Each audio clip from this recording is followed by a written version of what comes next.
Following the advice of the Chrysos heirs, I embarked on the trial of time, only to learn that I had been dead since the moment I stepped onto Amphorius. To reclaim the future that had been stolen from me, we pushed onward in pursuit of the Death Titan, Thanatos. Meanwhile, Anaxa, one of the 7 sages of the Grove of Epiphany, broke free from the surveillance of the Golden Threads and actively sought refuge from the Council of Elders. After winning the Council's trust, he ascended Dawncloud with Circes, the Reason Titan, who resided within him, and sought an audience with Kephili, the World-Bearing Titan.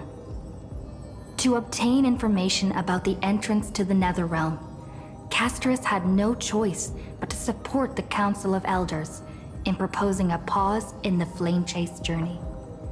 With the aid of the demigod Cypher, she set out for the ancient city of the dead dragon, Styxia.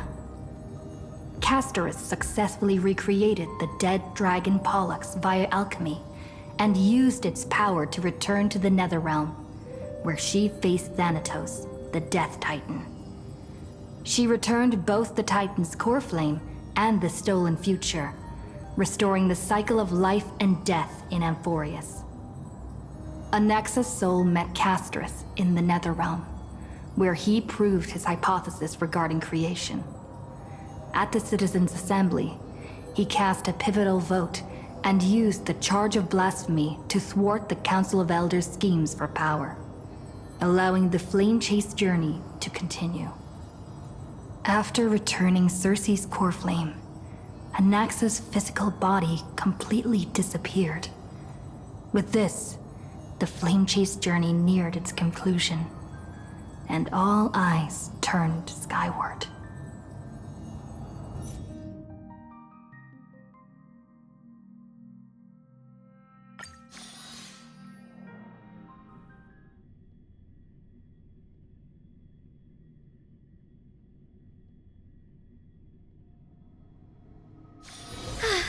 What a full day. A good night's sleep is basically guaranteed.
Ixia's moonlight is so beautiful.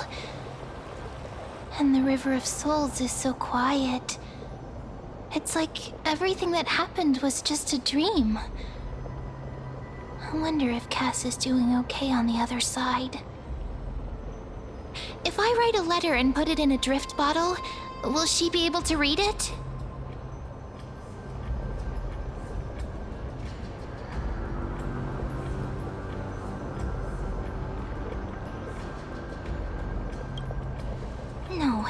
No, this shouldn't be so depressing. Now's not the time to feel down. We gotta pull ourselves together. By the way, it was Miss Cypher who asked us to come here. But where has she gone? Huh?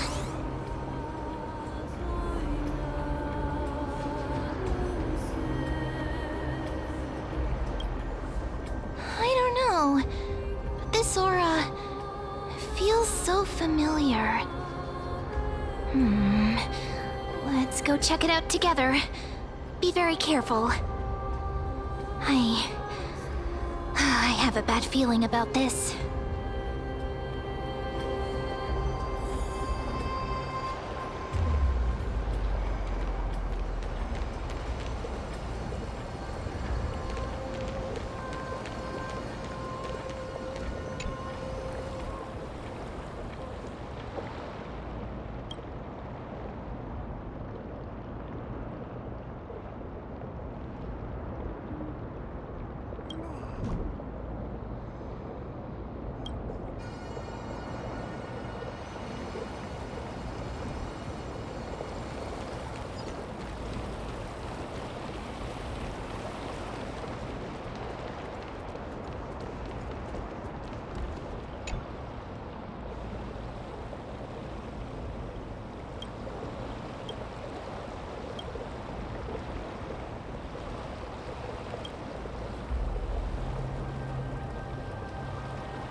Hey, what's that on the ground?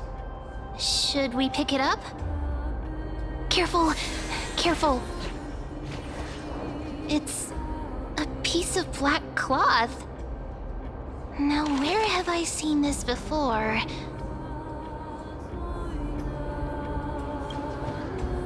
What? How could they be here? Mimi! Look out!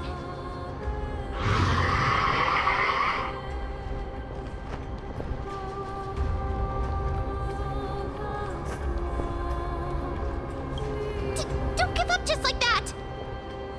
Let's try our best to deal with them for now, and we'll slip into the past with time's power as soon as we can.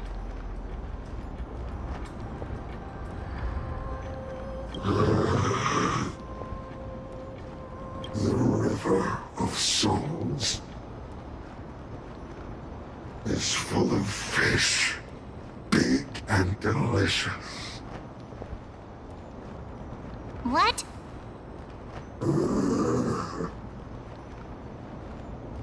The flame chase journey stops. Meow, meow. Meow?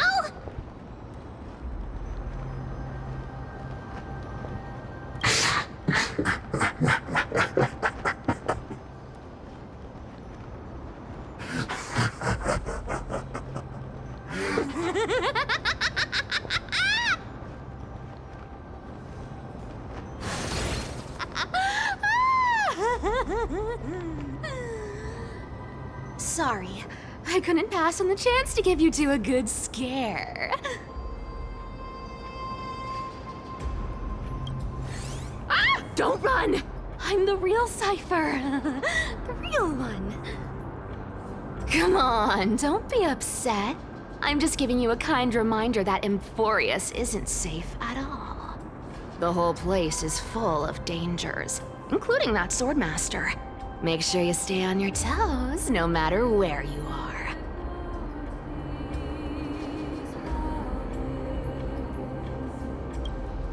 Hey, I'm just making it up to you. You'd do the same in my shoes. So, was that a Flame Reaver disguise? Or a magic trick? It looked so real. Is that the power of the trickery demigod? Disguise? No. It's not as simple as that. Let me think about how to explain this. For example, what did you think when you realized that piece of cloth came from the Flame Reaver's cloak? We thought that maybe the Flame Reaver was around here somewhere? That's right. And then you heard some footsteps. What did you think when that happened? Well, we thought it must be the Flame Reaver coming this way. Yep, exactly. I just used some hints and, mental suggestions to help you believe in a lie. Lies are what Zagreus is best at. If everyone believes in a lie, then it becomes reality. A power to make lies into reality? That's got all my hair standing up.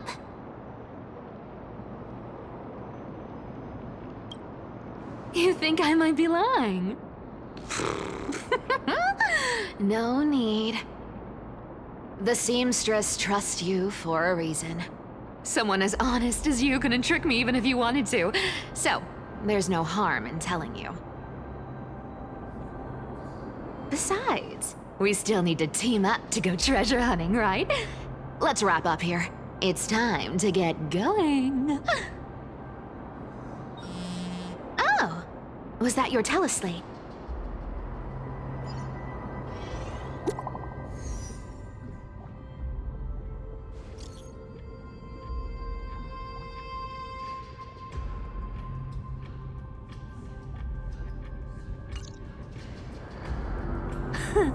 Aren't you a popular one? But I got to you first, so help me with the treasures, and then I'll send you two to the grove.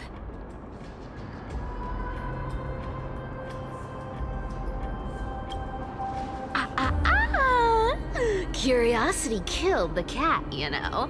Do you think I'll spend it all? That's so not why I hunt for treasures. Don't forget, I'm a demigod too. And there's a line reserved for me in that stupid prophecy as well. You shall walk with greed and die over petty change. But I don't believe in that. As long as I keep collecting treasures, then I won't need to care about petty change. And as long as I don't hurt other people when I get what I want, I won't be walking with greed.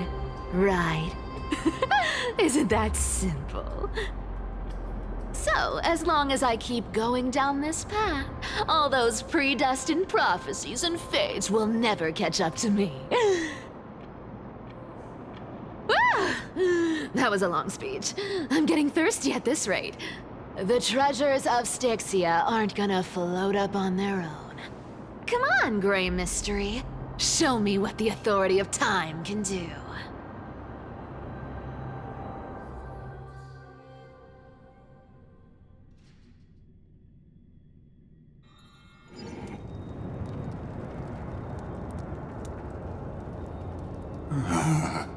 So, this is the car of the Astral Express you've spoken of. My repository of memories has been enriched with another fascinating piece of information. Thank you for leading me here, Lord Donham.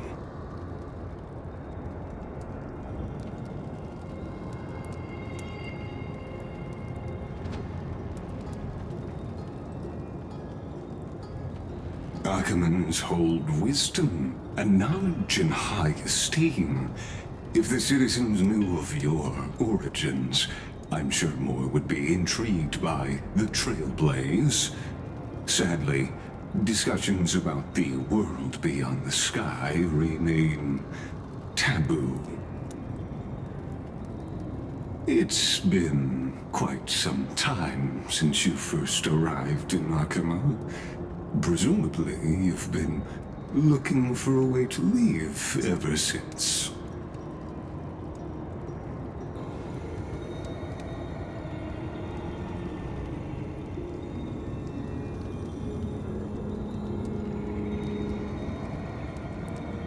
Don't be too hard on yourself, my lord.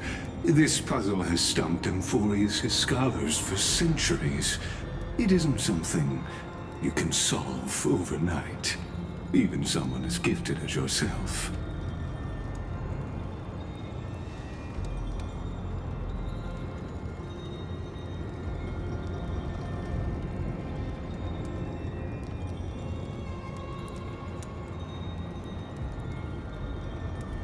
Exactly.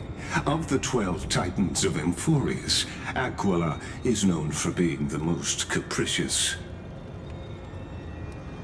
The weather itself reflects their mood. Tranquil sunshine, mournful rain.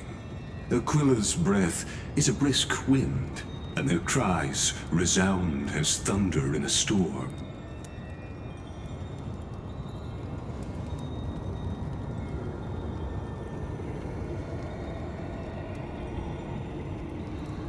The sky above affects every citizen.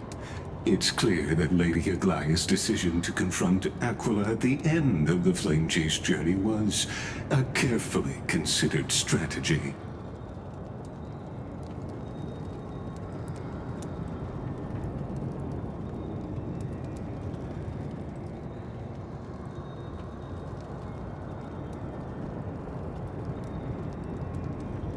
Anti-Catherians have no home to return to, so I understand your concern for your old friends and homeland.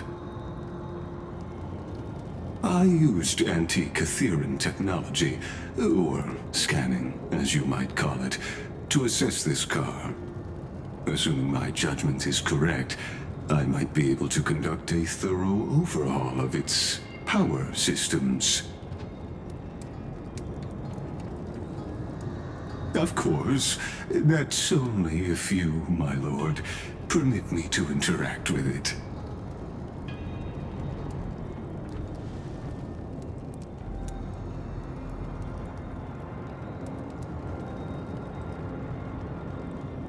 You honor me with your trust. I will be very careful.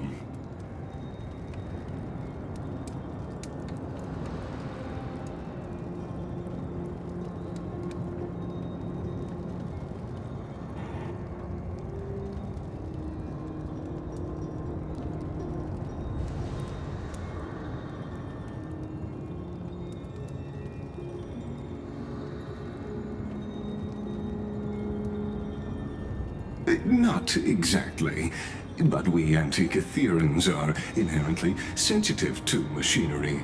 Carefully endowed our kind with a unique advantage for analyzing and learning. If you give me some time, I might be able to fully restore this damaged car to its former glory. Then you and your esteemed companion could set off on your return journey sooner.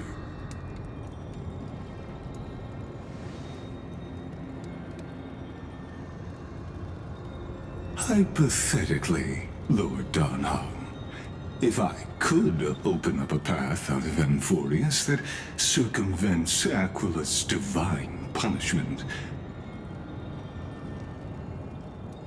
would you consider ceasing your support for the Flame Chase journey?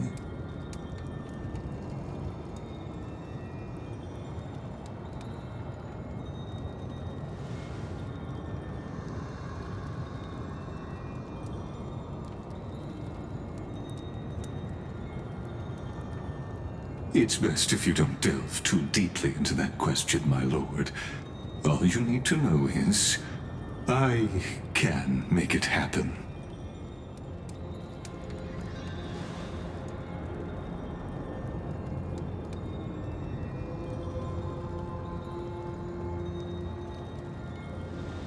The crucial point is, if you and your companion are unwilling to halt your support for the Chrysos heirs, it could offend certain interests.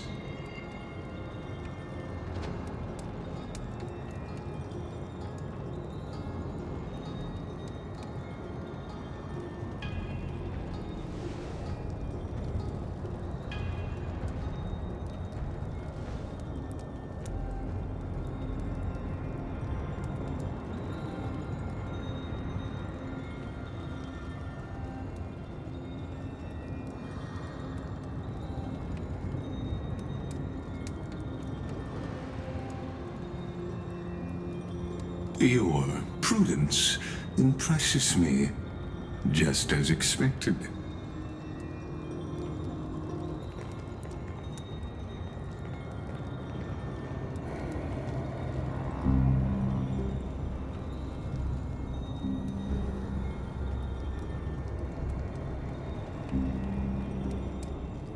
Please don't misunderstand, Lord Donhong. As the Theoros, I have no allegiance to their plans, nor am I obliged to obstruct them. I am neutral.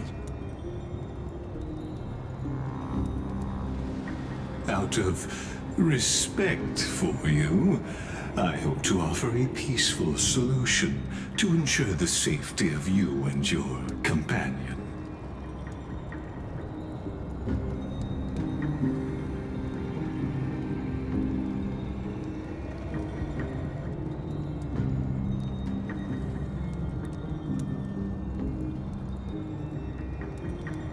I will not. As I said, I remain neutral. Are you asking this because you plan to refuse my offer and continue supporting the Chrysos heirs?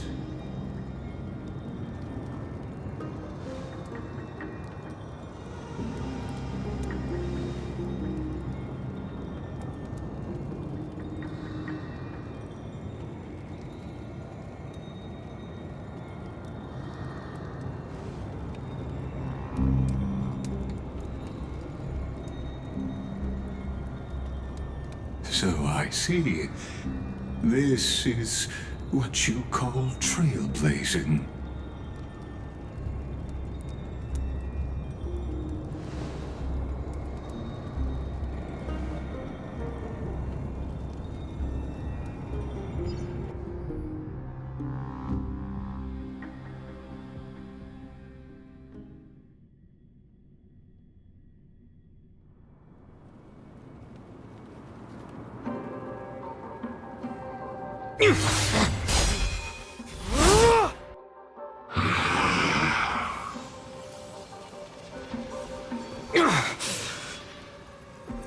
You have such overwhelming power, so why?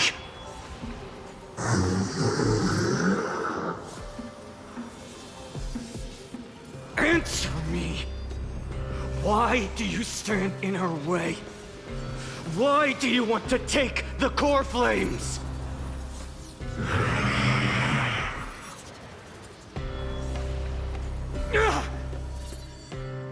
Oh no! He can't hold on anymore! Drag him back here, friend!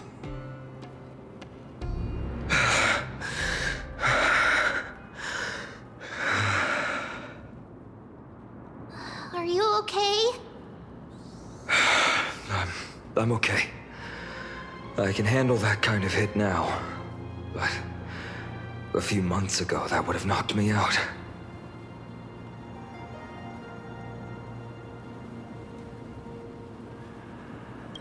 Thanks for worrying, buddy.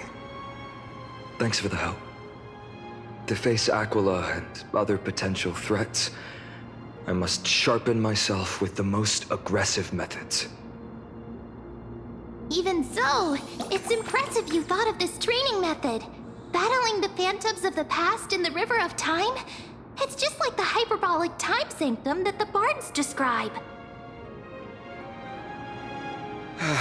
It's working pretty well, wouldn't you say? But combat isn't just about strength and skill. You also need the right weapon. Compared to that guy's weapon, mine feels like I'm swinging a lump of iron. I can't tell you how many swords I've gone through since the training began.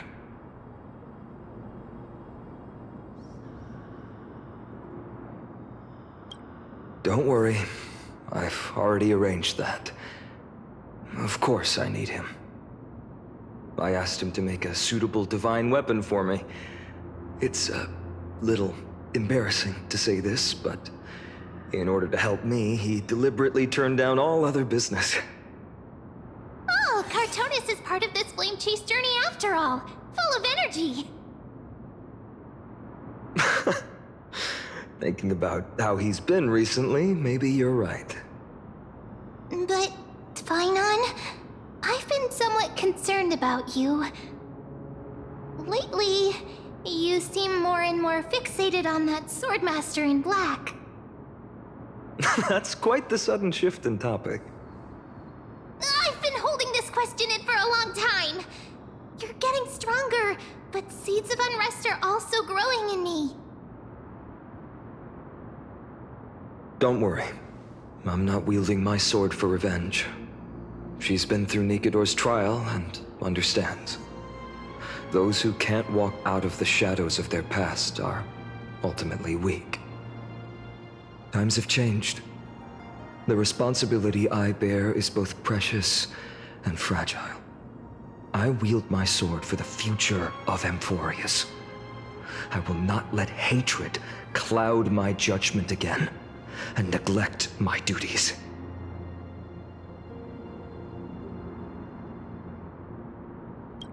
You're right, partner.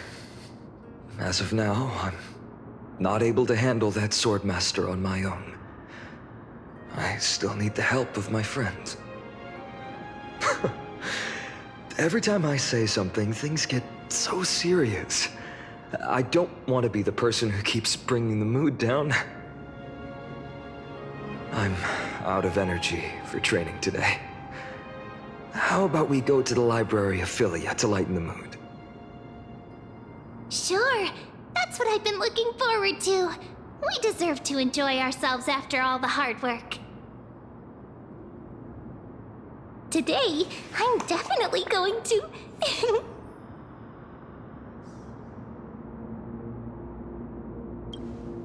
A girl's little secret. Don't pry. That's the charm of this place. You can find whatever you're into here. The three of us might not be into scholarly books, but we could still spend an entire day at the library of Philia.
here, or maybe over here. I'm off to have some fun! It's free time now, so you should relax too.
wonder what Finan and Mem are reading.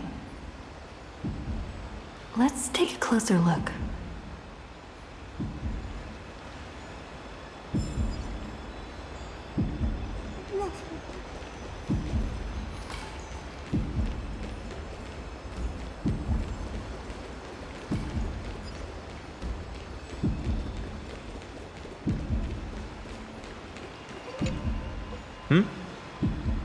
Well, I thought I felt a draft just now. Peeking isn't polite, my friend. You could have just asked. There's nothing embarrassing about it. Here, look, I'm reading this. Antiques Appraisal. How to Make a Fortune.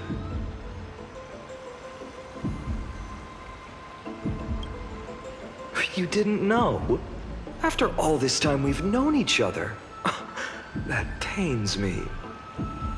I've spent a lot of time pondering how Aglaia became such an effective leader. Beyond the intangible qualities like personality and ethics, a major reason is her family wealth. That's the perk of growing up in a big city, isn't it? For those of us in the sticks, luck doesn't come as easily. It's 30% grind, 70% fate. Oops, I talked too much. As a leader, you need both integrity and... integrity and skill.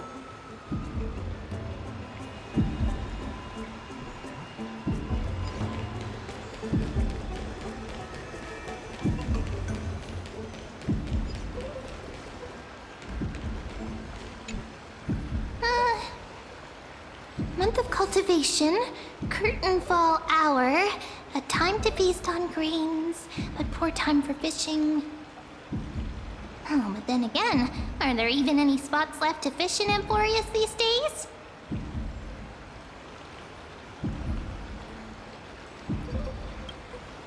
Ah, you scared me! Bursting into someone's world like that can really catch them off guard. Well, no more jokes. There's nothing here. I'll go look elsewhere. Something's odd about Mem. What are they flipping through?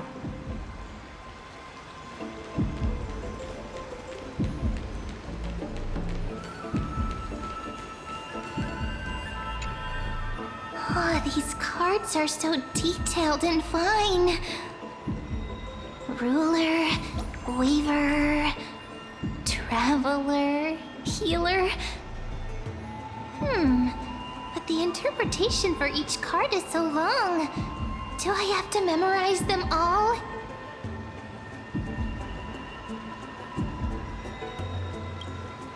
Ah! What a coincidence! We meet again. Guess we're fated to be together, huh? But you must be busy, so I won't bother you for now. Hope your day, every day, is joyful. So suspicious. Not like their usual self.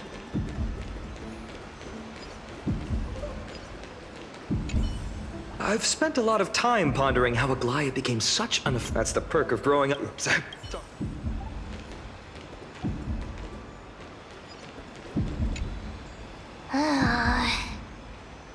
You sure are persistent. All right. I'm totally helpless against your charm. What are you guys chatting about? Is this... the Amphorius Divination Compendium? Why are you here too? Sorry, seeing you two chasing each other around, I suddenly found my book not that appealing anymore. Never thought Mem would be into divination. But it's not exactly a niche hobby, so why all the secrecy? I wanted to set up a surprise! Master it in secret and give you all a shock. But getting caught halfway through, it's only natural I'd feel shy. A girl's heart is more delicate than Aquila's ever-changing moods. A surprise, huh? Someone else used to tell me the same. She was really good at stargazing and divination, especially with cards. Yeah, just like the ones you're looking at. And you must be pretty familiar with all sorts of divination techniques with a friend like that. No, I know nothing about it. I've never really believed in using cards or bones to predict the future. If the good omens foretold by divination were true, my hometown, Heidi's Elysiae, wouldn't have disappeared. Don't forget, we've got Lady Trina.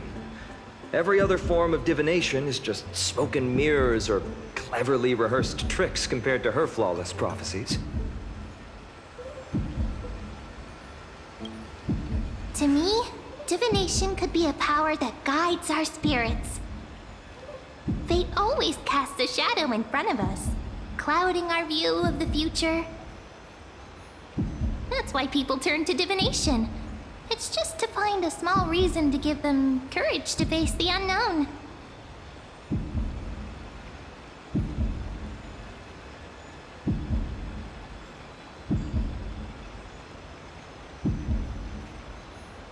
After all, the first chapter of the Divination Compendium discusses the significance of divination. I'm just expanding on that a bit.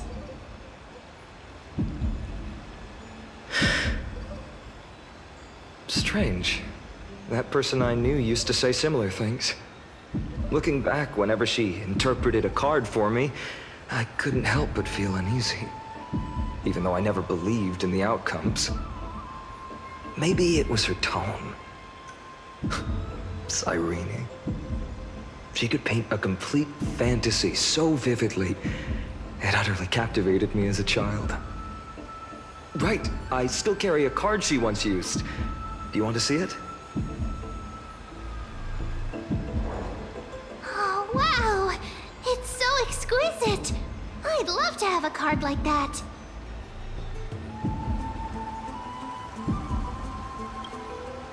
Oh, now that you mention it, yes.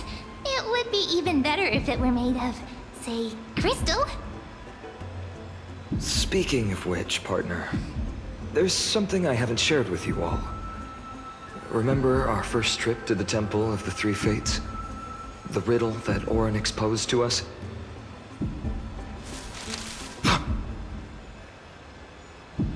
Who's there?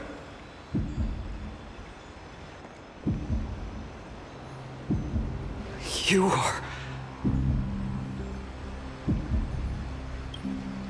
These folks are up to no good. Black clothing, masks decorated with golden blood. Are they cleaners? To directly call us by our name, it seems you, Lord Finan, have studied the forgotten history of Amphorius quite thoroughly.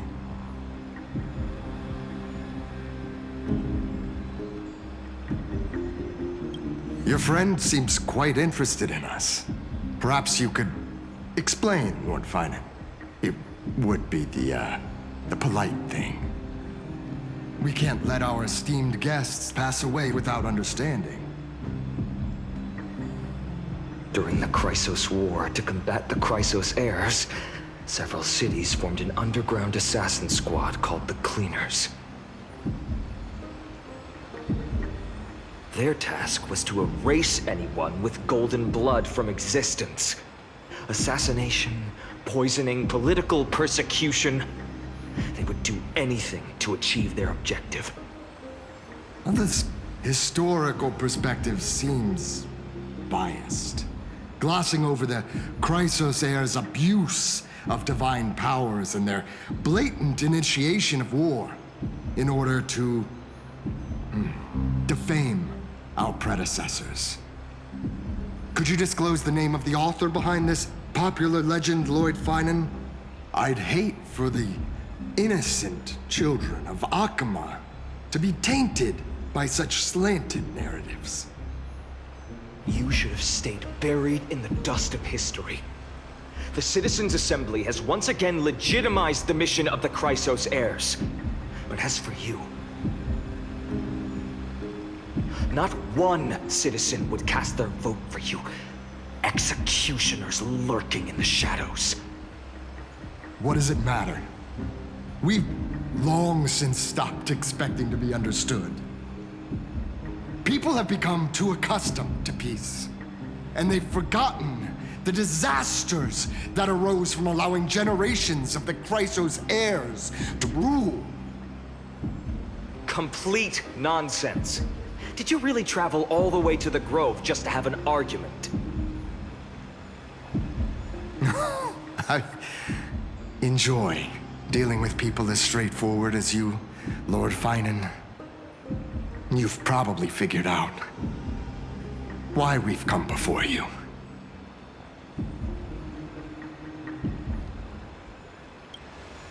Keep your cool, partner. They've come out of the shadows, which suggests they have something up their sleeves. All right. Let's hear it. What are you hiding? But watch your language and don't say anything you might regret. My shoulders might be sore and my sword a tad dull, but it's still enough to slice off your tongues.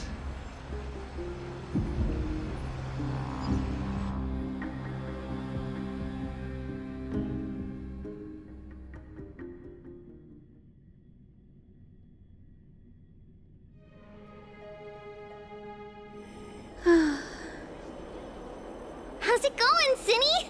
This place fits, doesn't it? It's a bit small, but the lighting is perfect. Thank you, Lady Treby. With this, the Twilight Courtyard can be reborn in Akama. Do you like it here too, little Ika?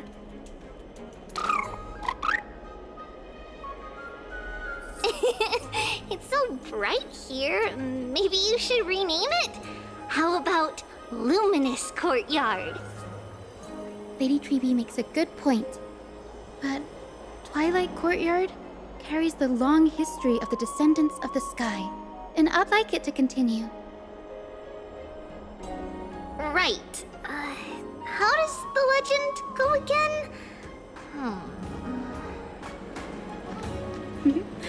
Even Lady Treby forgets things. We just haven't prepared lessons in a while now, so we're a bit rusty. Just give us some time and we'll remember. Ah, now we remember. Kremnos and the Firmament, Volume 3, Section 5. With Seliosi, the Day Thunder Knight, striking down the Eye of Twilight, the divine war between Nikador and Aquila, which spanned centuries, came to an end.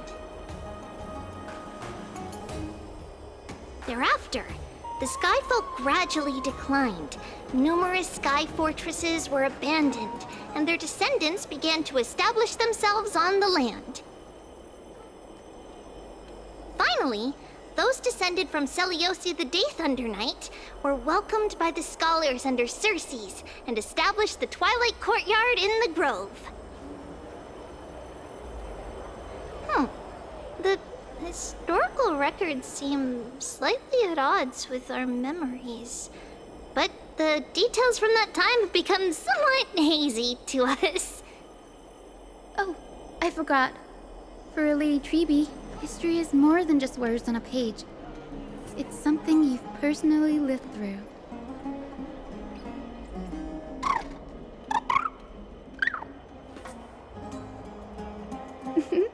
Little Ika loves listening to the stories from the legends.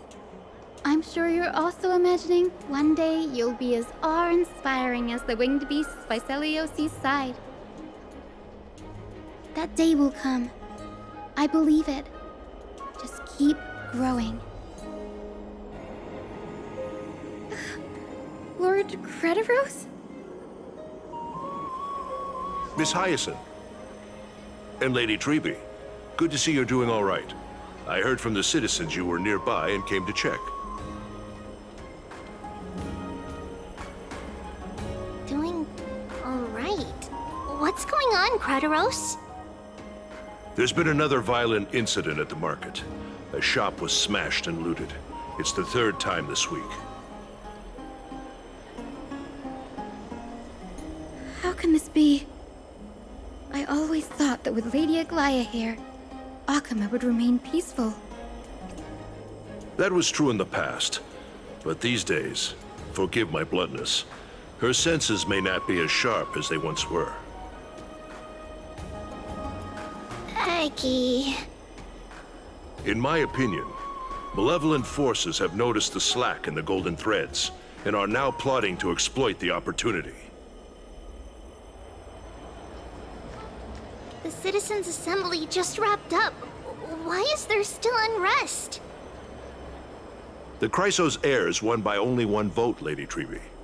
From my years of experience, a narrow victory often walks hand in hand with unrest.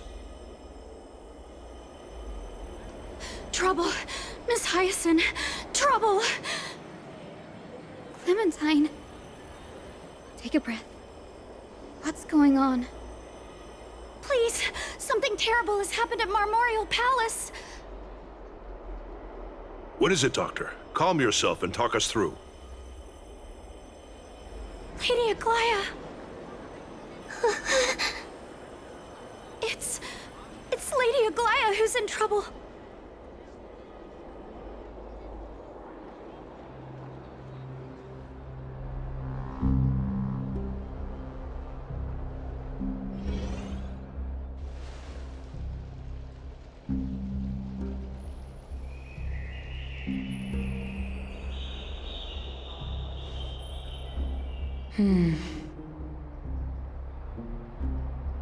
I still remember. This bath that overlooks the entire palace was built by the Council of Elders 900 years ago. Its purpose was to commemorate the first flame chase journey and to remember the heroes who made great sacrifices for Amphorius a millennium ago. Rules were set then. No one was allowed to enter, apart from guests invited by the Gold Weaver. But, I guess, you're no longer pretending to follow the rules, are you, Lady Kindness?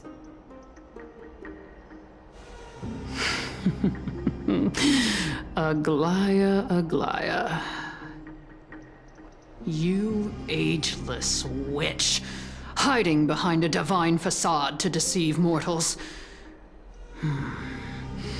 We've been far too kind with you. Kind? There's no need to use such a word to cover up your incompetence. Anaxagoras humiliated all of you before the citizens. If you still had any shred of shame, you'd throw yourselves from Dawn Cloud at the curtainfall hour to salvage the last fragments of your dignity. Demigod, why not gaze into the water's reflection and see the wretched face you wear now? These days you're not only blind, but also deaf. The cleaners were born for this moment. When all orders, rules, and laws fail to restrain you, it's time for the dagger to pass judgment. If you're in such a hurry, give it a try. Going toe-to-toe with a demigod? We're not that foolish. The dagger isn't at your throat, but...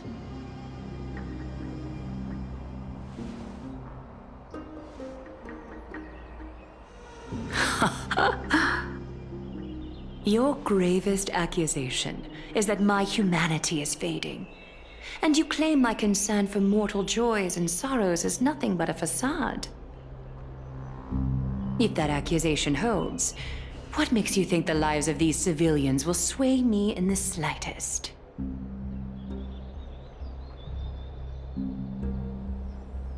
Fine. I'll gladly use a few more words to shatter that demigod facade of yours. Like I said, you're not only blind, but deaf too. Lately, your control over Akama has weakened. You failed to notice the thefts we arranged in the market, nor did you catch wind of the meetings happening in the Tromas workshop. Plots are unfolding right under your nose, yet you remain indifferent. Humanity? Fading?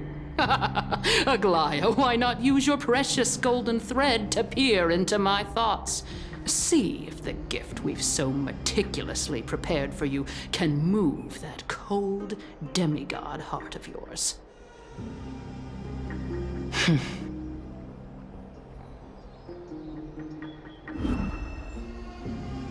In this moment, I only regret not being more ruthless. Because your evil is beyond cure. You finally figured it out. You have grown dull.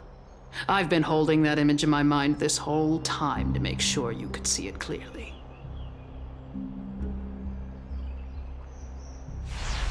I want you to have this knucklebone talisman, Big Sis. I hope it brings you luck every day and keeps you safe from bullies. That girl who can't speak or hear. What if she accidentally lost her eyes, too? You know better than anyone what it feels like to lose your sight. Imagine if 1,000 years ago you, already blind, had also lost your voice and hearing in your youth. Would you still have become the Aglaya you are today? Look at those broken, pleading eyes. How disappointing. We overestimated your cunning. If this plan fails, we still have dozens of splendid parting gifts prepared. Demigod, would you like to hear about them? I thought I could buy some more time. In these 1,000 years, I've witnessed the fall of 10 titans. From my naive arrogance at the beginning to slowly learning how to guide others.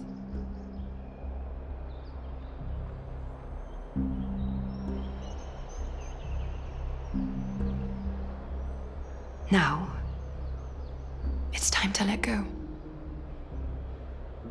I should be grateful. Grateful that I've reached this moment. To let my departure become a path for others to follow.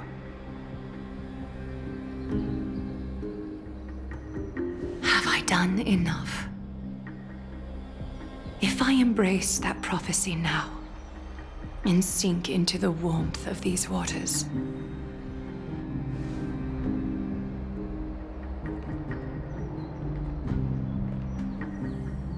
will the wandering wind stop to mourn me, Cyphra?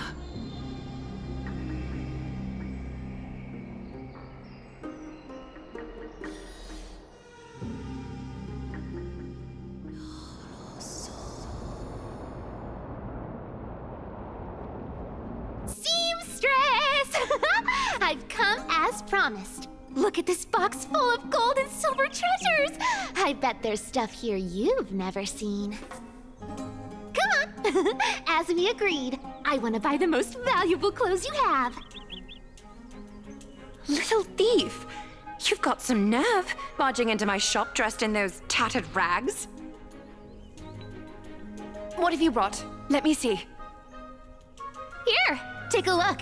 Only the finest goods. See the sapphire? It's even more blue than Fagusa's eyes. Such exquisite luster. I've only seen an ocean's tear of this quality in my mother's treasury. Wait. You've seen one before. And here I thought I'd leave you speechless. What a letdown. It's just an old memory. My family estate all burned to ashes long ago. This workshop is what I built from scratch. Wow! A daughter rebuilding her family business. How admirable. admirable. Enough with the jokes. At least you did get to enjoy those luxuries. Mind your manners, kitty. Tell me, Cyphra, where did you come from? And how did you acquire these treasures? I won them fair and square in a bet. What? Do you doubt me? Speak up, seamstress. Give me a straight answer. Do you want these or not? Strange. You're clearly lying to my face. But my golden thread doesn't tremble at all. That's because I'm not lying. I've been telling the truth from the start. Is that so? The scars and the mud stains on your face tell another story.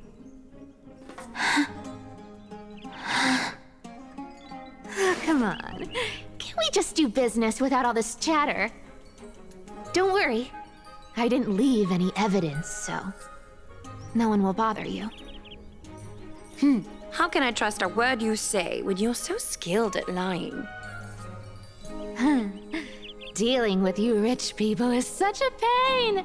Always wasting my time. Fine, if you don't want it. There are plenty of others who do. Hold on. Your treasure? I'll accept it. But these alone aren't enough to purchase the Gold Weaver's finest clothes. That said, I do have something that would suit you perfectly. Oh. What do you have in mind? Look. Come a bit closer. Oh, it's shimmering gold.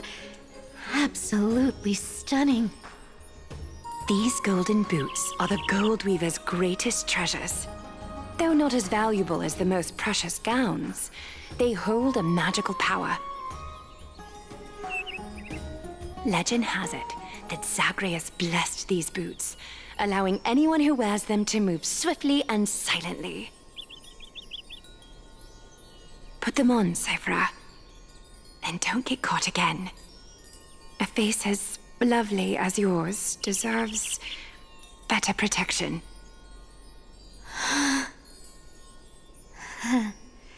You rich folks just love sticking your noses in everything, don't you?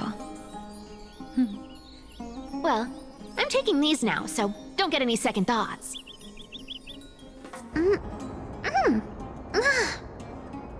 What's wrong? Do you have a smaller size? These are way too big for me. Well, I suppose you'll have to grow into them.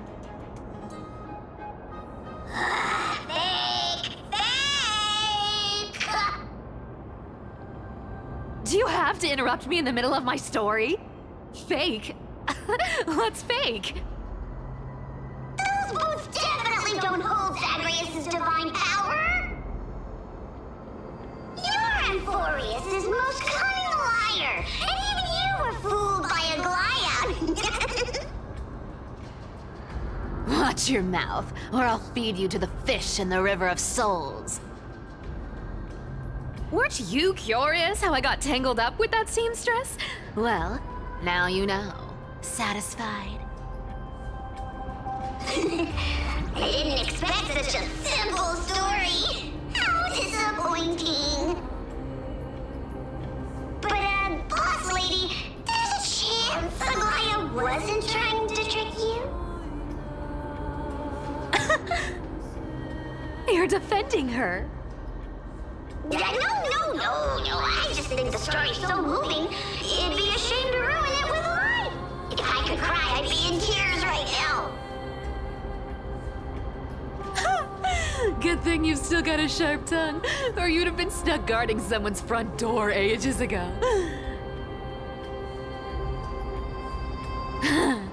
Enough chit-chat. Let's take a look at this place. The city of Styxia. Look how beautiful she is! Let me take a good sniff of this air.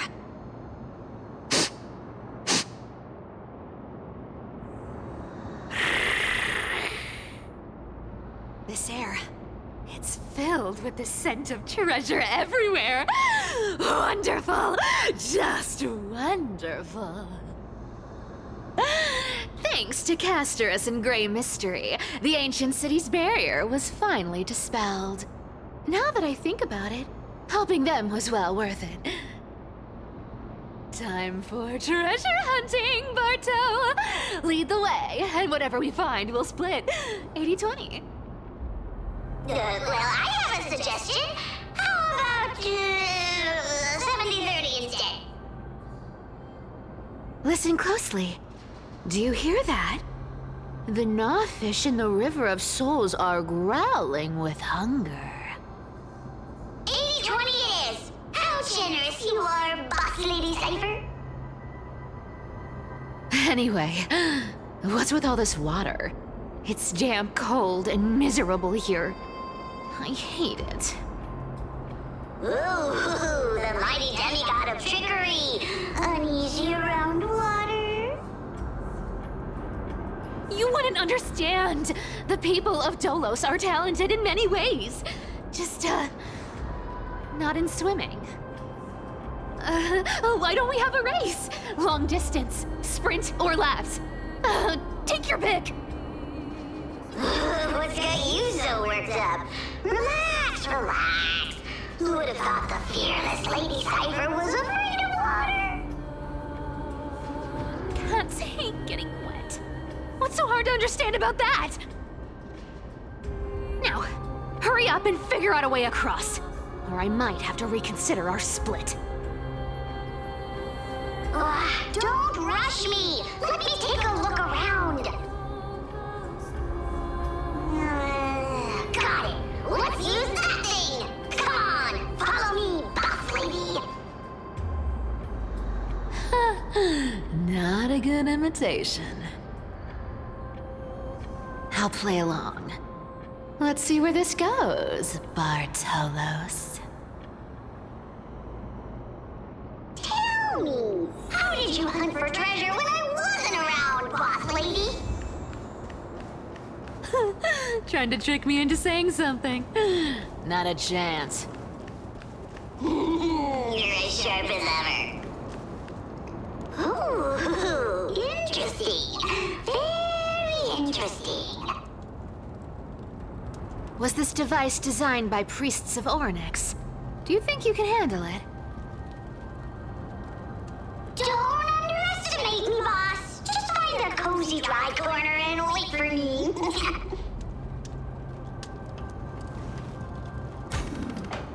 Mission accomplished. Now you don't have to worry about your tail getting wet. Not bad, but just a warning. If this thing fails while we're halfway through the water... Don't worry, trust me. For that sweet 20% cut of the loot, I'll make sure you're taken care of.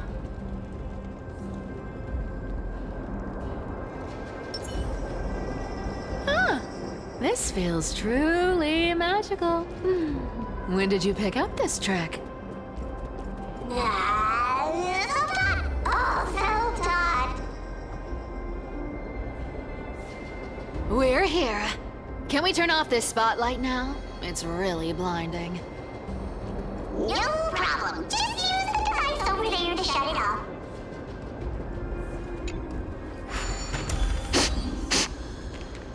The scent of gold coins, gems, and fine leather.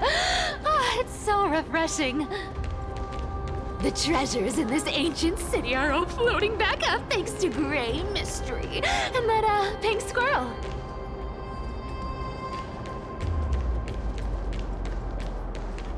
Yes, right here. What are you waiting for? Start digging. Roger that. Watch me.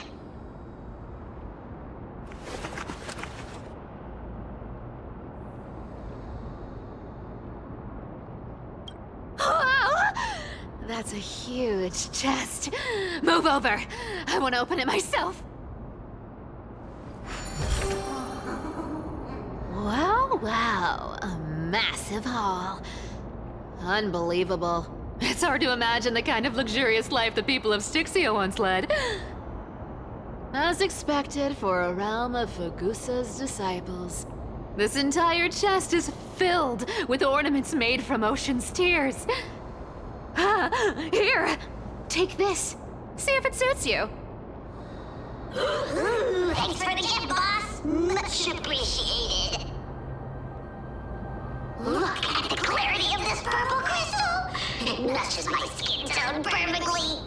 Oh, safer, safer. You truly have the most refined taste of all thieves and Amphorius. Let me try this on.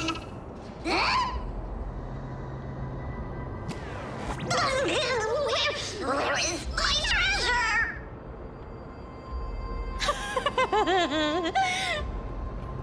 How long have we known each other?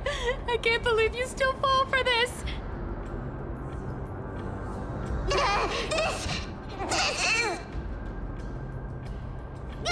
How could I have forgotten about this? I'll believe it is true, and a lie becomes reality.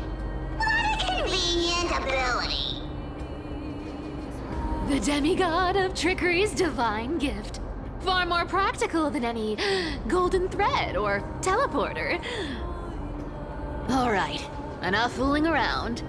Here's the real thing. Lead the way. Cipher rules! I've already pinpointed the next trove of treasure! Starting navigation. Boss lady, we're set to make a fortune this time! Got any plans on how to spend it? Of course. Spend nothing.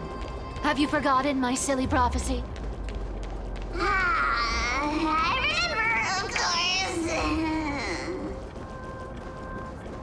Whoa! Isn't that like... Uh-huh. Isn't that the controller for the hands of Zagreus? Once activated, this thing makes a racket that can be heard for miles. It's just too stupid.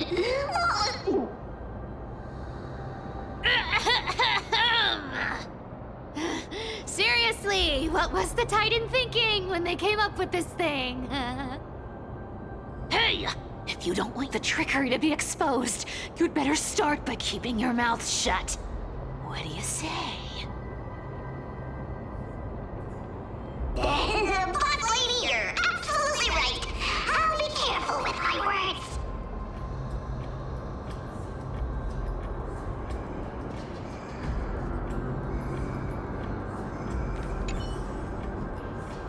Ah! This thing's way too loud when it's on. Let's not stir up more trouble, okay?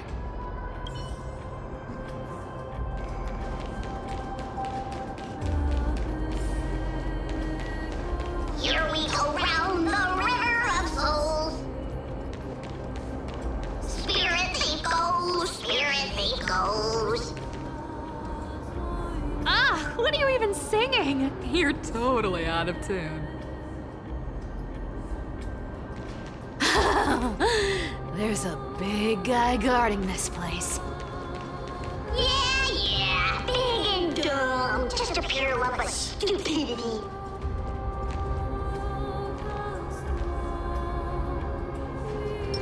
Feeling lucky.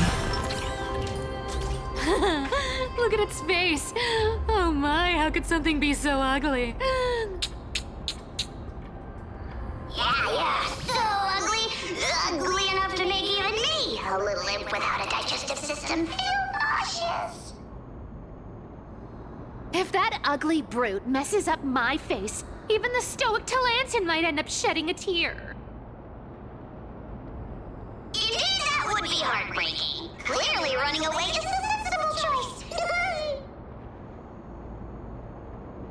So, how about you take the front? I'll attack from the side. Right. Fleeing fits a rogue nature. Huh?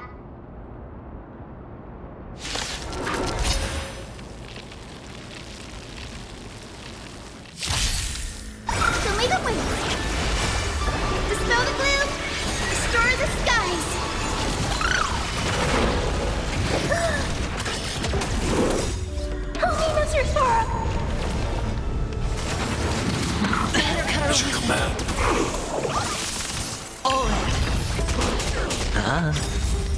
Bust. Or maybe I'll take it off. Watch your head. Right! Investing in victory means playing the long game! Stay back, Clara. Confiscated! Annihilate.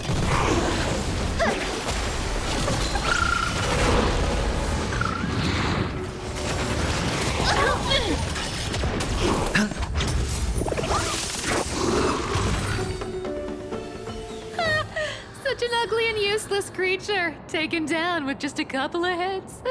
How boring. Hey, Bartolos, are you still alive? Give us a squeak if you are. Squeak! Look at you, all shaken up. Can't handle even this bit of action.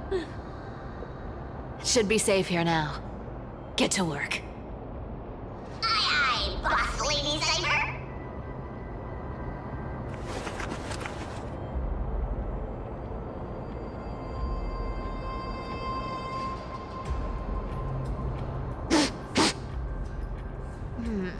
It doesn't smell like anything valuable this time. Since we've already dug it up, let's open it and see.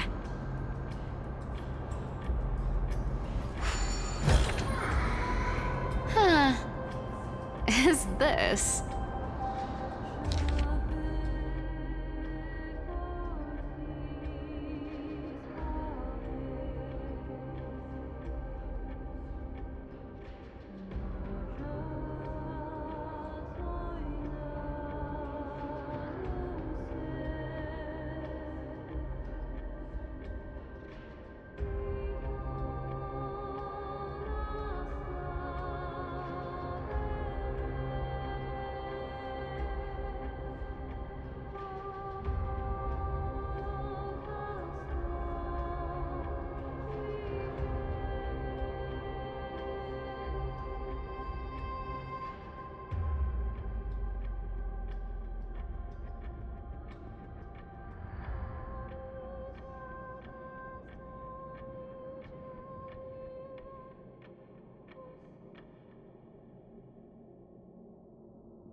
Ooh, this looks tragic. Do you think they made it to Akuma?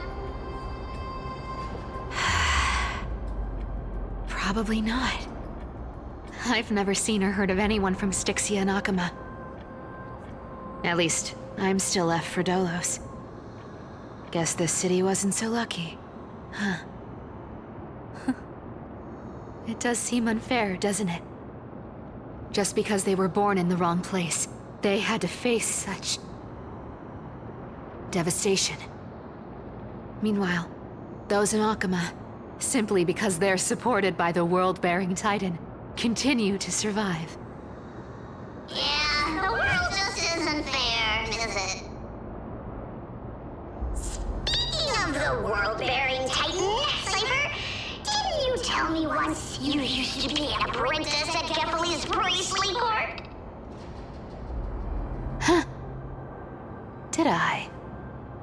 Yeah, you definitely told me, and I remember it clearly. Maybe it's been so long your memory's gotten a little fuzzy. Ah, right. I did tell you. It wasn't a big deal. I just snuck in with a bunch of mumbling priests and watched them do their spooky rituals around some glowing rock. Honestly, I was only interested in the wallets of the old grandpas on the council back then. Don't remember much else. It's been what, nearly 1,000 years? Oh, I see. But you in a priest's robe? No, that's hard to picture. Who asked you to picture that? Besides, priest robes from 1,000 years ago were nothing like the ones today. Right. I didn't think about that. I was just curious if you ever overheard anything interesting from those priests. How ridiculous. Come on, let's head to the next spot.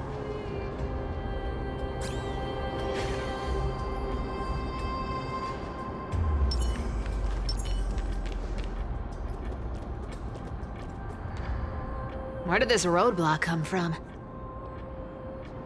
Ugh, this is so annoying. The treasure is right in front of us. Oh dear, we're stuck here. But I have a plan. Should we call on that big, noisy, cumbersome hand of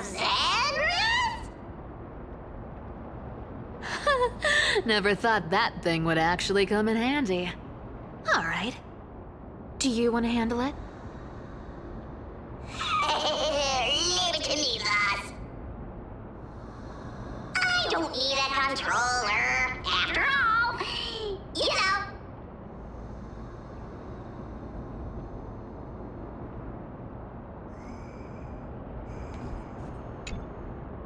Hand of Zagreus, my darling.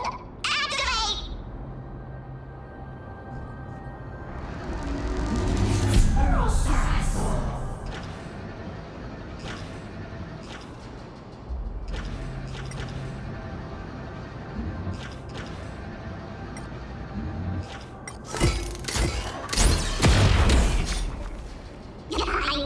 Looks like a charm. Not bad. However, I still don't see how this ties into trickery. Let's go to the next room! Hey, slow down! That question you asked me earlier. I think I just remembered something. What did I ask? You know, that question. The one you specifically asked me. Right after we dug up the second chest. Forgive me, boss lady, but have you been under a lot of stress lately? I didn't ask anything. You must have imagined it. Oh, is that so? Maybe you're right. I have been a little on edge lately. I need to relax. All right, let's move on to the next treasure trove. Treasure, let's go!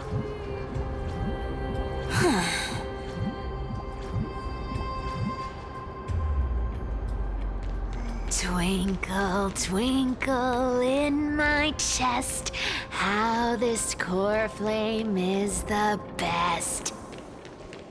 Wow, when it comes to singing, I still sound better than you, boss. Go beyond all time and space on the journey of flame chase.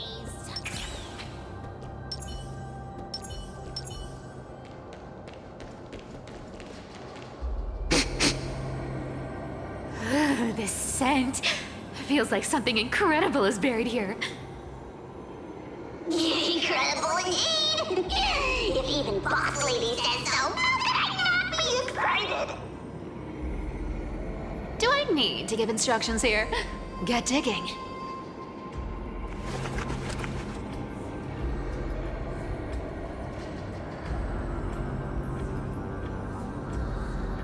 What? Oh, isn't this a golden scapegoat? Interesting. Looks like whoever buried this treasure wanted to play a little game with us.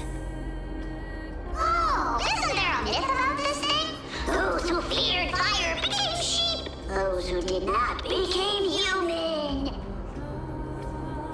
Sheep, humans, whatever. All I know is unlocking this gets us treasure. Here, this honor's all yours. Puzzles and tricks are right up my alley. Just leave it to little old me.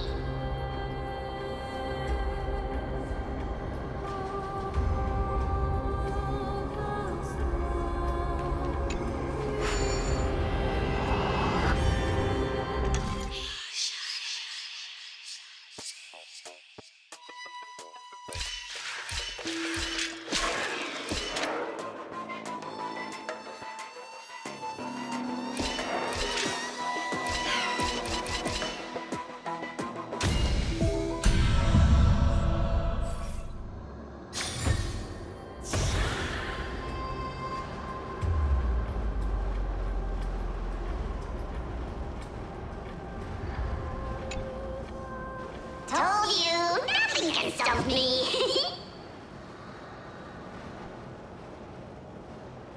Cypher, it's your turn now. Stop! Stay there, and don't turn around. Huh? What do you mean?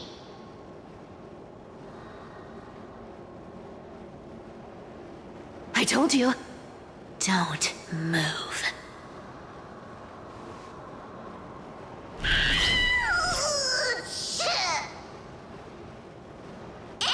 My poor old back. What are you doing? Shh, quiet. Don't say anything unnecessary. That seamstress. She's listening. What?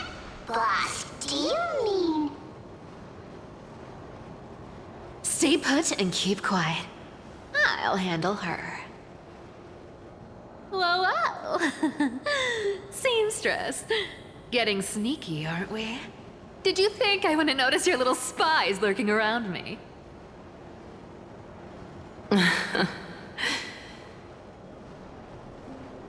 As time passes, I find myself leaning more and more on blind luck. With only the power of this little nymph, naturally I couldn't slip past your sharp eyes, Cyphera. Even if you could fully control Bartolos's mind, I would still be able to see through your disguise. Aglaya. You've gone to such lengths to spy on my every move. What exactly are you after? I've told you before, you don't need me to succeed. Why don't you just let this go? I already made an exception and got involved with Castorus and Grey Mystery. Asking for more now. Isn't that pushing your luck a bit too far? I'm sorry, Cyphera. I've plotted and schemed my whole life.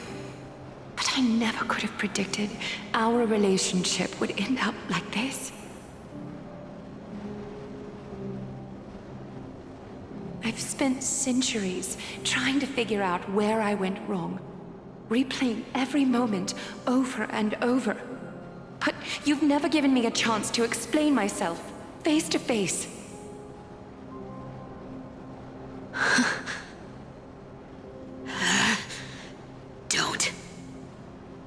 Don't talk to me like that. You know I can't take it.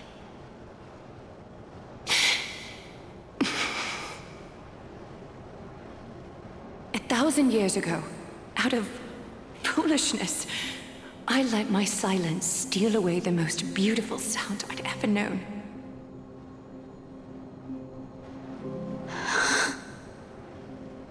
My silence. So this time, I must say this to you, even if it's all in vain.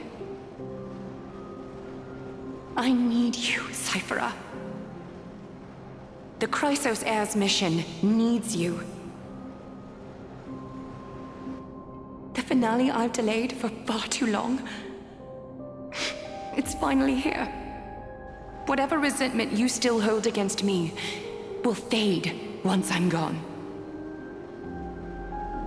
Please, come back to Akama. I'm begging you.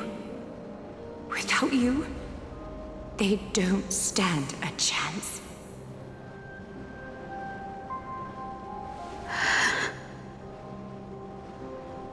I'll think about it, seamstress. But stop watching me. Unless you want to lose me for good. Don't worry. As much as I'd love to hear your voice again, to see your face, it seems that chance will never come. Goodbye, Cyphera.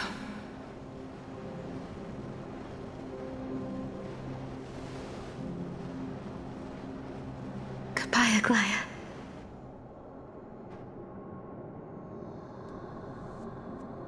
Ah, what a shame. I thought there'd be some real treasure under that goat's head.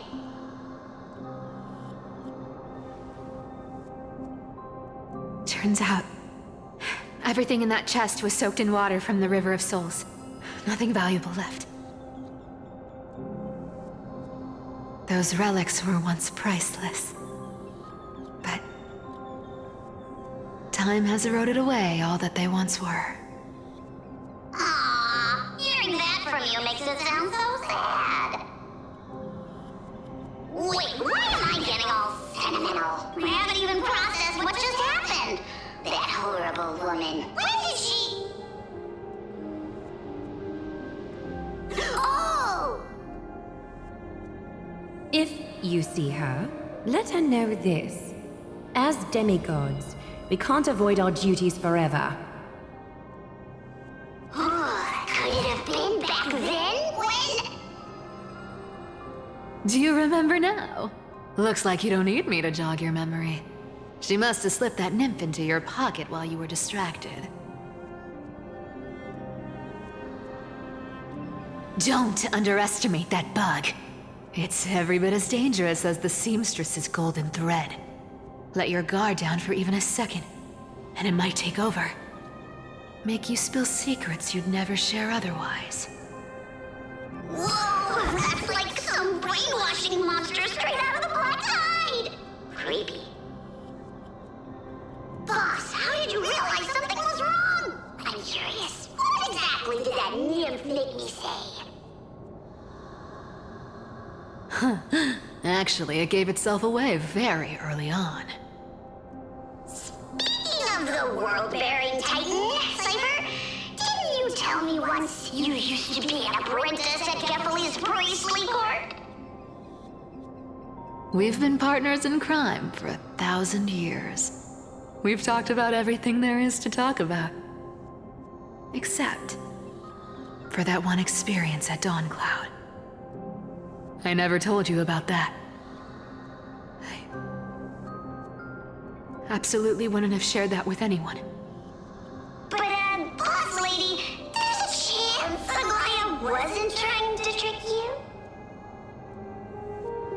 And as far as I know, the embodiment of trickery despises that golden thread which forces people to speak the truth. You'd never defend Aglaya. Isn't that right, Zagreus?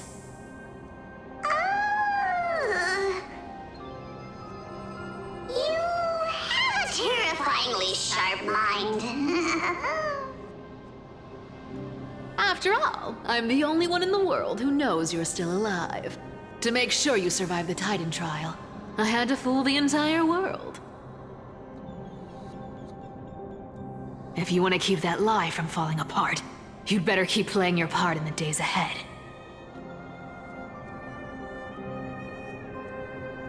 Even if it weren't for saving my worthless little life, I'd still walk through fire for Cypher without hesitation. You may have been reduced to this form, but you still haven't lost your way with words. Speaking of which, Cypher, you're not taking that wicked woman's words to heart, are you? Life's been pretty great lately. Why get into trouble now? Don't you think? Honestly, I've been thinking. Maybe a trip back now wouldn't be too bad. You're back again, Cyphera, your face. I need clothes. Anything. Just throw me something. A piece of cloth will do. Just enough to cover the wounds. I will pay back the amount I owe. I promise. You're bleeding golden blood. Yes, what about it? So what if I'm one of those Chrysosairs they talk about? Those infinitely strong heroes, world-renowned swordsmen, exceptionally intelligent scholars. Cyphera. Oh, I'm sorry to disappoint. Who knew that group of amazing people would include me? A pauper, thief, con artist. Maybe I should just make another cut to drain all this yellow stuff out of me and... Stop it, Cyphera. I'll give you clothes, warm you up, and stay here. Stay in my workshop until you're healed. Aren't you going to ask me how I got these wounds?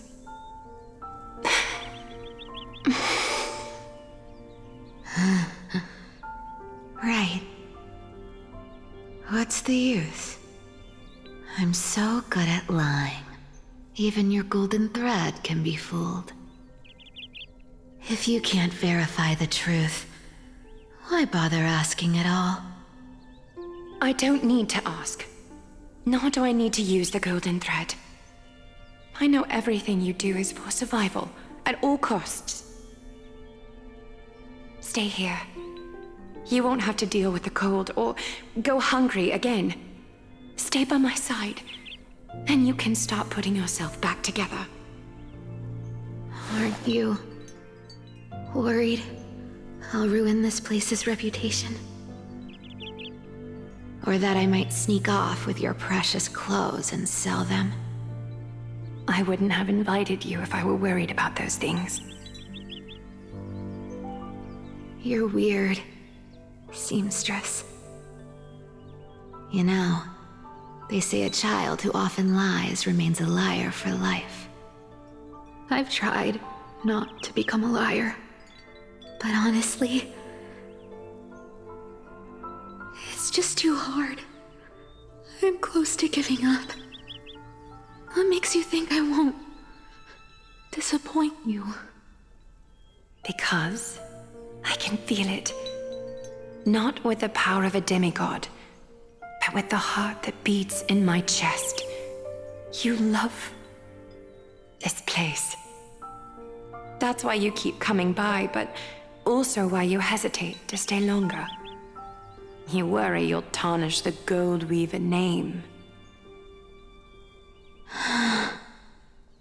After taking over Nestia's divine authority, I became used to letting the golden thread distinguish sincerity from falsehood. However, the mission I need to complete requires me to learn to trust and rely on my heart. Cyphera, you're an honest thing I've given to this world. And also a challenge the world has given to me. Stay here with me. You have a beautiful face that deserves better than to be covered in scars and grime. You've got a way of talking that's hard to follow. All right, let's make it a deal. You have 1 day to change your mind. Once the action hour passes, there's no turning back.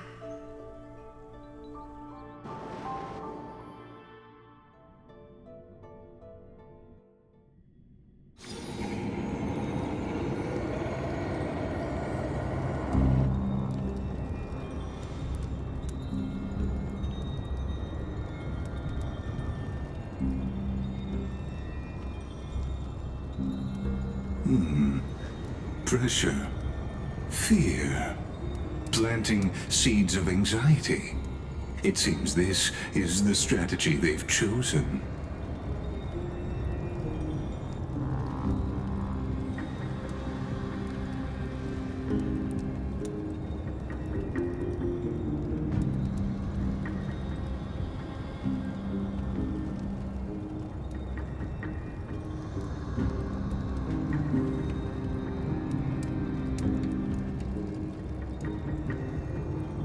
From what I know, these stories are true. The kindness we know today, strictly speaking, is the 27th kindness. Objectively, the rise of the cleaners was both inevitable and necessary. Yet, their ruthless and twisted methods earned them nothing but disdain and condemnation from history.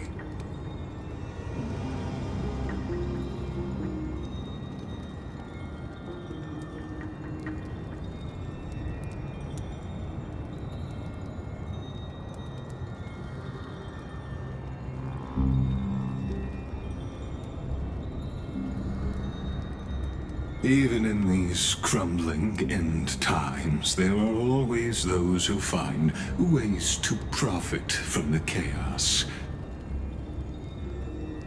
To ask the vested interests to abandon their status, wealth, and ambitions in this world for a distant ideal may be no easier than creating a miracle.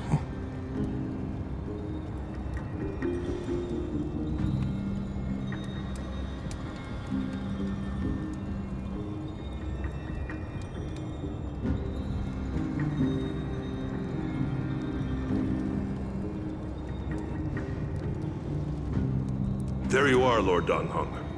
We couldn't reach you on the teleslate, so the Holy City Guard almost assumed you two had met some terrible fate. You pests crawling in the shadows, back off. Your plot ends here. You played your hand. Run while you still can. It might be your only chance to survive. Stay away from Akama forever. If you set foot there again, the fury of its people will tear you apart. Because Aglaya is dead, and in the eyes of the Holy City citizens, her blood is on your hands.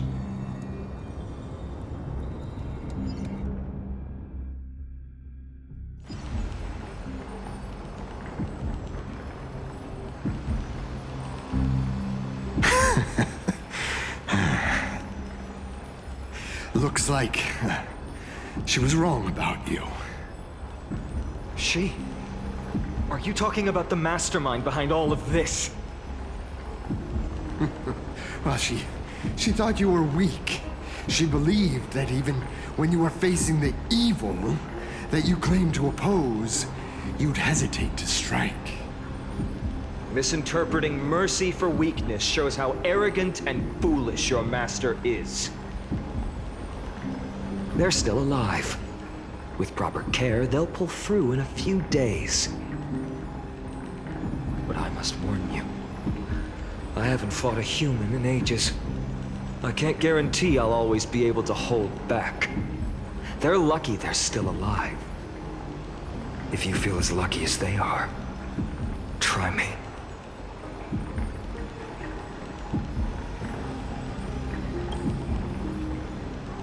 Finon is seriously upset. Get out of here. Don't show your face around us again. If your master wants to stop the Flame Chase journey, she'd better bring an army that makes Kremnos at its peak look like child's play. I've said it more than once, Lord Finon. We're not here to start a fight. We came only to ensure you weren't anywhere else. While you were unaware, we already accomplished our mission to buy time. So, Lord Finon, until next time.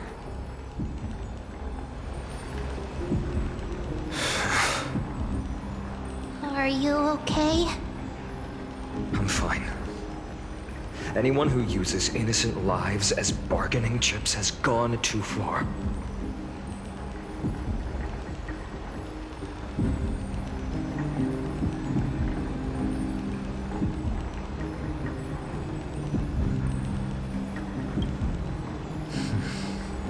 I guess the opposition within the Council of Elders is still desperately fighting to obstruct the Flame Chase. If the conspiracy is exposed, they'll be hunted down in the Holy City like rats with nowhere to run, no matter where they hide.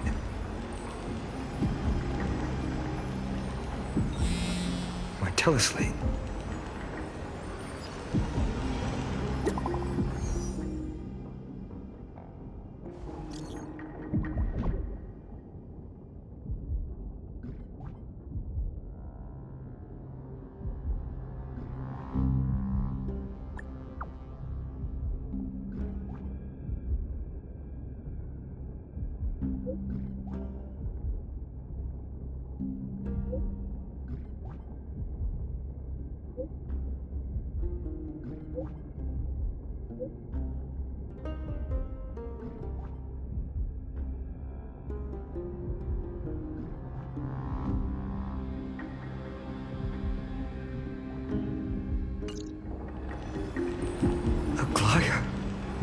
Is this... blasted? Those guys...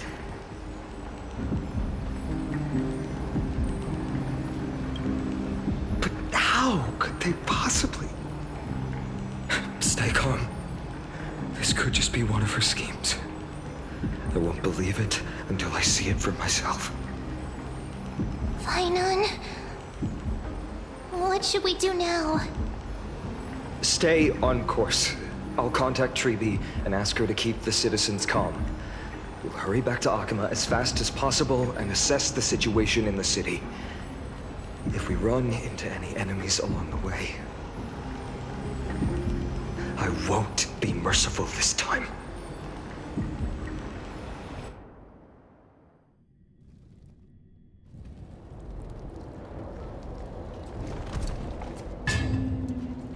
Cartonis?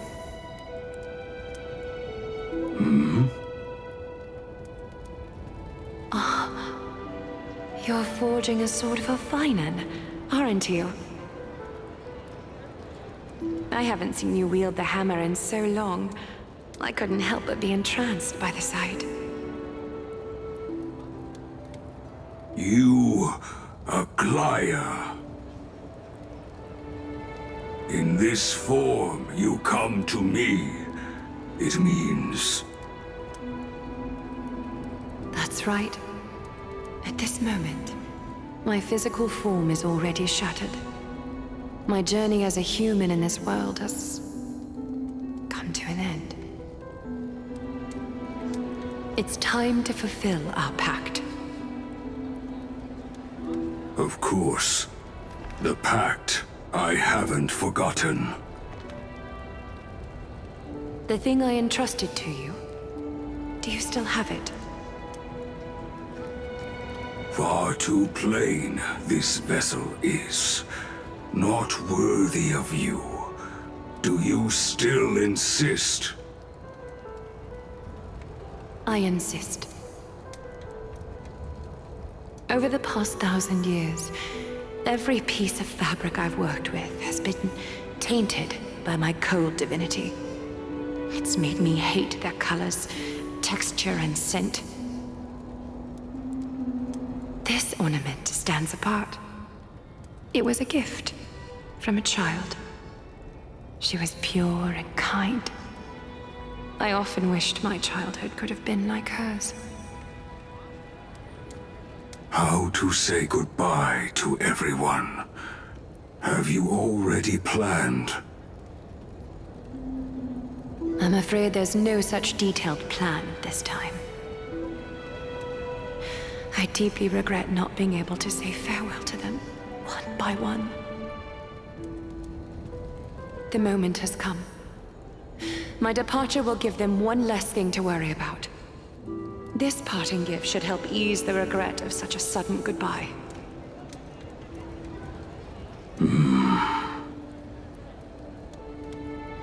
Invented for the Titans, Kremnos' soul-forging technology was, though divinity it retains, filtered out, the remnants of humanity will be. Is that what you want, Aglaya? You've confirmed this with me repeatedly. Yes, Cartonis. I need you to do this for me.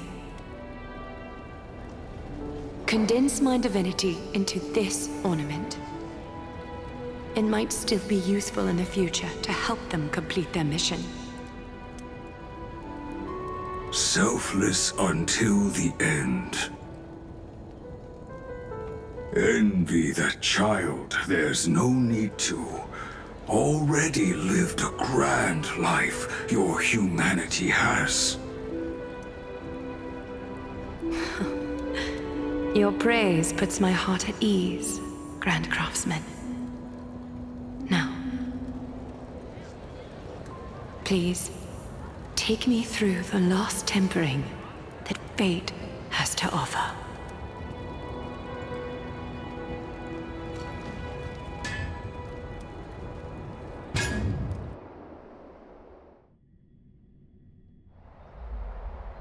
The city is silent, and tension is building with every passing second. The news is probably spread by now.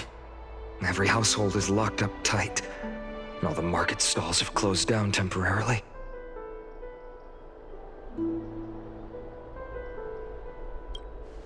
I hope so. I just can't believe she'd be taken down by a handful of assassins. If this is all part of a larger plan, Treby must know something. She just couldn't say it in the message. Let's go find her.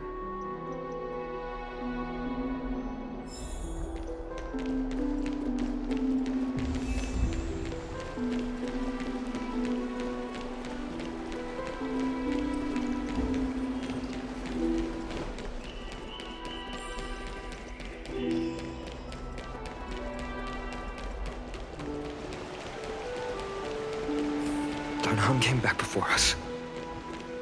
Well, maybe he's heard something.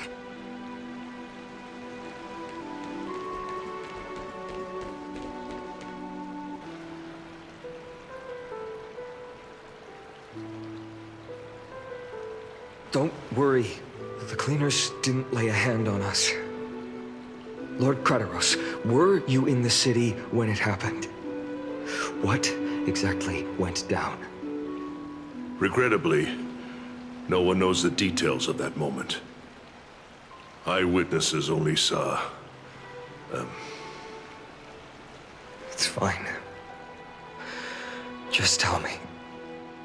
Eyewitnesses at the Memorial Palace saw Aglaya fall from the Chrysos airbath. Oh, gods. She showed no signs of life by the time the Holy City guards approached to check.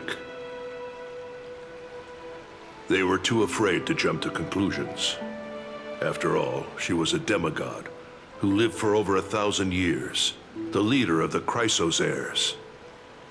Most citizens of the city believed that death couldn't touch her. She was pierced through the heart by a uniquely crafted dagger. I saw it for myself. It's one of the weapons carried by the cleaners.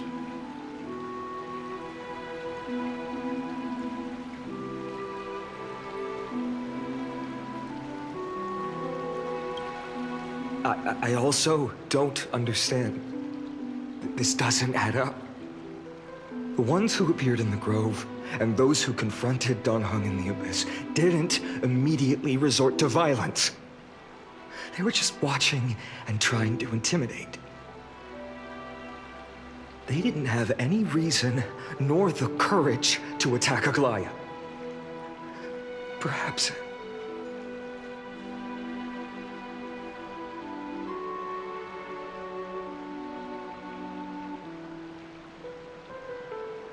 I'll stay here to lead the guards and maintain order. Find out what happened, but don't take too long. With Aglaya gone, someone has to take her place and lead Akama. Also, Miss Hyacinth was the one who declared Aglaya dead. You might want to speak with her. Thank you, Lord Crateros.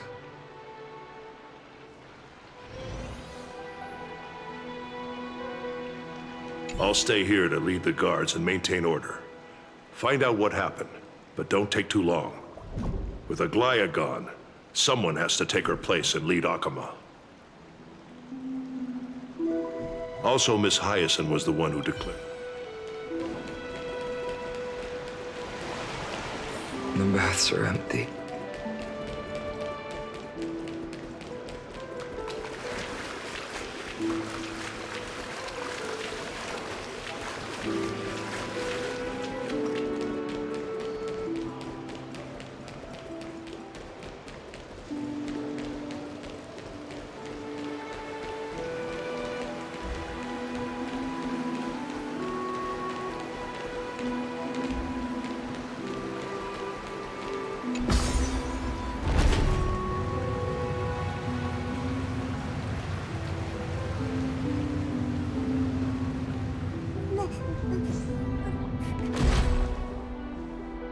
Hyacinth.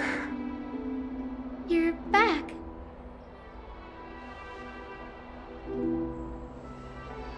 I'm fine. I've been staying close to Lady Treby and Lady Trinan after the incident. It's great that you could come back so quickly. They need someone with them now.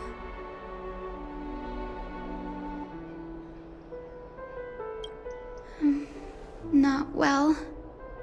After all, we witnessed Lady Aglaya's last moments. I tried to treat her immediately, but even the sky's blessings. Declaring her death was the hardest thing I've ever had to do as a doctor.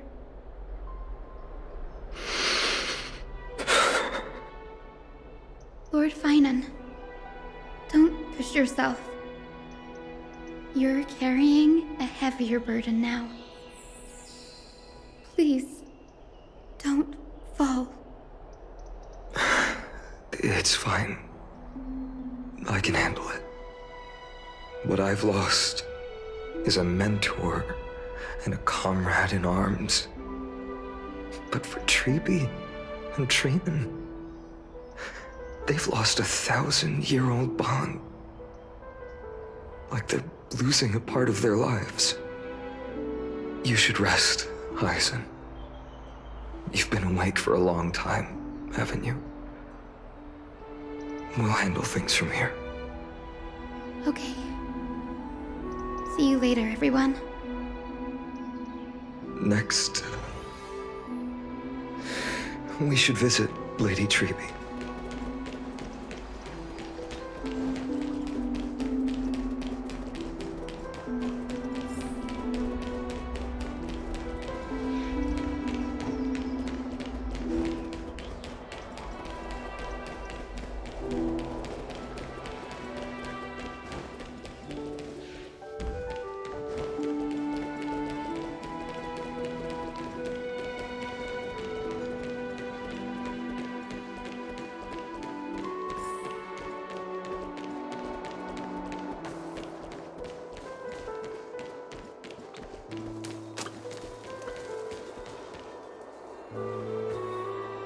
Snowy.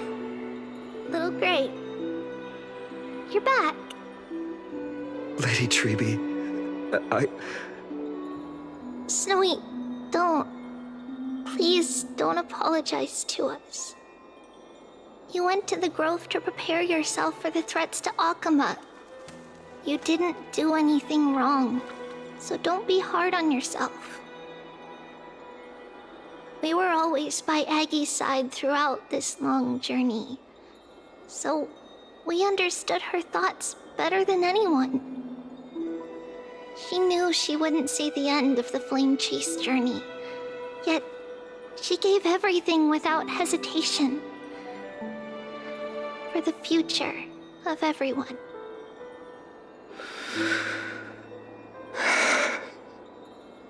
I know what Aglaya expected of me. Right now, the last thing Akama needs is a leader wallowing in self-pity. The scroll over there was entrusted to us by Aggie.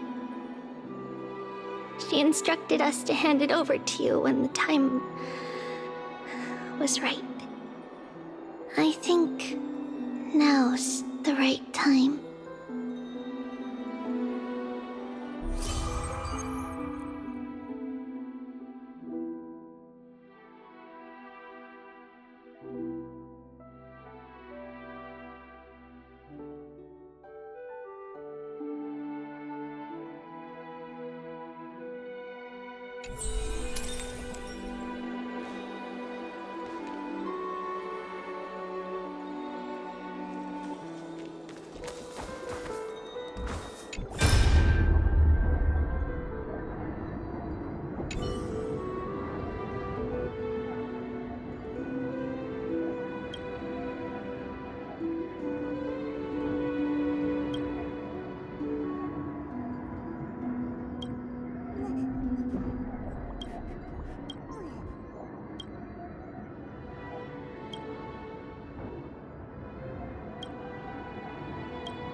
Aggie, I still remember the taste of that oatmeal.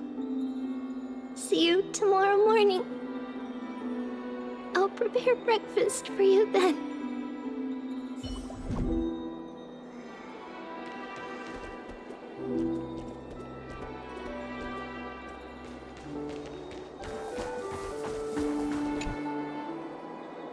Finan, my humble student, my trusted colleague. As I write this, you are locked in a battle of words with the Council of Elders, fighting for the survival of the Flame Chase journey on a battlefield where the smoke of war is invisible. I deeply regret and feel guilty for hastily pushing you and the Trailblazer into the debate. But please forgive me. At that moment, I could not afford to show any sign of weakness before you, as it would have crushed your morale. I considered the debate a routine affair, assuming I could win merely with the support and experience we'd accumulated over centuries. But I underestimated kindness and her party's cunning, and also the deterioration of my own senses. The trap was likely set by the debater Calictus. he had prepared a severed golden thread in advance, revealing it to the public when kindness was faltering in the debate. He claimed I was reading everyone's thoughts with the golden thread to cheat in the debate. I could have countered that low tactic in 100 ways, but my words slipped out before I could even think about them. With deceitful scoundrels like you in the crowd, I have no choice but to rely on the golden thread to keep watch over everything in this holy city. You can imagine the reaction that comment provoked. At that moment, I felt my time was running short. The divinity in this body might be eternal, but that is not the essence of me. I am a daughter of humanity, born of my mother, and I will die as a human. Realizing that my humanity was fading, I began to plan my exit. What kind of departure would not waste such a belated death? I have yet to find the ideal answer. But I knew I couldn't simply fade away in my sleep like anyone else. The serpents have always lurked in the darkness, terrified of their heads being cut off by the golden thread. If my departure were to be calm and uneventful, it would only lead to a swarm of those serpents emerging from their nests. Regrettably, a peaceful death is a luxury I cannot afford. I must feign weakness deliberately to make those serpents lose patience and act rashly. Just as they think they've struck and sunk their fangs into my heels, that's when I'll strike back, igniting the final blaze to burn away the threats hidden in the shadows. The blaze soaring into the sky might sow fear and confusion, but I have no worries about people losing their way. After all, Akima still has you to guide them, Finan. You're not perfect, Finan. I've witnessed your confusion, recklessness, and deep sensitivity, dawn after dawn. The heavy burdens of your past have always weighed you down, inflicting deep pain. Yet, in your way, you are perfect. You embrace everyone's imperfections, always ready to find the precious qualities hidden beneath their rough exteriors. Unconditionally. That might be what sets our Sky Father Kefili apart from other deities. They recognize the imperfections in their creations, yet still choose to shine their light on them, offering protection with unconditional love. Finan, while you zealously pursued strife, believing it to be your destined path, from the very beginning, my thoughts have never changed. You are the destined world-bearer of Amphorius, the gate to Amphorius's future. Go, complete the flame-chased journey of the prophecy, ignite the stars, and inspire hope in the hearts of humanity. I will be waiting at the end of the West Wind, looking forward to the miracle you will create.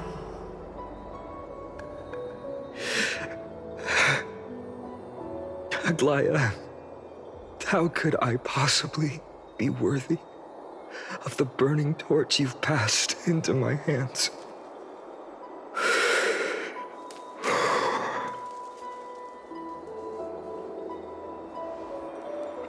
Dolang, can you do me a favor?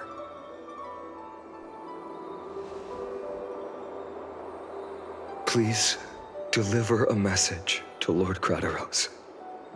Have him gather the Holy City guards and the Kremnoans to spread the word from door to door. At the lucid hour tomorrow, Finan will speak at the Marmorial Palace. urge everyone who has concerns about the Holy City's future and the Flame Chase journey to attend this gathering. Tell them Aglaya has left Amphorius the seeds of hope. Thank you. It's been a harrowing day for everyone. Please make sure to rest well and collect your thoughts. I need to prepare.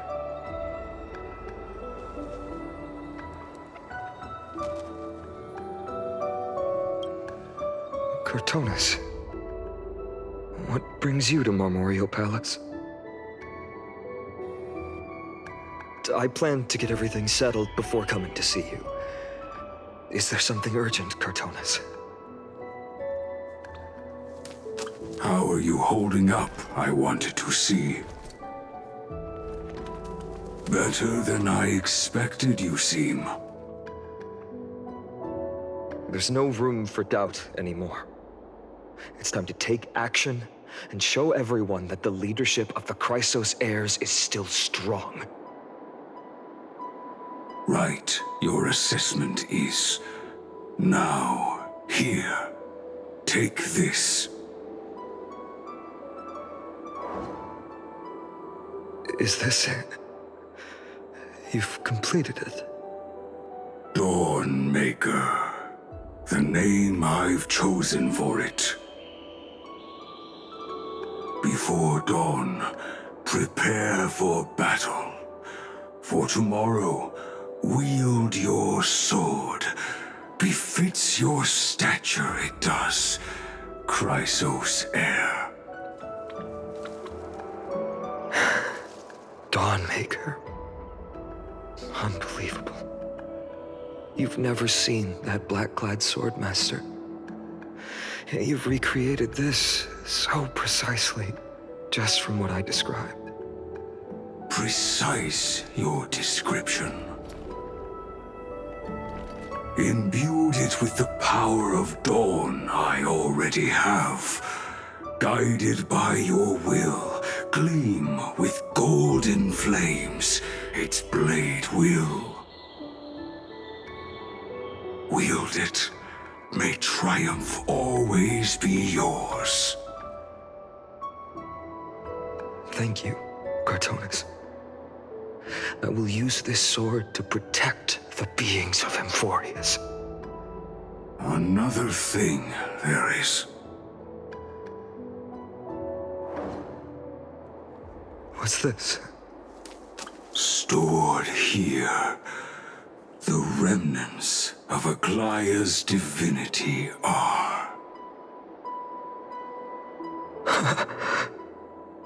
This was her commission. Her death she had long foreseen. Can she still hear us? It's difficult to confirm. About divinity, we know very little. In this way, she wanted to be with you. Always. I understand. Let me keep it. With this, I'll have another constant companion by my side. May this world never have need for a deliverer. Someone told me long ago. But when the world dashed her hopes and fell into disarray, if she could see me now, leading from the front, rallying people against their destiny, she would surely smile.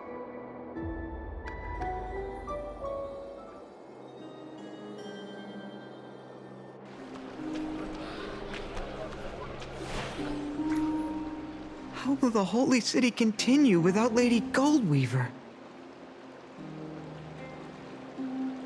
Look! Lord Finan is here.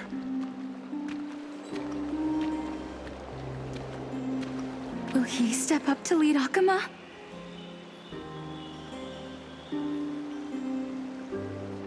Not long ago, I spoke at the Citizens' Assembly at Dawncloud. I wrestled with every word, searching for the right ones to rally support and keep the Chrysos heirs' flame chase alive. In the end, I remembered a lesson from one of my teachers. In battles where words are weapons, outrage and blind passion often overpower reason. I followed his strategy. I painted my opponents as nothing more than pests, tore apart their character, and laid out their crimes. The strategy worked. I secured enough votes to achieve my goal, but afterward, there wasn't even a flicker of joy. I realized that apparent victory masked a deeper failure. In my pursuit of success, I fueled division and strayed far from my very purpose that led me to the flame chase journey.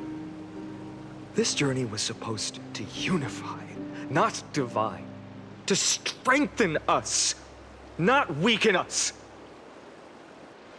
It was the gold thread that mended our rifts in the past. Some saw it as a means of surveillance, a tool of control. But no one can deny that it was Aglaya who held this city and even this shattered world together. Now she is gone. Yes, as you have heard, the demigod Aglaya, who guarded the holy city for a millennium, has indeed fallen.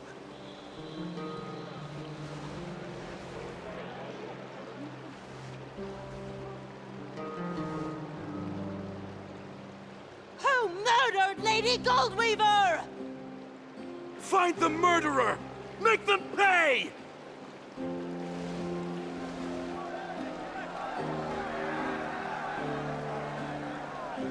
I felt the same as all of you initially.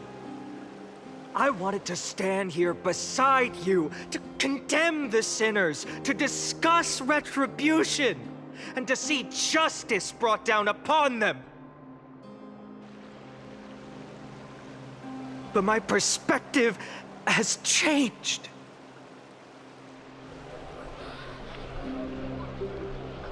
The golden threads that once bound this city have unraveled. Yet no one is celebrating their freedom from control. In the empty markets and bath chambers, one feeling lingers. Unease. Deep down, we all know the last safeguard against the harm we may do to each other is gone. No divine power will protect us from the malice in our hearts. From now on, only the moral code we choose to uphold for ourselves will stand between us and the abyss. Finon has a way with words.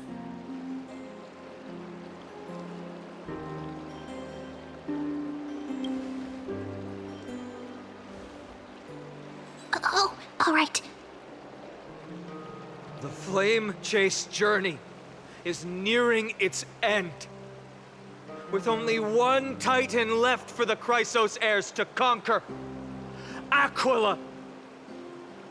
Before I rise to the skies, I challenge you. Cast out the shadows and malice within your hearts. Let your spirit shine brighter than the sky itself. Let me bear witness. Even without the divine authority of romance, Akima will remain a sanctuary in these end times. A place for the kind people Aglaya dreamed of. The kind of people foretold in prophecy. A better people!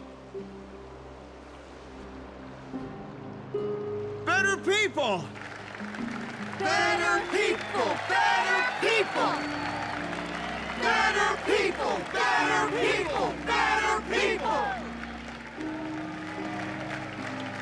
I appreciate your willingness to accept the challenge. You have reminded me that Aglaya left me perhaps the simplest duty in the world. To bear the burden of creation, I need only to give one thing. It's a gift she once gave me without hesitation, and now I share it with each of you. Unshakable faith. There's still a long way to go before Amphorius is reborn. But we will not forget the past as we move forward. For the memories of Amphorius will always benefit future generations. Allow me this moment. I want to borrow a few minutes of your time to commemorate a demigod who protected the holy city for a millennium. She was Akima's dressmaker, the leader of the Chrysos heirs, the Gold Weaver, Aglaya, and her greatest feat was being a selfless person.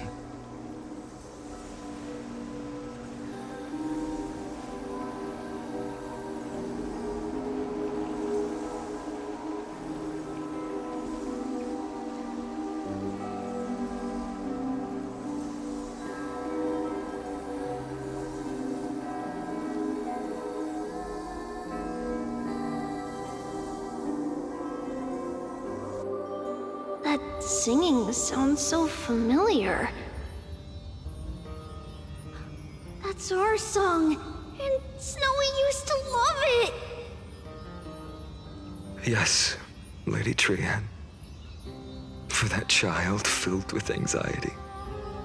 Your songs always dispelled the clouds in my heart. Even if for just a moment. Snowy was so cute and kind when he was little. Now, you've grown so much. Maybe not as cute, but still just as kind. Time spares no one, so there's nothing we can do. But kindness, you helped nurture it in me. Don't mention it. Your light is as bright as ever. Keep it up and stay strong. See you, Snowy. Goodbye, Lady Trian. I heard what you said. Are you suggesting the debate tactics I've taught you are nothing but sleight of hand? Not at all, Professor Anaxa. Honestly, without those techniques you taught me, the Flame Chase journey might not have survived. Good thing your head's still clear. The Chrysos heir of Kefali. I had no idea you had it in you while I was drilling those formulas in your head in class. Who could have thought, Professor? By the way, I've completely forgotten those formulas now. Some things never change. In our next lives, I'll teach you how to truly embrace your divine duties.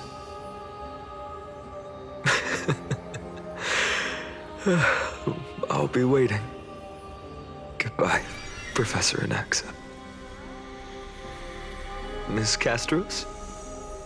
Aren't you going to say something? Lord Finan, you have always been so approachable. Ever since we first met, you've seen me as a friend. It was the first time I understood what everyday friendship was like. But that's dangerous. Dangerous? Laughing and chatting with you, I sometimes forget who I am. And for someone with my kind of power, that's a real hazard. I hadn't thought of it that way. Sorry, I forgot to consider your perspective. Please, no apologies. Despite everything, thinking back on the times we spent together makes me really happy. I feel the same. Goodbye, Finan. Goodbye, Gasteras. Aglaya. Remember, Finan, after completing the flame chase, leave the decision to initiate the miracle of Genesis to the Amphorians. The Chrysos heirs are the executors of the prophecy, yet they, the people, are the true masters of this world. Rest assured, I always keep your teachings in mind. The difference between a presumptuous hero and a tyrant is a fine line. Well said. You've got a good memory. It's late. Anything else you'd like to add? Anything else? Even in your imagination, I'm not one to show my vulnerable side. No worries. I've long understood how difficult it is for you to open up completely. Thank you for bringing me here, Aglaya. You saved me. Maybe what I wanted to save wasn't you, child, but this crumbling world. Goodbye, Finan. Goodbye, Aglaya. Did you forget me? Forget you? Like I'd ever. We aren't parting ways forever. You're just off to guard the gates at Castrum Kremnos. Let's not make this a tearful farewell. You know just how to make a person uncomfortable. I have a feeling we'll meet again in this lifetime. Let's have another showdown then. Deliver. That's very confident of you. I've changed since then. Have you seen this sword? It's a masterpiece freshly forged by Cartonis.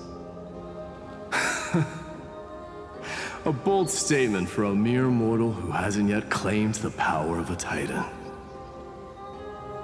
See you around, Finan of Ides Elysiae. It's a date, Mightimos. What a poignant, yet splendid journey. And it's still not over yet, is it? Yes, Cyrene. I was right. In the end, you did become the deliverer in this story. A lot has changed while you were away. I've met so many people, tried so many things. I've found new resolve. And I've let go of some attachments. I'm not the same person I used to be. But to me, you've never changed at all, Finan.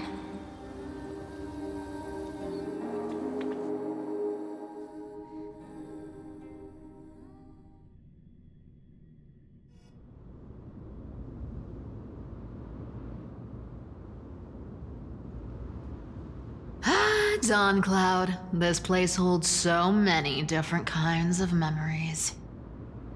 I remember you could see the Goldweaver sign from here, all the way down the mountain.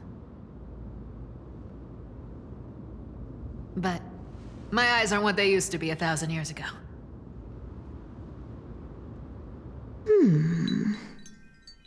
Cyphera, you... Seamstress. Tell me, Does Akama have any treasure so rare that not even your... I mean, our shop has seen? Of course it has. I heard there's a gem of all worlds hidden somewhere in Dawn Cloud. Apparently, it's a piece that fell out of the Dawn device. It's truly a priceless treasure, being a part of Kefali's divine body. Even I, the Gold Weaver, cannot witness its glamour. Gem of all worlds. Nice! Got it! Well, please keep looking after the shop while I... Let me guess, Cypherer. You're probably already plotting to sneak into Dawn Cloud to steal that gem, aren't you? And your next move is probably trying to sell it to the highest bidder, then distribute that money to the poor and the refugees in the Holy City? Look, seamstress. Are you sure you aren't peeking into my head with your golden threads? You might be skilled at covering up lies, but your compassion is all over your face, plain as day. Don't lie to yourself. Do you honestly think this is the right thing to do, Cypherer? What else am I supposed to do? That's the only thing I can do with my power. You keep talking about how I have the potential to become a good person, or even what people call a hero. But I don't know what I need to do to get there! I can't weave golden dresses like you! I can't sing as well as Miss Hyceelins! And I definitely don't know as much as Big Sis Treeby! The only things I'm good at are the underhanded street smarts that no one even respects. But I still want to be worthy of you. I want to prove that you've made the right choice. Even thieves can dream. Right?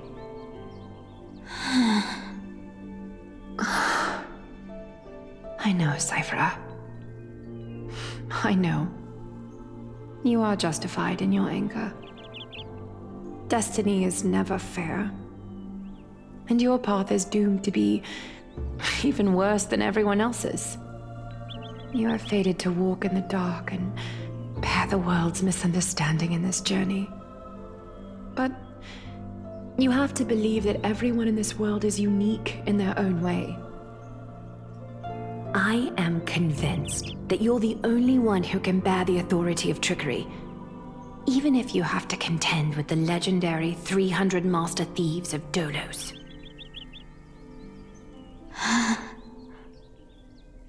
Aglaya.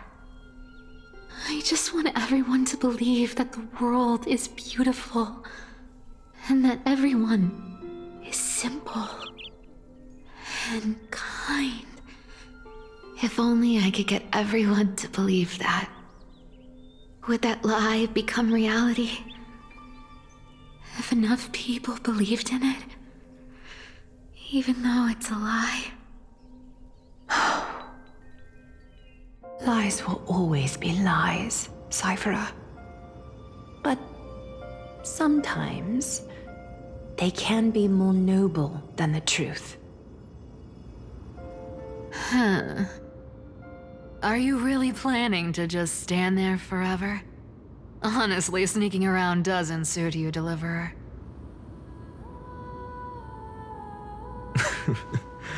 I never thought I could slip past your sharp ears, Miss Cypher. I just didn't think it'd be right to interrupt when you're obviously lost in thoughts.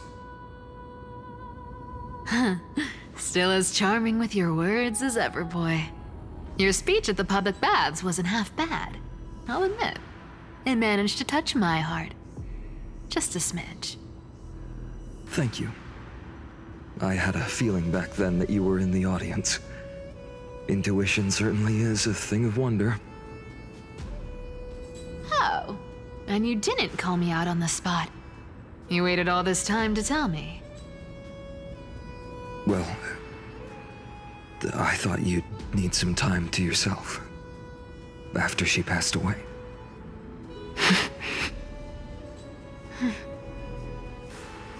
None of your business. Enough small talk.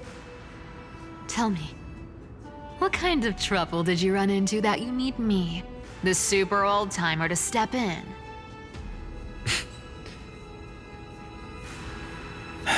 We've only met a couple of times, but you've always gone straight to business. I respect that about you, old-timer, so I'll cut to the chase.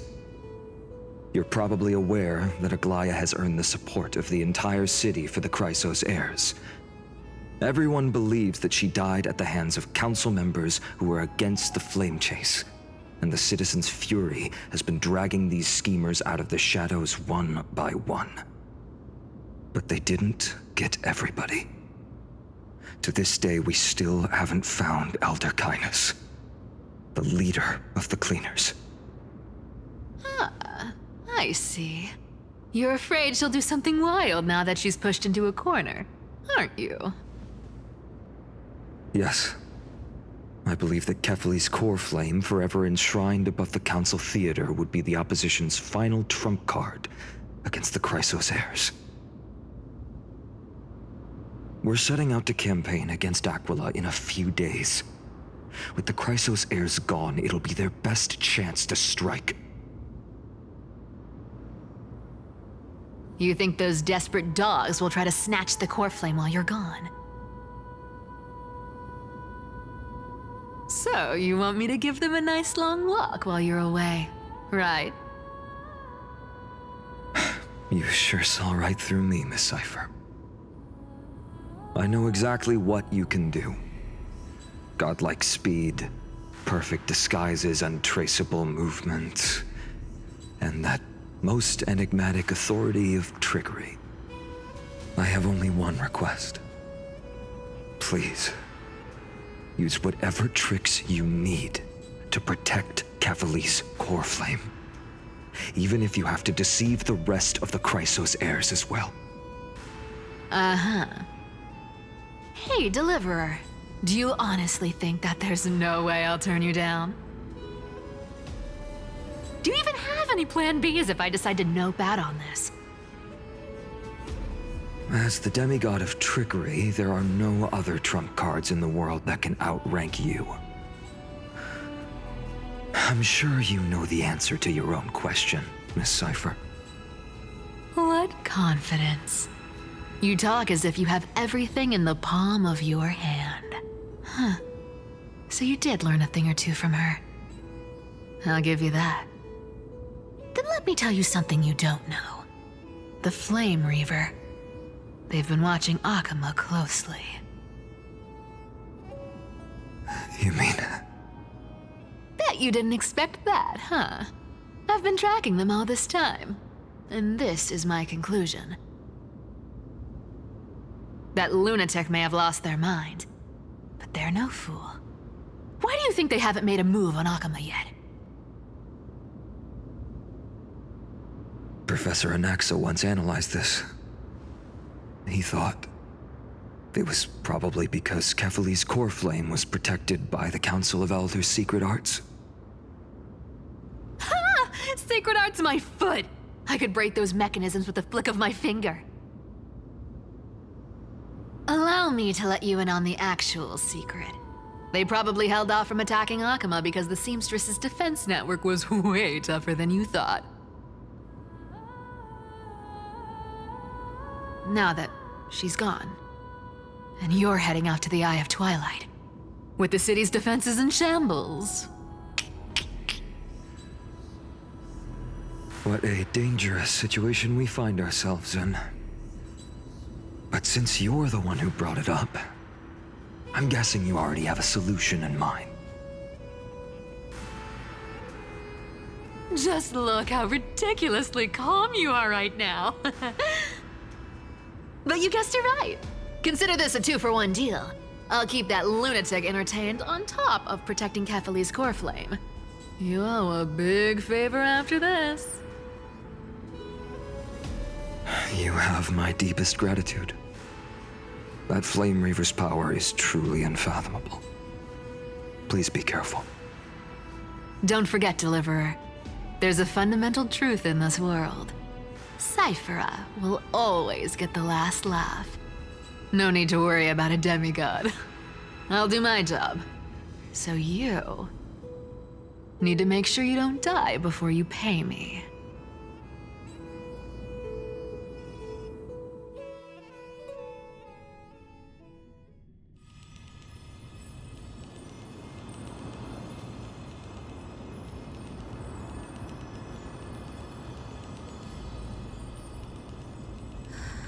I'm back. I've been trying to stay away from here since the Black Tide destroyed the grove. And through that, stay away from the memories that might make me sad. But the wind keeps pulling me back. Maybe that's the Twilight Courtyard's duty, after all.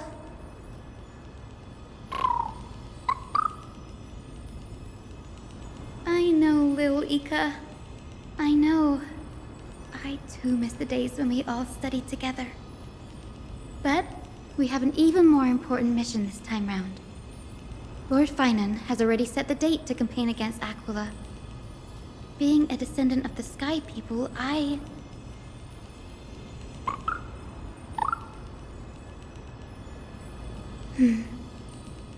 You're right. At least I can still afford to get lost in thought once in a while. Oh, ancestors. Please wait for just a bit longer. The time I spent in the grove deserves some reminiscence.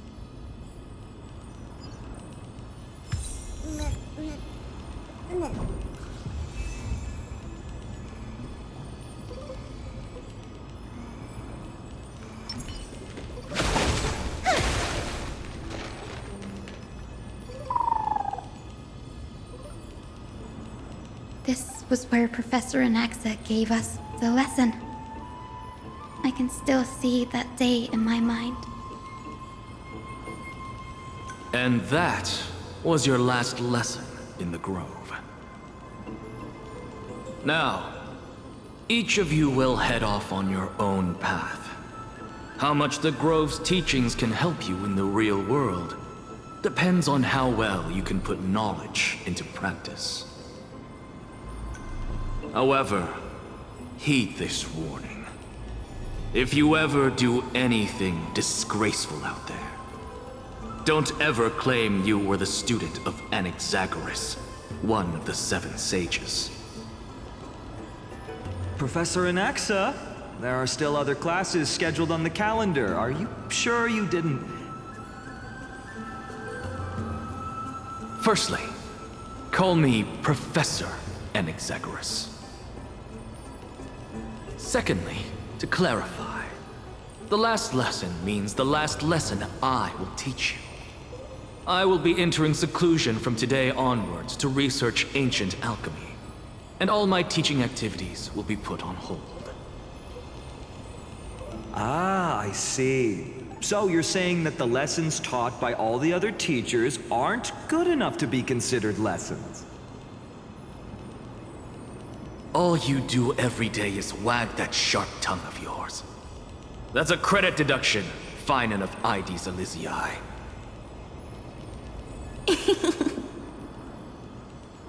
I have nothing left to say. Next. Please wait, Professor. According to the Grove's protocols for a cohort's final class, the lecturer should take some time in that lesson to discuss the students' post-graduation aspirations with them and guide them toward a solid path. Surely you can't skip such a crucial step, Professor.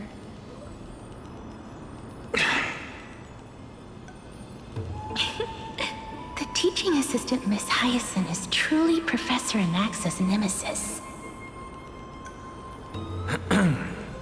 Fine. Since Hyacinthia insists on this, let's go through the process. Since some of you are so eager to speak, why don't we start with you, Finan of Ides Elysiae?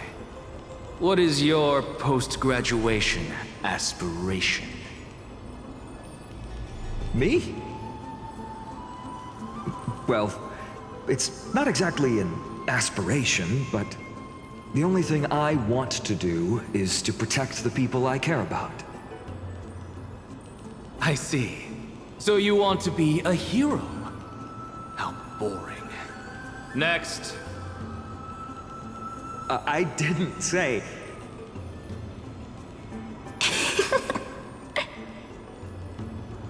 Castoris, you've been giggling for quite some time. How about you go next? Perhaps my answer is a bit vague and meaningless, Professor Anaxagoras, but... I hope the world can be freed from the agony of death, so that every living being may find calming peace. How naive. So naive that it makes me want to weep for your fairy tale. See, this is why I don't want to follow those outdated protocols. All I get are boring answers. Since you suggested this whole process, why don't you wrap this up, Hyacinthia? Share your aspiration with everyone, and let's see if yours stands out. So it's finally my turn. Good thing I came prepared. My aspiration is nothing less than completing the final blank page at the end of the hero's epic. Blank page? An interesting description. Do explain, Assistant. I've read all of Amphorius's heroic epics while studying at the Grove, and a common thread came to my attention. Almost every epic ends with a description of the hero's achievements. But few mention how the everyday people of that time lived. No one recorded the struggles and suffering the commoners endured. So you're saying that, instead of legendary heroes, you're more focused on commoners living on the peripheries of historical records. Perhaps I'm influenced by my background. My ancestor, Seliosi the Day Thunder Knight, raised her spear against the sky and ushered in the flame-chasing era that continues to this day. Her story is told to every child descended from the Skyfolk. We have no doubts about Seliosi's greatness, yet her towering figure overshadowed every record from that entire era. What about the Day Thunder Knight's family, allies, and friends? What about the survivors and those who died in the great battles? Whenever I think about their stories by the campfire, I realize the details of those legends have been long lost, and only Seliosi's name remains. Her brilliance had become as blinding as Aquila's, lording over everything on the ground. That's why I'm glad that my era does not lack heroes. All my ancestors had was a sad past. But I have a future I want to protect. Instead of becoming a hero and ushering in a golden deluge to baptize the world anew, I want to stay in the backline and save all the ordinary humans from drowning in the rising waves. I wish not to return to the sky, but to walk among the masses on Earth. I believe it's the only way for the saga of creation. To include a footnote for the everyday people in its blank page.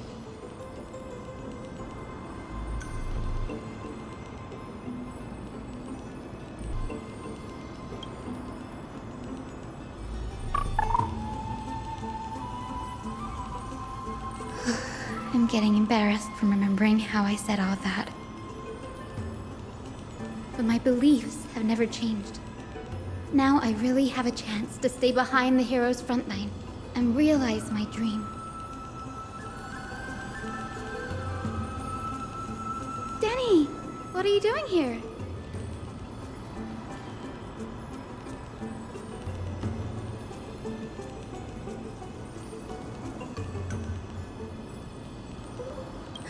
You guessed it. To reach Aquila's realm in the sky, descendants of the Sky People must perform a bloodline ceremony, summon the spirits of our ancestors, and get their blessings. That's the only way for creatures on Earth to forge the rainbow bridge to the sky. And the soul of the first ancestor I want to see is here in the grove.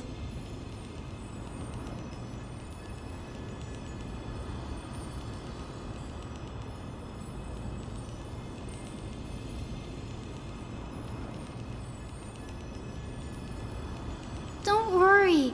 I have little Ika with me. You will protect me, won't you?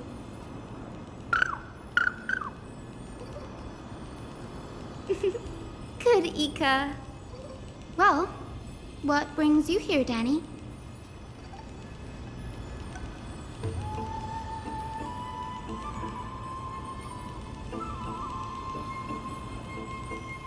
Ah, right. If all goes as planned, you and Gray will be able to go home after this mission, won't you?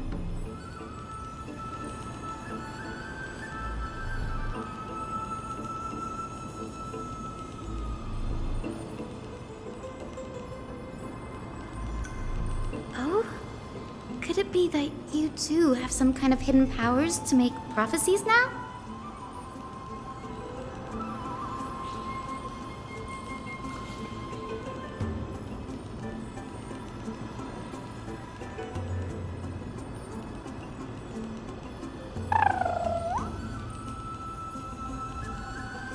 No, I didn't understand that either, little Ika.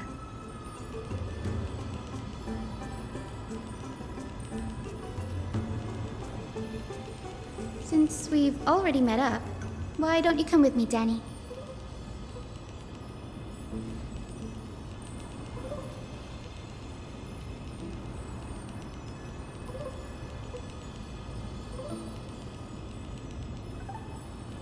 That's the dependable express guard for you. So, shall we get going?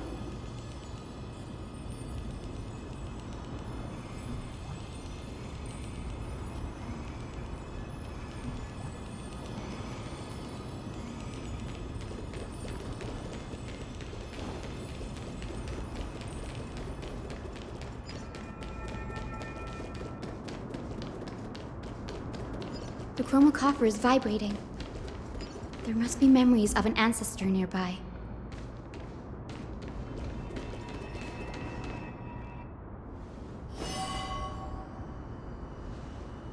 This is the divine object of the Sky People, the chroma coffer. Our ancestors dictated that when a descendant of the Sky Folk is ready to challenge Aquila again, they must first awaken the spirits of their ancestors with the chroma coffer and receive their benediction. Only after this can the chosen Skyfolk reascend to the heavens.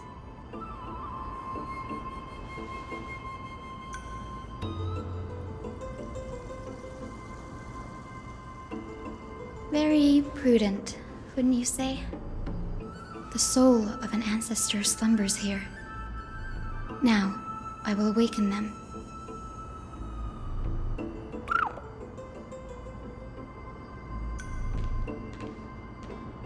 I am Hyacinthia from the Twilight Courtyard, a descendant of the sky who has inherited the duty of flame chase. The time has come to fulfill our clan's destiny. I will join the heroes of the prophecy to return to the sky and retrieve the core flame. Ancestor, please bestow upon me your generous blessing.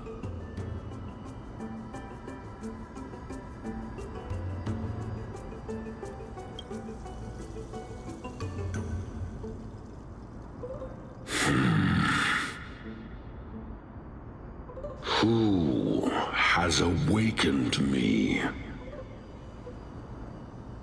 it's I. Hi, Cynthia. A descendant of the Sky People.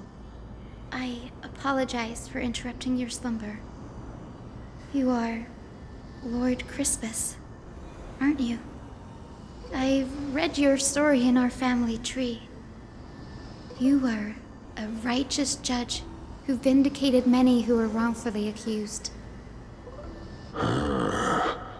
I never imagined someone in this era would still remember my name. So, our bloodline and duty have continued to this distant age. Indeed, it has. I have awakened you in the hope of receiving your blessing. For the Flame Chase journey is nearing its perfect conclusion, and retrieving the core flame of Aquila is the final challenge the heroes will face.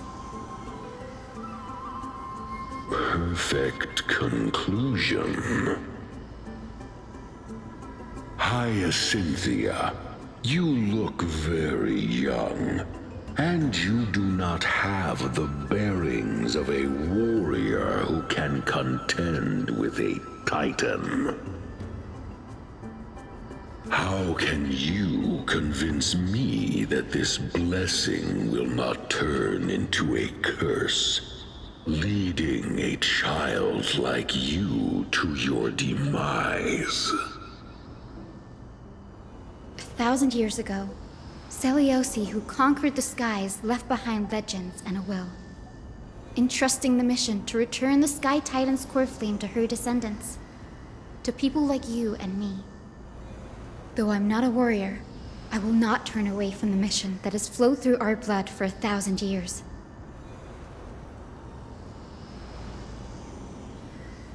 And I am not fighting alone. I have the strongest and most tenacious companions in the world. Amphorius is in an era brimming with heroes. The burden of retrieving Aquila's core flame no longer rests solely on the shoulders of the chosen Skyfolk.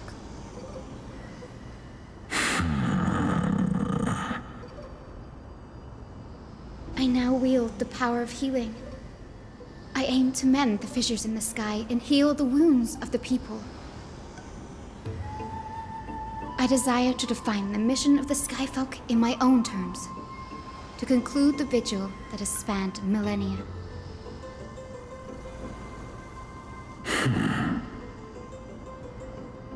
I sense resilience in your words. Not an outward resilience, but something deeper within. Receive my blessings, young Hyacinthia. May you gain wings to return to the sky via the bridge of rainbows.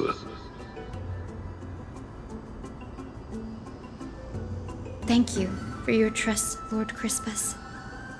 We won't let you down.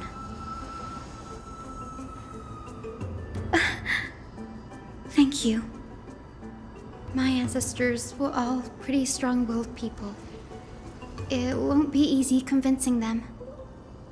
I've run through these upcoming conversations in my head more times than I can count.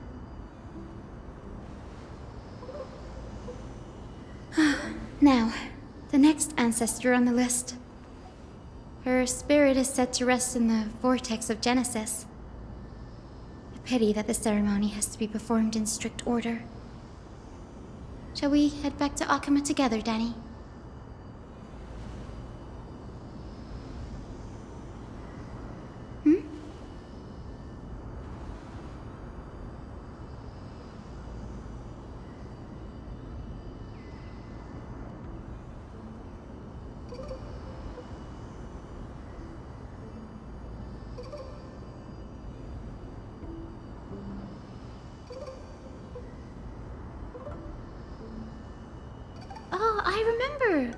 I didn't expect you to keep at it this long. That's so like you, Danny.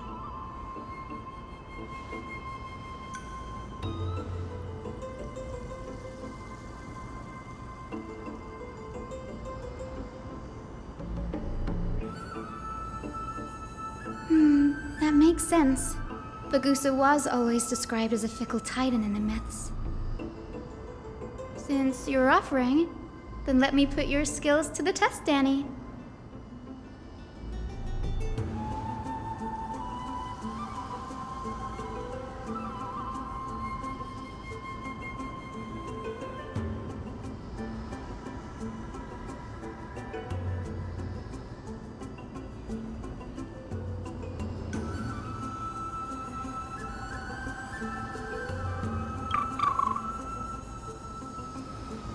Got it. I'm counting on you, Danny.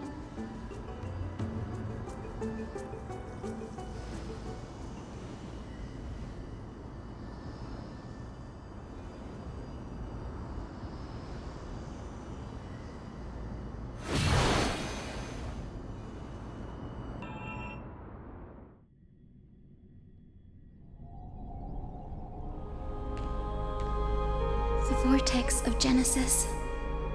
Unbelievable. Danny is full of surprises. But this does feel way more disorienting than the ritual basin. Wait, is Lady Treeby here too? And who is that next to her? Oh, I think I know who that is. Do you have to go already, Syphi?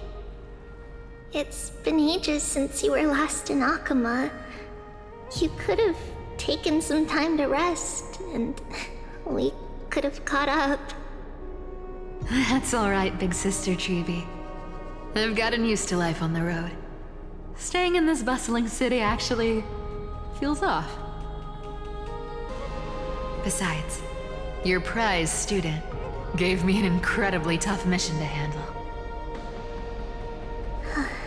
Cut Snowy some slack, Syphi.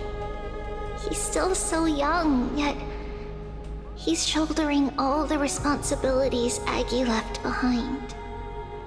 Besides, Snowy's not the kind to ask for help lightly. Since he came to you, it means you're the best person for the job. You really spoil him, big sis Treeby. Guess I'm past the age for someone to look after me. Syphi. Just kidding. I get it. That deliverer boy does have a certain charisma about him. It reminds me of Aglaia in her prime. Anyway, I'm about to head out. Oh, big sis Treeby, before I go, got a little gift for you. Well, didn't expect you to be so thoughtful.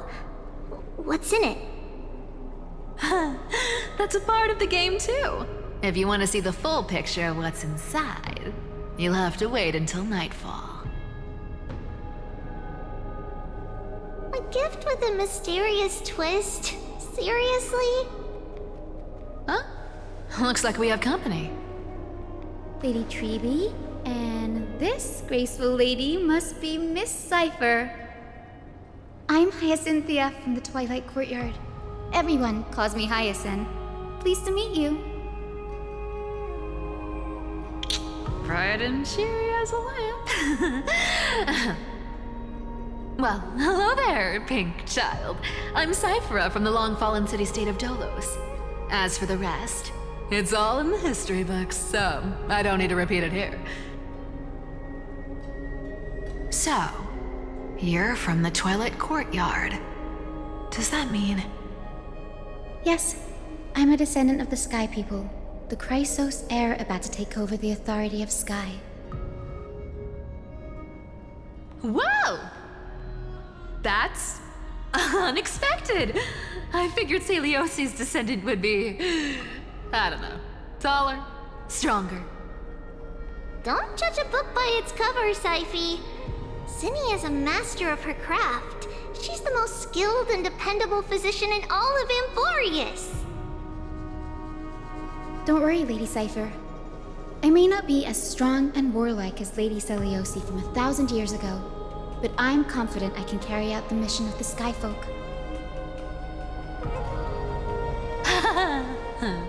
All this talk about missions, you're making it sound way too serious. You've got to look out for yourself, girl. Don't push yourself too hard. I'd hate to see that cute face all scratched out by Aquila's claws. Sophie cracking jokes?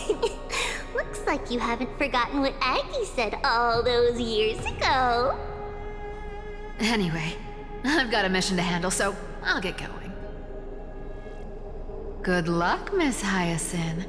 And if things get tough, just let that deliverer take the lead.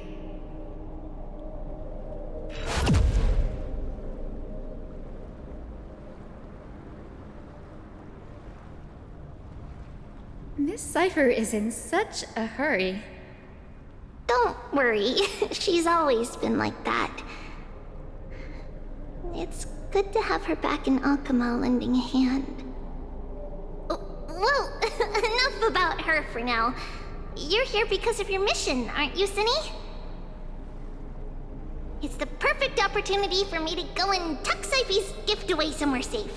The Vortex of Genesis is all yours.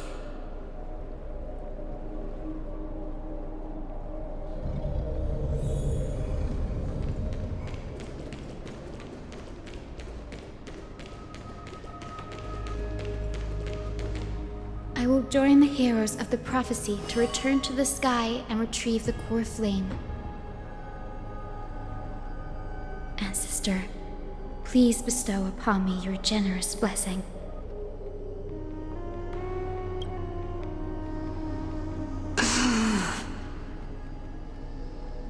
Child, what brings you before me? Could it be you're a descendant of the Sky People? Yes, I am Hyacinthia of the Twilight Courtyard, the successor of the Sky People's Flame Chase duty. You must be Gem Electra.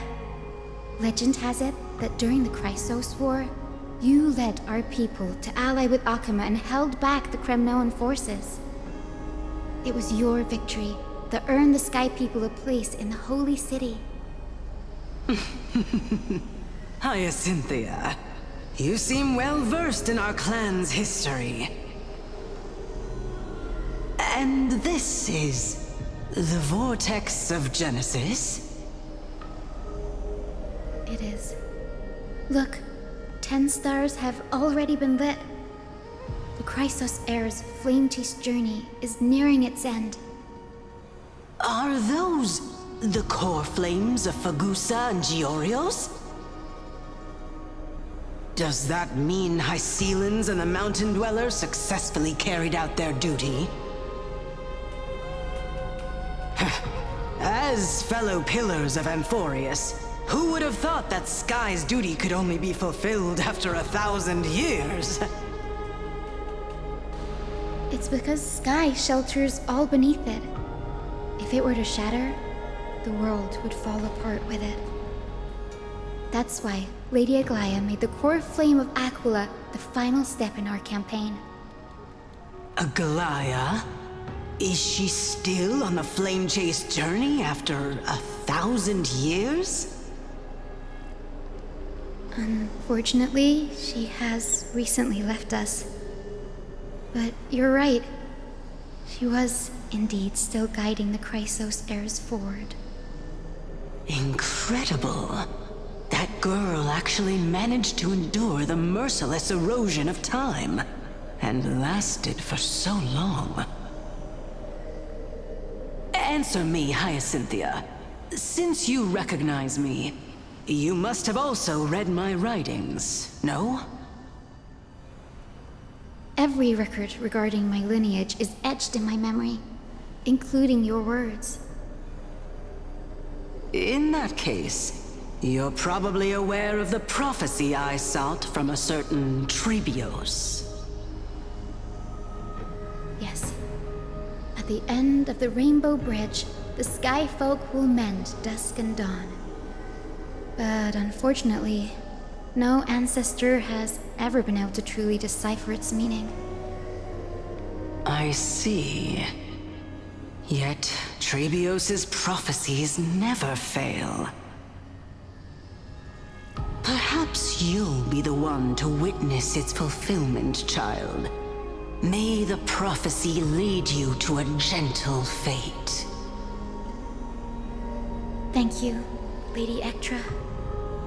Whatever fate the prophecy holds, I'll face it head-on. It's only by giving everything we have that we can truly accept any outcome with a smile. Won't you agree? I like you, child. I wish this conversation could go on a little longer. Take my blessing, Hyacinthia. When I first saw you, I indeed had my doubts. But your resolve has touched me. If Sky's divinity is fated to pass on, I hope it incorporates your optimism and kindness. Your blessing is a treasure beyond measure, General. Rest well. I'll make sure your gift is put to its best use.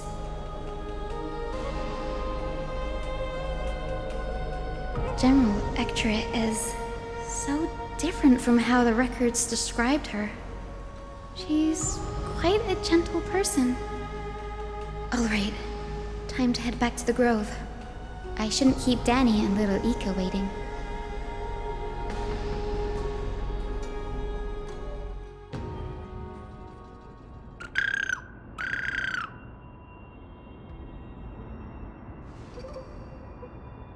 It went great. Your spirit water art was a huge help, Danny.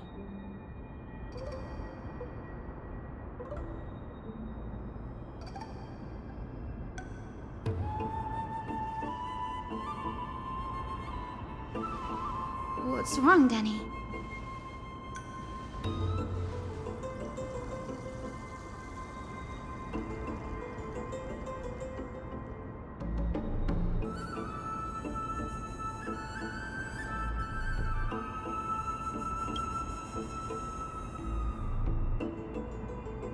You've always been a bit of a sensitive soul, haven't you, Danny?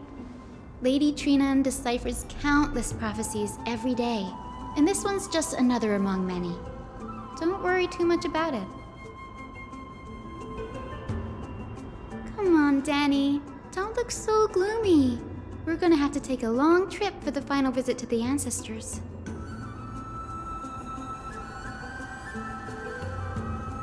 Our final stop is Lord Mighty's home, Castrum Kremnos.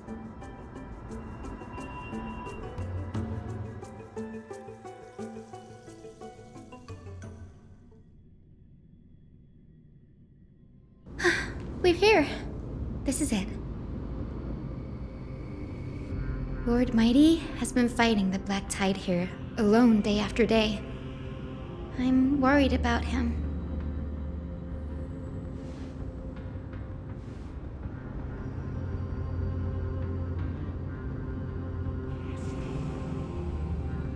That means he hasn't been consumed by the Black Tide's madness yet. We're here to complete an important mission. We shouldn't interfere with this battlefield. Don't you agree, Danny?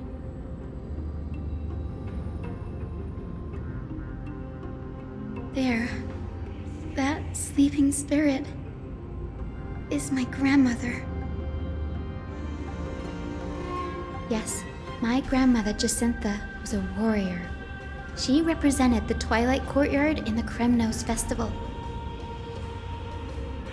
She fought her way through every challenge and reached the final stage of the Kremnos Festival. She was just one step away from securing a peace treaty for the Skyfolk, but was ultimately defeated by the champion warrior of that time. I've never looked too deeply into the details of such ritualistic violence.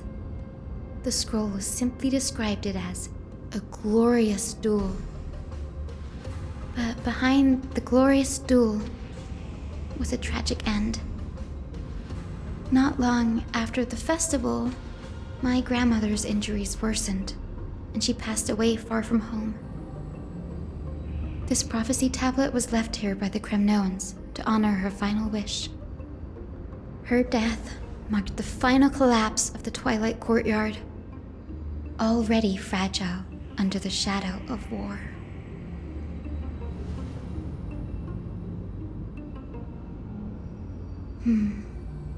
Was Lord Gretaros.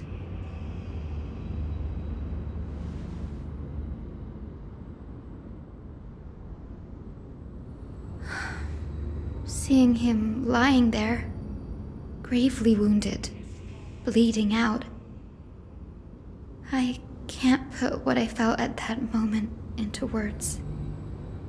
But when I heard Lord Gretaros took that fatal blow to protect Lady Trianne, all those tangled feelings faded away.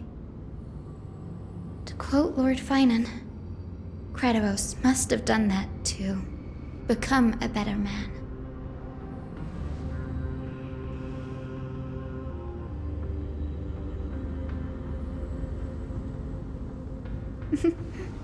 You're getting better at this, Danny. In her final diary entry, my grandmother wrote that when the moment of destiny comes, a descendant of the Sky People would deliver the message of their departure to her spirit.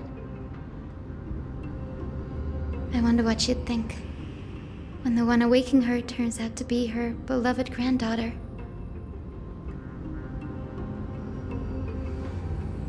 I will join the heroes of the prophecy to return to the sky and retrieve the core flame. Ancestor, please bestow upon me your generous blessing.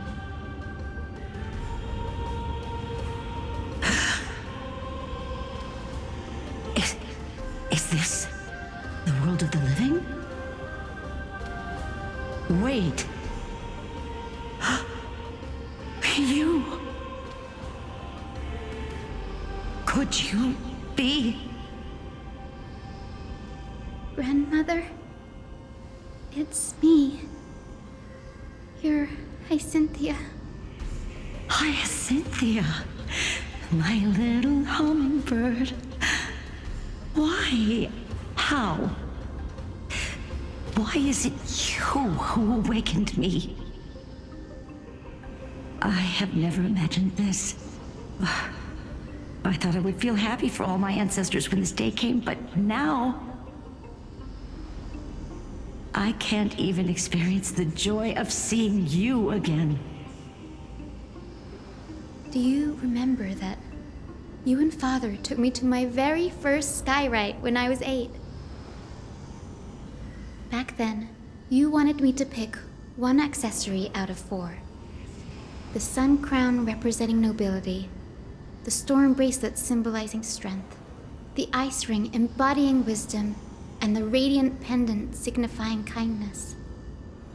Grandmother, do you remember the one I chose? You spoke an innocent little prayer, infusing a faint thread of light to that modest pendant. Yes, and I remember how surprised you were. In all those centuries, no other child of the Sky People had ever made the same choice I did. Hyacinthia, there was a time when I thought you were a timid child. You never had much interest in swords or battle and had no relation to that fiery determination and strength in our blood. Yet I've told myself, that's not a bad thing. If my hummingbird could live her life in kindness and optimism, then it'd be a good thing. I never thought the burden of retrieving the core flame of Aquila would fall to you. Don't worry about me, Grandmother.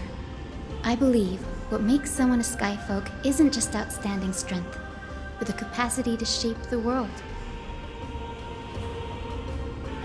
When the world cried out for a hero to challenge the gods 1,000 years ago, Zeliosi stepped forward and began the flame-chasing era. And now, as the flame chase journey nears its end, this broken world is crying out for something else. Healing. Isn't it poetic? A saga that spans 1,000 years, began with Sky, and will also end with Sky. You're still as optimistic as ever, just like when you were a kid. If your mind is set, Hyacinthia, then carry your resolve through to the very end. Return to the sky with my blessing, and watch over this world on the threshold of salvation. Grandmother, thank you. But I have one last request.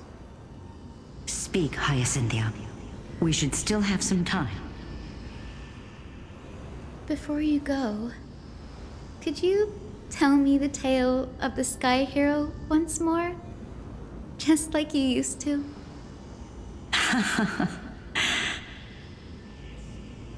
Then listen closely, my dearest hummingbird.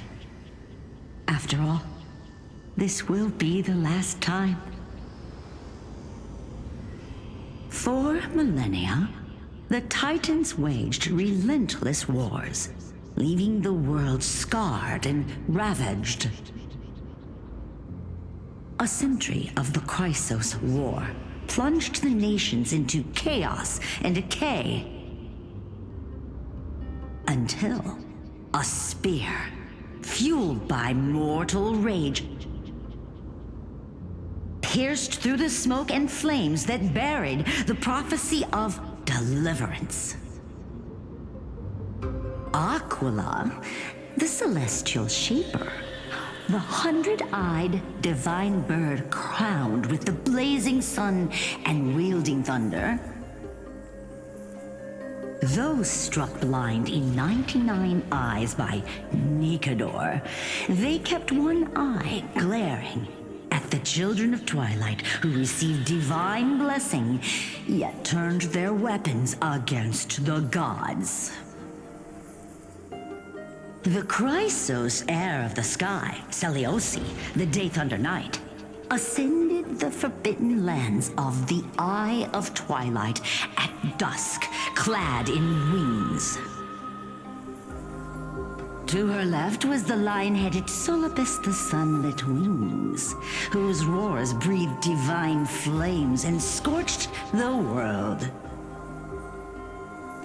To her right was the horse-bodied Lunibus, the Moonlit Plume, whose graceful steps trampled the stars in the heavens. The one warrior and her two beasts challenged the ruler of the sky, determined to seize the divine core flame through plunder. The Titans' every roar summoned lightning bolts, and their every movement stirred cyclones. The wounded Titan's blood poured down like boiling rain upon the world and converged into scalding torrents. In the final moments of battle, the sunlit wings set the Titan's wings aflame, while the moonlit plume sealed the divine body. The battered hero of the sky, with her wings broken and her body covered in wounds, struggled to lift her spear and pierced the last monstrous eye. The Titan's divine body crashed to the ground, and with it, the sky tore apart like fabric, about to fall with its god. The fear and pleas of mortals urged the hero of the sky to rise again. Seliosi, the Day Thunder Knight, the first of the Chrysos heirs to slay a god in this world, charged into the crumbling body of Aquila with her two fearless winged companions. She merged with the Titan, holding up the sky once more, only to leave behind a powerful message for the world. My descendants will be blessed and cross the Rainbow Bridge back to the sky. At the end of the prophecy of Genesis, they will reclaim the core flame from my hands.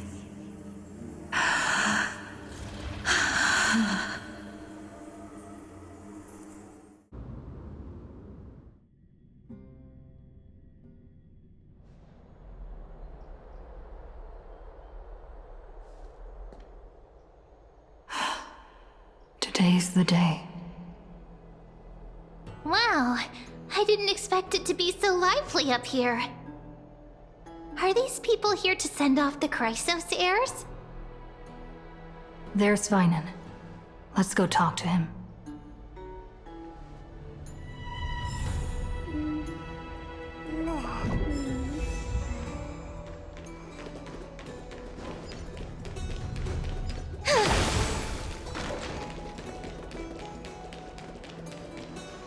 I know this is a big ask, Namazani. I hope you understand. Please don't say that, Lord Finan. It's an honor for us to be entrusted with this task. Go then. Let's hope our concerns don't come true. I hope you all return safely, my lord.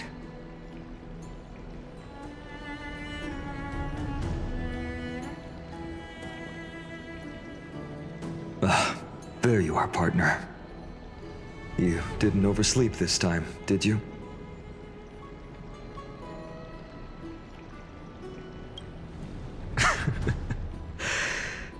Always dependable.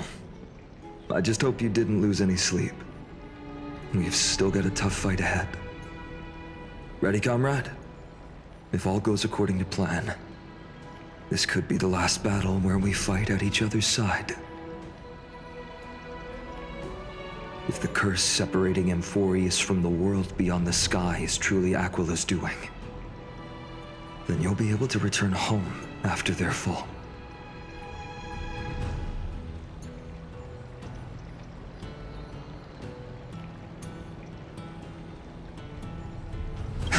Sorry, I'm no help there. Don't worry. Dan Heng mentioned that Counselor Lygus can help you with that.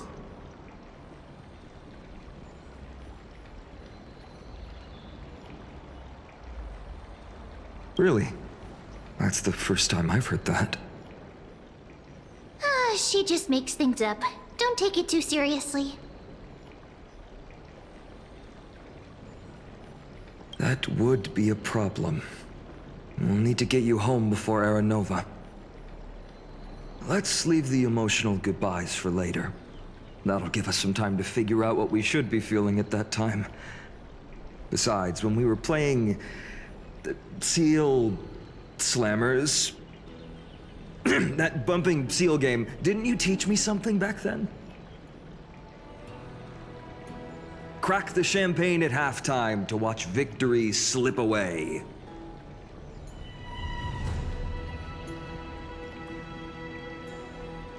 The last mile is the hardest. That's from Dan Heng. Same principle, just more elegantly put. Hey, speaking of Dan Heng, where is he? He arrived before everyone else and climbed to the cliff top to wait for us. He's probably not keen on being the center of attention. Lord Finan, please make sure you all come back safely. Please defeat the indifferent eye of Twilight and restore a compassionate sky to Amphorius. Thank you all for your blessings. Rest assured, we're fully prepared. But I'm not the main attraction today. Please don't hesitate to cheer for Miss Hyacinth when she arrives.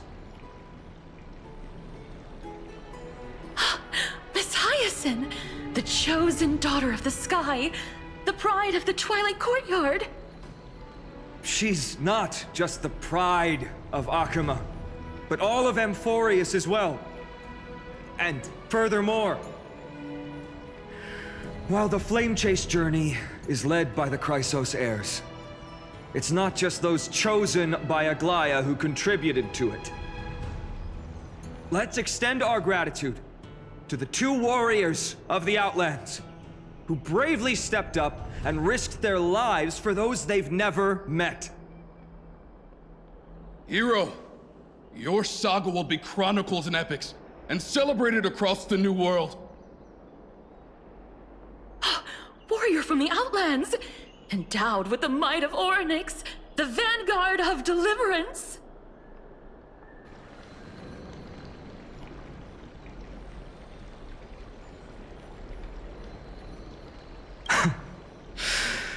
After all this time, you should know when I'm just being polite and when I'm genuinely speaking from the heart. That praise was heartfelt, partner. Had I not trusted my instincts and put my faith in you and Dan Heng, it's hard to imagine what might have become of Ak. The guest of honor has arrived.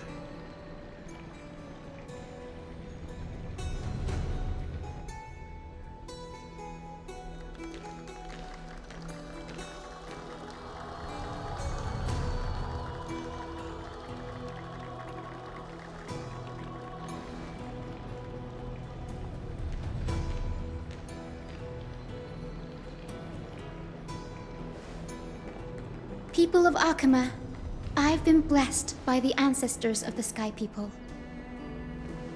They have agreed to bestow the 1,000-year mission to me, and to have me claim the core flame of Aquila.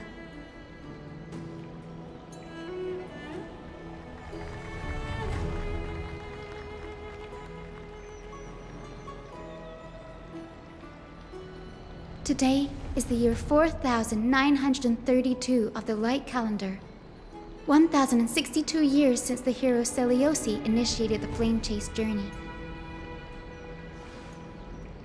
I, Hyacinthia of the Sky People, am prepared to lead the children of humanity back to the sky. History doesn't breathe evenly. At times, it suspends its breath for millennia, as though time is frozen. At other times, it pants rapidly, as if poised to topple the world and our civilization in an instant.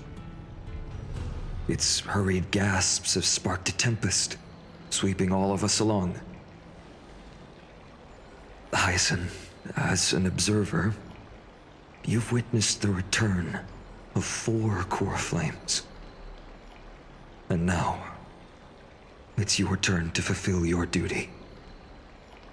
Please, guide us into the heart of the storm as the executioner of this mission.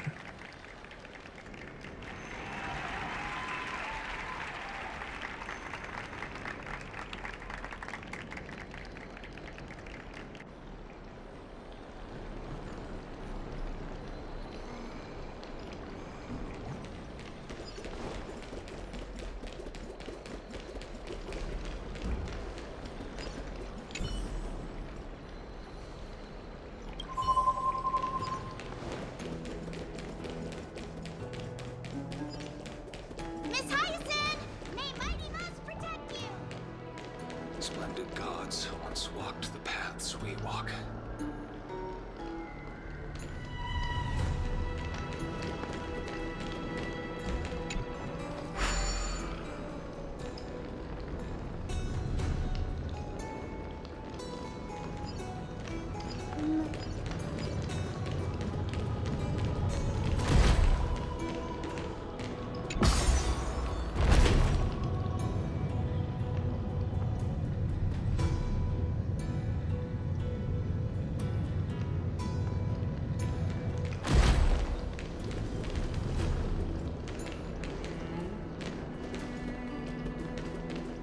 I hope the Chrysosaurs triumph All that's and bring left light of to that this world darkening world. is a hazy mirage.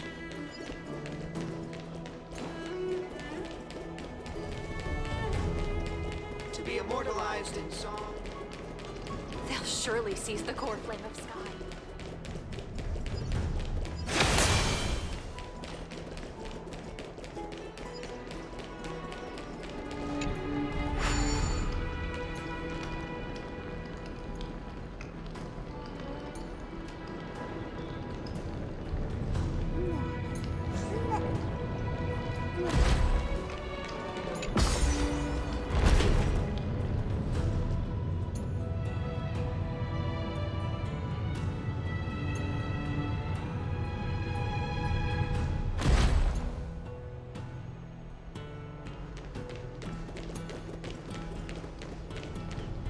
Thanks for waiting, Dunhung. The team tasked with conquering Aquila has finally assembled.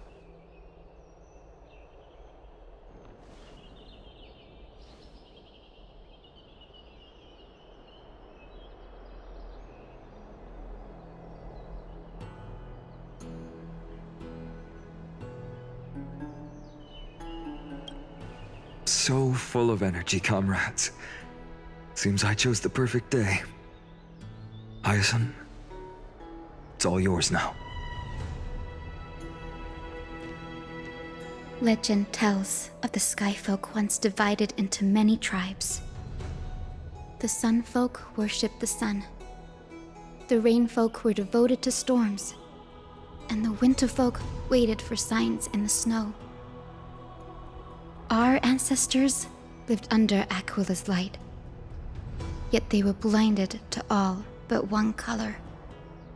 They forgot that the light that illuminates the world is made of countless different colors.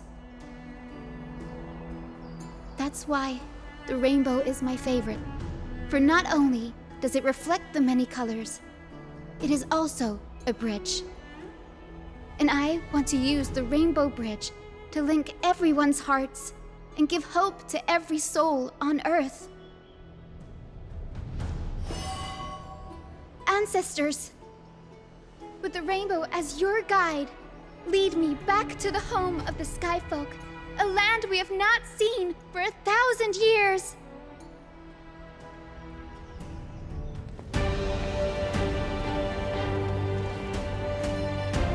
Oh, Rainbow Bridge, please guide us to ascend to the skies once more.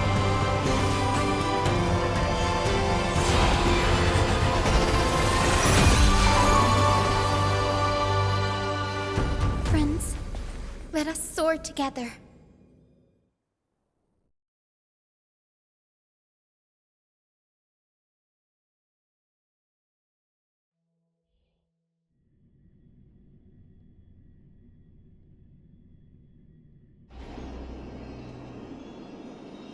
Flying along the Rainbow Bridge is truly an amazing experience.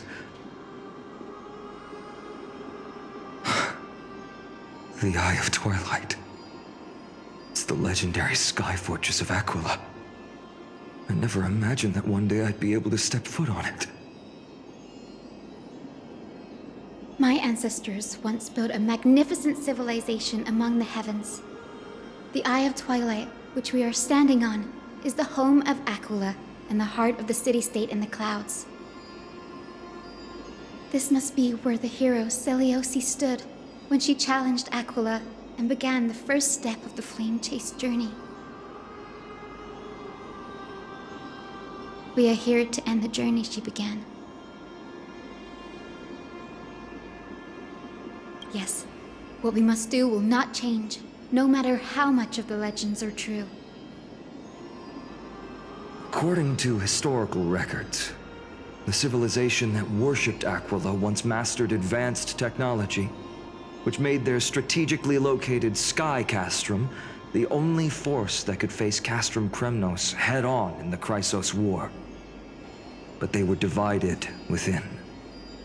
The frequent wars started by the Chrysos heirs drained their power, especially after the prophecy descended.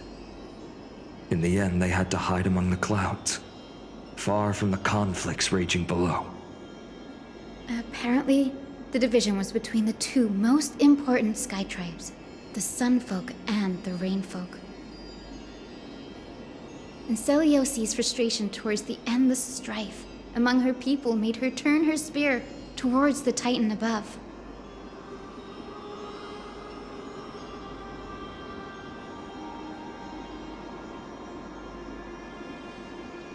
After driving the enraged Titan to the brink of defeat with her two-winged companions, they all vanished somewhere in the sky. Her courage was unparalleled. Yet she still could not end Aquila, nor bring back the core flame of sky. Some say she sealed the wrath of the god within herself, trapping them deep within the Eye of Twilight to support the heavens of Amphorius forever. In other words, she became one with the Titan, I would have considered it a fairy tale, but after seeing what happened with Professor Anaxa, not anymore. Has that Titan and that fused hero been looking down on the world from here for 1,000 years?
Give it some sunshine and the color will get even prettier.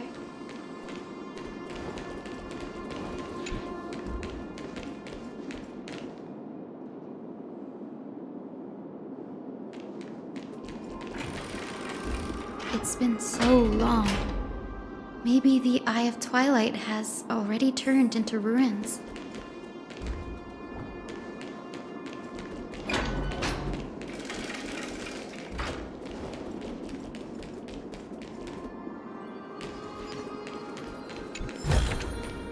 Didn't think I could find that, did you?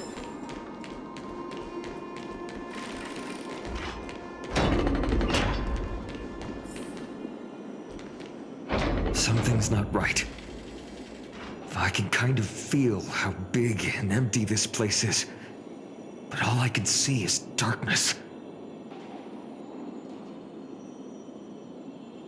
Maybe it's the celestial mural. The Sky City believes that mural to be connected to Amphorius' sky, and any weather condition depicted on it will become actual weather. The mural would reflect Aquila's shifting mood, like clear skies, fog, snow, or thunderstorms. The sky priests would gather here during peaceful times and pray to the god for warm breezes and good harvests. To put it in words that Gray and Danny would understand, just think of it as a massive screen. In any case, exploring in the dark is never a good option. If we could light up the mural, it might just provide us with the light needed to move forward. That really conspicuous device might be part of the ritual. Let's go take a look. It's dark, so watch your feet.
have no idea how to turn it on.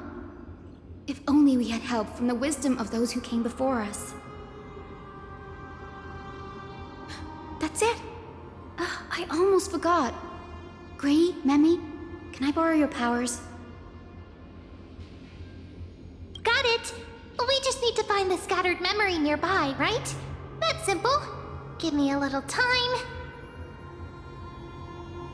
Feel the flow of time. Over there. And over there. Done! There haven't been many people for a while, so the traces of time are super obvious. I knew you could do it, Memi. You are a huge help.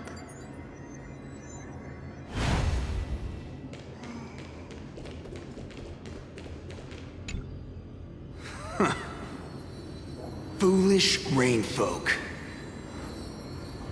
The great Aquila has already left a mark of their manifestation on the golden clouds. The gods' choice is clear. Only we, the Sunborn, are the true heirs of the sky. This war is destined to end in the victory of the Sunfolk. May the Eye of Twilight never close. May eternal daylight embrace the land! Left a mark among the golden clouds. Is this referring to the celestial mural? But we can't see anything right now.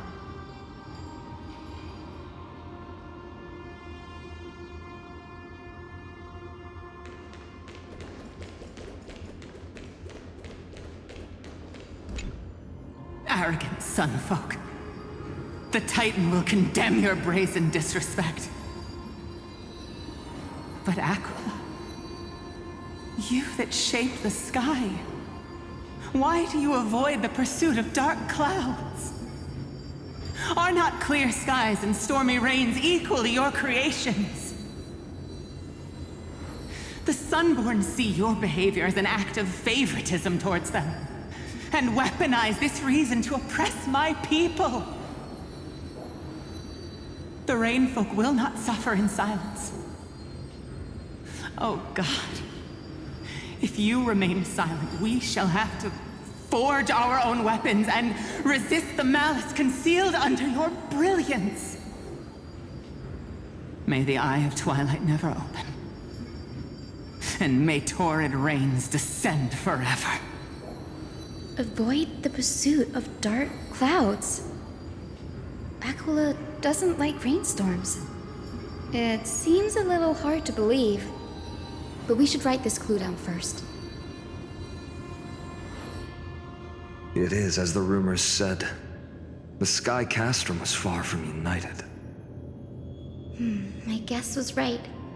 This venue is indeed where celestial rituals were performed. Memi, can you retrieve even more memories? No problem at all. Here goes. There we are. Wind, snow, rain, shine. In the name of the sky's 100 eyes, I bring celestial phenomena upon the world. The turn of dawn and dusk, commanding the celestial globe. Awaken, celestial mural. Stop, foolish Cloudborn! How dare you tamper with the celestial globe and distort the weather? This is blasphemy! The Titan bequeathed the celestial globe to our ancestors, so that we could divide the light and dark equally between day and night, so that all things could grow beneath the celestial phenomenon they preferred. But the Sunborn have asserted control over the celestial mural. And now the days are endless, subjecting the land to drought and burning. And you have the gall to accuse the Rainfolk, who you've oppressed. The land? It is our eternal nemesis.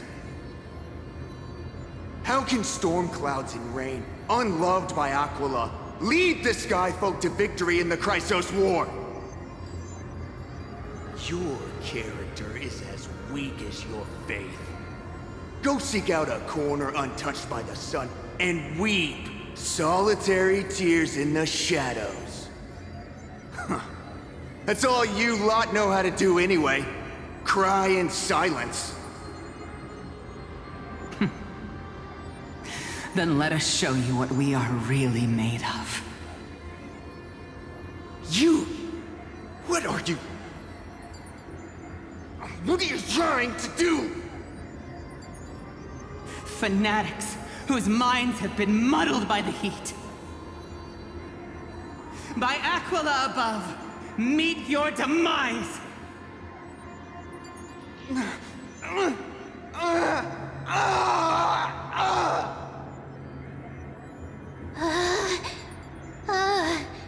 What a terrifying memory.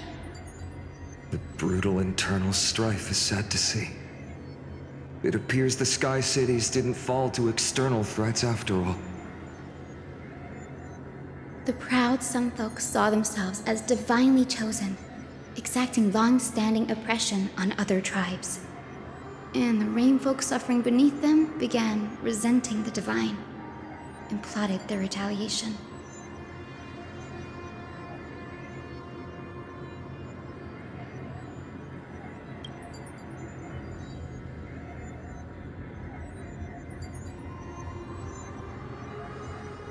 No matter the era, conflict among humans is destined to persist.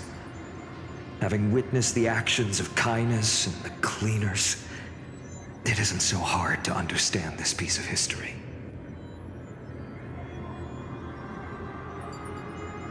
I can't judge who was right or wrong, but when the box of misfortune is opened, no one escapes unscathed. The hero Seliosi.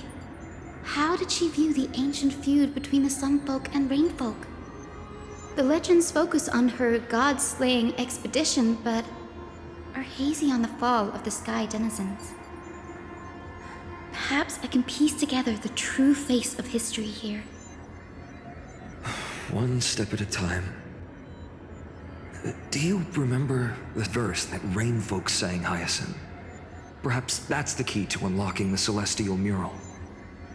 Yes, I already memorized it. Now, shall we try to wake it up?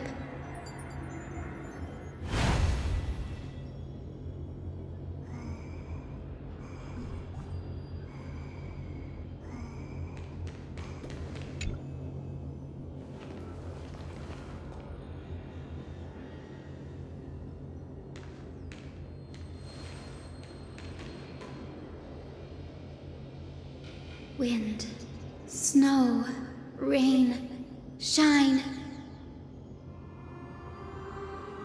In the name of the sky's 100 eyes, I bring celestial phenomena upon the world. The turn of dawn and dusk, commanding the celestial globe. Awaken, celestial mural!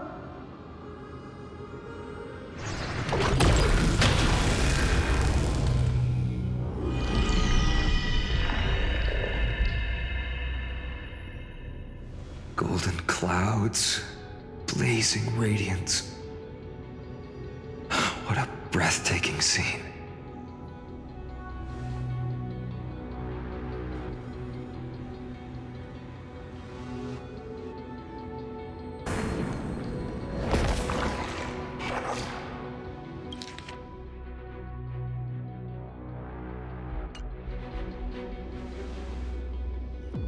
How chilling.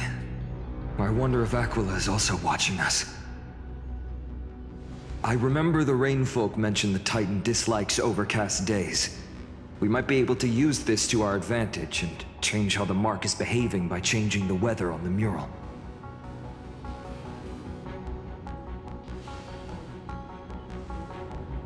Don't worry. The mural probably lost its original function ages ago. Akima's light comes from the dawn device shouldered by Kefali anyway. That being said, there's no power in this device anymore. We have to find another celestial globe if we want to change the weather on the mural.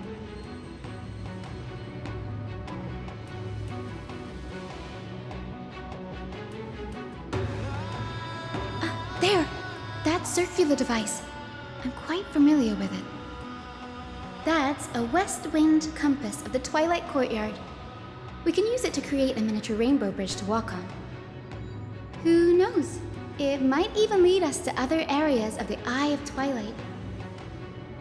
Technology passed down from the Golden Age is finally proving useful. Let's go. Leave the adjustments and calibrations to me.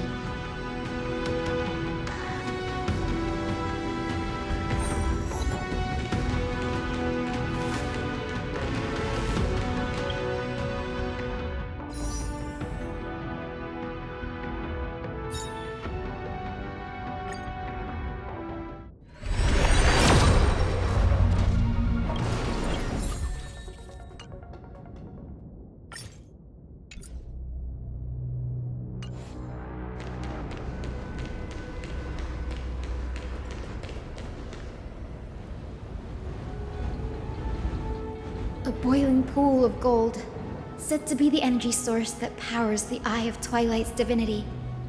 You should watch your step as you walk. The mechanical structure is a bit different from the one used in the Twilight Courtyard. How should I put this? It's a little more complicated.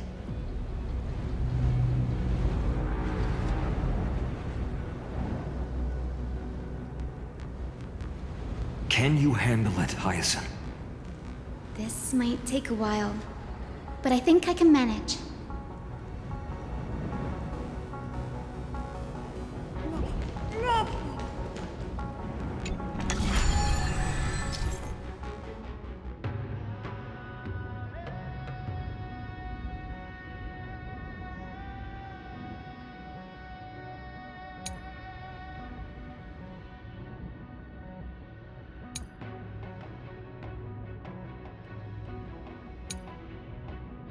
Deep breaths, and find the way out.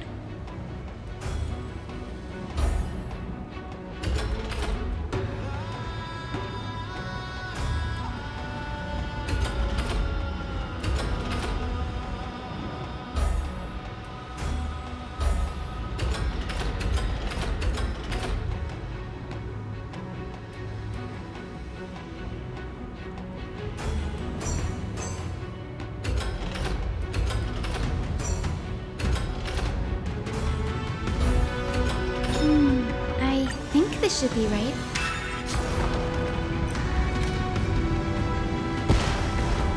Look! The rainbow bridge has appeared! Well done. Now we can cross. Hey, careful!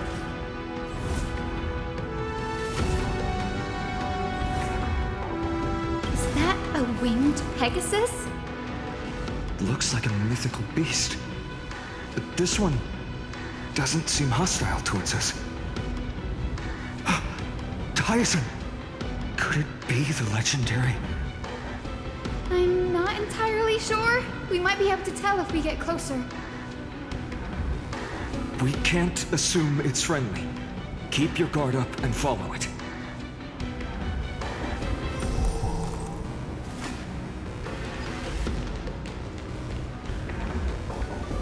Legend has it that the hero Celiosi was always flanked by two winged companions. Solibus and Lunibus. They were her steeds and comrades. If they are still alive, they might help us confront Aquila.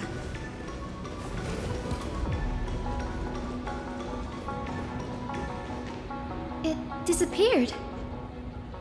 An illusion? Or the memory dissipated?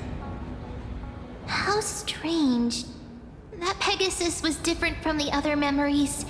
It was surrounded in an air of sorrow.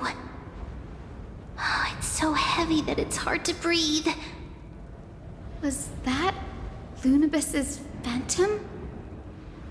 Did it appear here because it has unfinished business? If that's really the case, there must be a super strong obsession keeping it in one piece. Could it be some remaining bits of Celiosi's will? We can't be sure of that yet. Let's take the elevator up to the Eye of Twilight's core first.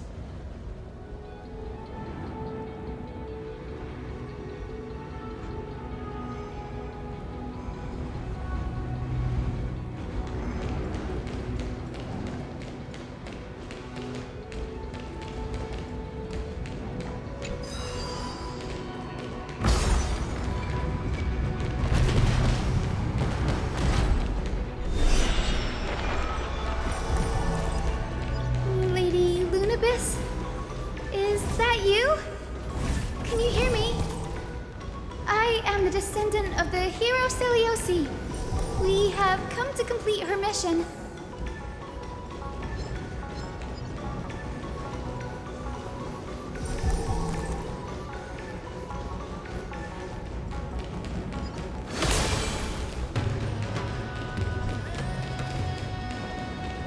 That's another one?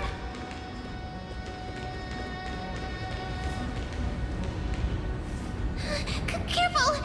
It's not a memory phantom! It looks like it's alive! But it's so twisted and very shadowy, like those black tide creatures! Hyacinth, watch out!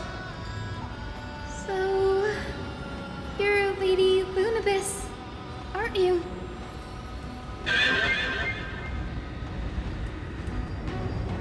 Then that corrupted being before us must be Lord Solibus. Did you lead us here so we can free your companion?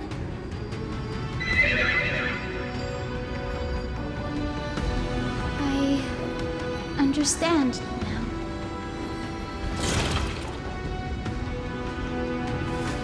You must have been tormented by pain for so long. But you didn't give up. And you've held on to what little is left of your will with such tenacity. Don't be afraid. You're not alone anymore. I am Hyacinthia, the healer who inherited the hero's bloodline. Celiosi, the Faith Thunder Knight, was once your comrade, wasn't she?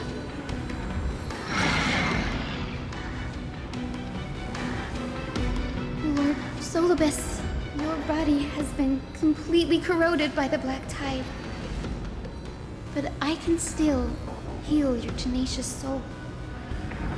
Just like Lady Lunabis, even if you've lost your mortal body, your spirit remains pure. Please, keep holding on to what's left of your will, and I will reawaken you as a heroic soul.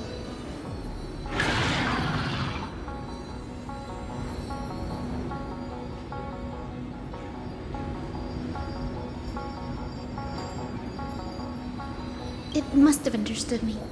It's a creature of wisdom and tenacity, despite being mired in the agony of the black tide. Solibus, the sunlit wings that once accompanied the hero. If this battle can remind you of your great deeds from back then, it would be my honor. Come on, heroes!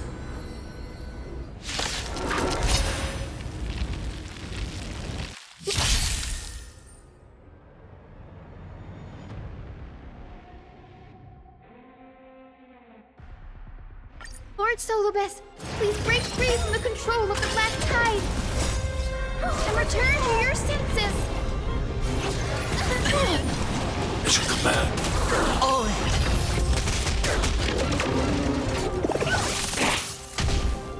Have some sunshine. Dispel the gloom. Restore the skies. No dirty tricks, alright? Watch your head. Right! Investing in victory means playing the long game!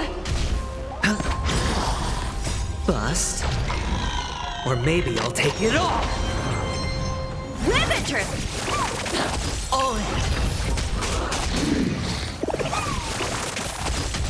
Hide. Stay back, Clara. Watch your head.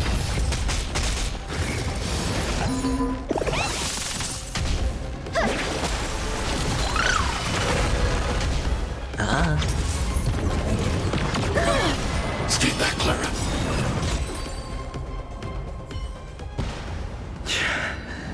It's over. Solibus.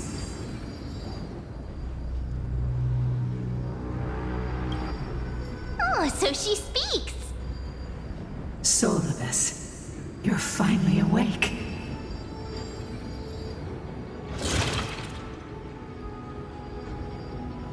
My consciousness has been lost for far too long.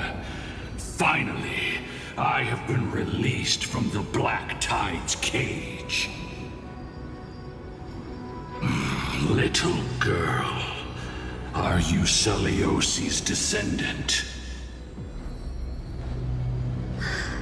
It is me, Lord Solibus. My name is Hyacinthia, and my companions call me Hyacinth. Hyacinthia, you don't have the scent of her on you. It's been 1,000 years. Celiosi's blood may have thinned in my veins, but the resolve of the Sky People has never been eroded by time. I've journeyed here to fulfill her dying wish. How much do you know about her dying wish?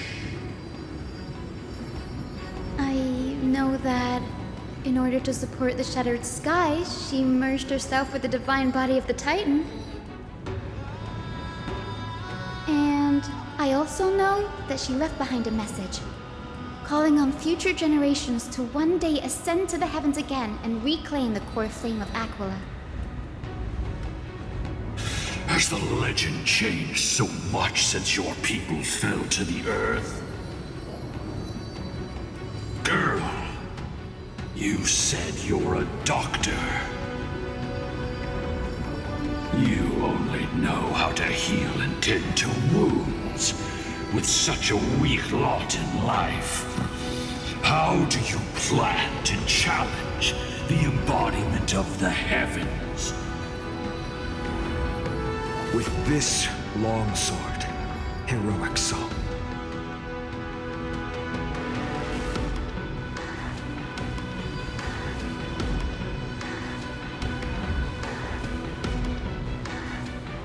As you can see, we're all Hyacinthia's companions and comrades.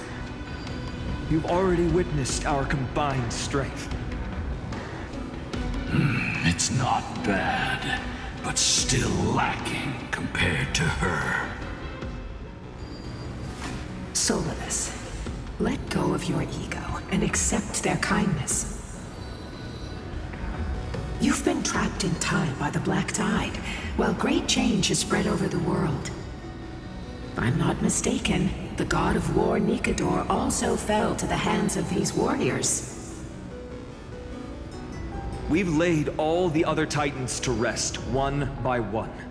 Now the final target for the Flame Chase is the master of this Sky Fortress. Please guide us to an audience with Aquila, heroic souls. Celiosi initiated the era of slaying gods and attaining their flames. Even if she could not witness the end of this era, you will all at least bear witness on her behalf. Confidence and fierceness. Yes, I do indeed see a shadow of her in you.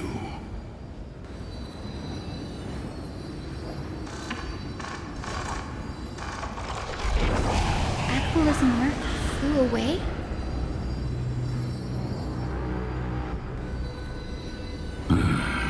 Maybe they detected our awakening.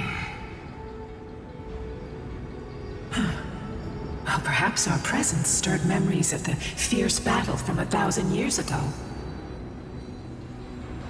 We learned from past memories that the Sky Titan fears dark clouds. Would you know more about this topic? What the memo sprite said is true, but you all still need a guide. Follow me, Hyacinthia and fellow warriors. Let the hunt for the gods start again. Is Lady Lunabis not going with us? I will be waiting for you all at the next destination, Hyacinth.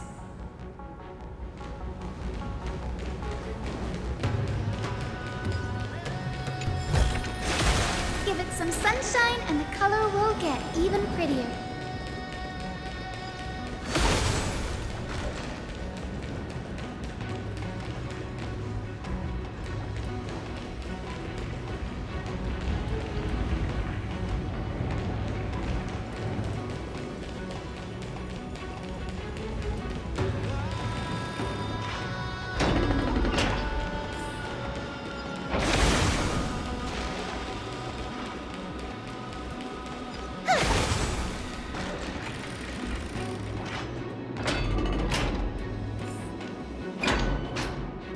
A 1,000 years have passed, and yet this place feels the same. Just that there is no more human clamor. This is the Hall of the Sunfolk, where the Sunborn once held grand ceremonies to give thanks for Aquila's gifts. The Sky Titan really take the side of the Sunfolk? Everyone thought so until Celiosi's spear pierced through Aquila's wrath. Only then did we understand that Aquila wasn't hiding from the clouds and rain, but from the horror that lurked within the unlit shadows.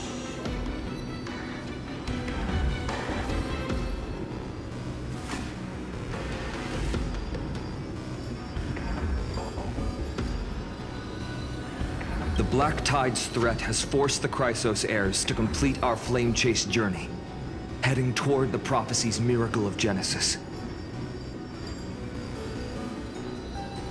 Chrysos heirs. In our time, that title used to stir up waves of outrage. But you all seem to be revered as heroes. It's all thanks to those who came before us. Trebios and Aglaya. You must have heard of these two names. So it was those two who made it to the end. What does that mean? Let's not elaborate on unrelated topics. You now know how to activate the celestial globe. So go and force out the Titan in the mural. The road got sucked away by the wind fan? Did Aquila do that? You have nothing to fear. We can use the power of time to rewind it if we have to.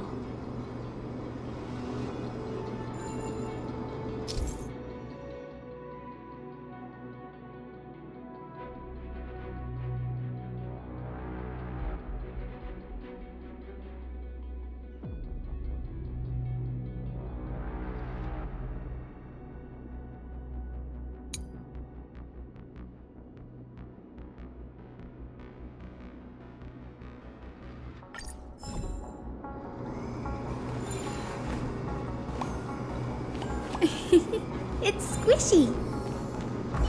It didn't work. The prayer's power didn't last long enough, and we couldn't get the fans to keep turning in the other direction.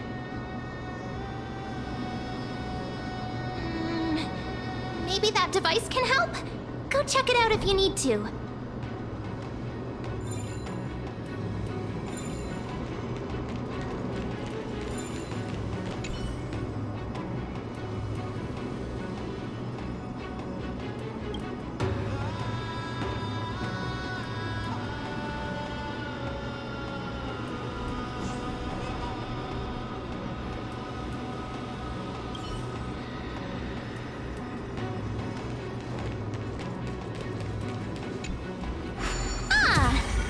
looks like. This device can amplify the power of Orynyx's prayer.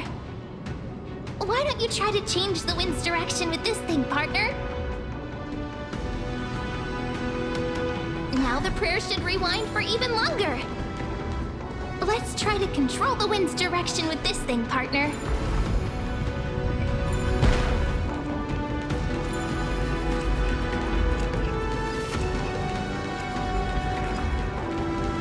The celestial globe is right ahead.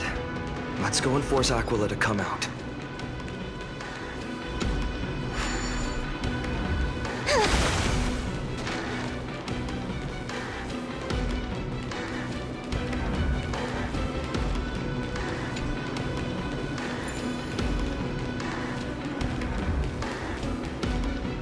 The turn of dawn and dusk, commanding the celestial globe.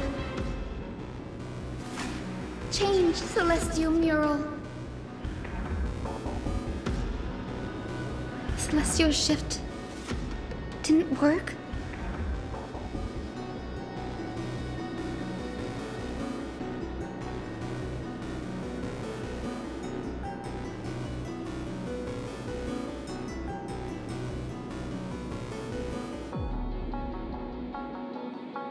These circuits all seem to be corroded by the black tide. Here's hoping those 2 prophecy tablets can help us out.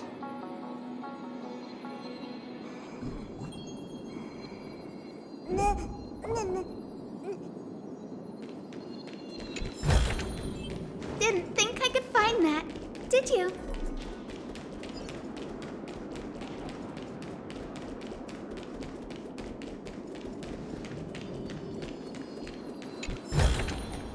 Give it some sunshine and the color will get even prettier.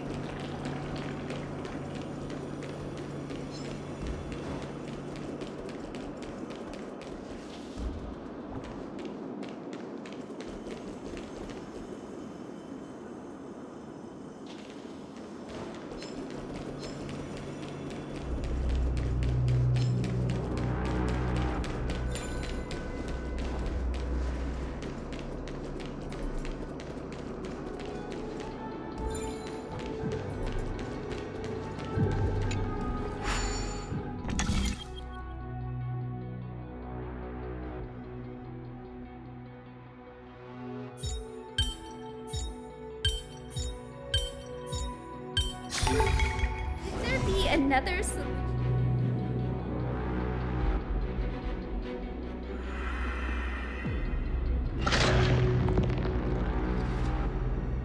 Smooth sailing so far.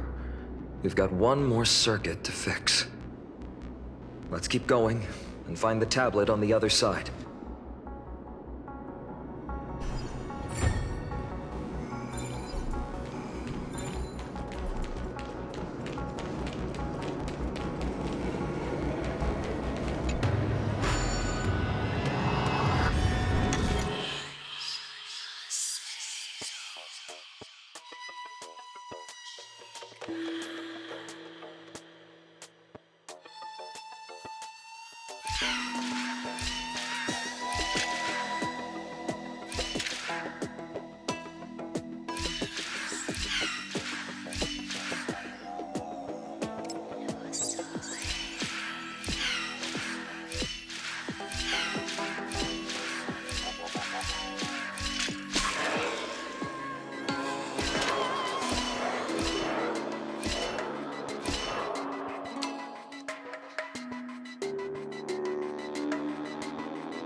finally made it.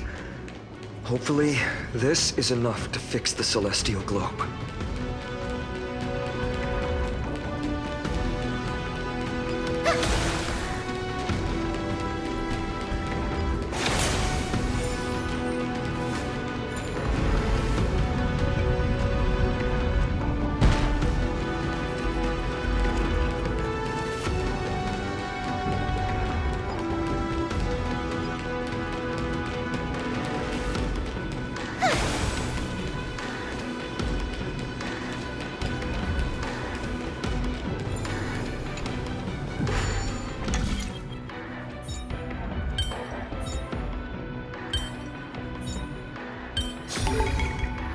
All done studying.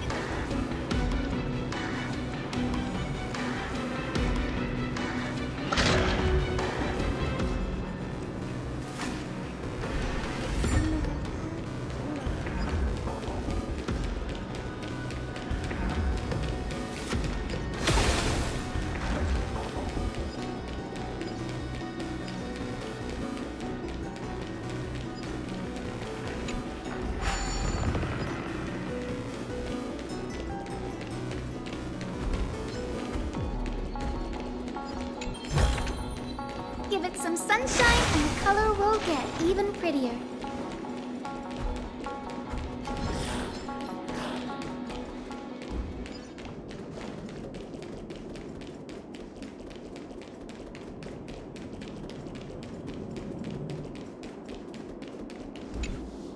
The turn of dawn and dusk, commanding the celestial globe. Change, celestial mural.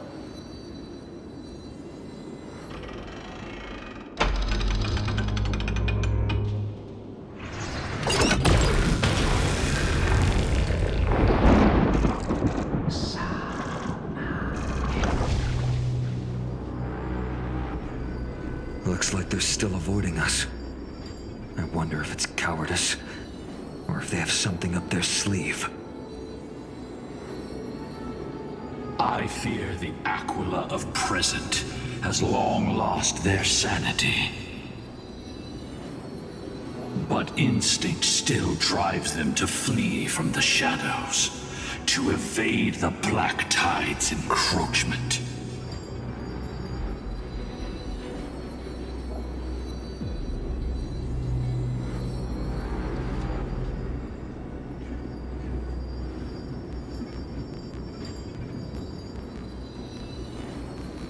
I have no knowledge of Celiosi's situation. But I am certain that the will behind that mark is not hers. She would not abscond like a disgraceful deserter, willingly exiled by the pursuit of dark clouds. It is time to leave this place. Lunibus awaits you at the next stop. A moment, please, Lord Solibus. I have one more thing I wish to do. What is it, girl? To honor the pact with Celiosi. Her descendants spent a millennium looking up at the sky. I believe my countless ancestors who lived for that purpose deserve to know the truth behind her legend. If you don't mind us knocking on the gates of the past, maybe I can peek into this place's history.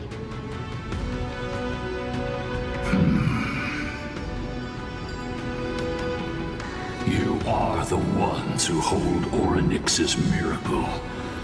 I have no authority to prevent you from delving into the past. Memi, Gray, could I please ask you for this favor? I want to show the truth to my ancestors waiting on the other side.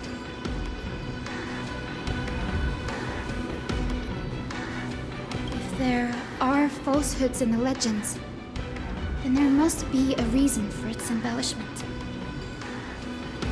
The scene here and the previous memories gave me a bad feeling. What else did the Skyfolk encounter after Celiosi challenged the god? I I must figure out the truth behind the legend, even if it's for my ancestors' sake. Hyacinth, you're such a good child. Don't worry, I'm here. The memories surging here are even more intense than at the entrance. I'll gather them up now, and mold them, and mold them. All done! Thank you, Mimi. Everyone, please, witness history with me.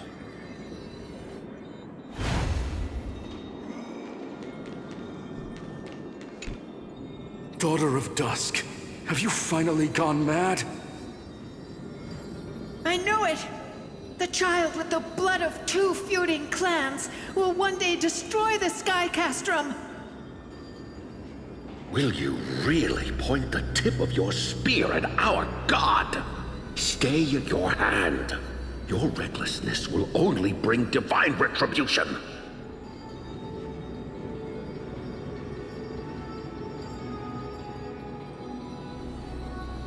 Divine retribution? Those innocent children of the earth were sentenced to total annihilation by the god above. Well, they had nothing more than mere curiosity for things that lie beyond the sky. Look at yourselves. You call yourselves the Sunborn, yet you're unable to bear the blinding sunlight. You even consider sunburns and blisters as a gift from the gods. You declare yourselves the chosen ones, champions favored by Aquila. Yet you dare not even declare war upon the true threat of this world. Instead, you raise your swords and rattle them at your weaker brethren. You are all beyond saving. My father was also a disciple of the sun, but he taught me resilience and justice and guided me towards the light. He taught me wherever there is light, there is hope. Wretched people, I see no hope left in any of you. Even a shadow has more dignity than you lot. Even so, Daughter of Dusk, even so, you should not shatter our faith. Not just our faith. Aquila forged the sky. Nay, they are the sky itself. If they fall, what will this world turn into? A prophecy echoes from the horizon's edge. It heralds the advent of a new age. One not ruled by the Titans, but created by mortal heroes. I choose to believe in that prophecy. I must believe in any sign that promises to break the chains imposed on us by the old era. Any sign that will lead us to a new chapter of the world.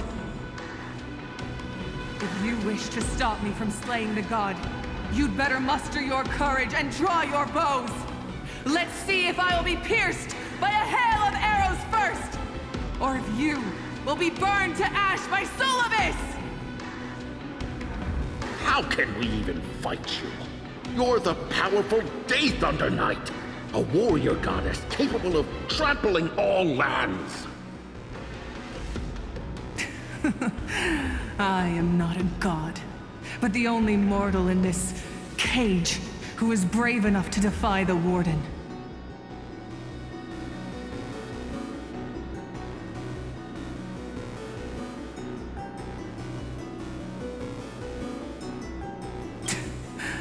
See, you are all truly weak beyond measure.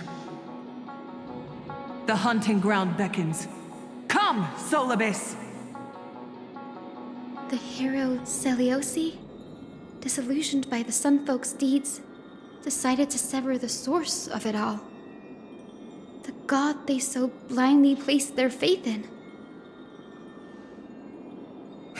She was brimming with compassion at that time.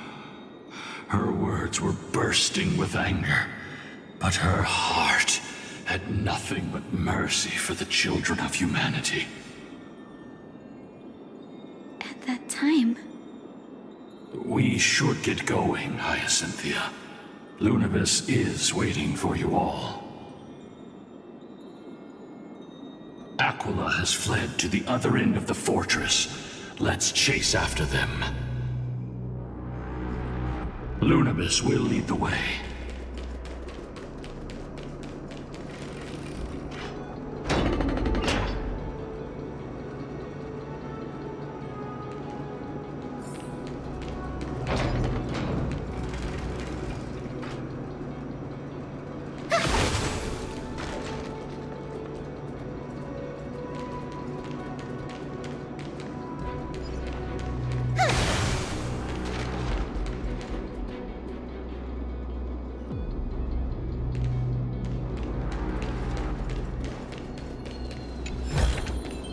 Give it some sunshine and the color will get even prettier.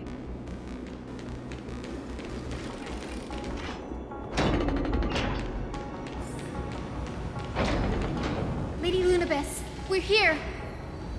Aquila. Even though they had been corrupted by the Black Tide, they still maintain a connection with their kin in this fortress.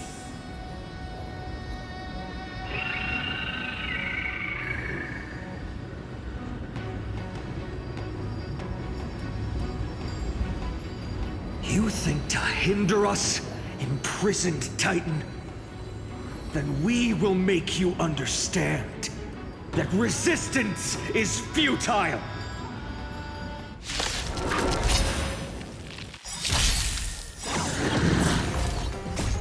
Help me, Mr. Storm! No dirty tricks.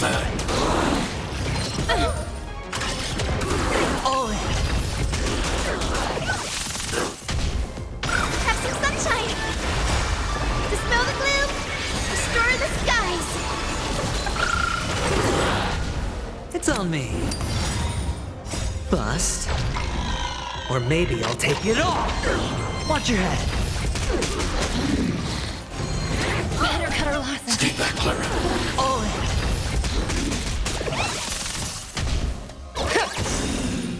Right! Investing in victory means playing the long game!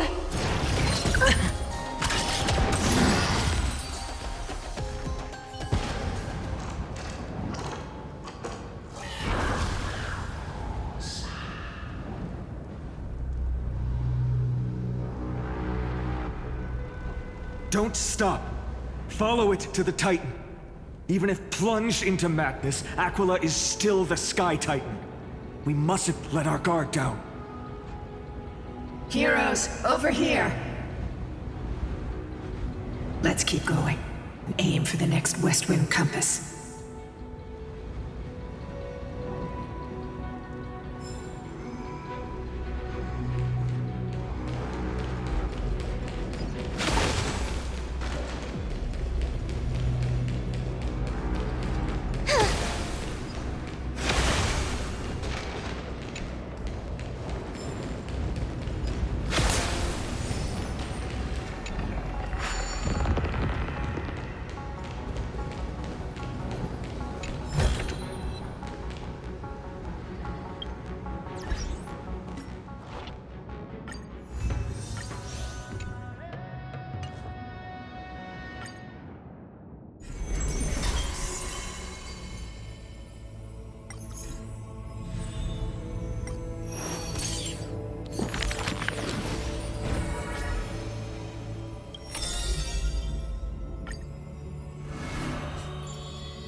This world may contain thousands of ills, but the number of sufferers is countless, like ocean-going sails. The father and daughter who inherited the sky wander this land's paths, and throughout the cities, they heal the unwell. Heirs of the sky who once reveled in martial might, why do you now soothe the world's blistering blight? The doctor responds with a smile as he cures the injury's agony. Father, why did our ancestors revel in warlike might? Because they only have a sorrowful past of lamenting wails. Then why are we here? Soothing the blight? Because we have a future that needs protection still. The priest who parts dusk from dawn, collapsed the sky and sealed her wings, and dwells in a place where time itself mends, bearing the promise to return to the Zenith Supreme. This is the Twilight Courtyard's story. And the father tells his daughter the tale of their line, next to the bonfire, lit in the wilderness where winds pine. Though he had told the story many times before, a light in the girl's eyes still shines. Maybe I will return to the sky one day. Or maybe that is not to be your fate. The blessings of the sky were passed down through generations of their heirs. The brawn of the Titan who molded stars granted a boon fitting and fair. Perhaps the girl with heroic blood in her veins will be accompanied by thunderbolts and the sun's merciless glare. Childishly, she recited the words, "Oh, sky, heed my wishes." And thunder and heat did not descend. She only saw a sliver of gentle warm flare, wiping away mortal exhaustion and others' tired airs. What a gentle blessing! All said that she must be a savior saint, bringing light to the land, even if faint. But where the girl's eyes often gazed was the wine-dark sky, gloomy and bleak. The god is also sick. That grand longing to save the world may be no more than the girl's feeble dream. But her father treated it as his greatest treasure and taught her all the ways of potions and creams. That girl therefore always accompanied the gentle master of healing and repair. And she brought glowing faint light to the night, dispelling pains and mending the world's pitchy blight. Father and daughter often rested in the silent courtyard under the giant tree. Yet today, at that place, only one solitary figure can be seen. On that night, the healer spoke to a visitor throughout the night. On that morning, he bid farewell to his daughter for the first time. He will heal the ill at a faraway place, where the end of days approaches, and no family of his should follow. You have learned the craft of healing and understood the blessing, but a light more radiant still is needed to heal the entire world. The departed healer never returned, and the girl never left. And that rather lonely courtyard stayed silent as it was before.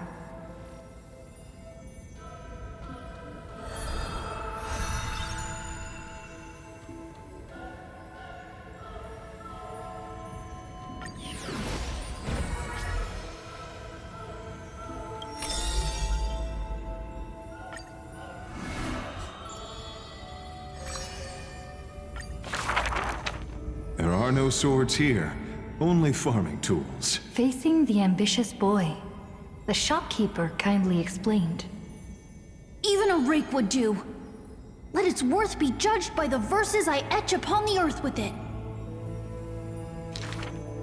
Many days later, the wounded child stood upon the scorched earth, and silently he buried the ruined tool.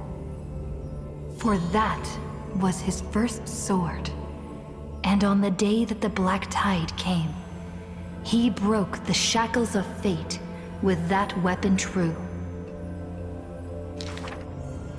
go of my beard, you white-haired rascal! No! Fine! You win, okay? That was the first victory claimed by the boy. A victory often mentioned in later years, and yet he never treated it with shame. I understood something thanks to his beard. The others hold their breath, waiting for his thoughts. But he only gives out one response. The victor must stay focused, and success will come when you work on nothing else. Those words became the foundation of his existence. Knowledge is also a power used to smite. While studying at the Grove of Epiphany, he etched this into his heart. So he devoured thousands of books, skimming through to glean the martial powers of might. But unenlightened wisdom is merely dust. And when the next calamity approaches, all he recalled is flight. Thus, his books are always worn into shreds, for each book was read endlessly, till he remembered every detail slight. When first arriving at the Holy City, he was no more skilled than a soldier, except his ambition. Even the deliverer from the sky must have their beginnings in the soil of the nations. The elders in the Holy City scorned, casting him into barracks in derision. But none expected this new recruit of unknown history made his name in one mission. Some asked him, which teacher caused such improvement? He answers with countless names, including the Inquirer's own. Only one who treats the world as their teacher can bear its eventual destiny. Those with golden blood are bound to succeed. The golden heroes are born as gods, beloved. Such words echo in the man's mind. Yet he knows glory is not where the journey begins. He misses the buried rake, worshipped the enemy with the long beard, mended his tattered books, and polished the barracks' dust-covered gear. What forges a hero is not destiny from above, but the long journey that follows. Now he stands here and looks back, and his past twists into a winding path. The long road to the sky stretches ahead, and towards the blazing white sun, he pens down Deliverance's name.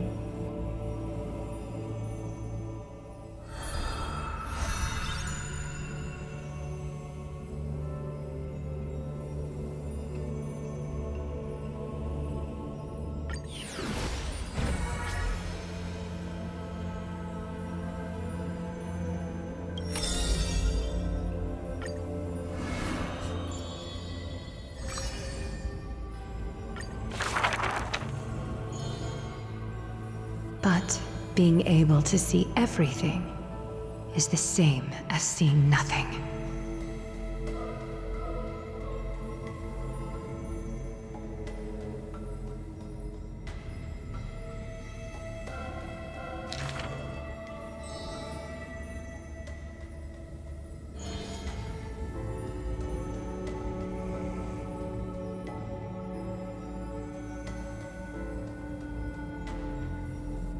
I heard that the Golden Goddess also likes to visit the baths.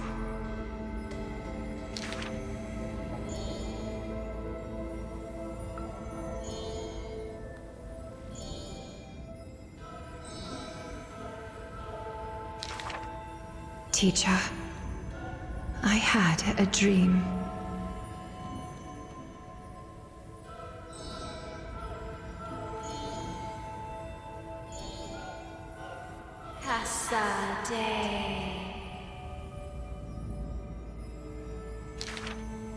The dawn device is always glittering, and birds are always chittering.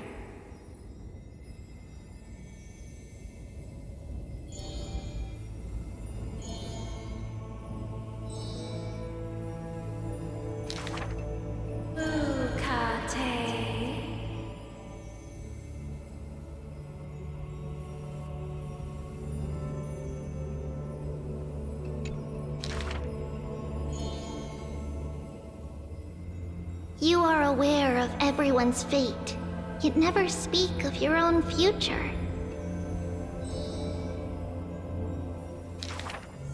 There's only one future for silken threads. That is, to weave magnificent clothes for others.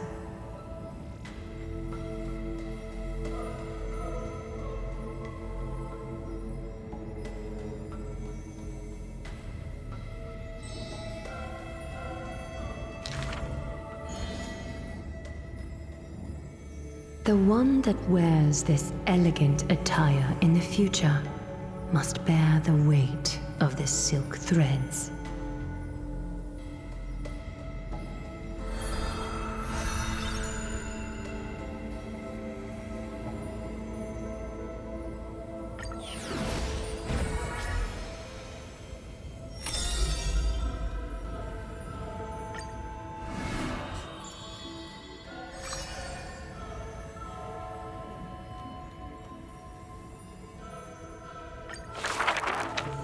In Dolos's suburbs, in a tiny weaving workshop, the silk-weaving old woman busies herself within, as her smart child wanders outside on a whim. The silk pours from the loom, some bright as the dawn, some dark as the night. The woman had lived her whole life in poverty, yet through her business, she never deceives. Good child, listen to me. Never lie and speak deceit, for people like you only do to honesty. The girl smiles and nods, but her heart is drawn to the boundless desires of the bustling streets. And the grandmother is unaware that her handmade white dress has been stained by the mud of conceit. Madam, what is a bundle of white silk's price? Sir, only 2,000 balance coins. An honest price tag can only meager profit obtain. If we keep selling cloth like this, we'll stay poor for the rest of our lives! The girl complains to her grandmother, while sprouting countless plots and petty tricks. The woman smiles and does not reply, only weaving with night-shaded silk a suave hooded robe for her little spark. Why don't you take some of our goods and go into the city tomorrow to try out those pranks? The mesmerizing moneyed charm of Dolos City turns minds and tongues into a whirlwind of confusion. Even the girl who prided herself on sharp ears and a clever tongue could not contend with the myriad shifting face before her. She returns penniless and furiously seethes. I vow to the god of thieves that I will eventually empty those people's pockets. Smiling, her grandmother stops her silk work and offers some dinner with humble dish. Silly child, don't let Titans hear such vows and promises. Yet, when the moon rises, a magnificent pin graces the old lady's pale locks. The girl smiles at the old woman, now stunned in shock. I actually did return with some catch. The brilliance adorning her white hair drew all eyes, and its proud original owner arrived to stake their claim. The bet that the girl won with a brilliant trick is described as a thief's loot through lying schemes. The old woman in her panic shouldered the blame, confirming a sin that was but a fabrication. By Dolos's laws, we must also execute all her family! To protect the girl, the old woman reveals the final secret unseen. She's not my family, but just an orphan picked from the street on a whim. People thought this to be a lie, but the girl knows that her grandmother cannot deceive. Just like how she always glossed over questions about parents and kin. Your parents went to a city-state far away. The girl never bothered to unravel the threadbare lie. Stop! Stop right there, you thief! Run! Run as fast as you can! Cyphera! The lies overthrow the shop and tear apart the good woman's good name, leaving the girl with guilt and grief. The hearth of her home was a lie, doused by another conceit. But if her sleight of hand had better skill, would it have made that fire burn forever? The girl pulls down the hood and sinks into the starless dark. I vow to the god of thieves. And from that day, she never left empty-handed, her words woven with deceit. However, back then, the girl did not realize that the people did not covet one simple pin, but the golden blood flowing beneath her skin.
Rainbow Bridge is leading us to our next destination.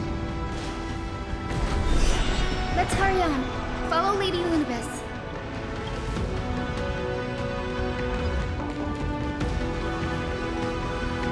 Miss Heisen, how are you so certain that you could free Solibus from suffering?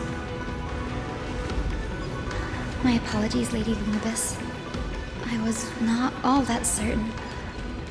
But if even the healer loses hope, then how will the patients repossess their hope for life? What a kind answer.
It said the black tide is a calamity from beyond the sky. If that's true, the sky's defenses would naturally be the first to be breached.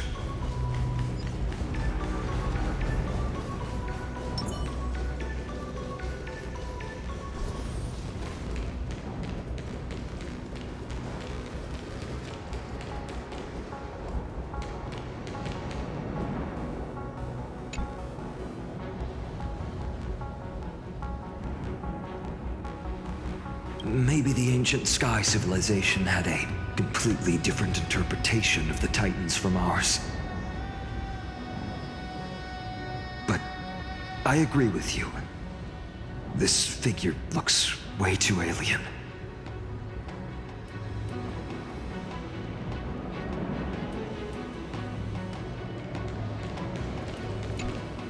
No question about it. This mural depicts the Eye of Twilight.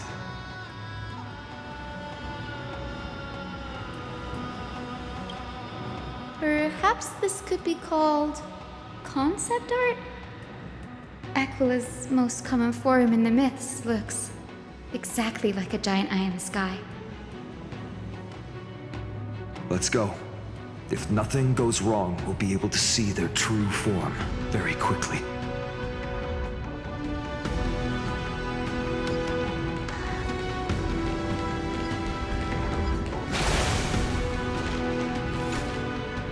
This chalice of plenty. This mural depicts its breaking. Though the conflict between sky and ocean wasn't particularly severe, it is obvious that Aquila's people weren't exactly cordial to the latter.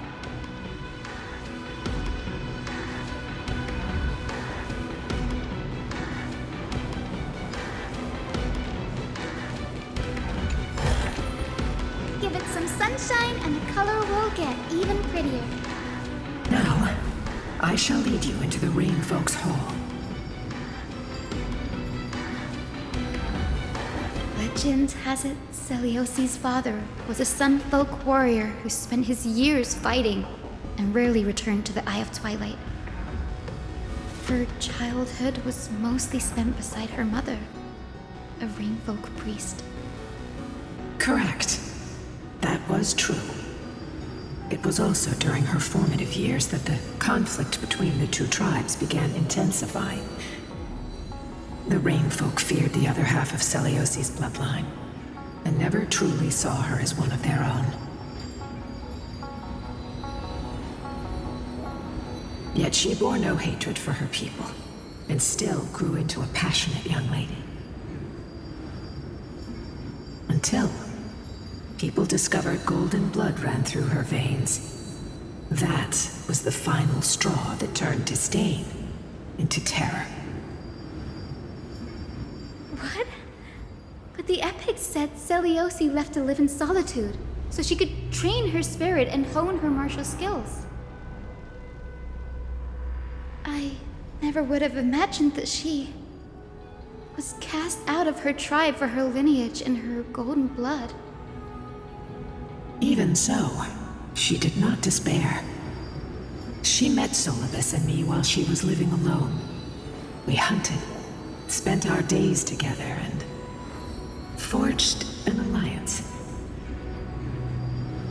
I think that oath, stronger than fate itself, kept Solibus and me here to watch over this abandoned fortress.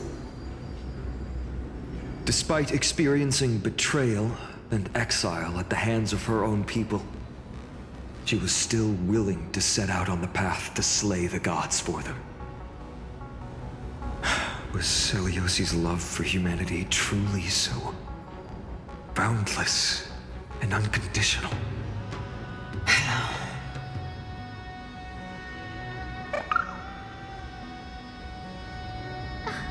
Little Ika, why did you run out on your own?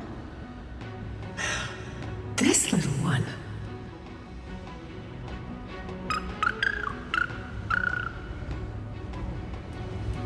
You're saying you smell a familiar scent on Lady Lunibus?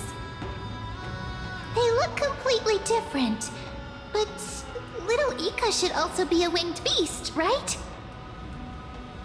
Could be?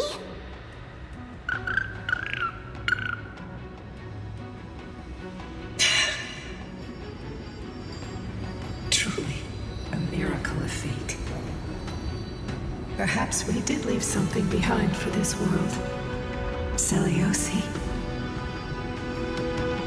Lady Lunibus? Is little Ika your... Please press on, flame-chasing heroes. I can sense it. The radiance of Aquila shines ever brighter.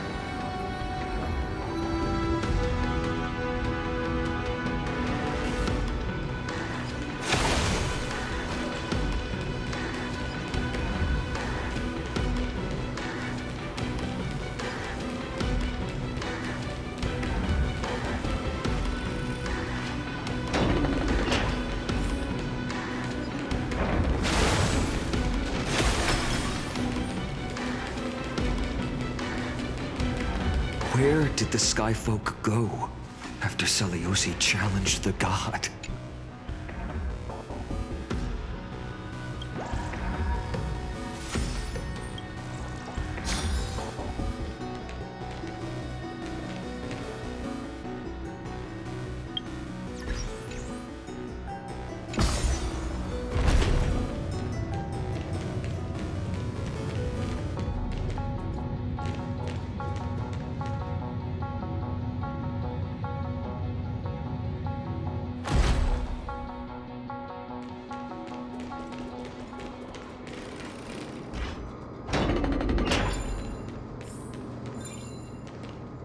Aquila. They are indeed here. The celestial globe is right ahead. But there are black tide creatures guarding it. Looks like we can't skip this fight. Let's go get them. It's another one of those devices that can enhance prayers. Can I leave that to you, partner?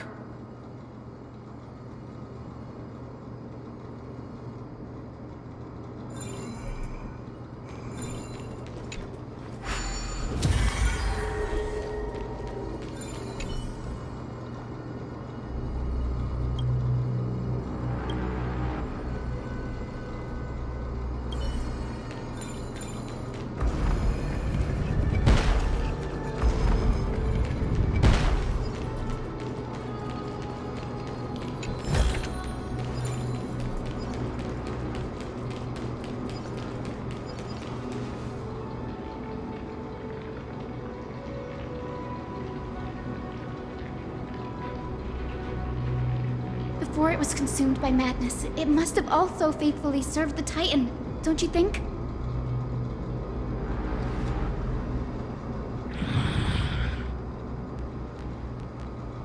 No healer can heal all, especially faced with souls that are trapped deeply in the clutches of pain.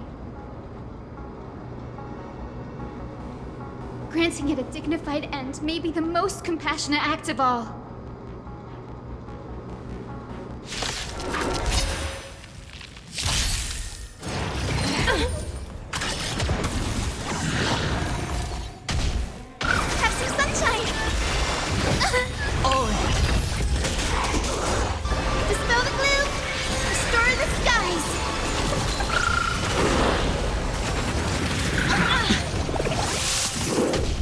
It's on me.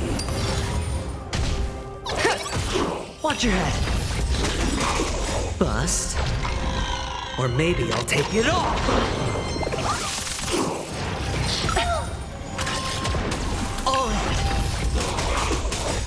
Help me, Mr. Sora! It's a command. Hide.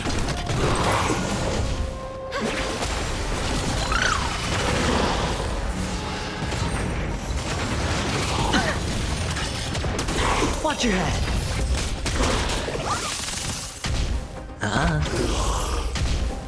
So lead it with...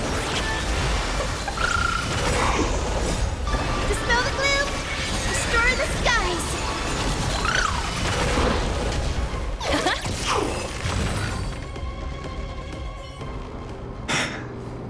Rest now, Titankin. The celestial globe looks complete. but it still won't start. Is there something wrong internally?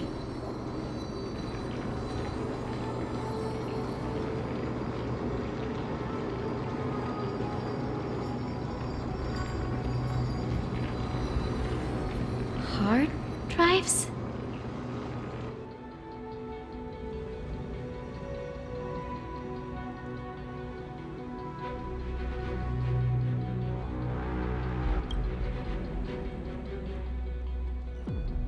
Your intuition has always been good.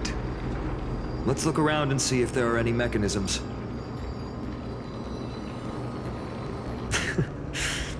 That didn't take much effort. The hand of Zagreus always appears when it's most needed. Lady Lunabis, if it's not too much trouble, please wait for a little longer. It's you all who have to do the work. I've wandered around here for 1,000 years, so this brief moment hardly qualifies as waiting. Furthermore,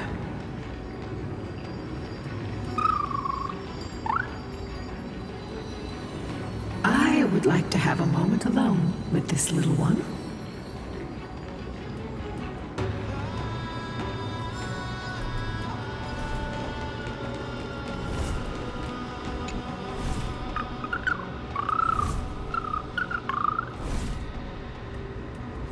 Your parents and their parents, have they always been by the Skyfolk's side?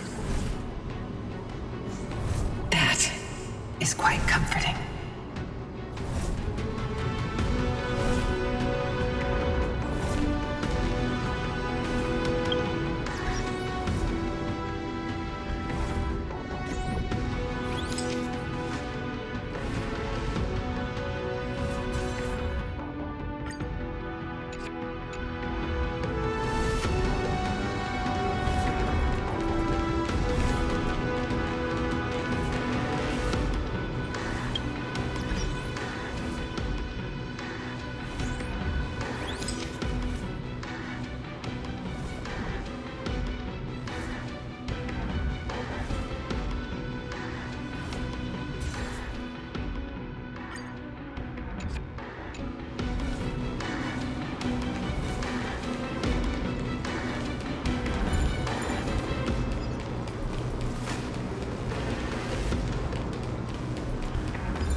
Didn't think I could find that, did you?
crude and simple. Should we go look for the next one?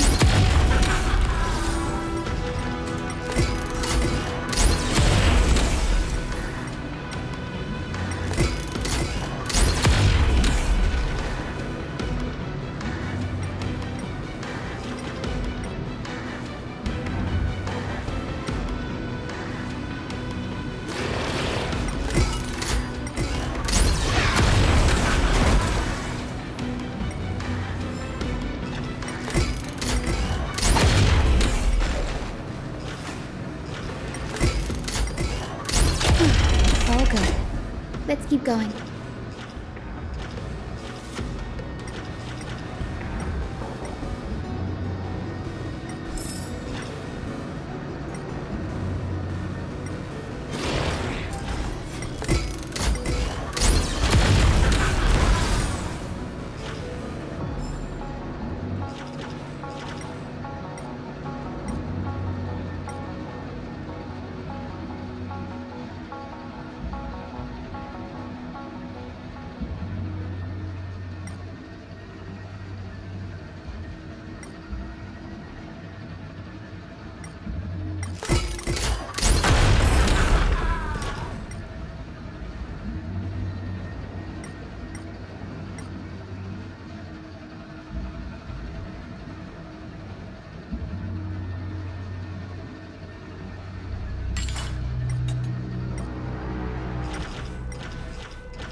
Give it some sunshine and the color will get even prettier.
Didn't think I could find that, did you?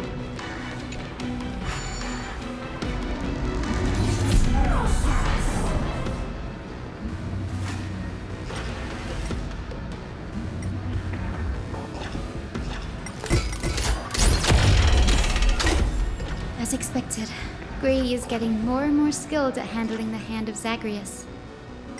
Let's go. We should return and check on the celestial globe.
Freely. Right! Investing in victory means playing the long game!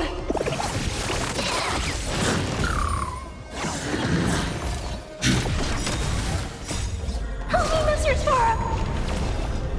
So leave it with Bust. Or maybe I'll take it off. Watch your head.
Did you?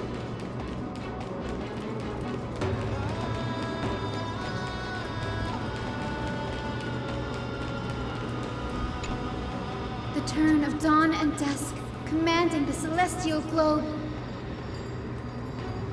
Blot out the blazing sun, celestial mural.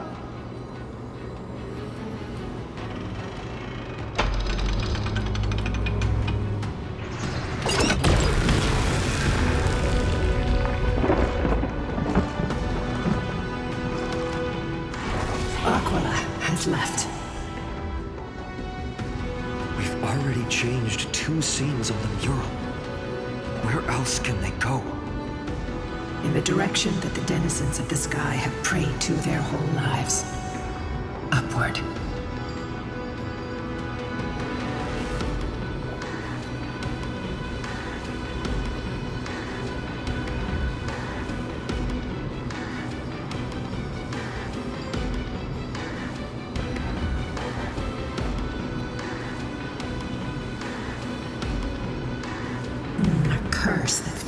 sky. I can't verify the truth of this claim. When Seliosi fought Aquila, the Titan's incarnation did ascend into the skies, but they never attempted to break through the sky's veil to escape our pursuit.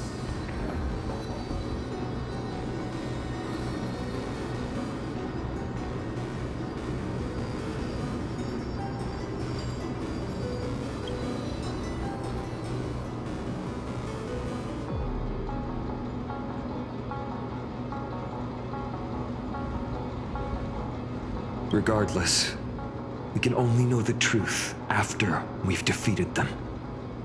Before we press on, partner, Mem, let's unveil the history for Hyacinth. The true story behind the legend is yet to be fully revealed. Okay, leave it to me. Flowing, gathering, recollection, reveal!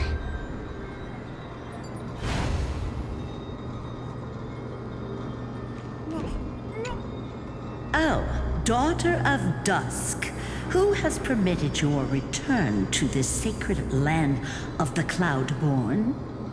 Bearing the blood of heresy and curse of gold, exile is your eternal sentence. My kin of old, I am no longer the immature fledgling I once was. I found my wings. The shackles you bound me with have rusted away, and I shall decide which direction I'll fly. As for this return home, before I embark on my god-slaying quest, those who worship the god who is about to die deserve to know everything. So, the dreadful rumors are true. The cursed Daughter of Dusk, the invincible Day Thunder Knight, will soar into the heavens to challenge the Titan! Why would you do this, Seliosi? You were once such a warm-hearted girl. In this hall of the Cloudborn, you prayed so devoutly to Aquila. I've seen through the Titan's indifference, and grown weary of the tragic dances mortals perform under their neglect. I see how you blame the god for their favoritism, yet lack the courage to rebel against the core of your beliefs. You're quick to turn your blades on your kin, but you never dare to confront the true source of your hatred. I feel sorry for you. I grew up among you, and once saw myself as part of this tribe. The persecution you've suffered runs deep. For that, I understand your hatred towards me. And I forgive you for casting me out. Out of care for you all, I'll walk this path, on behalf of everyone. Let the fall of the Eye of Twilight mark the dawn of a new chapter in history. Upon my return, there will be no more unjust gods. When a broken faith finally disappears, the children of humanity will be reborn. The skies will mend, and the divide between day and night will fade away. You are so naive, Daughter of Dusk. So powerful, yet so innocent. I fear you. I can't imagine how twisted you may become when you realize that shallow and fragile mortals can't bear the immense weight of your boundless love. Farewell, my kin. I'll always remember the tenderness you once showed me. Meager, but refreshing. Like gentle rain. Fly, Lunabis. Lady Celiosi's resolve to slay the Titan was as firm as her farewell to her people was dismal. Yet, from this memory, I sense something ominous. What happened later, Lady Lunibus? Rather than listening to me, continue onward and witness for yourselves. Follow the trail Aquila has left, heroes. This time, I will guide you alongside Solibus.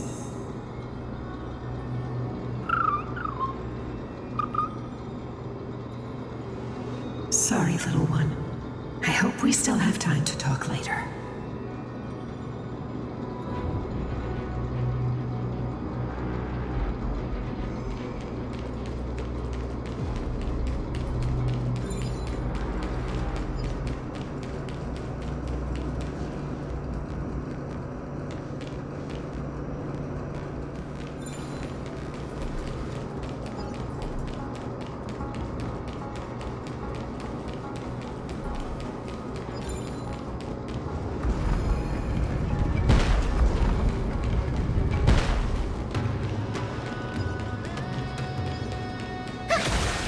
Zeliosi is such a mighty hero. Yet her partner, who must have walked with her to pass on her bloodline, was completely unrecorded in legend. Was he also a warrior? Or perhaps... You will soon have your answer, Miss Hyacinth.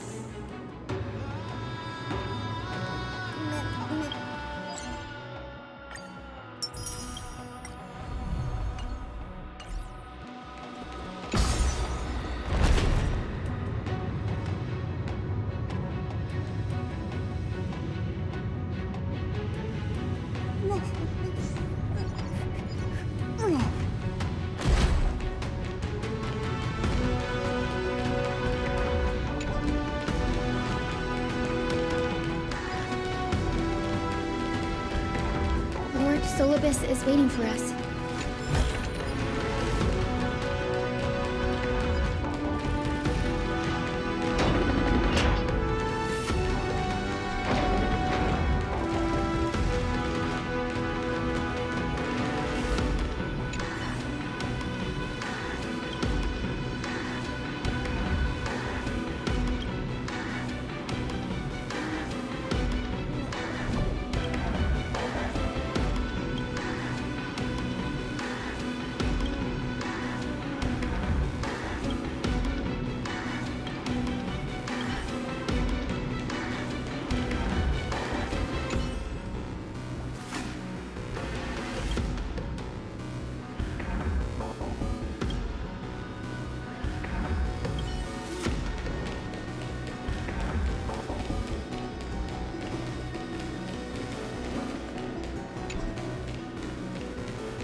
They soared toward the mural's dome. I remember that place. I remember too, Solibus.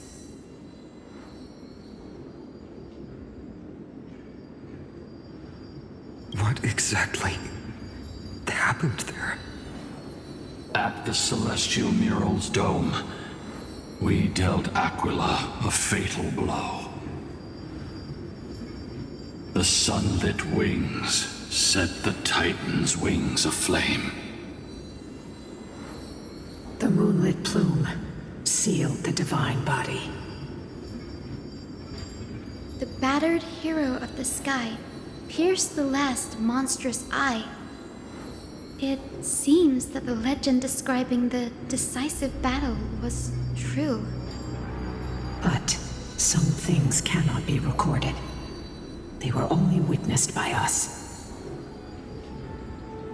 Would you mind sharing more, honored ones? After Aquila's defeated scream, we looked to the ground. The people who watched us fight. We saw the expressions on their faces. Old and young, adults and children alike. They all shared the same expression. Pure, unshakable terror. victory brought no cheers or celebrations. The terrified crowd became chaotic, screaming and trampling each other. When they realized that their centuries-old faith had been overturned by a cursed child of two clans. They regressed into senseless beasts that devoured their own kin. No, that would be an insult to beasts. Solus and I have never witnessed such madness. Not even in the wildest corners of Amphorius.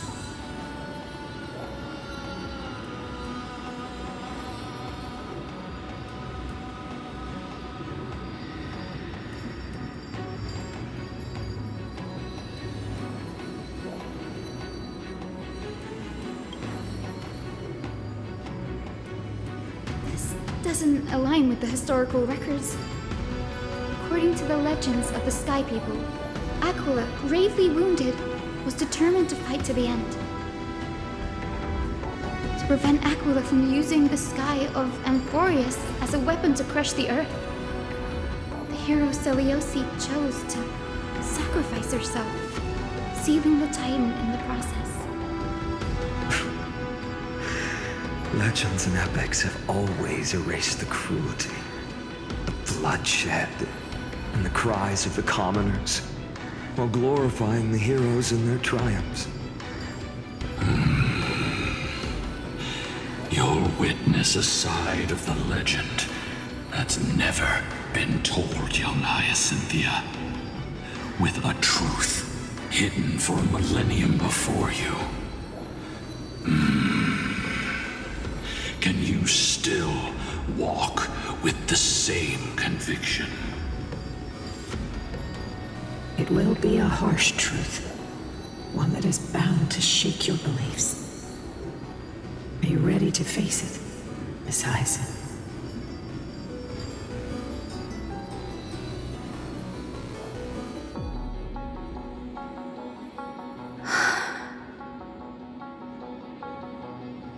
I am ready, honored ones.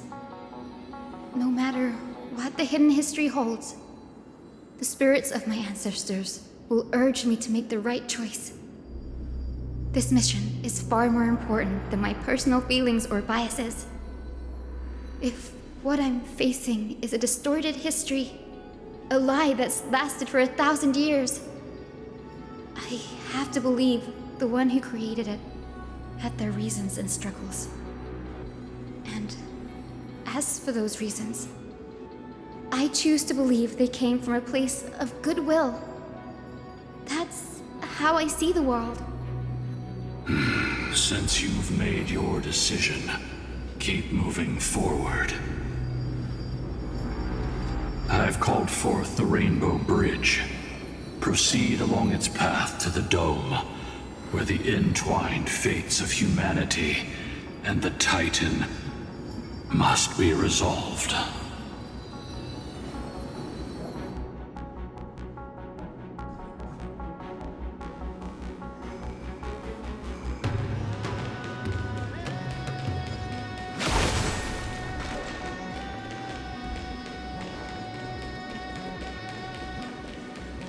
Dear Seleuce, word has reached us that you intend to face Aquila alone and resolve the strife among the Sky People.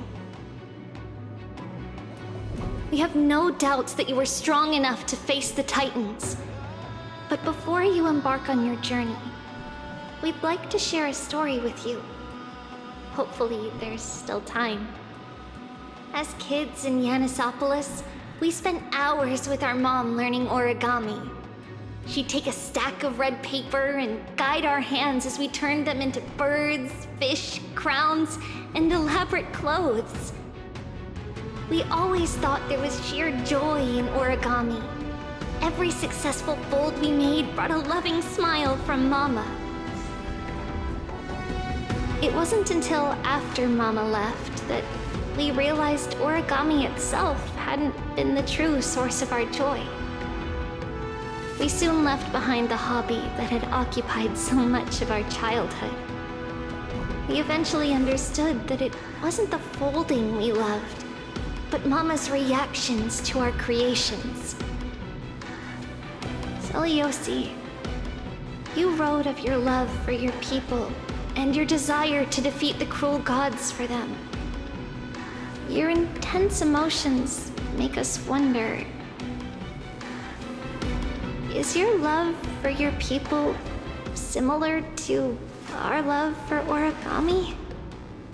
Please, take a moment to consider this. If your love for humans is merely an abstract notion, rather than love for specific individuals, you may end up disappointed, even after saving them. We are sorry if our words come across as heavy. However, as your friend, we feel it's important to voice these concerns. That way, you can make choices that are genuinely accountable to yourself. Your good friend, Trisha.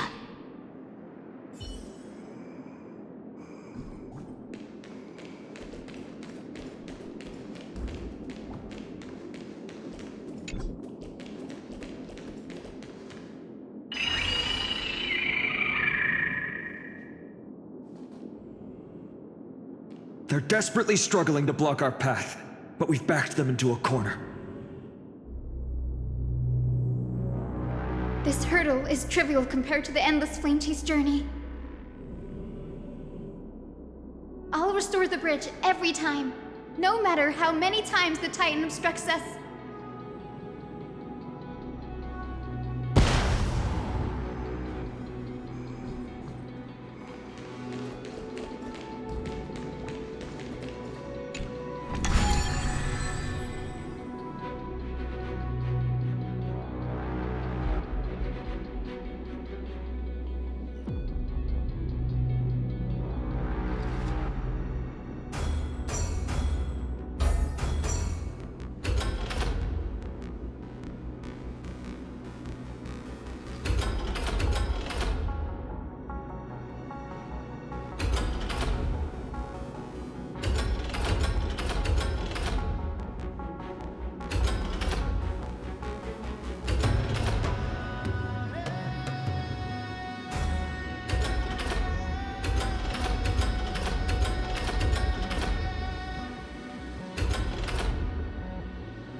She never stopped dreaming of is just one step away from becoming reality.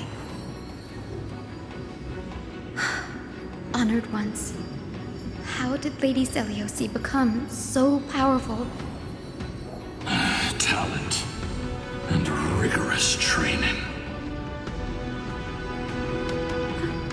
Those sound like essential traits for every successful individual.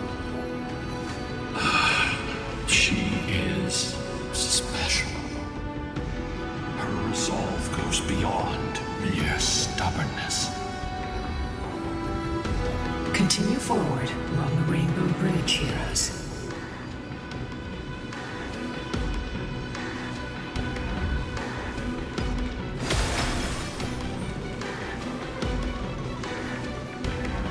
A god slayer can tell the state of their prey by its sounds. The god's part, I sense resentment, terror. But as for her, I cannot sense anything. Didn't think I could find that, did you?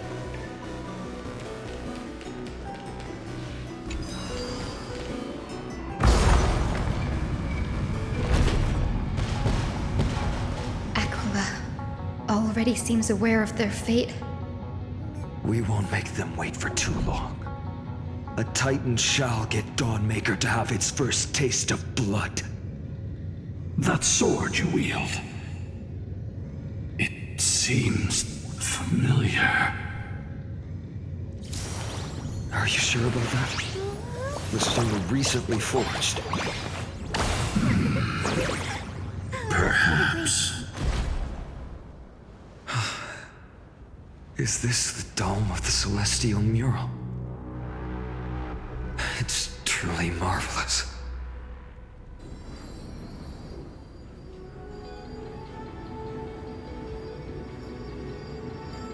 Exactly. Employ the tactics you've mastered to expose them. And... Hyacinthia, we will heed your wishes, channeling our strength to reveal Aquila's true form. My wishes? It's been 1,000 years. Without our pact, Lunabus and I might have dissipated like everything else here. Our pact requires us to await the return of the Skyfolk to their ancestral lands, to complete the mission of reclaiming the Titan's core flame. We will carry out your will, Miss Hyacinth, as faithfully as we kept our promise to Seliosi. But first, we shall reveal the whole truth of history. We will reveal all that befell the Skyfolk after Seliosi initiated the Flame Chase journey. As it should be. Be careful. There are multiple threats. Soldiers tainted by the Black Tide. Do they continue to defend the realm of the Sky Titan after all this time? Perhaps they are protecting the truth slumbering here. Aside from the descendants of the sky named in the pact, no one else is entitled to access the memories here. I'm increasingly intrigued by what happened next. Let's deal with these fallen guards first, then. Embark on this final lesson in history!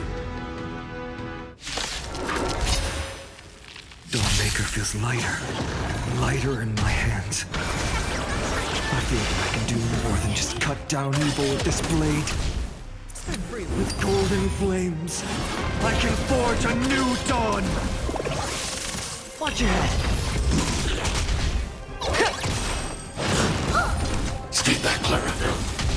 Annihilate. Help me, Mr. Sora!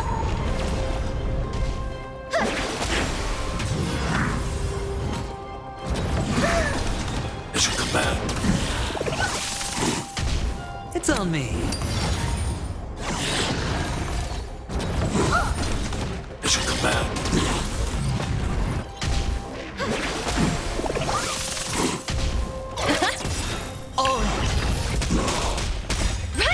Investing in victory means playing the long game! Hide. Steady.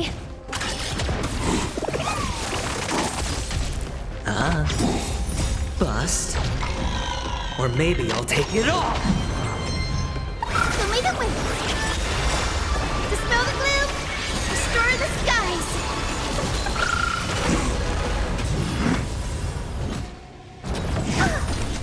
Stay back, Clara. You have fulfilled your duty, guards. Rest now. God of the sky, we are here. Your resentment and terror will soon end. Lady Seliosi, do you still have your humanity after merging with the Titan? I hope you can witness the harvest of the seeds you once sowed. Now, only the final steps remain. Something's off.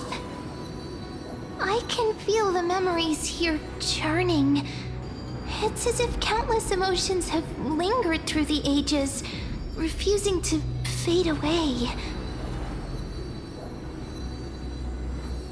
The wandering memories here seem to be pleading for something, heavy with pain and grief. Like ghosts lingering by the River of Souls. Are you ready, Hyacinth? Yes. The Flame Chase journey is reaching its final chapter.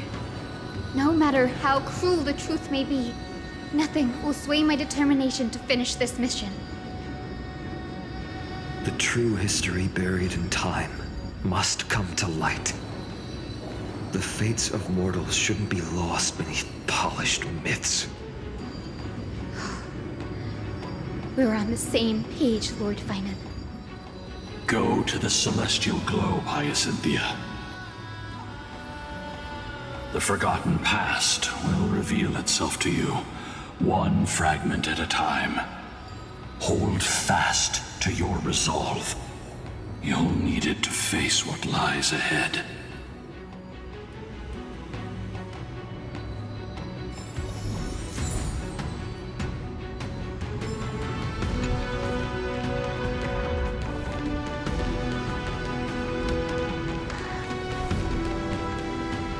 The sequence of historical events is already set.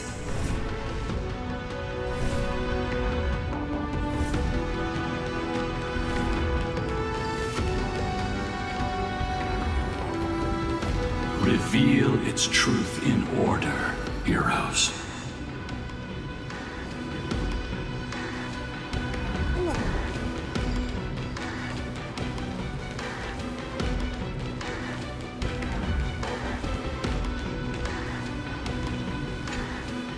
Turn of dawn and dusk, commanding the celestial globe.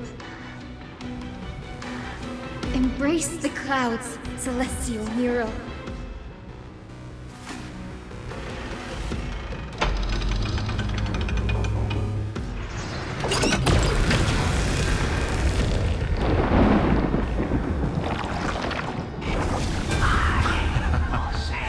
Look who we've caught. An old-fashioned disciple of the ancient god.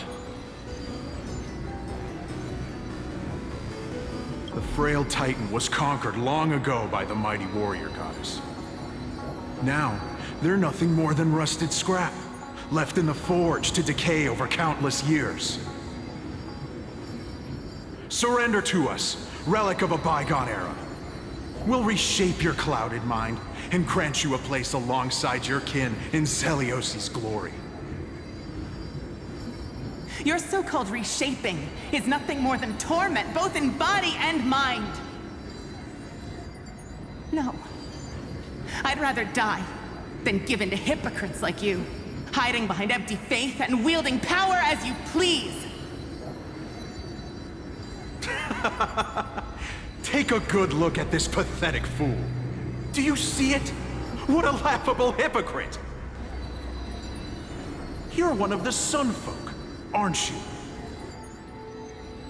When you oppressed your own under the guise of faith, leaving countless souls to suffer endlessly under the scorching sun, did you ever consider that even the fiercest sun could one day fall? I once thought... Spare us your empty excuses, relic of the old world. I'd rather die than give in to hypocrites like you, hiding behind empty faith and wielding power as you please. You've already sentenced yourself. All we're doing is following through. Do it. Make it clean. A single, sharp cut across the neck. No! No! No!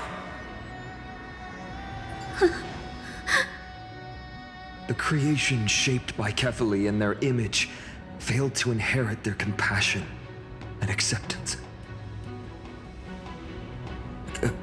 Are you all right, Hyacinth? I'm fine, Lord Finan. I expected this. It's just...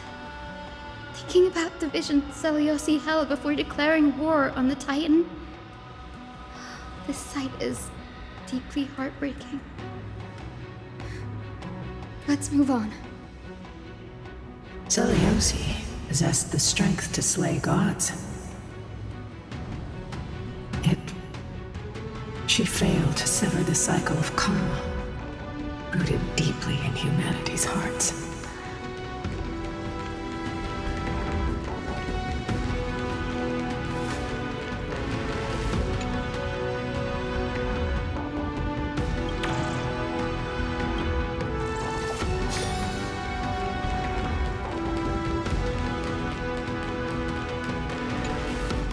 Turn of dawn and dusk, commanding the celestial globe.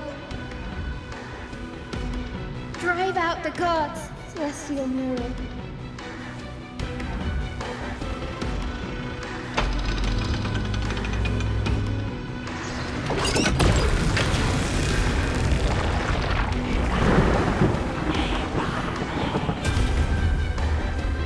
But how is that possible?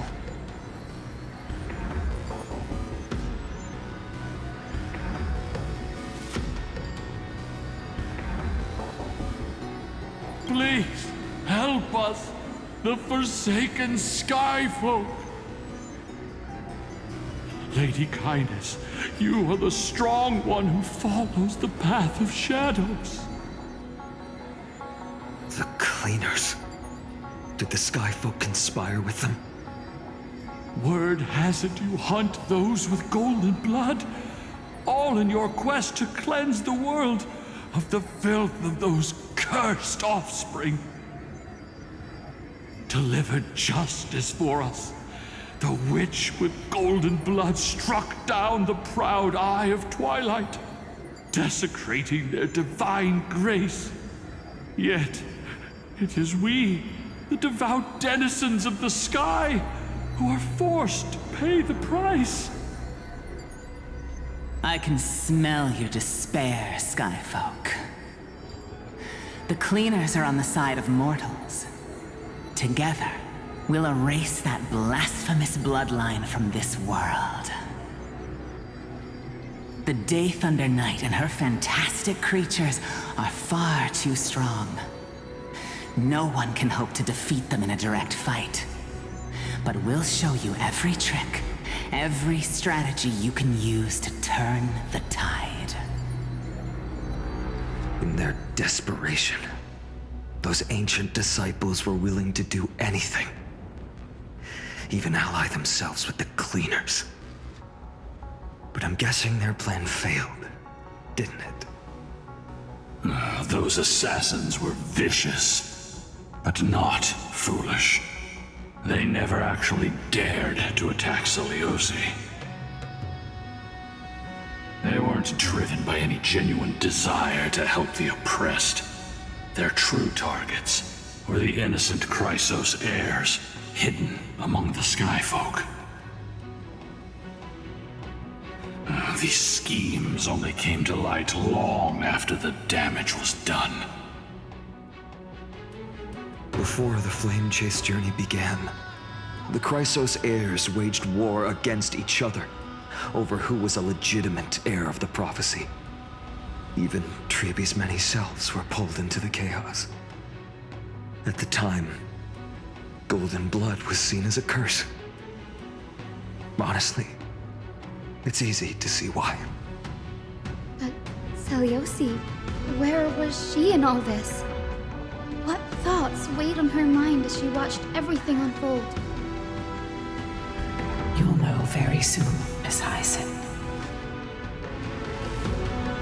Her unconditional tolerance was met with ruthless betrayal.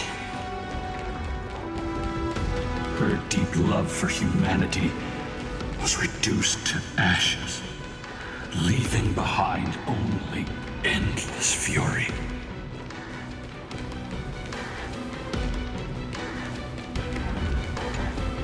The turn of dawn and dusk, commanding the celestial globe. Reveal the history, celestial mural.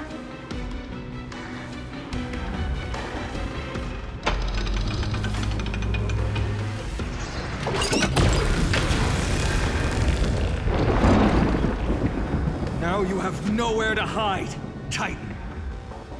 Look, everyone! Over there!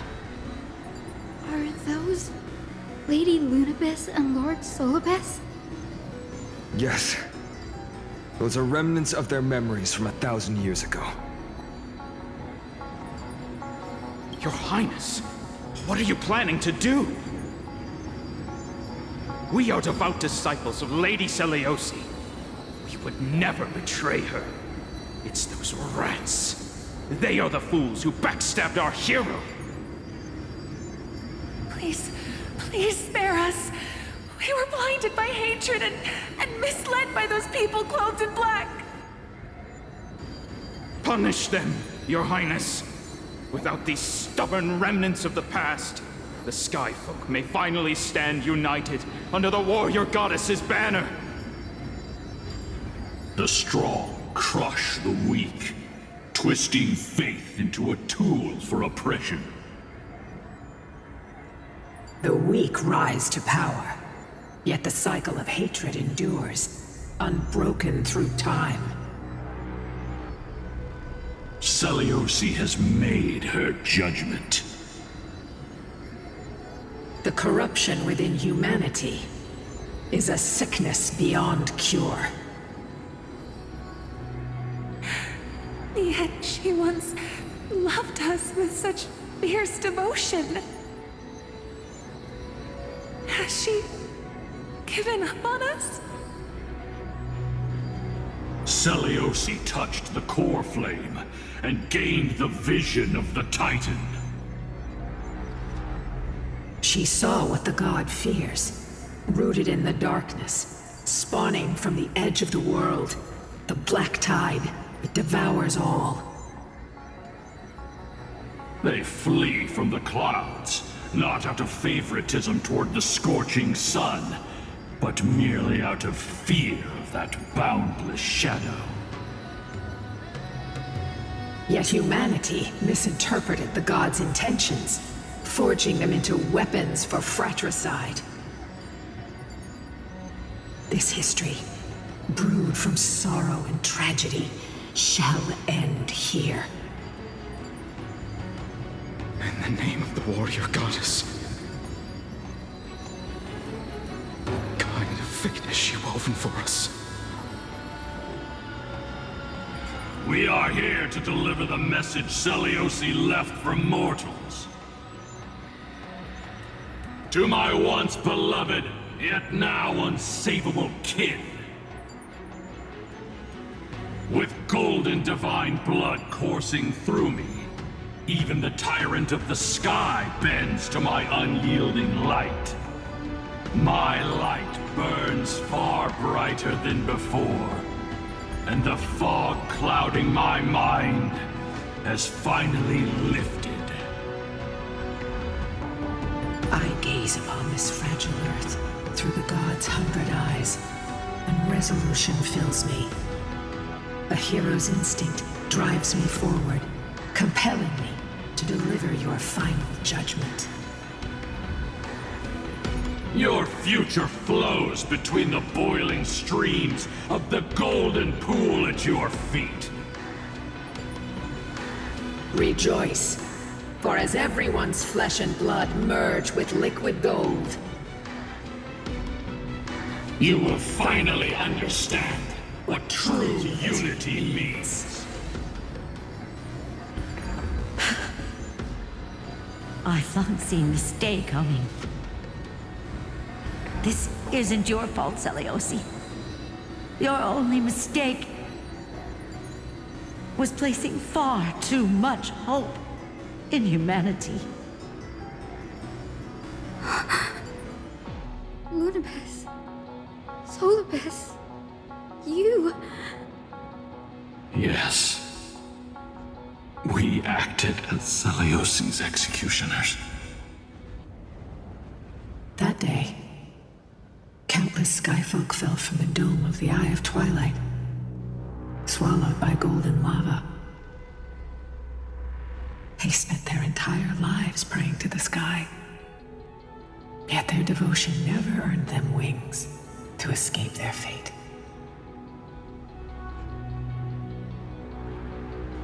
After learning about everything she went through, I can only feel regret. But I can't condemn her choice. If this is the true history, was Celiosi's fusion with Aquila truly meant to save humanity from ruin? By touching the core flame, Celiosi gained insight into the Titans' fear and glimpsed their cold indifference. Aquila never yearned for mortal devotion. The establishment of the Sky civilization was merely the result of humanity's own doing. The celestial globe, said to be gifted by the Titan to the Skyfolk in the myths, was in truth a creation of mortals. Disillusioned with humanity, Celiosi began to long for the detachment of divinity.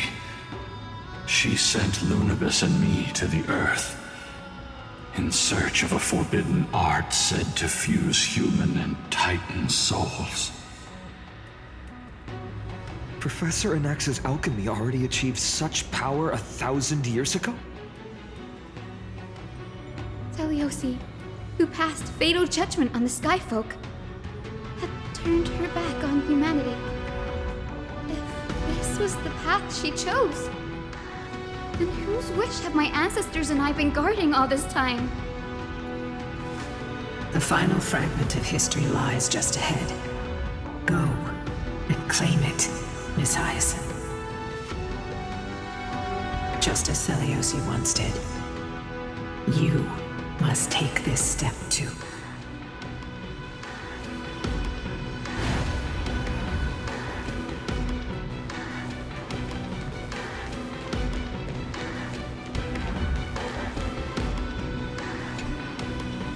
Celiosi had abandoned her humanity.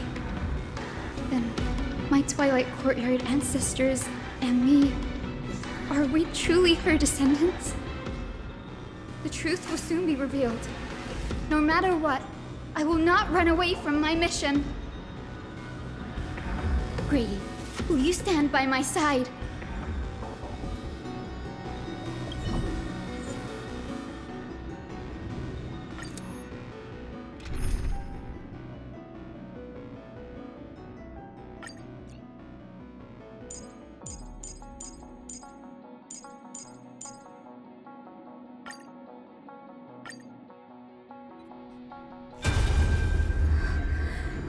Is that...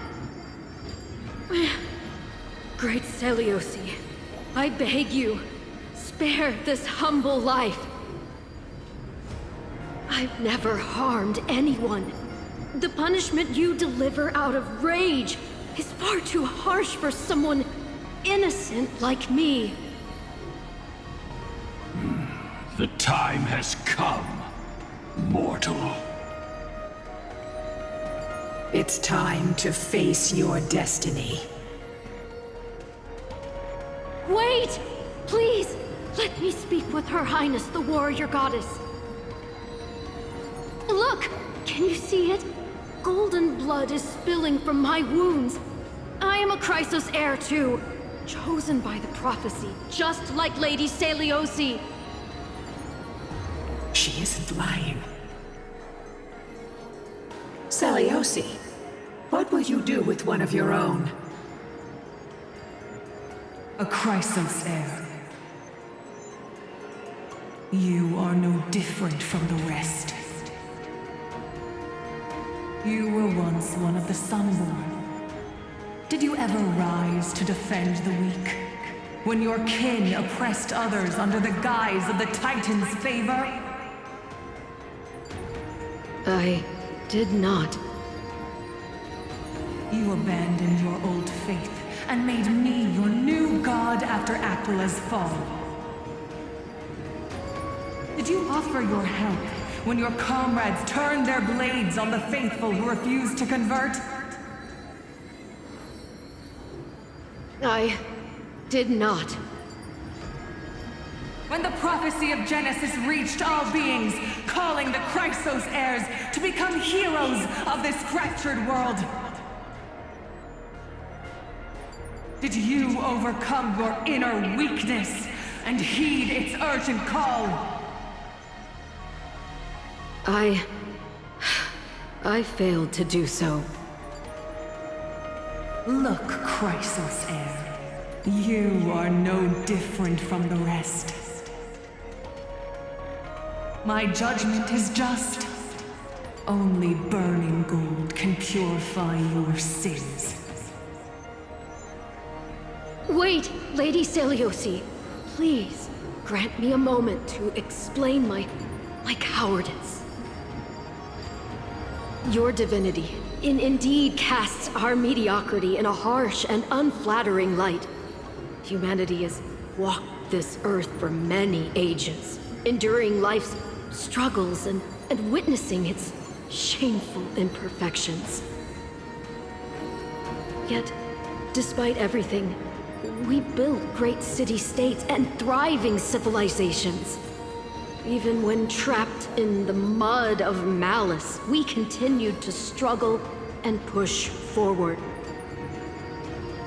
Because beyond our flaws, the virtue that we all share is tenacity. Even if it means risking everything I have and everything I have yet to gain. I must kneel before you, begging for a chance at life. I need to prove that mortals are capable of redemption. To admit your weakness in such a righteous manner, it seems you have completely abandoned your dignity.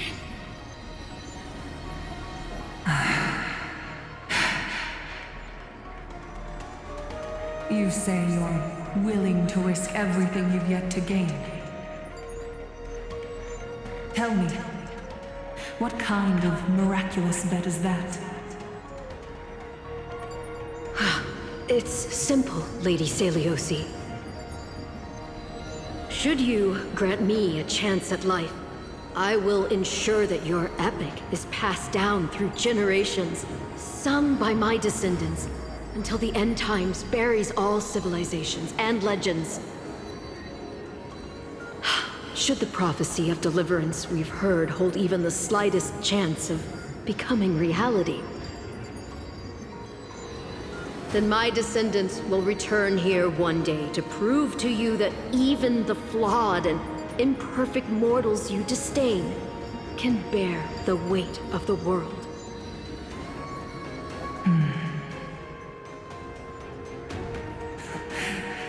Interesting. Release her, Solibus, Lunibus. From now on, she and her descendants will carry both the sky's blessings and the curse of their history. No matter how long it takes, I will wait for the one who is destined to arrive. When that time comes, I'll take pleasure in mocking these mortal children on how their progenitress sold their unborn lives.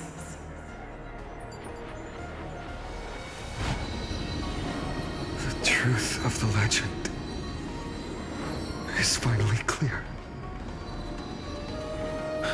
Hyacinthia.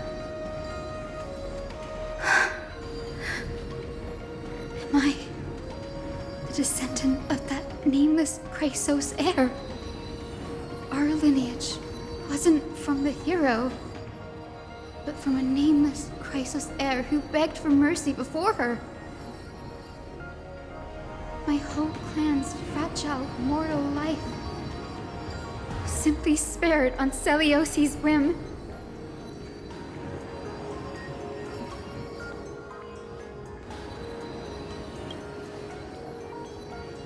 She turned her back on humanity and embraced divinity.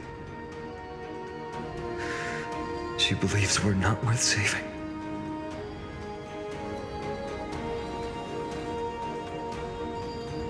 Lord Solibus, Lady Lunibus, Tell me, did you wait for 1,000 years at the Eye of Twilight just to witness that Chrysos heir's child coming back to receive punishment?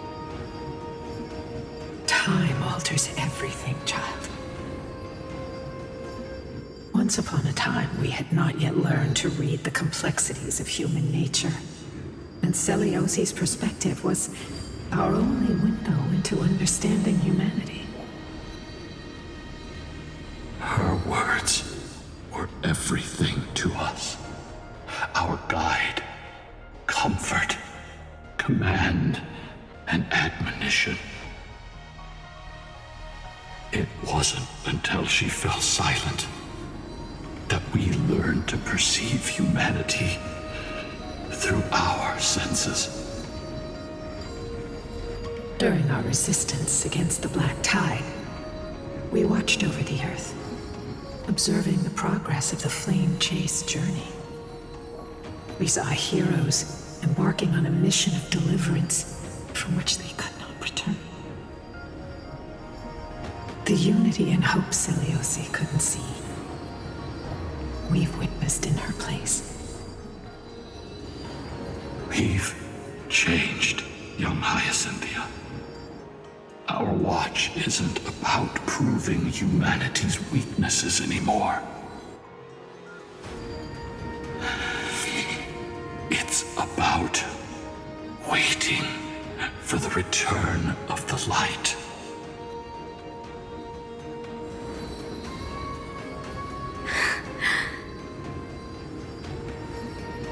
Lady Celiosi, I want to tell you this. Doesn't matter if you can hear me or not. I want you to know that I am glad to be born as the child of a nameless and ordinary mortal. Only then can I prove to you that tenacious hope, buried in the deepest part of the human soul, has not been lost to time. It's just waiting to heal and grow, and then it will shine once more. Even the most cowardly individual harbors a seed within. Perhaps in your era, the light on the horizon was too dim for it to sprout. But do you see it now? 1,000 years later, the path you forged is now walked by many brilliant heroes. They love the people of this world unreservedly, willing to sacrifice themselves to shine a light upon the children of humanity. The light they leave behind will inspire the seeds within people to sprout, grow, and thrive, nurturing them every step of the way, until the barren land is reborn as a thriving forest, growing endlessly, and one day, reaching for the sky once again. That twilight, still capable of being healed and protected in the end times, is the reason we choose to bear the weight of humanity's flaws. History has proven once again, the Flame Chase journey itself is a miracle. It began with a whitewashed lie, but it laid down a path of deliverance for humanity over thousands of years. Celiosi, we have honored the promise made by that nameless Chrysos heir and returned here. We also bring you the answer to your question. Mortals are capable of change, and humanity is worth saving. Our people, forging through the trials of the end times, deserve a second chance. We are worthy of a new dawn. Hyacinth. Yes, Solibus, Lunibus. We are here, Hyacinthia. We are here, Miss Hyacinth. Give me your strength. I've made my decision, and we stand resolved. For all that mortals have built, I will follow the guidance of the prophecy and claim the core flame of the Eye of Twilight. The children of humanity have returned from the earth, and we will challenge the skies once again.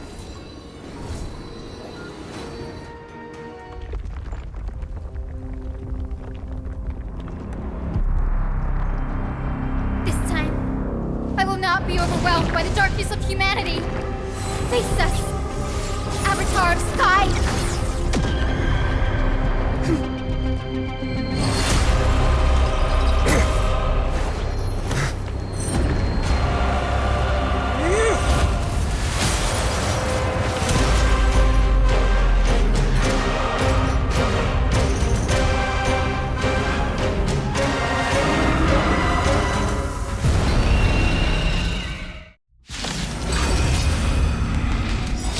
Does this weather please you, Titan incarnate? Indulge in this, and taste the fiery blaze of Dawnmaker! If you could still hear my voice, Lady Seliosi! Behold, the strength of those who pledge to save the world!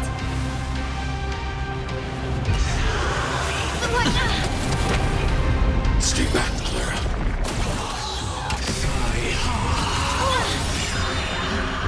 Stay back, Clara. Watch your head.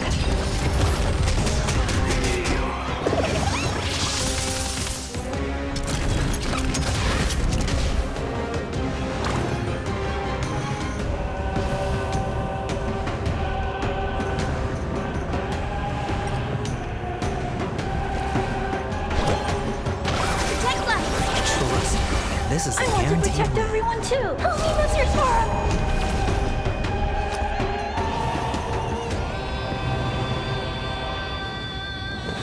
It's on me.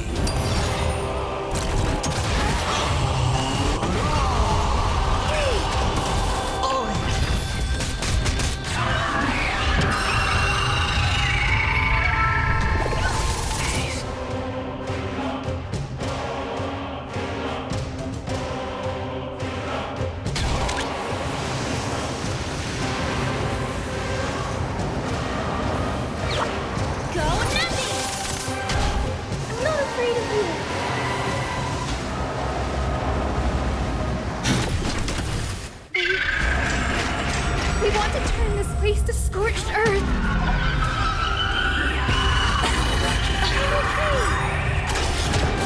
Watch your head.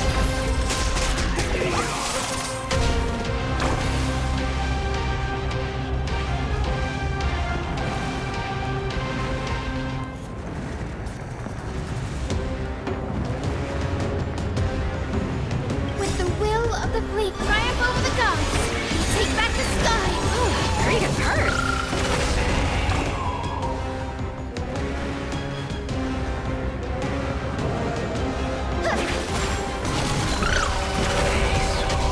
Hedge your bets.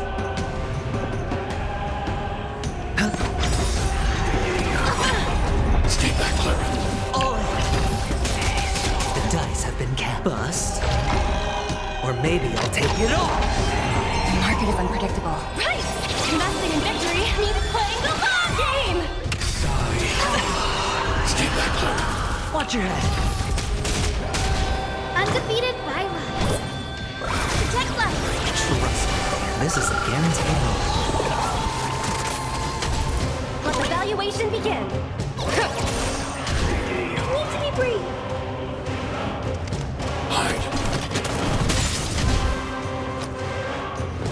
Spend freely. I want to protect everyone. Tell me, Mr. Sora!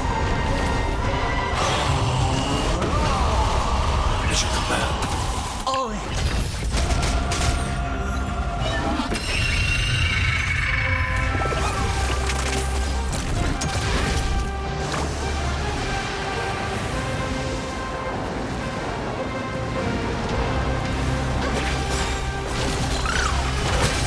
With the will of triumph over the gods, take back the sky. Trust me. This is a guaranteed win. Finish your command. Watch your head.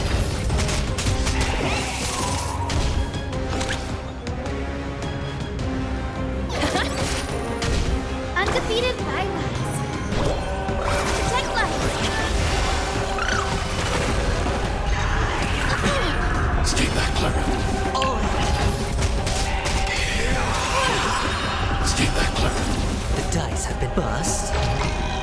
Or maybe I'll take it all! Watch your head! The market is unpredictable. Right! Investing in victory means playing the long game!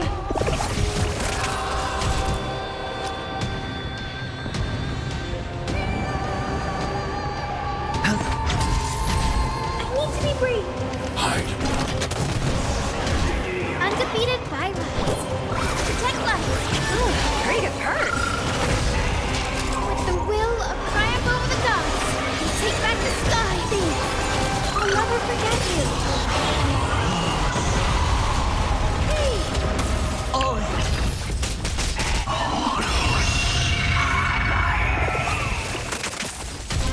Sure, I'll play along.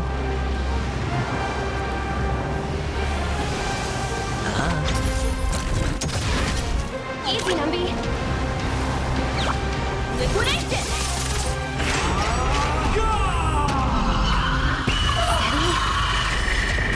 Watch your head! I want to protect everyone. Tell me, Mr. Sora!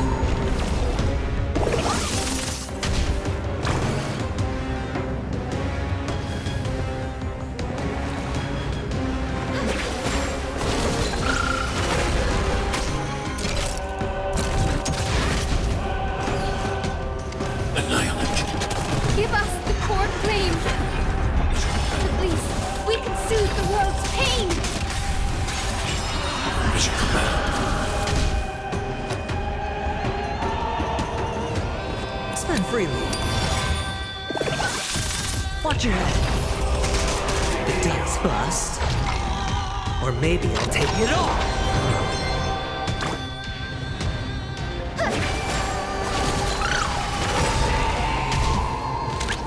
With the will of triumph over the gods, we take back the sky. I'll never forget you.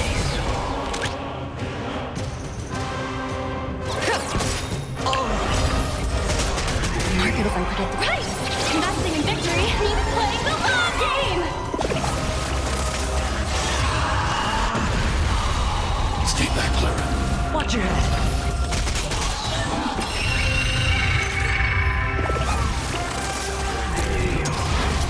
Undefeated violence. Protect life, please. I'll never forget you.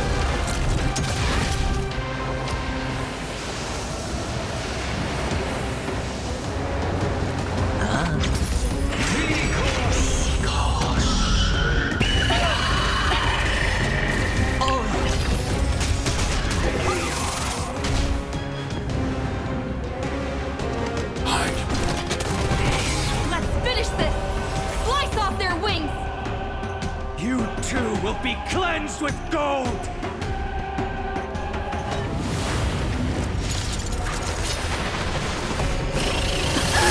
Quick, behind me!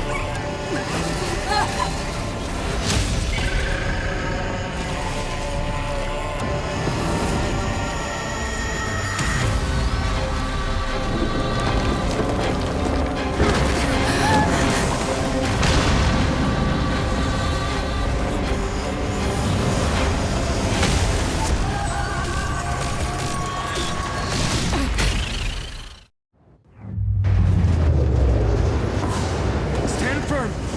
It's a long way down. Let's end them before we crash into the pool of gold! Stay back, Clara. Watch your head. I want to protect everyone too! Help me, Mr. Sora! Mission command. Oh! Let evaluation begin! Undefeated violence.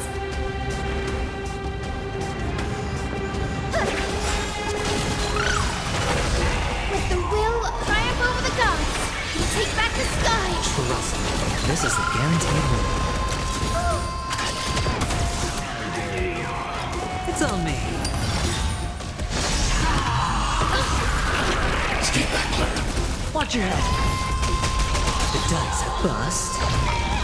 Or maybe I'll take it all. Storm clouds are gathering. Are you ready to sever the lightning?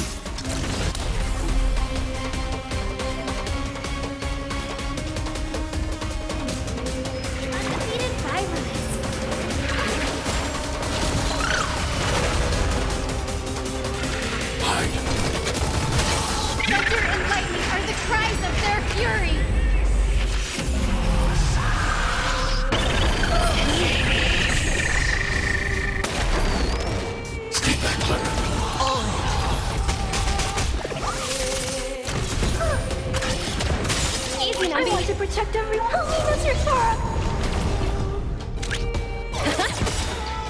The market is unpredictable. Right! Investing in victory means playing the long game! Spend freely.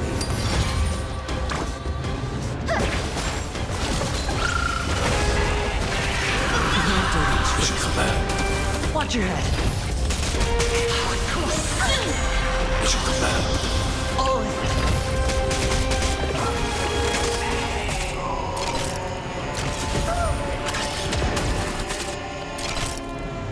Are you alright?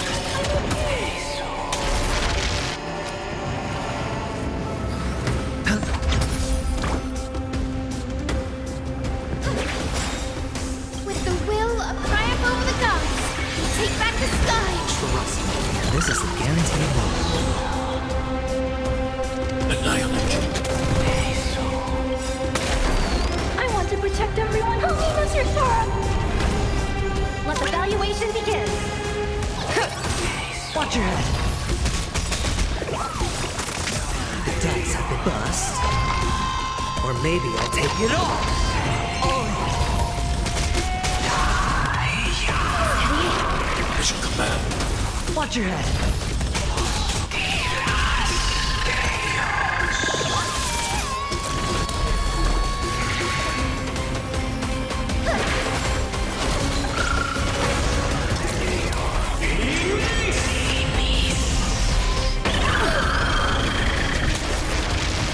Mission command.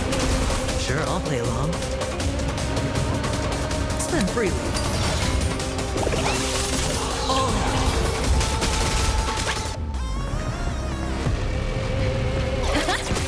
Undefeated bye-byes. Hide. Dirty trick. Stay back, Clara. Watch your head. Stay back, Clara. All in. The market is unpredictable. Right! Investing in victory means playing the long game! The dice have been bust. Or maybe I'll take it all.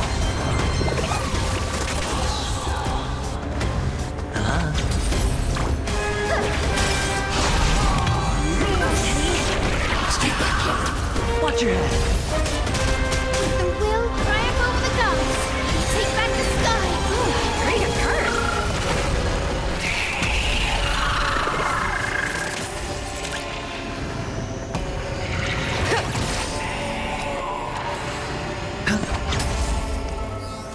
Annihilate. Undefeated bye-byes. I want to protect everyone. Help me, Mr. Sora!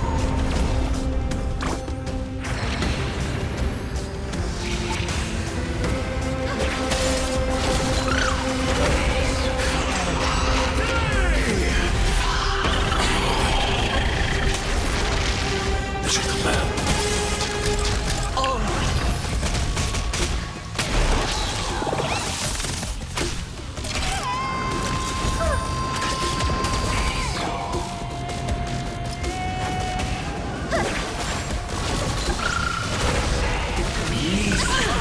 Stay back, Clara.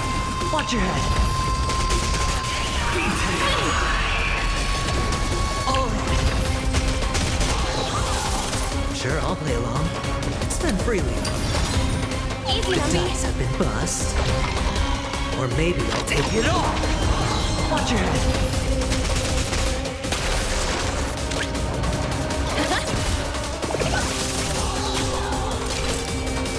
Are you alright?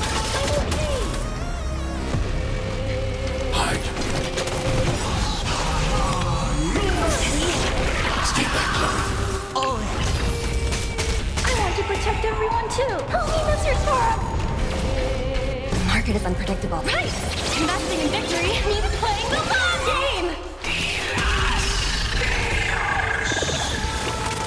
Undefeated bye-byes.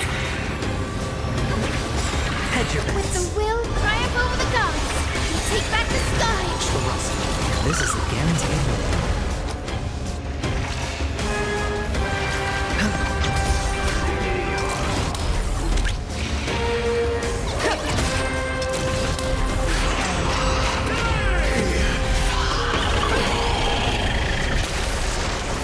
Mission command. Watch your head.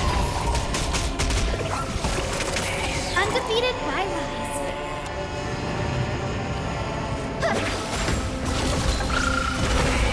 Sure, I'll play along. I'm not afraid of you. Annihilate. There is another world waiting to be saved. We have no intention of dying here with you.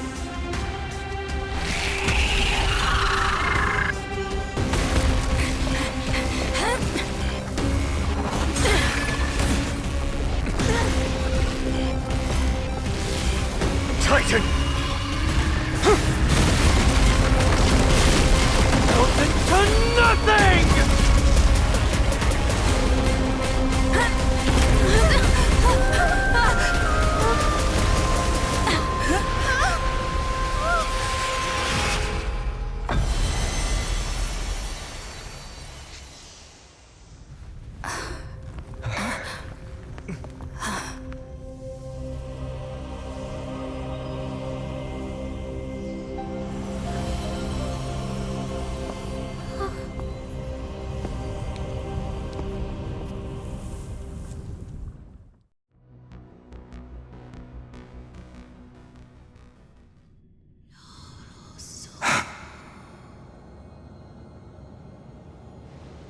Aglaya? Are you still protecting us?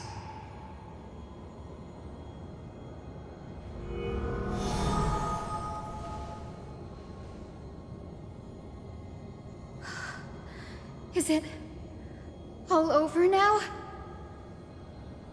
Seliosi condemned humanity, casting them into the pool of gold. In the end, she too was... Take that core flame with you, Hyacinth. Our mission isn't over.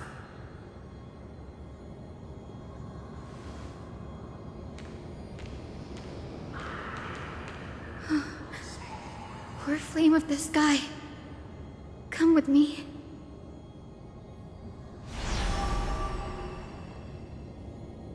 It's a strange feeling. It's so warm and powerful.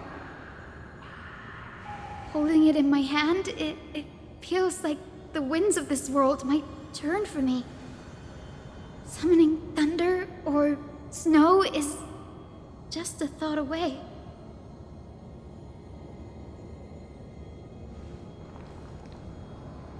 I understand how you feel, but right now, this platform is on the brink of collapse. Who knows how much longer it can hold? We need to find a way to leave.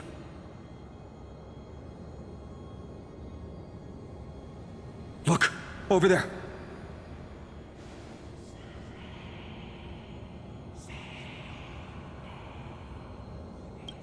No idea, but we have to take a gamble. If the prayer can rewind the shattered platform, then we might ride it back to the entrance. And also retrieve Aglaya's amulet. We can't delay any longer. Everyone, move quickly!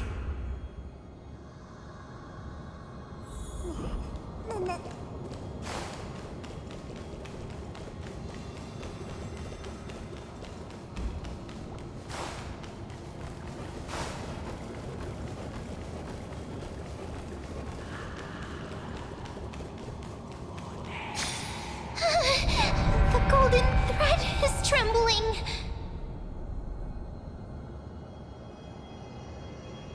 We're out of time. We have to retrieve it. Partner, quickly! Lift the curtain of memory. And stir up ripples of past reverie!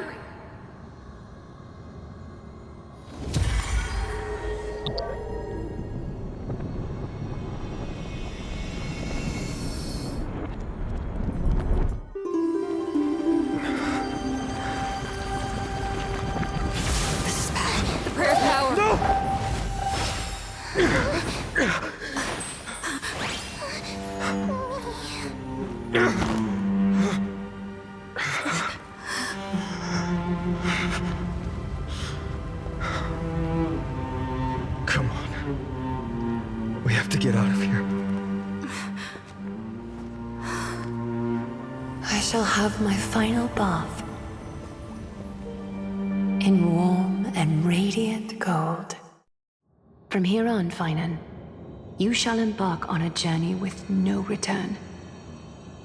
Light fades, only to await the sun's rise. One day you will step forward, not out of fear, but to return the dawn to this world.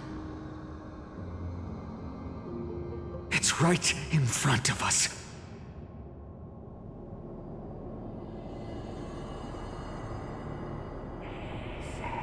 This way! Behind! That door leads outside! There's got to be a path!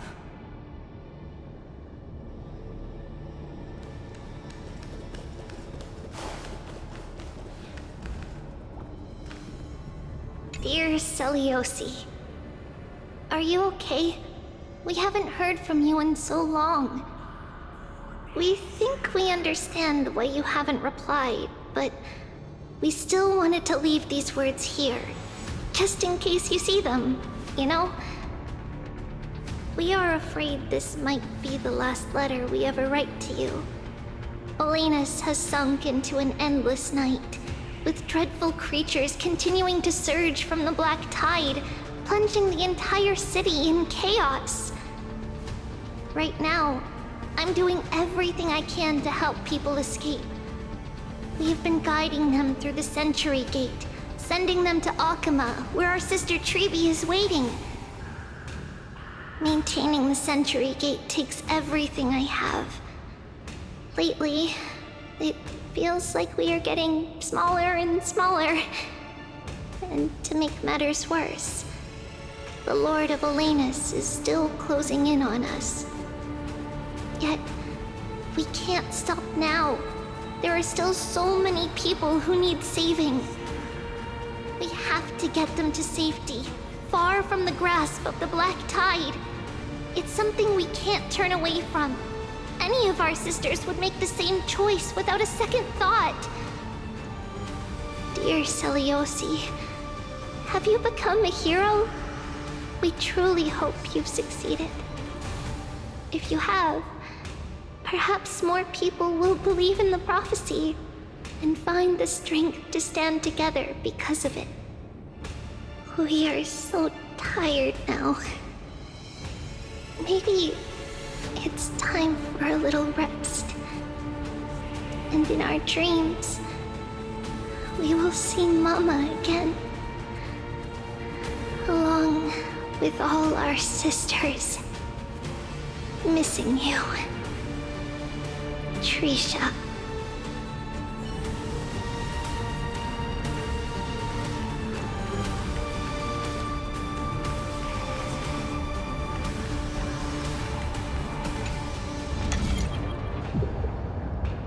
It worked! Let's go!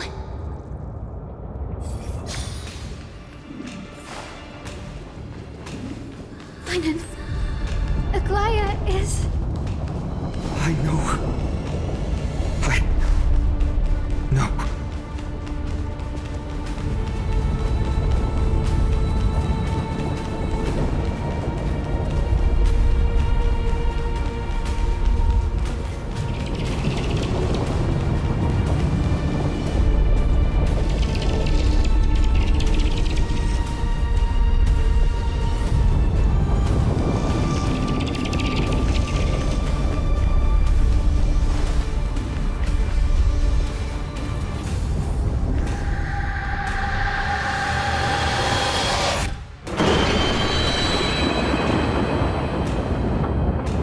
lightning and thunder. The celestial mural is showing the end of the world.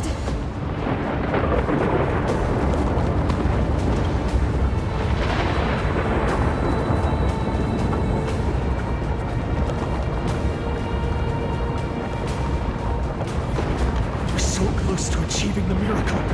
Humanity will finally take control of its fate.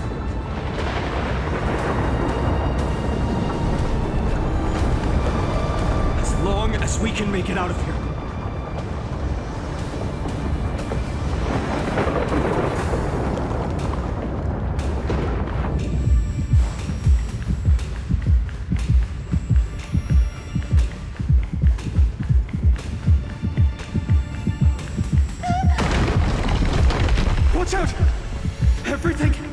collapsing, and a misstep could lead to a fall.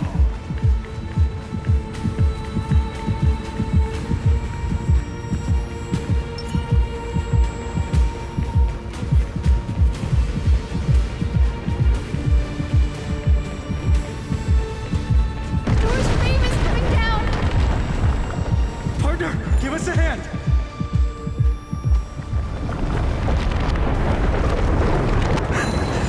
You do have an eye to save the world.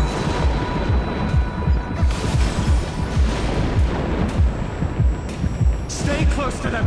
Don't fall behind!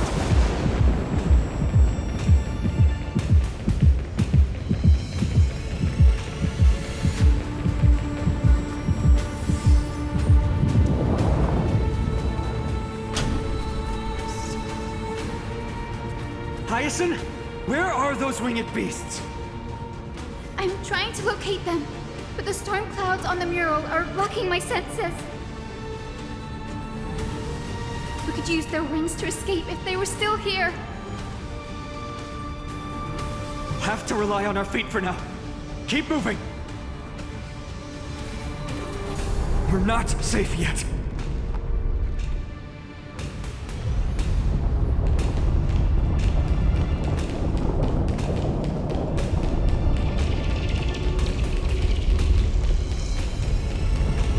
It's getting even more unstable. Make sure you get the timing right. We're almost there. The end is just ahead. All we need is a rainbow bridge. A West Wing compass! Leave it to me! Focus, Hyacinthia! Stay focused.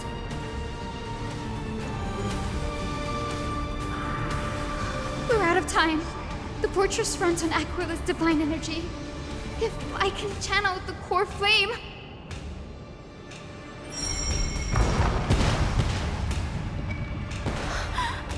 It worked! The core flame responded. Everyone, let's get out of here!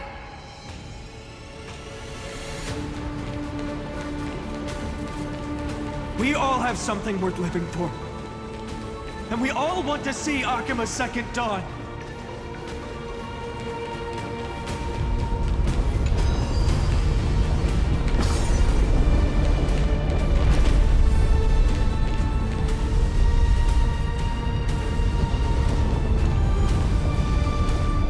Wait, what was that sound?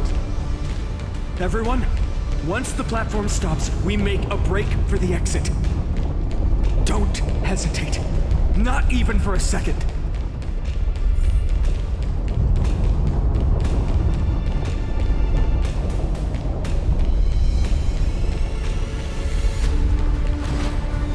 Everyone, hold on tight! No time for speculation. Run!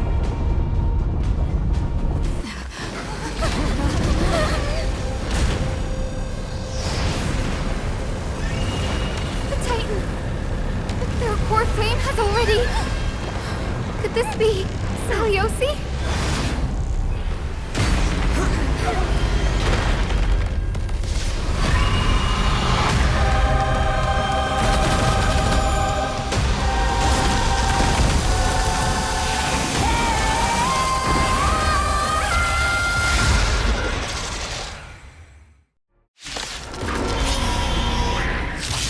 Twisted form. Did the black tide bring them back to life? The core flame has been taken, yet they still move. Lady Celiosi, is that you?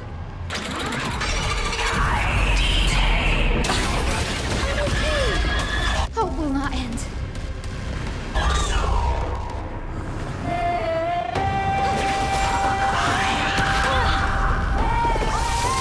Watch your head. Sure, I'll play along. The dice have been bust. Or maybe I'll take it all. Crushed and torn. Evaluation begin. Let me breathe. Annihilate. That fork return. Pretty good purse. Stick Watch your head. With this gentle... Awaken, Lady Seliosi! Hurry gets hurt. I want to protect everyone too. Help me, Monsieur Sora! You hear it? The echo of the apocalypse! Stop, Lady Seliosi! Spin freely.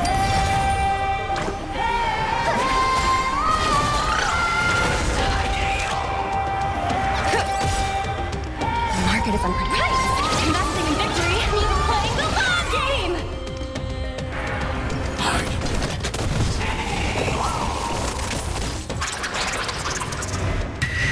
Punish the children of humanity!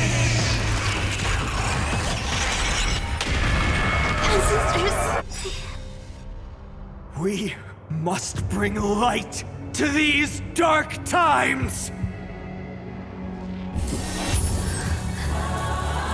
With just a glimmer of light, I'll be able to pierce through the clouds.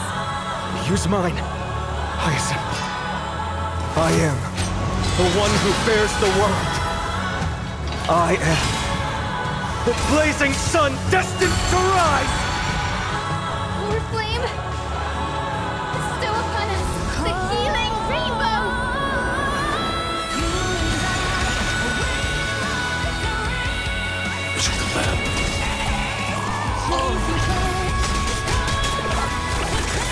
The dice have been cast. Bust. Or maybe I'll take it all. It's on me. Witness humanity!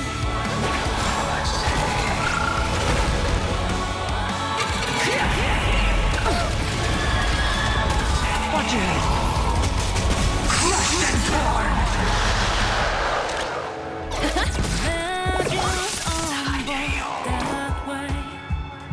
But by this, the line there knows nothing. From mercy, and it shall rise from the edge. We undo and suffer, lose and we still we clash against the sky. You and I.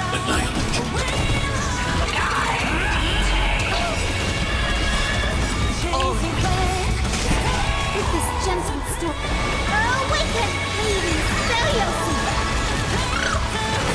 I want to protect everyone too. Help me, Monsieur Sora! Await the end!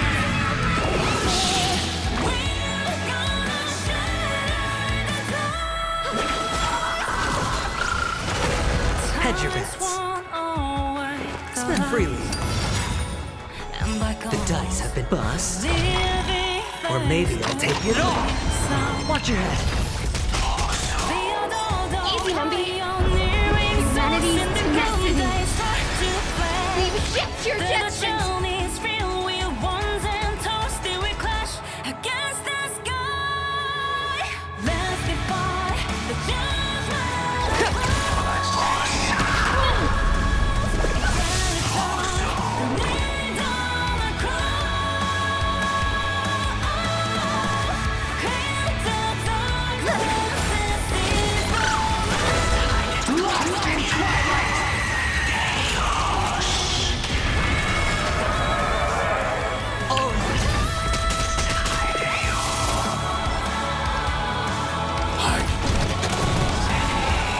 Sure, I'll play along. It's on me. Witness humanity. Reform return. Trust. This is it.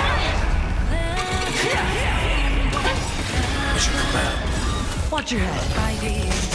The market is unpredictable. Right! Investing in victory means playing the long game! Back in the game.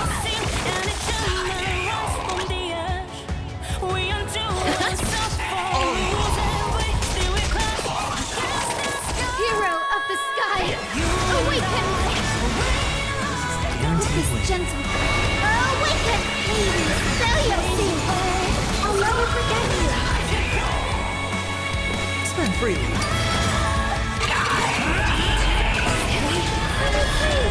Watch your head.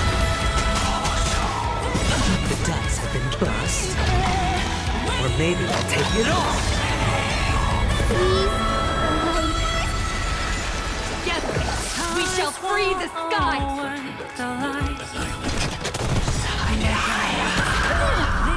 I want to protect everyone who Minos restores!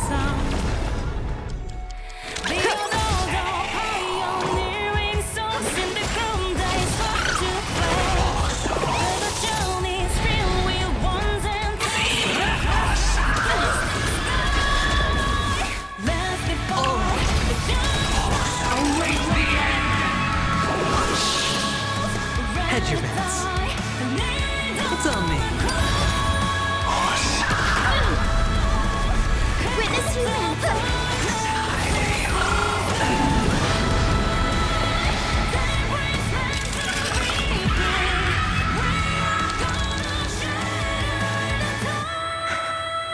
The first and only god that Dawnmaker will slay is you!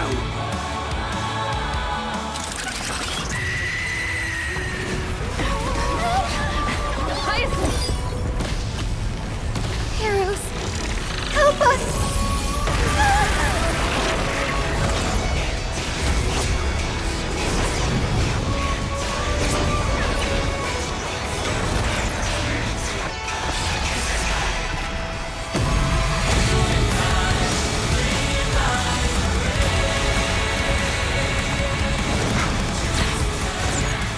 Hero of the sky, witness the will of humanity!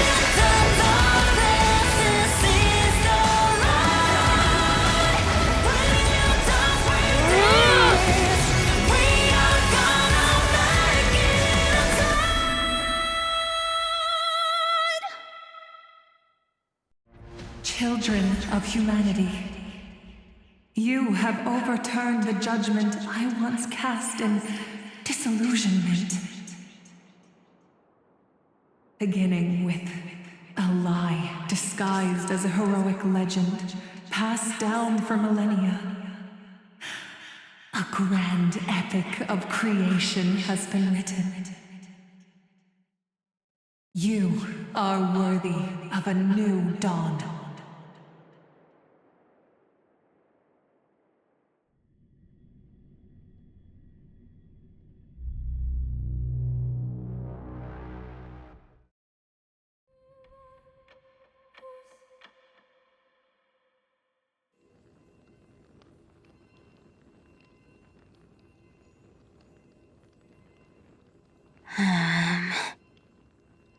Seriously, where did they hide that thing? Trash. Just trash. What is this? Never mind. I'll take it anyway. I finally found it! It must be this. The gem of all worlds that the chaplain secretly stashed away. Said to be a fragment peeled from the Dawn device.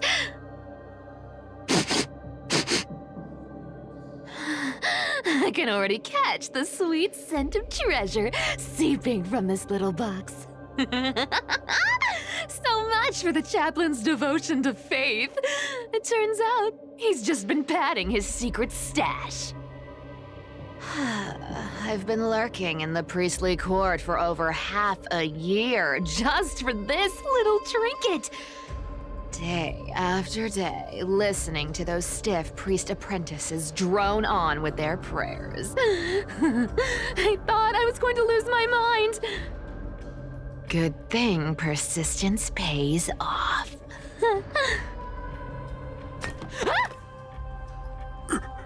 Atticus, is that you?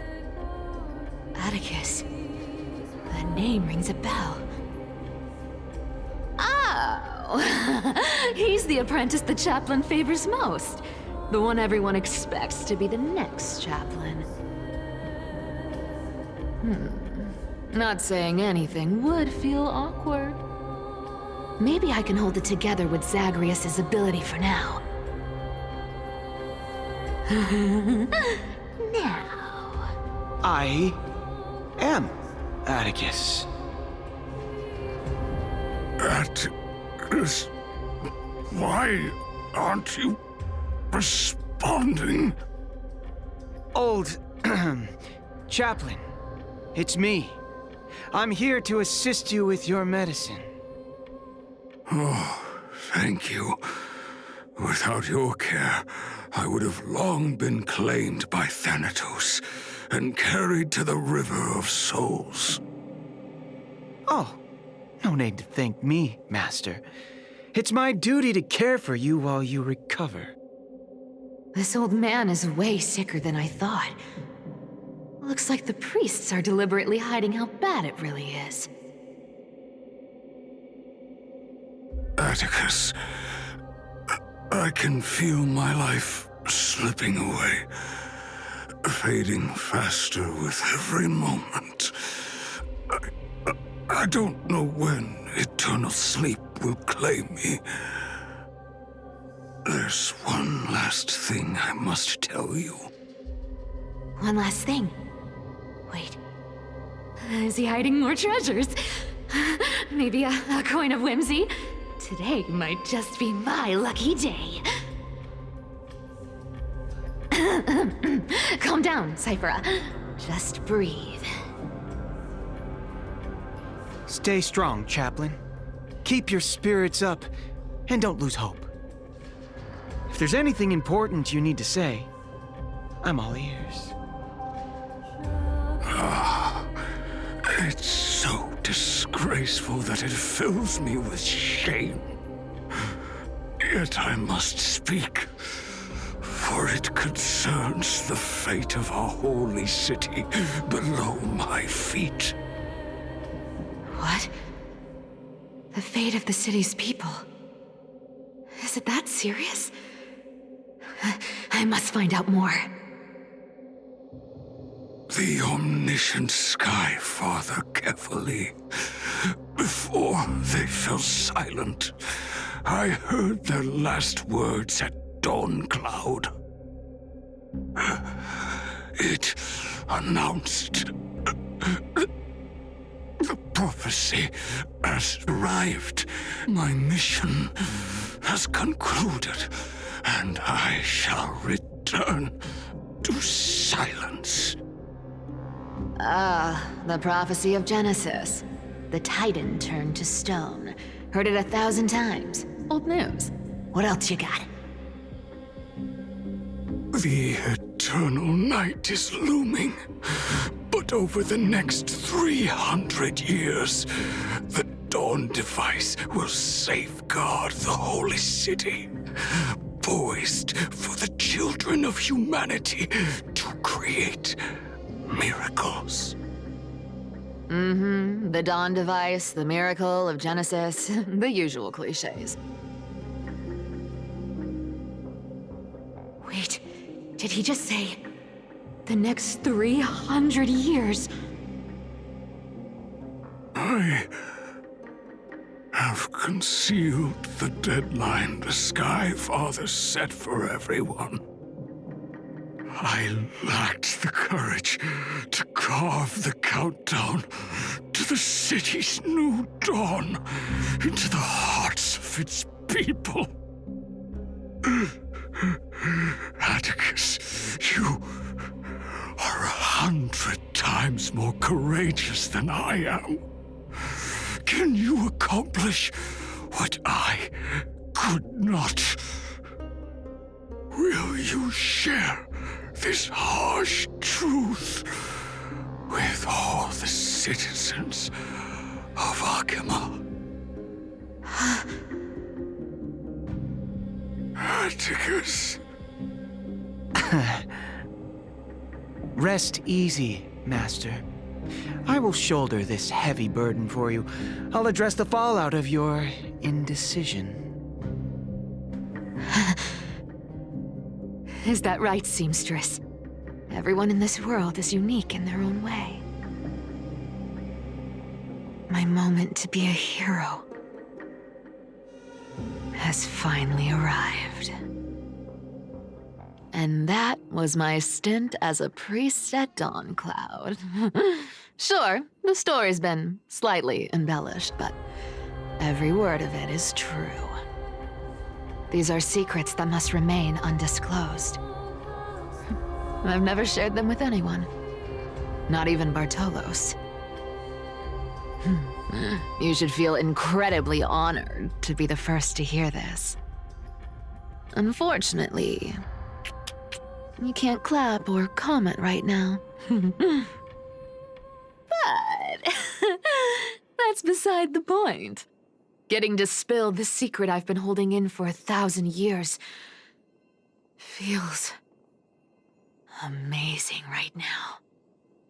Honestly, I'm surprised at your persistence. I merely staged the slip-up for you to witness the switch of the core flame. Who'd have thought you'd follow me all the way to the Nether Shore? That deliverer kid was spot on. You rejects, shunned by the Akamans, have no choice but to keep moving down this dark path. 1, 2, 3, 4. Wait. What's going on? Your leader Kindness isn't here. Oh. Could she be plotting something else? Such a hassle. Well, for everyone's safety, I might as well check if you're carrying anything suspicious.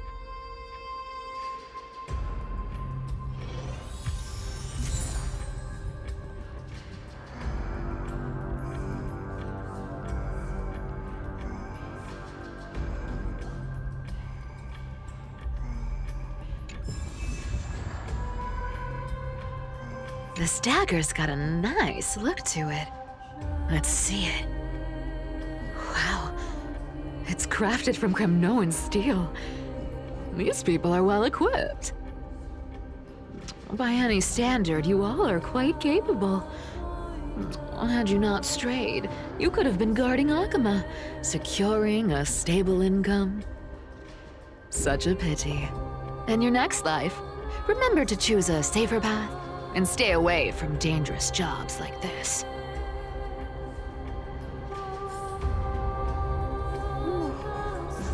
Let me take a look at what's hidden under that mask. Huh. Your face looks innocent enough. Who would have guessed that such a pretty face would hide a heart full of darkness? Appearances can be deceiving. It's a fool's game to judge someone's character just by their looks. It's amazing what the seamstress can do with her divine authority. She sees right through people with that golden thread of hers, beyond whatever facade they put up. As for using divine powers, I'm no slouch myself.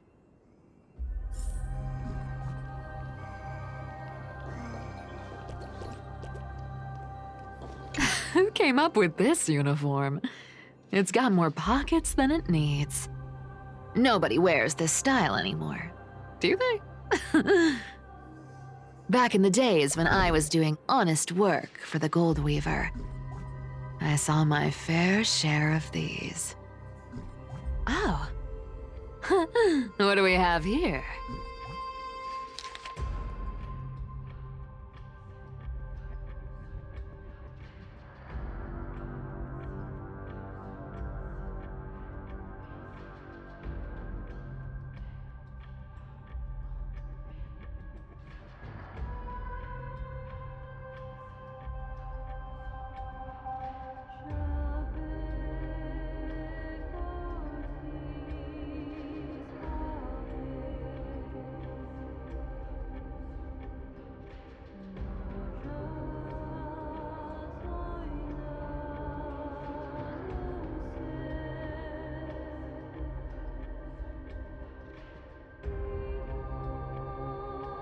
A paper note.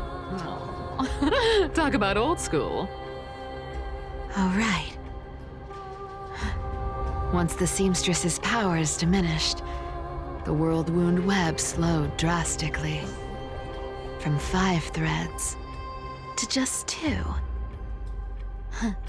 Looks like I was too quick to judge. Physical note passing still outpaces the reduced threats. Huh. No trace of kindness. Is she hiding too well? Huh. Or has she given up? Well, I've done everything I could. Now it's in the hands of the Deliverer and his crew. Huh? What was that? The noise came from above. Could it be? Huh? It looks like they pulled it off. The Deliverer is impressive, no doubt. But some of the credit should go to the gray mystery from beyond the sky. I've crossed paths with them before. They're a little quirky, but their power... absolutely terrifying. With the core flame of Aquila taken, the flame chase journey is down to its final threat. They're already here. Barely gave me a moment to catch my breath.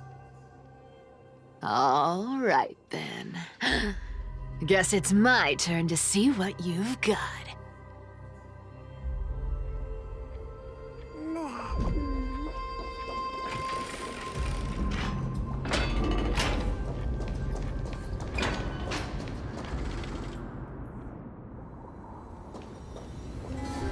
Oh, you made it. I've been waiting for you. Black-clad sword master, the Flame Reaver, whatever your name is. Look at you, sniffing around like a starving hyena, chasing the scent of the core flames.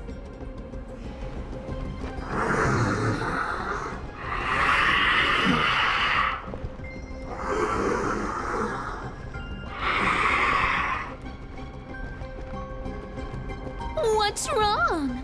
Cat got your tongue? Or maybe you're just too dense to understand plain speech.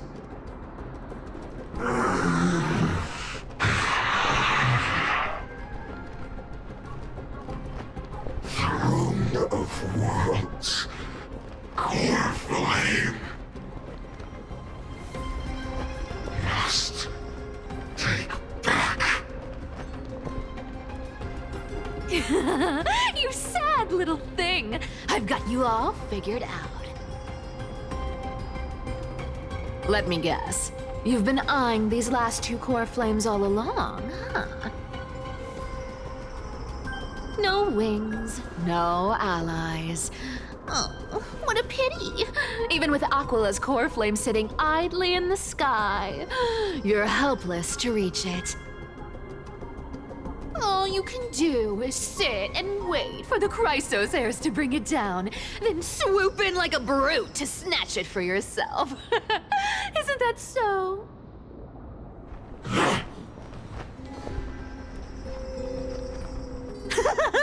Struck a nerve, have I? I've seen you lingering on a cliff more than once, staring hopelessly at the sky. Pathetic. But hey, I'm feeling generous today. I've got a surprise just for you. That's right, I have Kefali's core flame. But if you think you can snatch it from my claws, you'll have to catch me. Fun fact, Dolos cats aren't just quick on their feet. They've got the stamina to match.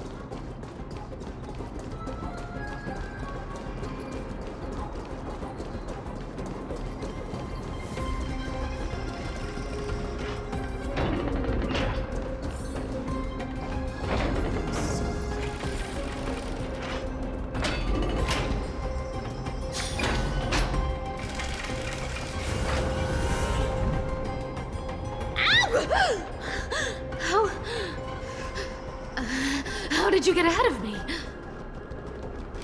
Whoa, whoa, whoa! Don't swing that thing! Easy there. You're after Kepali's core flame, aren't you? Fine, take it! The deliverer made me steal it. It's no use to me anyway. Look, since we've got the same taste in fashion, all black and sleek, how about you spare this poor cat's life?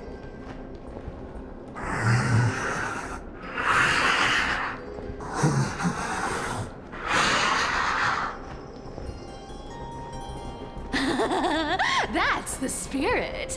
You get the core flame, and I get to keep breathing. Everyone wins.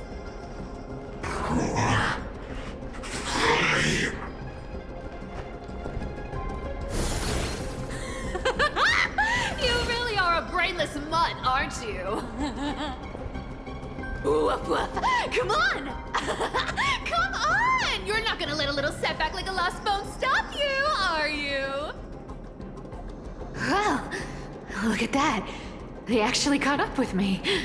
No one's ever managed that before.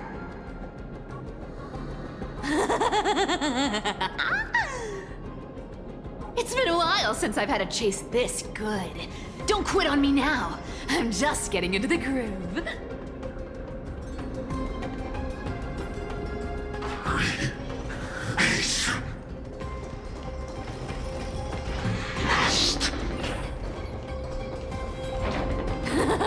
You sure stumble over your words, but you've got some speed on you.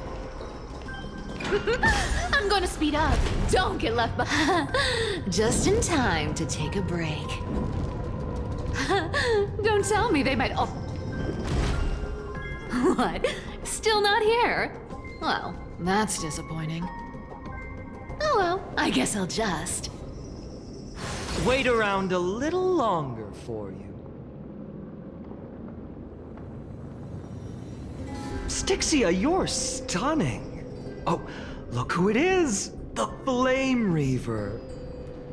First time. Wait, no, not the first time meeting you. I'm the great hero of Akama, the deliverer of Amphorius.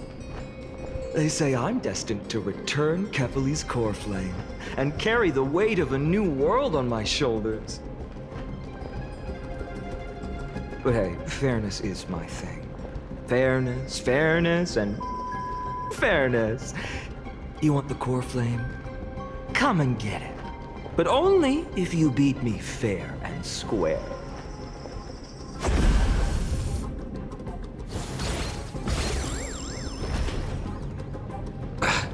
Boring. I was hoping you'd at least humor me for a little while. Stupid mutt! Fooled by the same trick twice! Bye-bye, Flame Reaver. Not as fun as I'd hoped. I guess a brainless brute isn't much fun when it comes to mind games.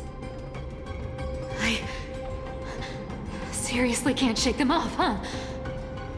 This is borderline impossible. They're not going to back off anytime soon. Well then.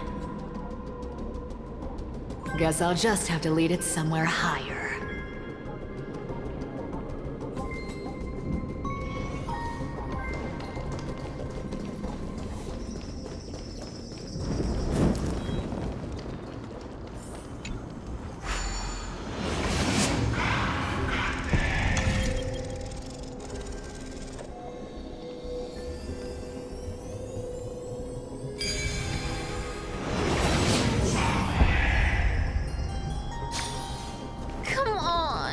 Please make it harder next time.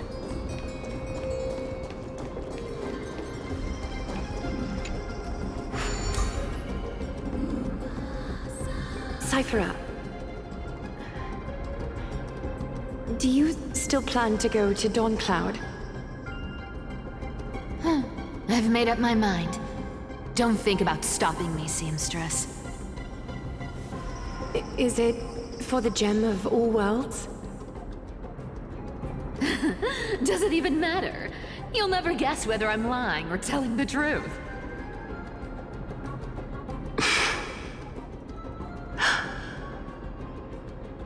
You're still wearing those golden boots I gave you. I hope you're not running from someone the next time you wear them.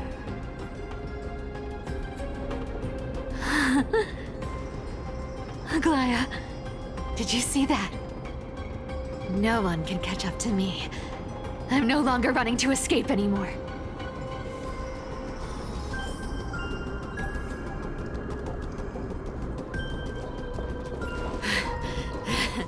Deliverer, you better thank me.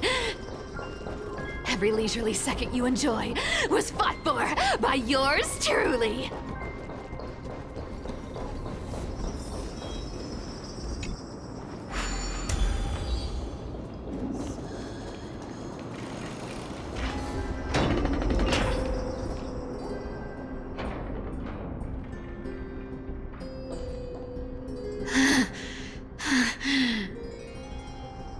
You just don't know when to quit, do you? Can't escape. It is fate.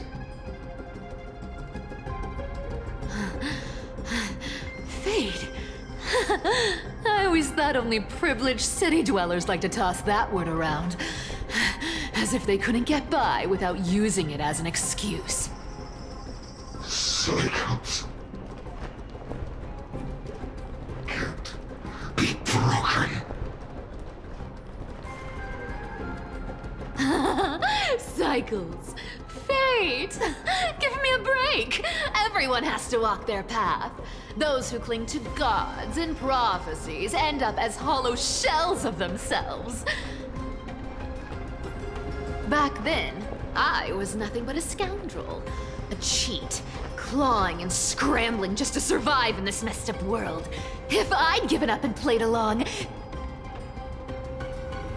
this place would have been nothing more than a lifeless wasteland by now. Fine. It has to be me.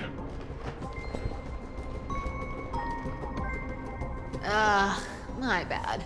Why bother offering wisdom to a mad dog who wouldn't understand it anyway? Do you know why I dragged you here, mutt? Word is, you've tangled with that golden-haired lion before.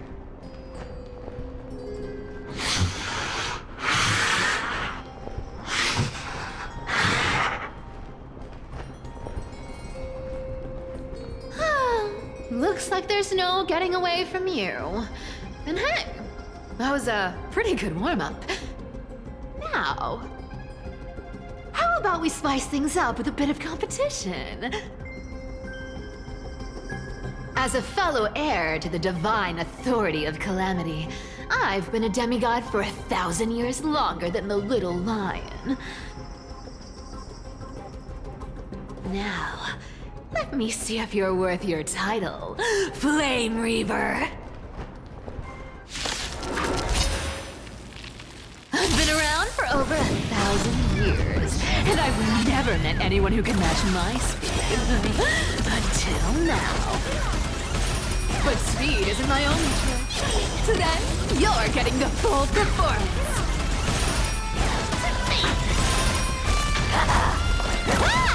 This one returned to the great tree. I'll take it on. Come to me. With enough believers, lies become reality! Yes! Good dog! Oh, is that all you got? Wrong target! Looks like you need to work on your aim. To me. You can't run. I'll take it on. Come to me. I'll take it on. Resistance is futile. I've played with you long enough. It's time to retreat! Come to me! See you around, Mud!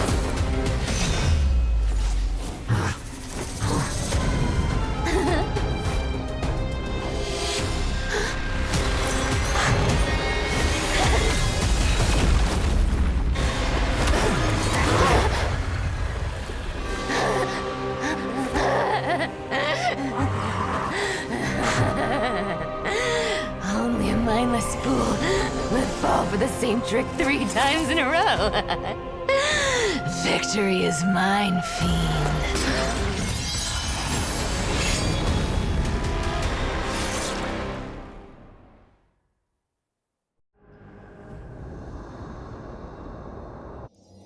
To all citizens of Akama, today I bring you 2 pieces of news.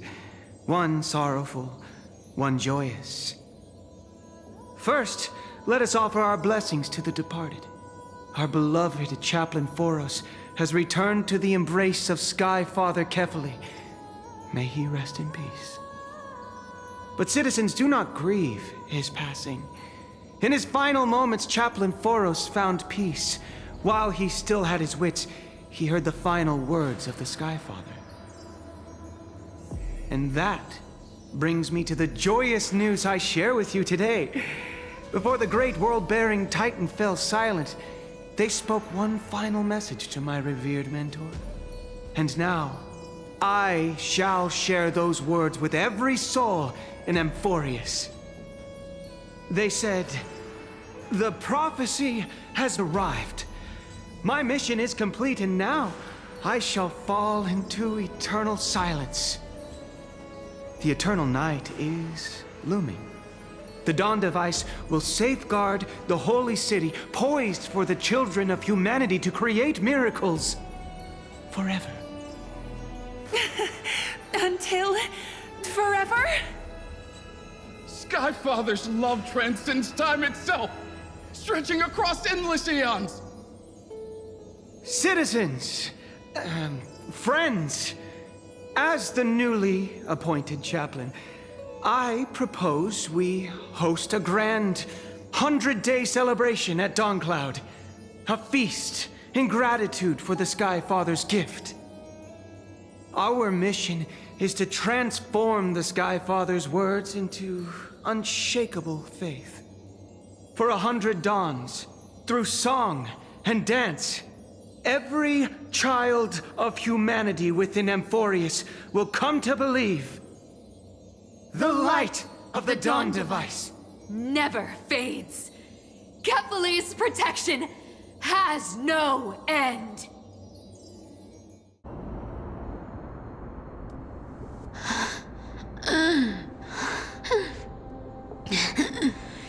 You shall walk with greed and die over petty change.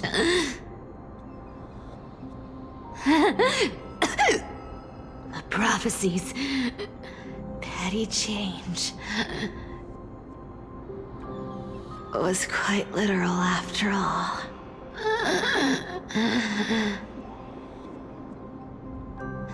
Atticus.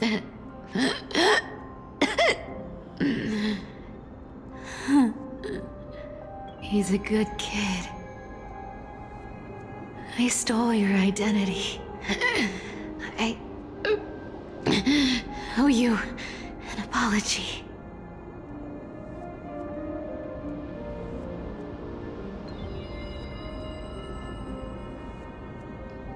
But I owe more than just an apology. There's also you, Maggie. Back then,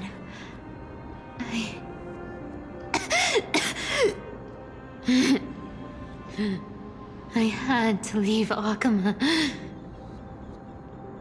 You see, you were so good at breeding hearts. If I had stayed by your side, my fragile lies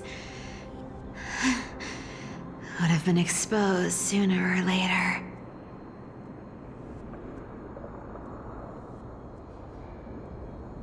Your weave shop.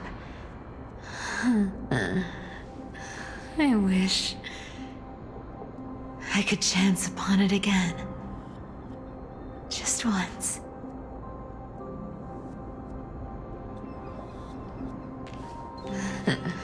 To be scolded by you and Treeby.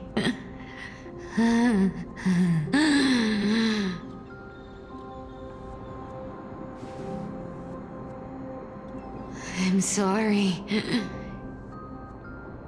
In the end, I overestimated myself.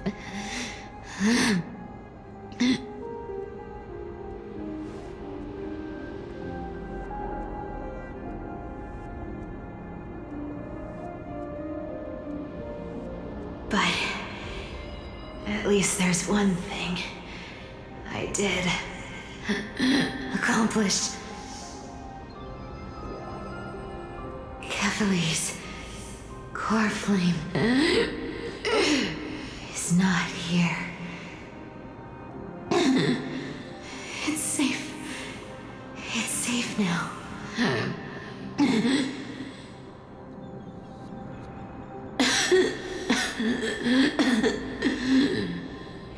Even if I'm nothing more than a thief,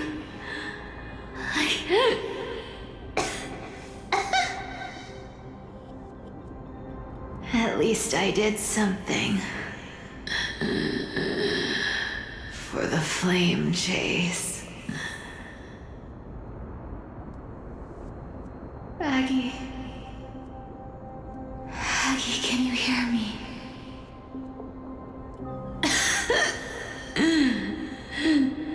Say something. Anything. Anything. Please.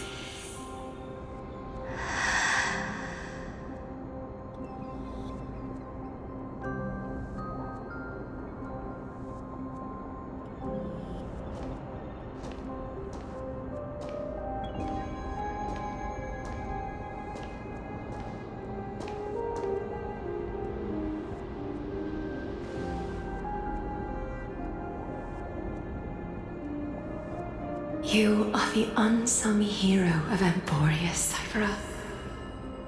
You saved us all. You betrayed the world. And in exchange, you earned humanity 1,000 more years of life.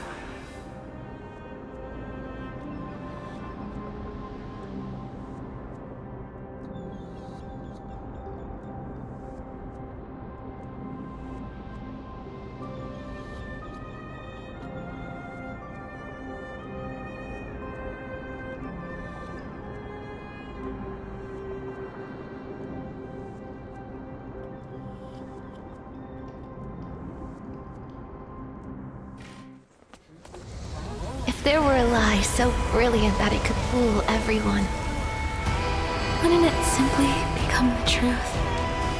Lies will always be lies, Cypher. But sometimes, they can be more noble than the truth.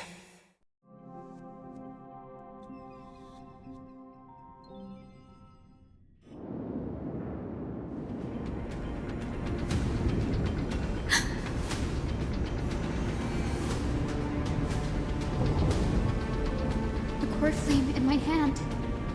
It's trembling. It's sending me a warning. Lord Finan, in Amphorius' mythology, isn't the Dawn device said to be a gift from Aquila to Kefali? Why bring this up now? Let's focus on getting back down there. Lord Finan? Yes. Nearly every mythologist agrees Aquila gifted the Dawn device to Kefali.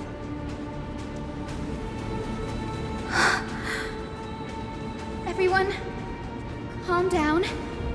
Listen to me. The core flame in my hand trembles violently, its warmth slipping away like sand through my fingers. It burns through immense energy just to leave me with one message. The Dawn device is extinguished.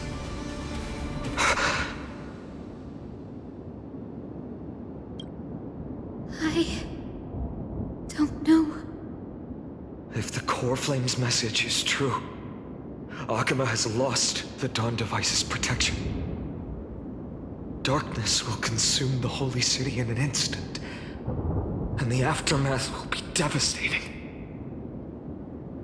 Finon, I feel something too. While Hyacinth was speaking, countless streams of memories rose beneath our feet, spiraling into the sky. There are so many, so heavy. Even through the fortress walls, I can still hear them clearly. Birds, nymphs, people, their memories tangled together, their cries echoing as one. Could this be because of the Titan's fall? But that doesn't make any sense. There's no time to dwell on the cause. Without the light of the Dawn device, the holy city will be consumed by darkness, and countless lives will be cast adrift. Everyone, you must return and fulfill the mission of the Chrysos heirs. As for me, Denny, you're still carrying Fagusta's spirit water, aren't you?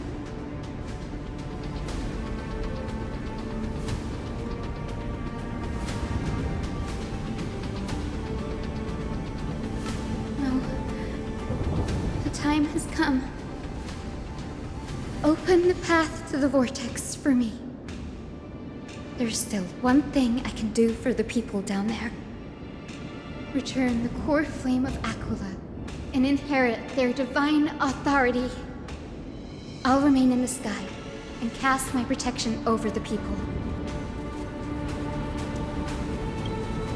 Don't waste time thinking about alternatives. This will resolve everything. Danny, I'm counting on you.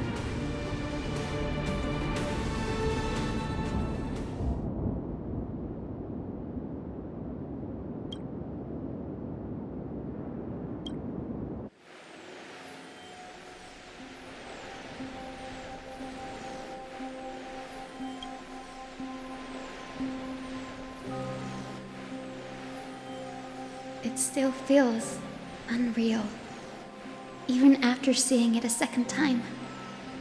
You'd move in perfect harmony with the rivers and seas of this world.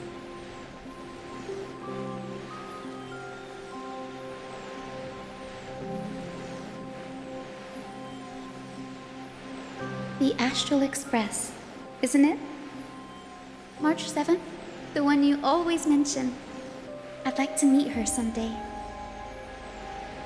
I can almost see the three of you traveling together, laughing and sharing moments. Of course I do. A sharp, aching sadness. I feel every bit of it.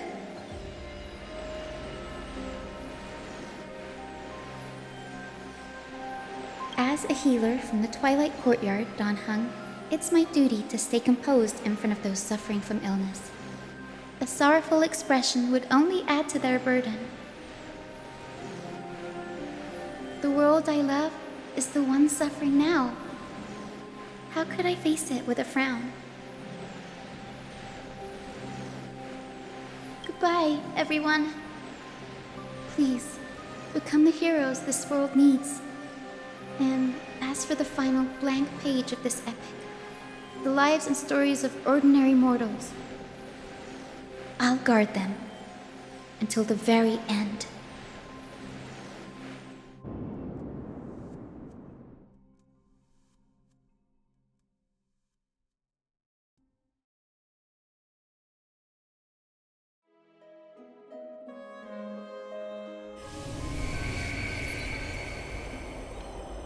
Miss Hyacinth, are you really leaving? Yes. Lord Finan has already set the date for our departure. As a descendant of the Sky Hero, I must prepare myself and carry this responsibility. What about this new Twilight Courtyard? Believe in yourself, Clementine. You're an exceptional healer, more than capable of handling things on your own. The patients trust you, and you've earned that trust. That's what matters, isn't it? Miss Clementine's medical skills are amazing! We believe you'll make the Twilight Courtyard proud. Thank you, Lady Treeby. I'll do my best. I just don't have the same confidence and certainty as Miss Hyacinth. No matter how severe the illness or injury, she always faces it with a smile. Honestly, I'm not confident about everything, Clementine. I've just learned how to hide my unease well. It's a skill I consider essential.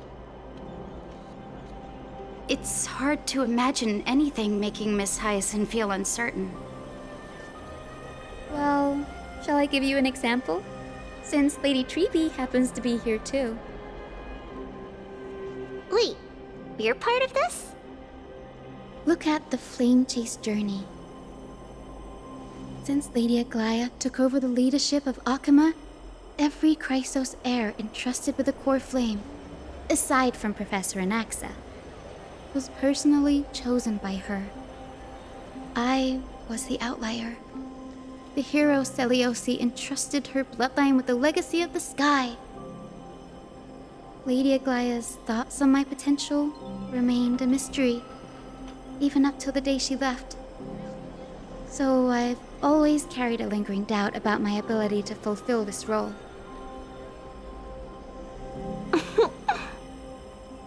Lady Treeby, why are you laughing? The answer Cindy wants is simple. Just try looking at it from another perspective. Imagine this.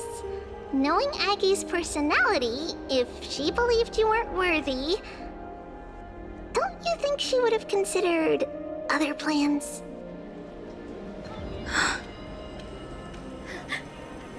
Now that I think about it, I feel much better. I may not have Lady Aglaya's keen judgment, but I would never question your resolve, Miss Hyacinth. Thank you, Clementine. I had a sudden thought, Lady Treeby. Before I depart, can you teach me the words for returning the core flame? I've always been at the Grove helping with lectures and never had the chance to come to Akama. The phrases everyone has memorized still feel unfamiliar to me. I don't want to embarrass myself in front of everyone when it's my turn to return the core flame. It's easy. We can teach you right now. Let's go. We will say a line, and you repeat after us.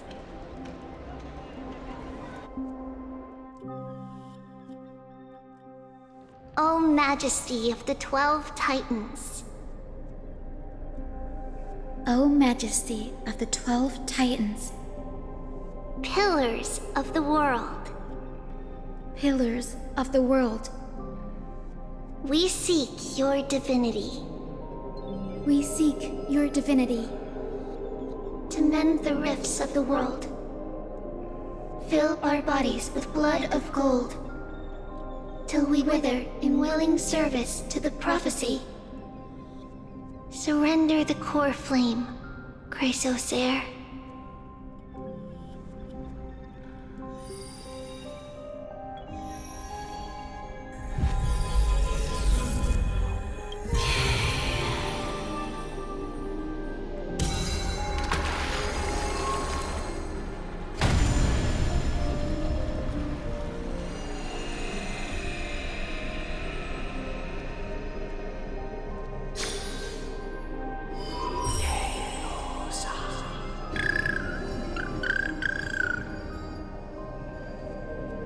Cindy, are they?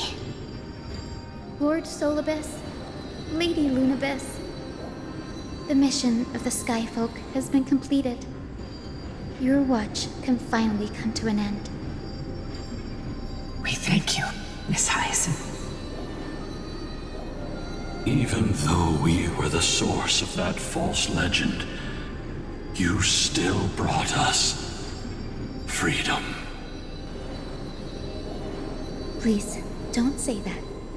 Without your wings, we would have struggled to progress in the Eye of Twilight.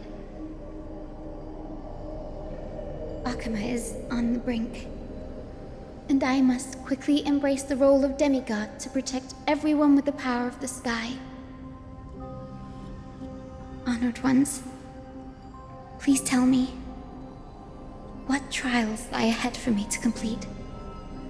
I think you've already done everything you were meant to, Miss Hyacinth. What do you think, Seliosi? The Sky Folk. Lady Seliosi. I see. After all these long years, your will has merged with the Titan's divinity. I deeply regret. I beg for forgiveness. The darkness in the human heart clouded my judgment. I failed to recognize the resilience buried deep within. Of those present that day, I don't know how many were innocent, how many truly deserved their fate. That's why I cannot forgive you on their behalf, Lady Seliosi. The spirits of my ancestors resonated with me. You exiled our people, and they may never forgive you for that. But at least there is one thing we can agree on. The truth that no one can distort. The courage it took to defy the gods was undeniable, unwavering. That same spirit now lives on in those who walk the flame-chased journey, growing stronger with every step. You were the spark that set this era in motion, Seliosi. An age where heroes rise and epic stories are told far and wide. An age where a flame of hope was preserved for the world.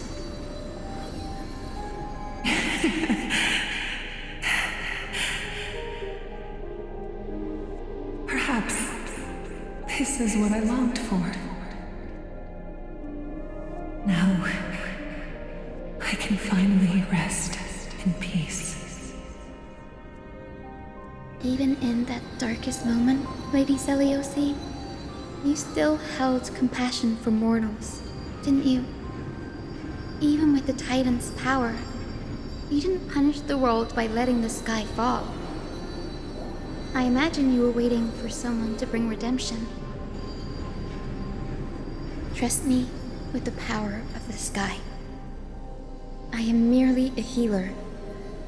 I could never match your strength, even with that power. Thankfully, the world no longer needs a demigod who can summon thunder and storms. What I must do is merge with the sky and cast down a gentle rainbow, protecting as many lives as I can.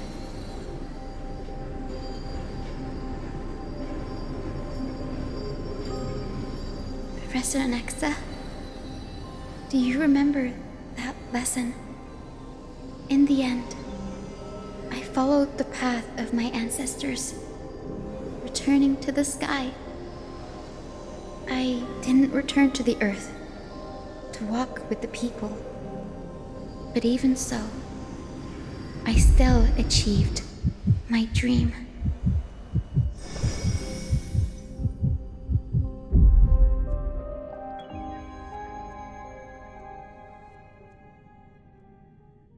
Hyacinthia. Thank you.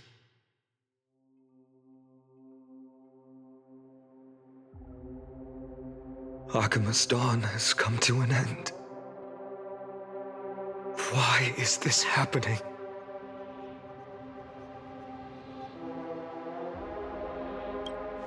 Treeby would have made sure to warn us if there were any mention of it.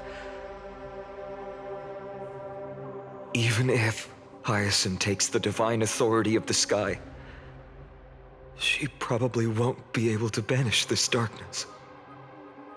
The Black Tide, its power probably surpasses even that of the Titans. All we can do is hope she can protect as many lives as possible. Is this the end for Akuma? Don't give up.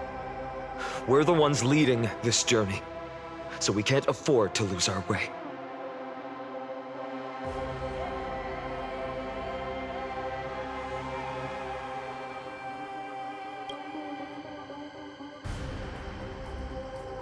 I've never seen anything like this before. Could the Black Tide be the cause? There are too many things we don't understand, and we don't have time to figure out. We can't delay any longer. Let's head down. Hopefully Kefali's core flame is still safe. I'm confident that Miss Cypher will do everything in her power to fulfill her duty.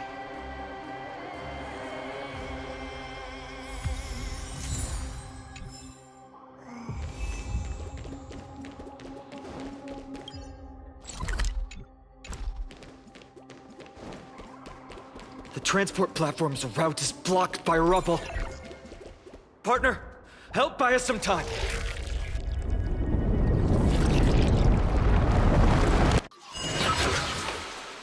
Good job. Now we can get off the mountain. A Black Tide creature. At Dawn Cloud. Oh no. The people in the city.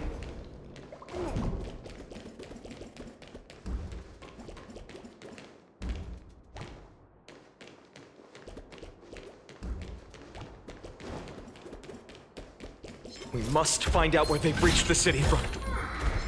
Treeby, please hold on till we get back.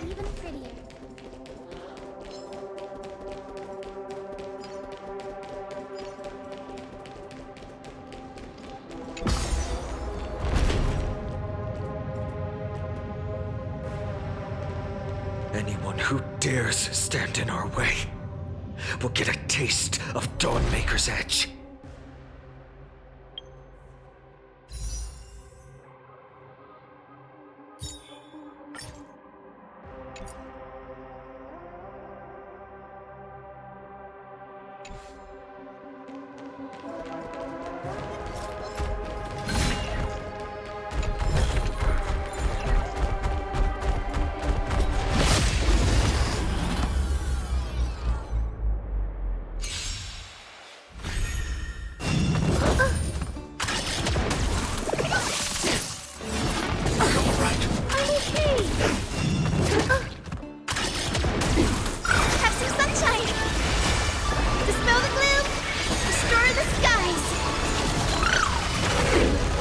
Freely. Right! Investing in victory means playing the long game! Hide. All in. Watch your head. Help me, Mr. Torok!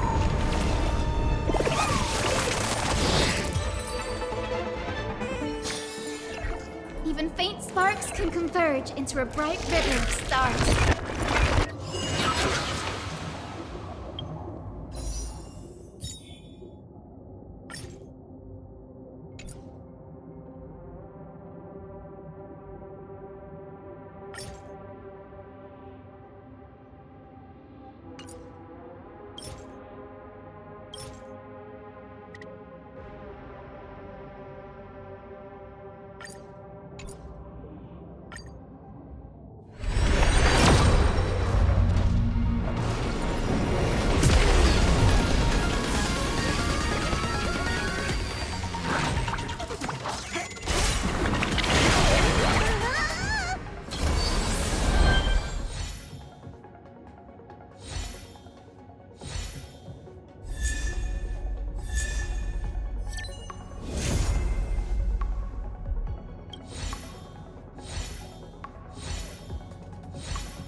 Over there!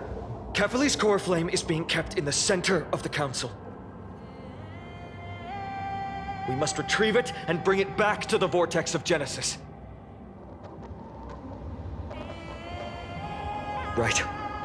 Worst case scenario, we need to be prepared to return Kefali's core flame. If the end is indeed upon us, we no longer have time to investigate the truth behind the miracle. We'll have to trust that Professor Anax's hypothesis is the only option. Apologies, Aglaia. I promised you that I would leave the choice of Era Nova to the people of Amphorius. But I'm afraid there's no room for doubts now.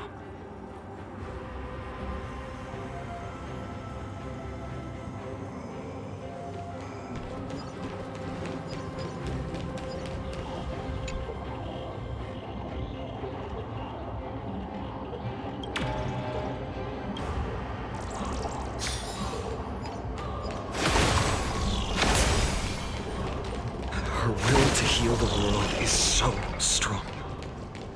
We'll definitely sense it if she's succeeded.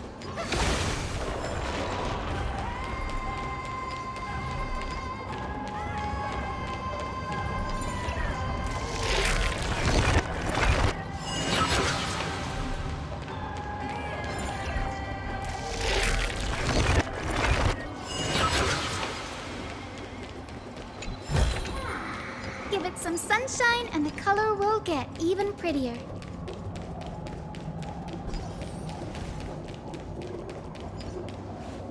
Oh, Skyfather Kefali, please forgive these ignorant and lowly children of humanity. They are so utterly naive that they think of the golden-blooded heretics as deliverers. This blood-red sky, and the raging flames and demons throughout the land will purge their foolishness. Kindness. Lord Deliverer, why don't you join me in praying to the benevolent Kefali?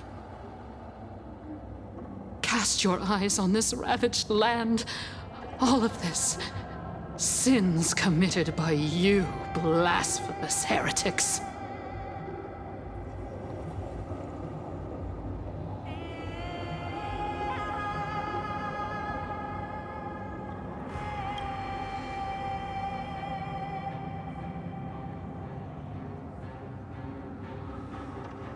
Dunhung is right. My sword yearns to end your pathetic life. But to a cornered dog like you, the most deserving punishment is to personally witness the Chrysos heirs fulfill their mission. Only then will you truly know how meaningless and foolish your past transgressions were. Fulfill your mission. Kefali's core flame is long lost to the winds. How will you fulfill the prophecy? She's gone completely mad, to the point where she's just spewing nonsense. For the longest time, Kefali's core flame has been worshipped here. Only core members of the Council of Elders know how to activate the core flame casket.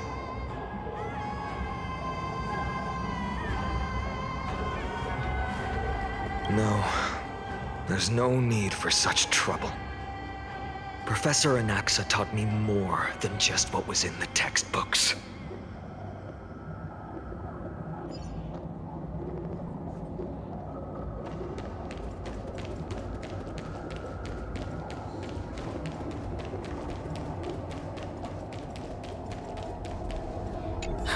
The sins of the Chrysos heirs have finally transformed into divine punishment. None of us. No one can escape.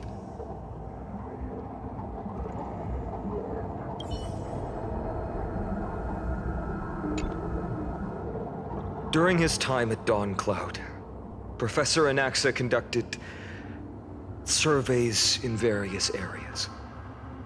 I still remember the words he used. I hope it works.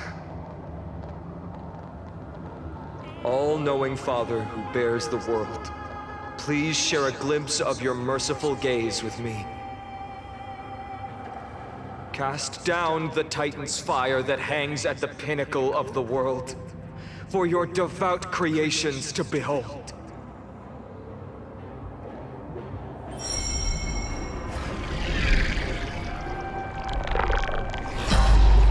It worked.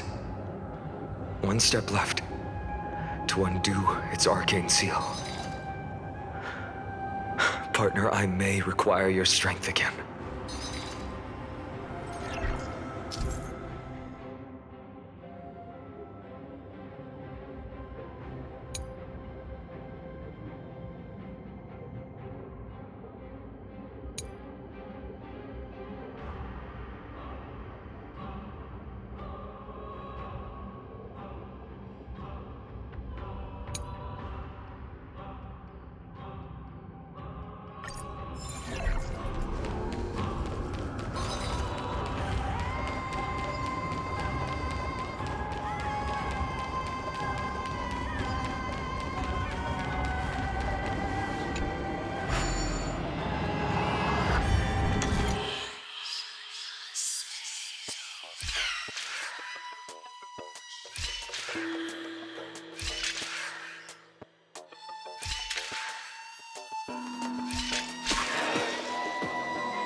feeling lucky.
Take the core flame and let's hurry down the mountain.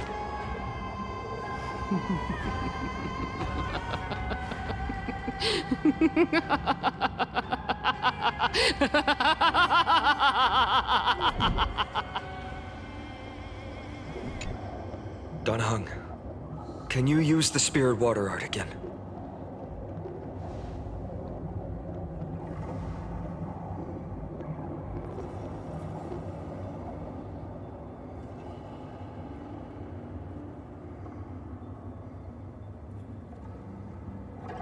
Is this also a result of the black tide?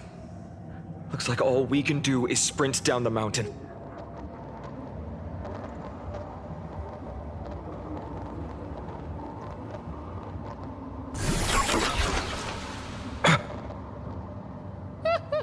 You all thought I completely lost my mind. If the core flame was never tampered with and has always remained here untouched, you all think I wouldn't have the power to take it away?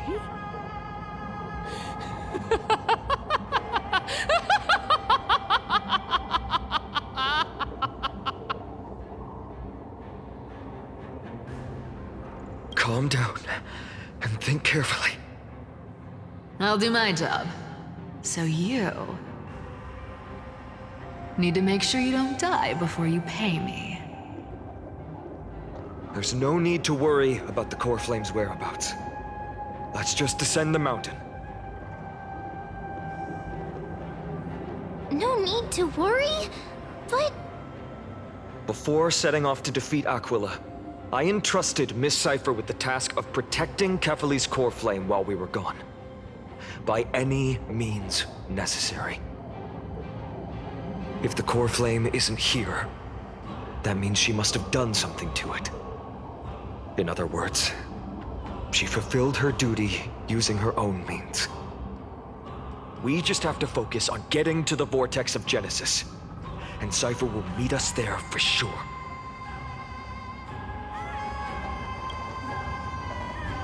Friends, we have no choice other than to trust her. If the nearest ritual basin is 10,000 paces away, then what we have to do is to run in that direction and hope she meets us after 1,000 paces. If she doesn't show up, we will keep going and trust that we will see her at 2,000 paces. 3, 4, 5,000. I will keep hoping with the same resolve all the way. Until she shows up in front of us with her usual rebellious attitude.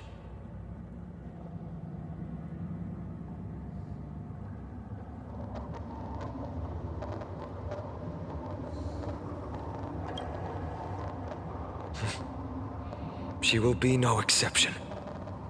But before that, we must survive and break through this siege.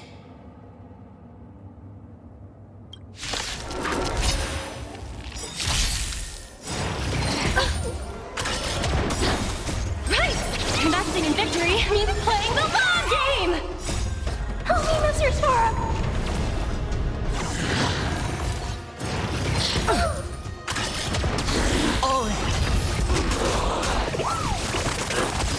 Have some sunshine! It's on me. Bust. Or maybe I'll take it off. Watch your head.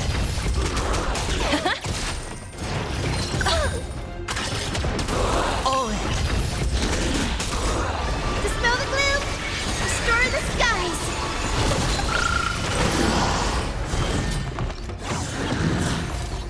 Show me the way!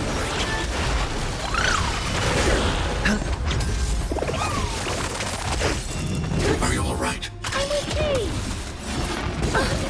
Stay back, Clara. Watch your head. Better cut our losses.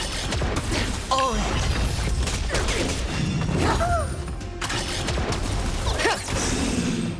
Right! Investing in victory means playing the long game! Stay back, Clara. Watch your head. Help me, Mr. Sora!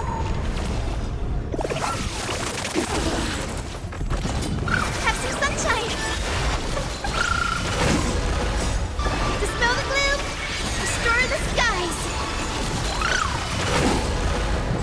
Steady. As you command. Bust. Or maybe I'll take it off. All in.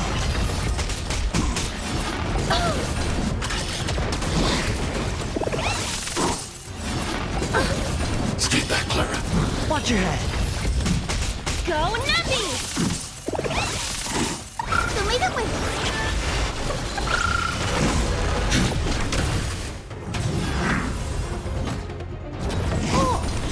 Stay back, Clara. Have some sunshine! Stay back, Clara. It's done. Let's go. We...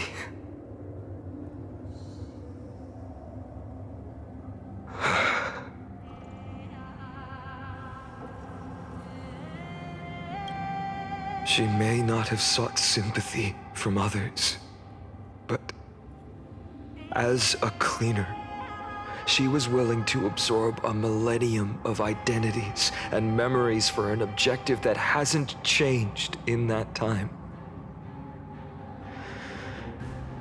I suppose this is also a form of extreme but twisted resilience.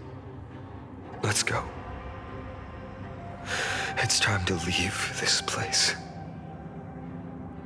Everyone, can we run faster?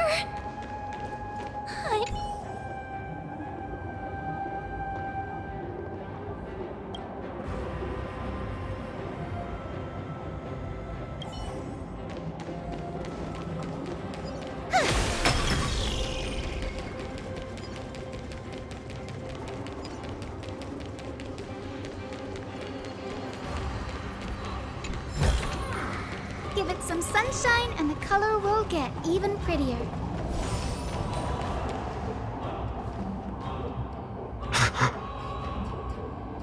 Everyone! Look, behind us! In the end, they still showed up. I agree. I've been waiting for a chance to face them head on. But not now. If we take the fight here, then lose, the consequences would be irreversible. Come on. We have to get out of here. Keep running, and never turn back.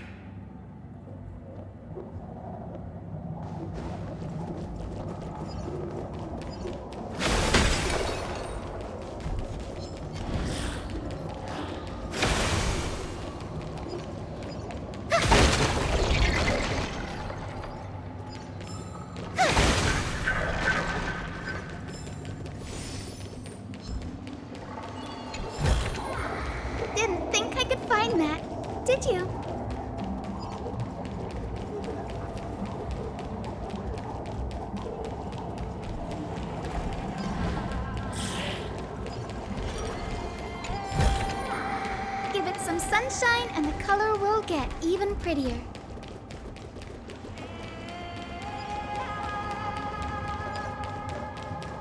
They will catch up to us sooner or later. Keep running. Don't stop. Didn't think I could find that, did you?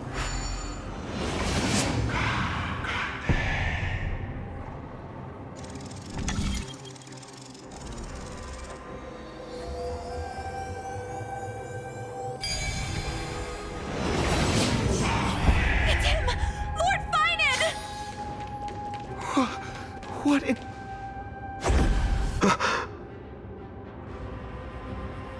Dusk has descended as ordained.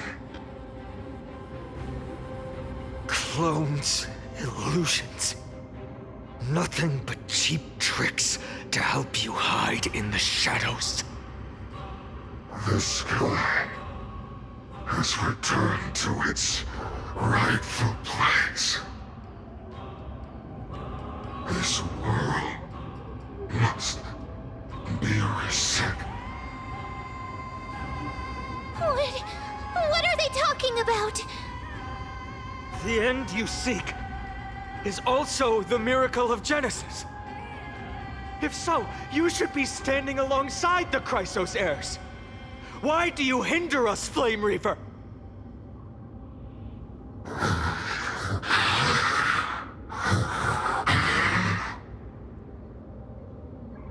Dusk has descended as ordained.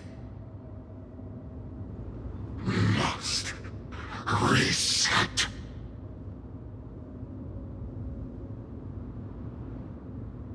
If words won't work, then we can only express our resolve with our blades. We shoulder the fates and futures of too many people. We will not fall here!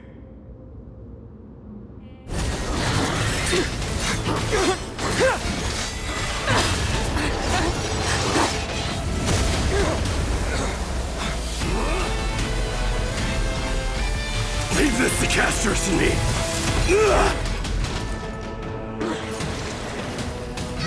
Over here! Go!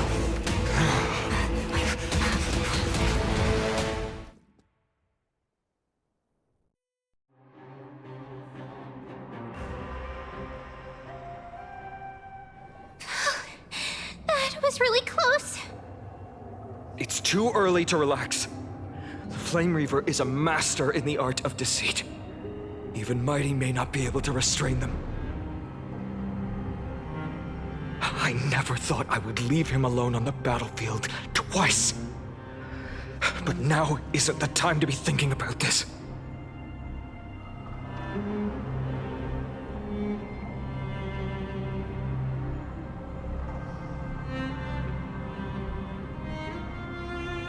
Protect us! Sky Father, save us!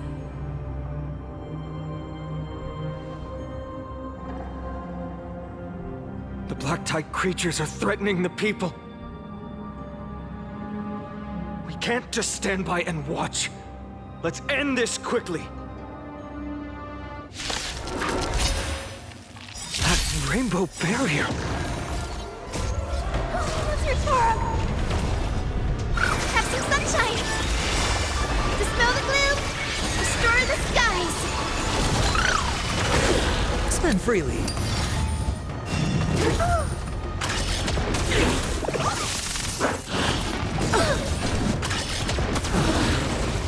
Right! Investing in victory means playing the long game!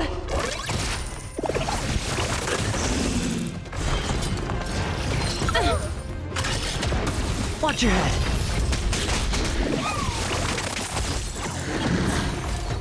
So leave it with Bust. Or maybe I'll take it off. Steady. All in.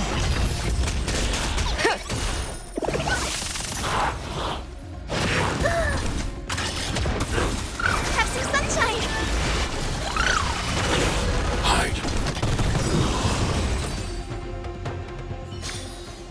Even faint converge into a bright river of stars. Everyone, you're all safe. For now. Thank you, Lord Finan. It is someone else who deserves your thanks. Those black-tide creatures just now couldn't breach this barrier. This energy feels familiar. Like the luminous arts that Hyacinth uses to treat people. But it is much more powerful.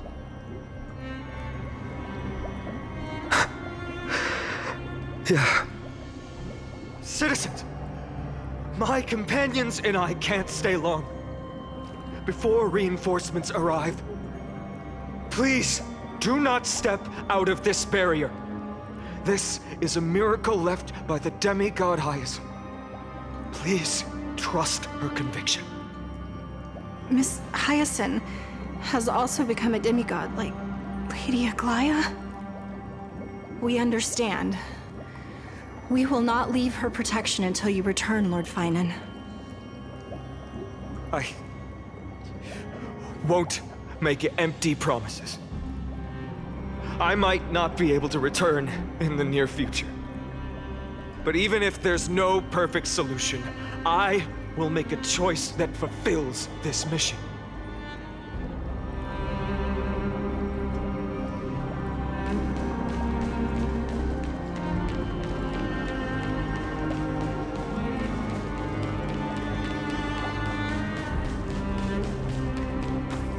The people in the market must also be suffering.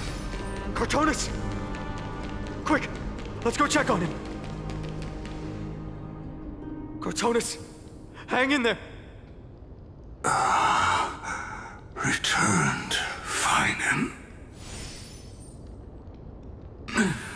Burning the holy city is... To resist, I did all I could. You shouldn't be on the front line at your age, Grand Craftsman. Where are the citizens? What's the situation at Marmorial Market? Organizing their escape. The holy city guards are... But where to flee to, no one knows. Descended from the sky, the rainbow barrier did.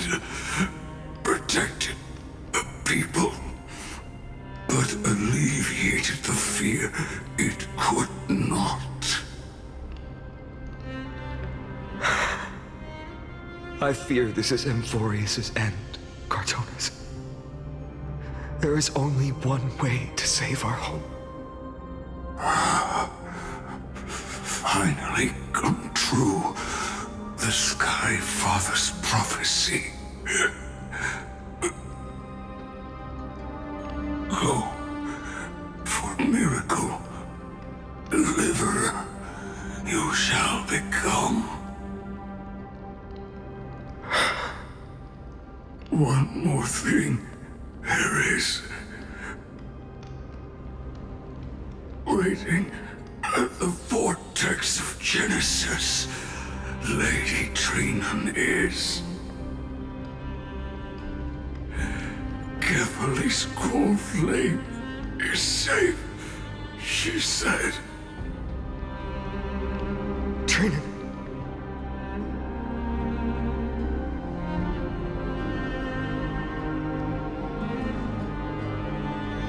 Urgent.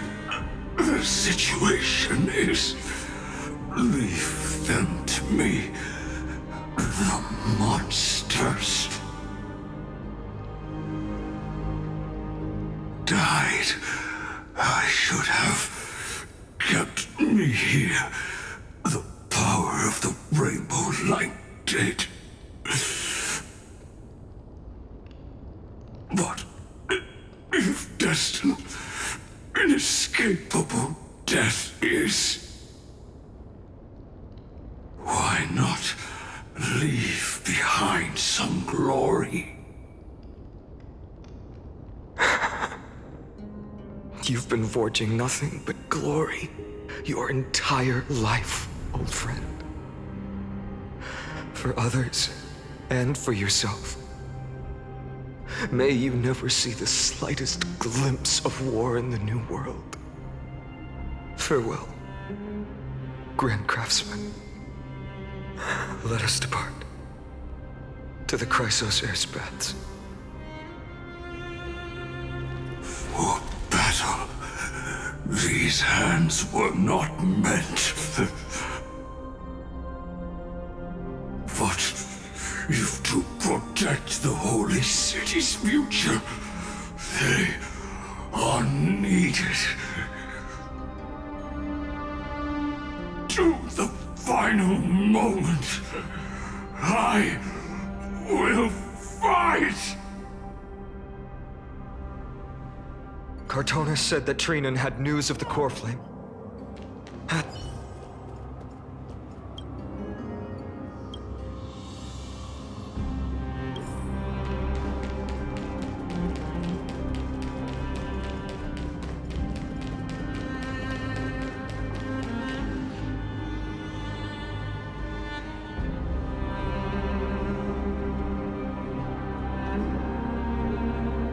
These buildings... I can feel it. Their memories are dissipating. I'm not sure. In any case, none of this feels right. The textures of memories are preserved within all things in Amphorius. Even a single brick or tile holds countless traces of the past.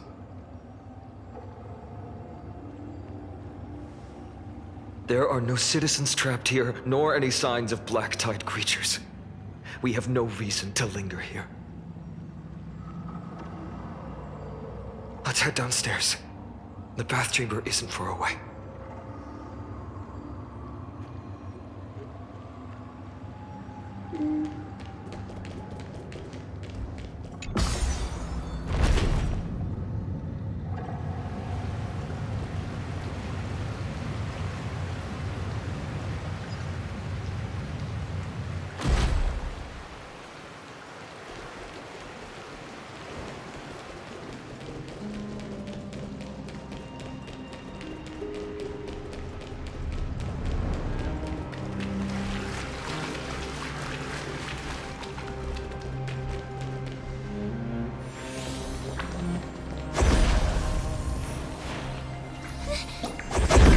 To us?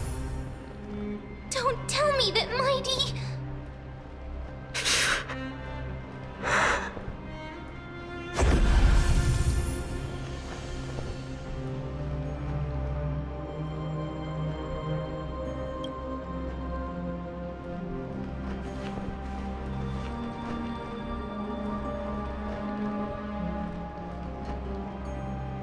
Dunhung, you...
You better keep your word, Dan Heng. You cannot die here.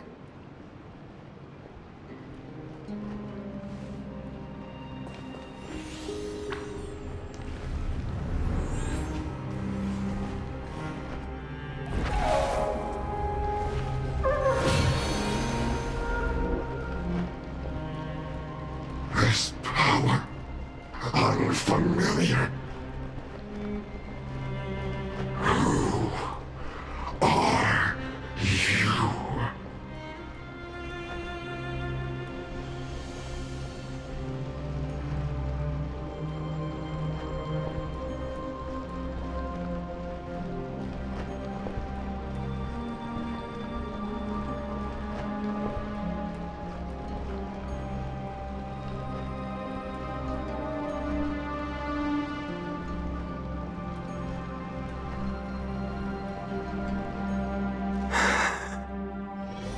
Follow me. We have to get to the Vortex of Genesis! Quickly!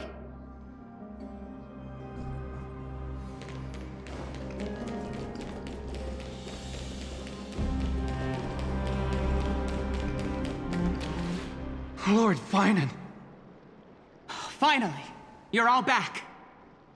Even in such desperate times, you still managed to keep your promise to me. I am grateful beyond words. Finan, what is this? The Flame Reaver is wreaking havoc in the city, and they still have many clones. Zeph, please get someone to inform Kratos, and have him lead the most elite guards to defend the city's passages. Until I complete the core flame ritual. Please, do everything you can to rescue the citizens in the city. Understood, Lord Finan. Nemosity, several citizens are trapped in the Garden of Life and are temporarily seeking refuge under Hyacinth's barrier. Can you dispatch someone to evacuate them? Though, I also don't know where to shelter them. Leave this to us, Lord Finan. Just focus on your own mission. All right. As for the two Trailblazers, I'll also leave them to you. My apologies, partner. I acted on my own this time. I prepared for the worst before the fight against Aquila. Even if there came a day when Akuma was taken by the Black Tide. As long as we defeated Aquila, lifting the sky's curse, you and Don Hung would at least have a chance to get home safely.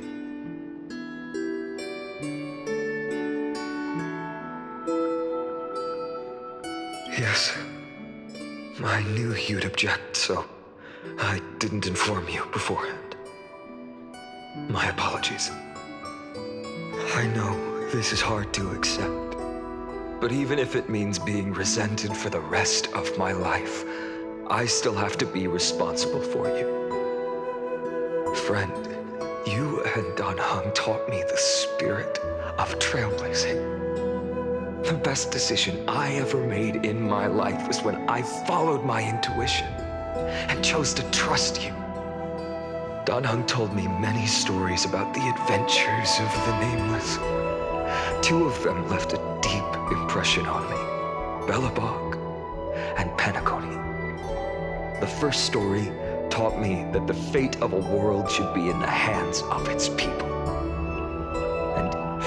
Even if the Nameless are willing to risk everything for an unfamiliar world, in the end, you still have to embark on a new journey and go to the next world that needs saving. Because that's your mission. The path you follow. In the second story, Don Hung told me about the few Nameless who sacrificed their lives for the prison world. I know very well that the two of you are willing to make the same choice for Amphorius. After hearing those stories, I made up my mind. I won't let your journey end here. Somewhere beyond the sky, where Amphorians have never reached, there are many people waiting for you to come home. The prophecy has always remained shrouded in ambiguity. Even if the 12th core flame is returned, no one knows how the Era Nova will manifest, let alone if the miracle will extend its favor to two visitors from beyond the sky. Before stepping into a fate unknown, the last thing I can do is help you return to your family. Please, don't worry. Lord Finan has already entrusted Elder Lygus to fix your transport. Lady Trinan's sentry gate is open on the main street outside Akuma's walls. I'm sorry for making such unreasonable request of you all. But we live in an imperfect age, where there is never a perfect choice.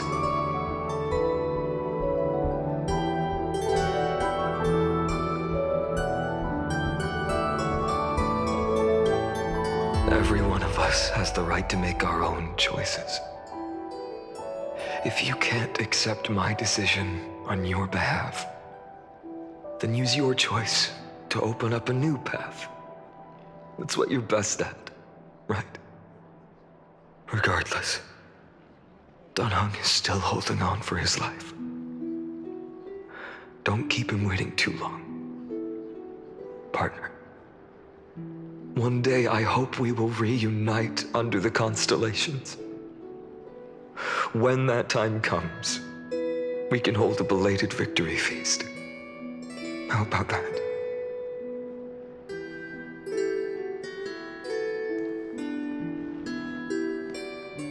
The spirit water has dried up. Blast. Why is nothing going right? Calm down. There might be another way in. The closest ritual basin, the other chrysospheres. Snowy. Trinan! I thought you'd be waiting at the vortex of Genesis. Are you all right?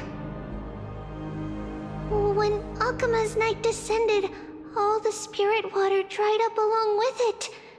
We anticipated that you'd be on edge, so we came ahead to wait for you. You've always been the ones who knew me best. Kevali's core flame. You know where it is? Yes. Little Syphie protected the core flame well. No one would be able to guess where she stashed it. Bartolos, you can come on out. I don't have to pretend to be an envelope anymore! That was suffocating. Bartolos? What in the world? Hey, you better watch your tone, brat. That core flame that the entire world is after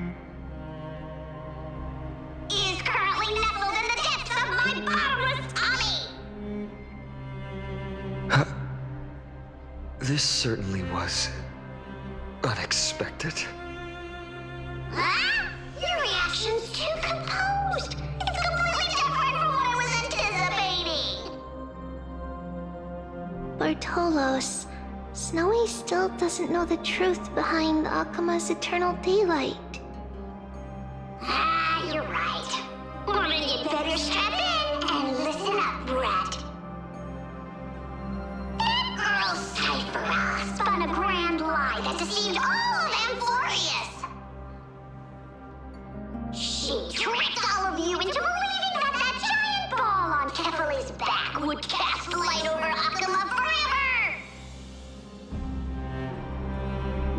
Not just that. She even managed to pull that dumb ascension trial and allowed me, the great Zagreus, to survive! Hey, Rat. You...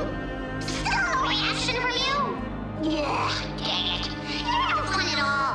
I'm sorely disappointed.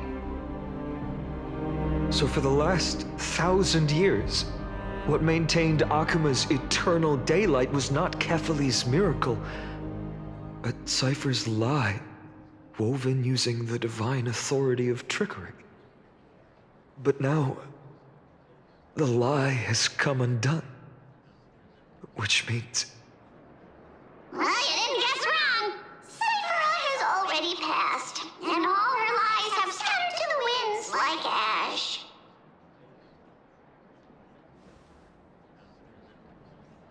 But you just said you, Zagreus, relied on Cypher's lie to keep living. If she is already... Guess you're not as smart as I thought, Pat. Don't forget, I'm one of the 12 Titans of Amphorius. And this core flame in my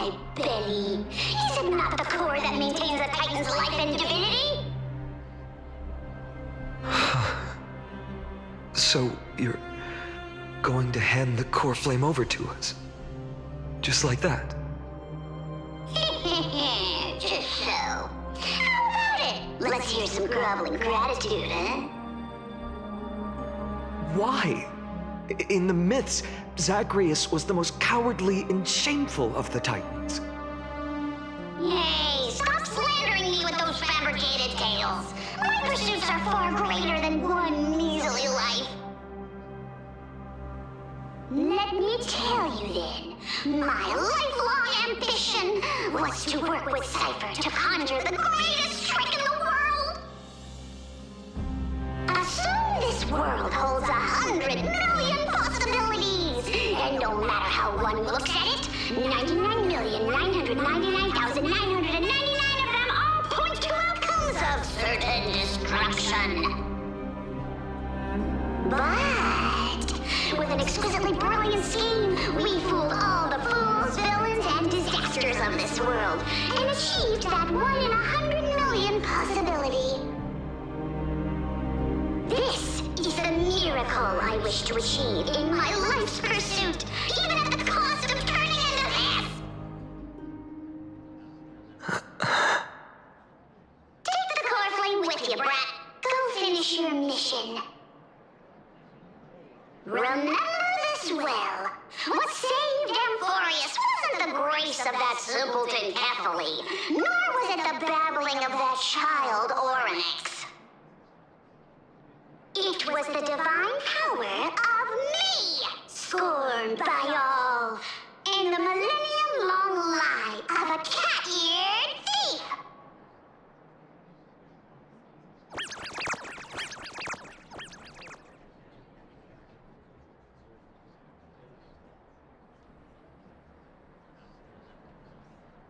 Strife, death, trickery.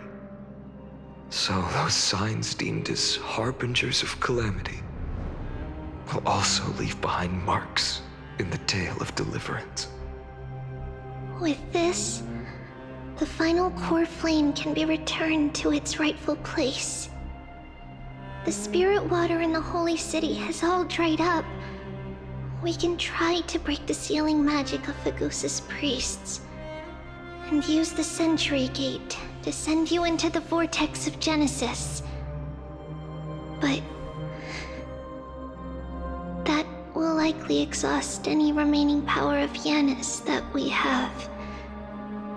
After that, the rest is up to you, Snowy. Farewells. I've almost grown numb to them at this point. Right now, I can't even utter a plain goodbye. Snowy. Don't worry, Trina. I'm no longer the empty shell that Aglaya brought back to Akama. For every companion who couldn't reach the end, their conviction to save the world became a part of me, piecing together the soul I once lost. I lost my home village, but you, Aglaya, and everyone else created a second home for me. Now that this home is also in danger, it is my turn to repay your kindness and create a new world that can carry everyone's wishes. I hope that in that new world, a new sun will rise, bringing one dawn after another to all. Snowy, you've grown into the person Aggie always dreamed of. Indeed, we don't need to say goodbye here. Because even without the prophecy, we have the confidence to say you will become that rising sun. And all of us will see each other again tomorrow.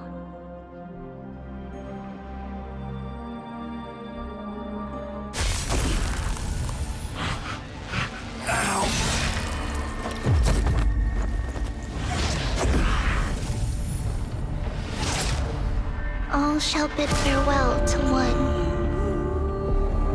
And that person alone will witness the miracle. Such is destiny. Become the dawn. Deliver.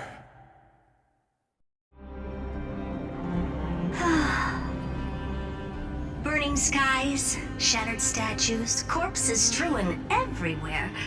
What a mess. If this is what the inside of Amphorius looks like, it's truly shocking. To be honest, I was initially skeptical, but right now, I'm starting to see your point. Screwy. If that's the case, Herta, do you now have enough reason to believe my conjecture about the true nature of Amphorius? Let's not expand on that topic just yet. That Intellitron, Lygus, was it? He's not completely dead. That was probably a fake body. Something behind it is still defying us. I must admit, even if both of us worked together, it wouldn't be a simple task piercing through its defenses. For now, we can only observe this world as bystanders. I knew we should have brought Stephen along. No wonder the Garden of Recollection wants to work with the Astral Express. Without the power of the Trailblaze, it'd be impossible to unearth this place's secrets. But in the end, the garden emerged unscathed, and it was the Nameless who got burnt. Curiosity definitely killed Aki. That big guy over there, the black ball spewing meteors, you think it's got anything to do with the Lord Ravager? Alas, without sufficient computational power in the stream projection, I am unable to analyze the path energy. Suggestion. The immediate priority now is to find the whereabouts of the two Nameless. Research priority on the destruction can be lowered. Every second counts before that Intellitron's preventative measures kick in. All right. Stop making a fuss. How many times have we collaborated, and when did it ever not end in a perfect outcome? Why not add another mission objective while we're at it? The card-playing memo keeper told me that the frozen Trailblazer girl might just also be trapped inside Amphorius. If time allows, I will also investigate March 7th's whereabouts. Herta, do you hear that? A wave of desperate cries from the heart of the mountain city. The lives there are undergoing intense suffering. Conclusion. The butterfly has already flapped its wings, and an impending storm closes in. The Nameless are important allies, and you and I have matters to attend to, Herta. I beseech you. In moments when a choice needs to be made, one must not be distracted due to personal interests.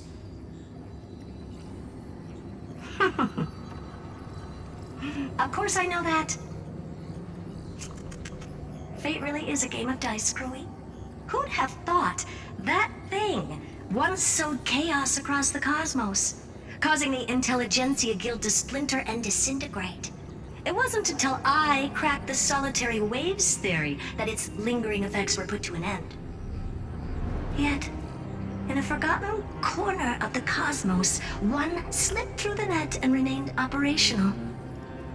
And it was this machine that eventually became the cradle for the birth of a certain Lord Ravager. The source of Amphorius' tragedy is an Emperor's scepter that survived to this day.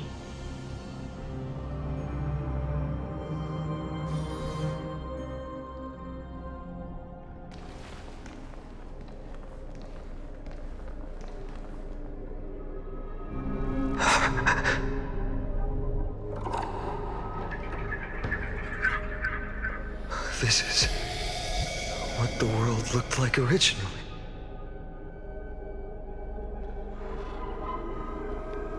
And what are you doing here? Answer my question, Lycus. Ah, another hero has arrived at the vortex. I can no longer remember how many times this has happened. The author of each epic, as the prophecy has foretold, stays their pen at this point. Just like each cycle of the extrapolation, in accordance to their primordial design, ends here.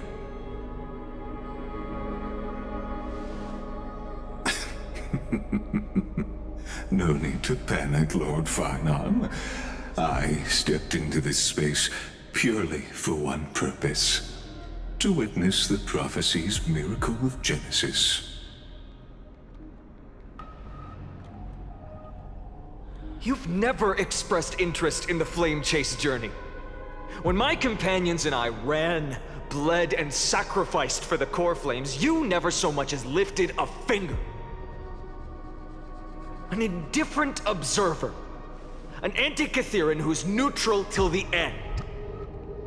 Why would you suddenly express concern for the Chrysos heir's mission?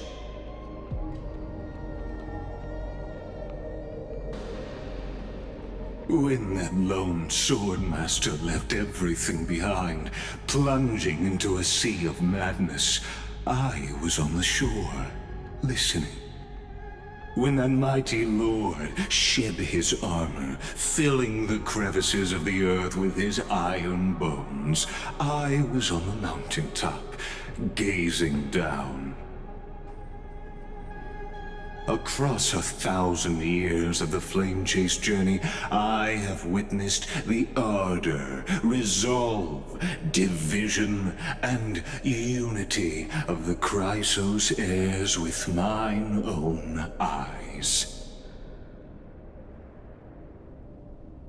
Just as you were all born to shoulder the guidance of the prophecy, I too have bathed in the gaze of distant stars, have seen the deepest, darkest of destinies.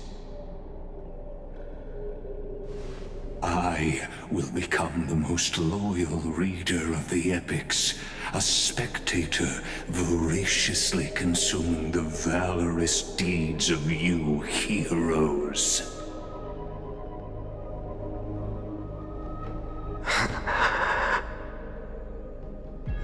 Gaze of distant stars. One day you will understand, but not now. At this moment, please disregard this observer and finish what you must, Lord Finon.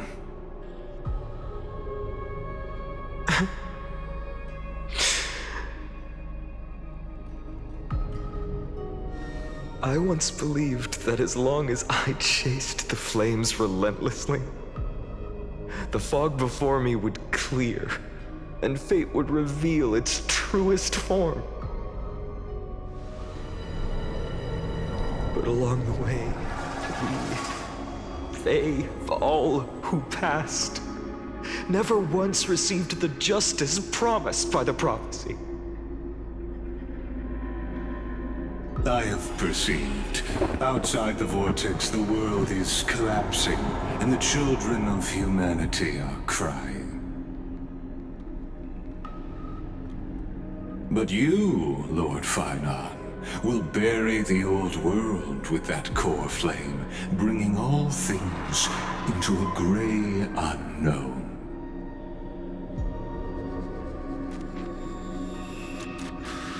It doesn't matter. This cruel flame chase journey has made me abandon my fantasies.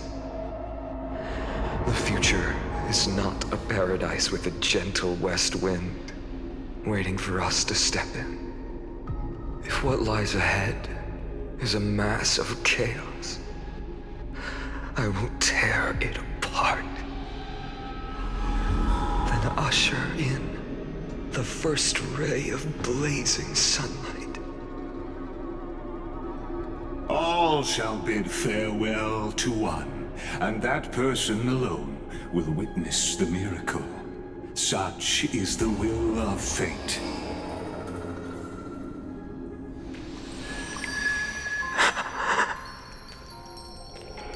Yet this time, will an epic with endless cycles...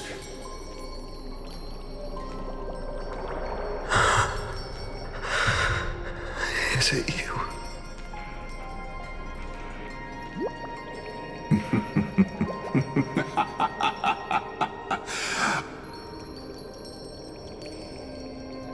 Turn a new page?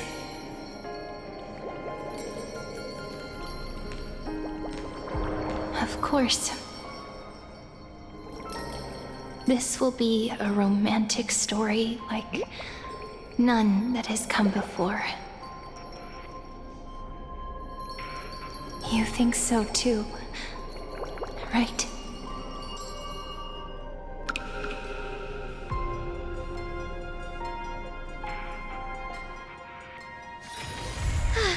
What a full day. A good night's sleep is basically guaranteed.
Give it some sunshine and the color will get even prettier.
A good student, who often did stupid things. Was the assessment from the Lithophagus sage?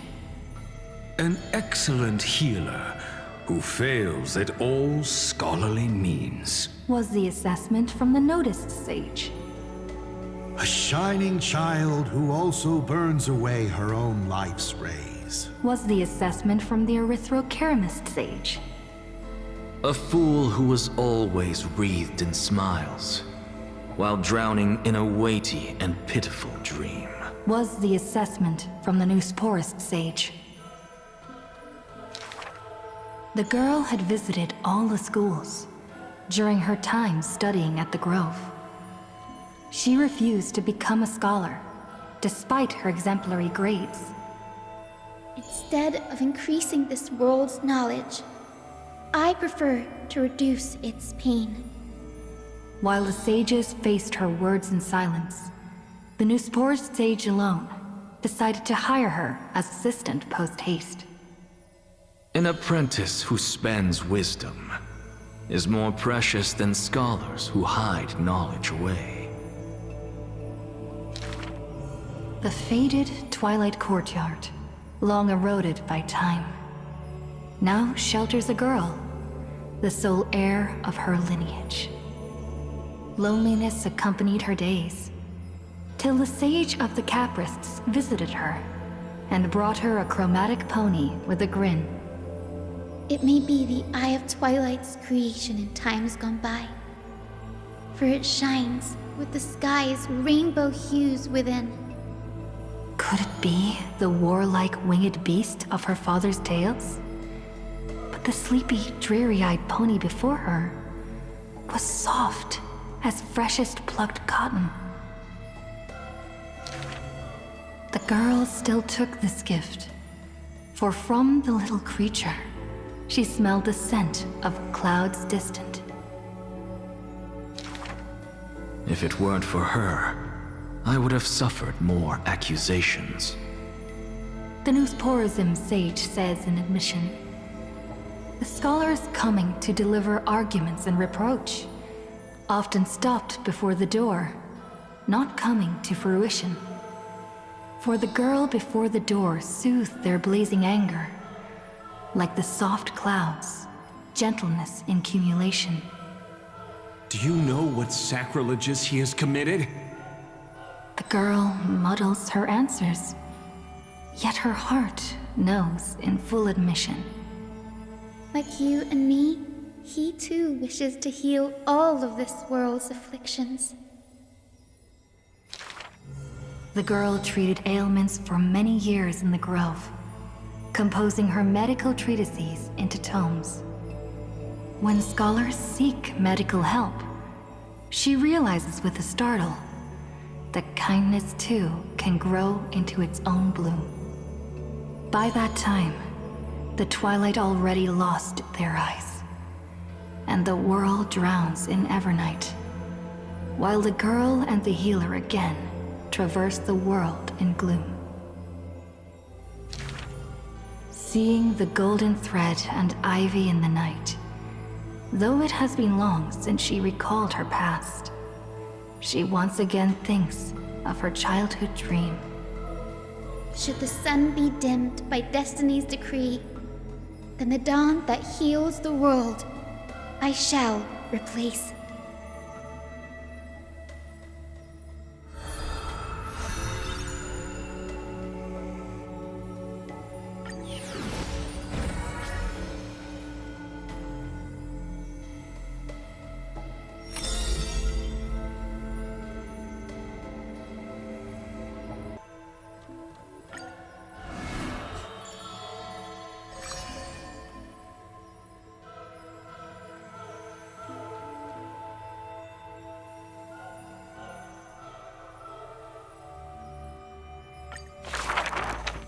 The two girls frolicked in the wheat fields, fleet as doe deer, making ripples in the shallow puddles and pools clear.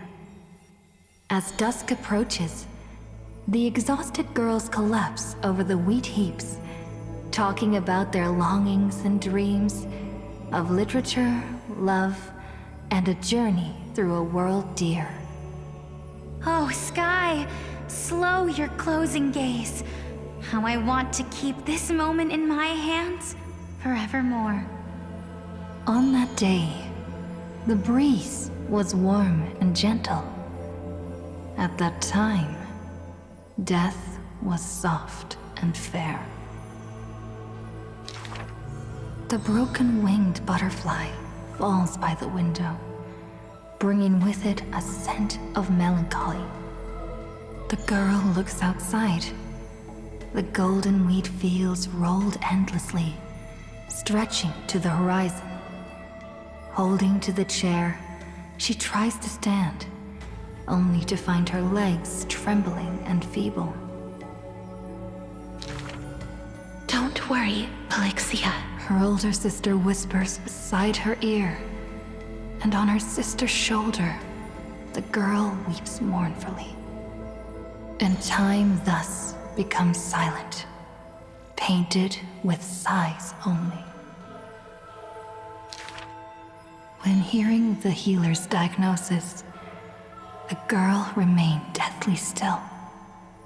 Her eyes were already drained of tears, and her heart a wilted grave. Every time she has something on her mind, she would tilt her head and look outside. Her sister follows her gaze, seeing a barren field turned by wind into a desolate gray expanse. Till one day, when the girl looks outside, she sees a dash of dark blue, most brave. It's a flower my sister planted. Like the torrential river of life, it pours into the depths of her heart. The flower is called Antilla. Even in the Netherland, it's rumored to thrive. You are the quiet in my heart, amidst the chaotic choreography. That seems to be its floriography. When the days are warm, the sister would take the girl on long journeys, through the flower fields, gazing upon rivers, napping amongst the grove. A discussion hardy.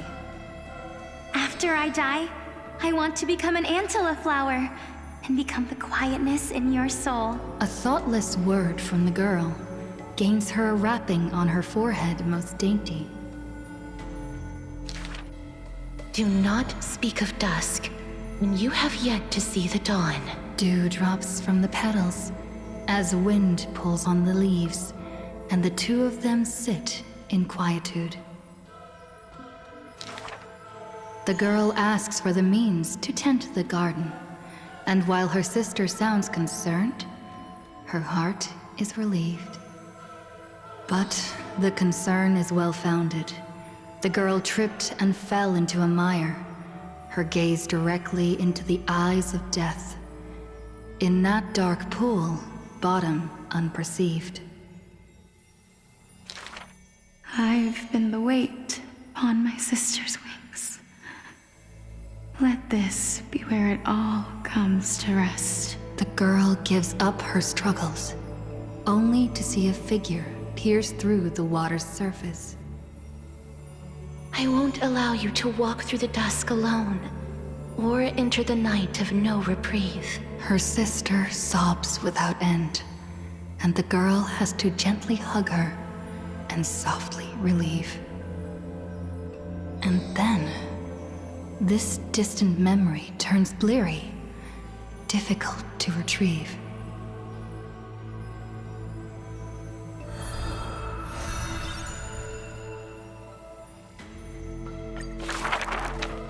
The river of souls flows to the other side, wrapped in the land's night, broad, slow, an eternal and silent sight.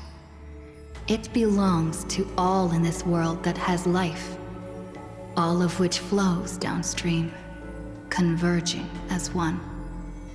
The master of the nether realm, Thanatos, enshrouds themselves and the souls within the moon cocoon. The dragon, born from the cocoon, carries the girl, soaring upstream the river of souls, defying its eternal flow. Their connection flows tighter than blood, and the key that opens the Netherworld's gates is the sisters' selfish plight. Back then, the boreal winds cut through to the bone. Back then, death was a bitter and stabbing fright. In the Netherrealm, without an earth or sky, a flower named Antilla blooms, its beauty witnessed by but one soul.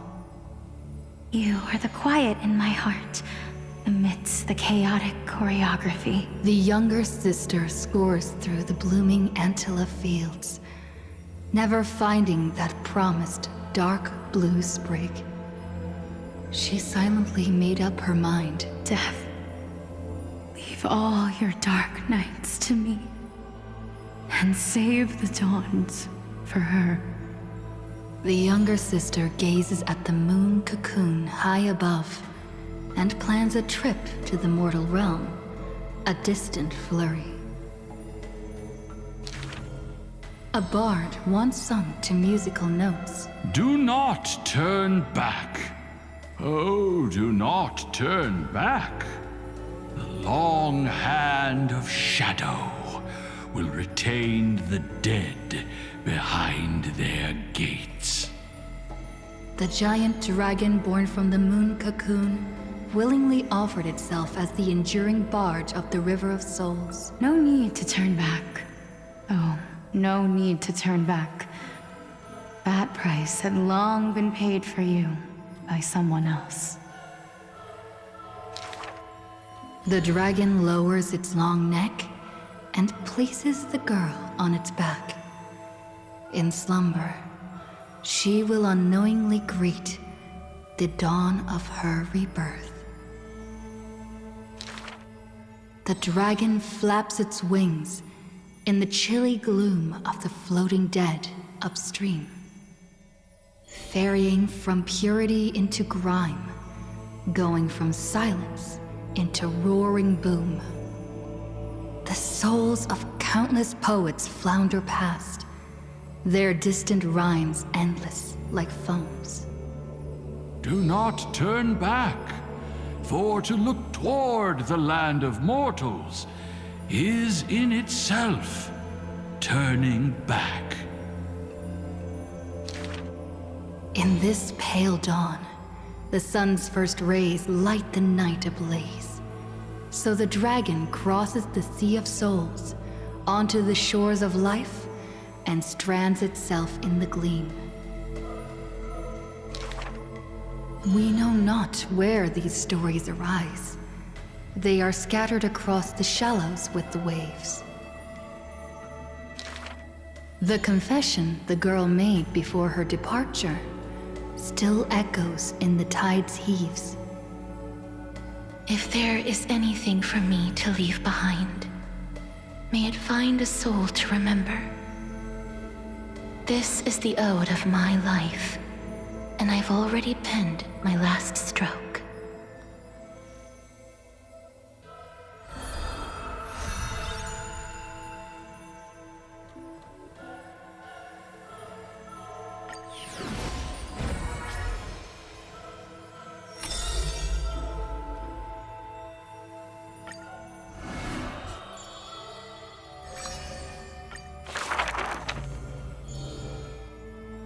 I fear. How can mere mortals defy the gods? I worry. How can mortal bodies reforge the world anew? I suspect that the prophecy is simply a rumor.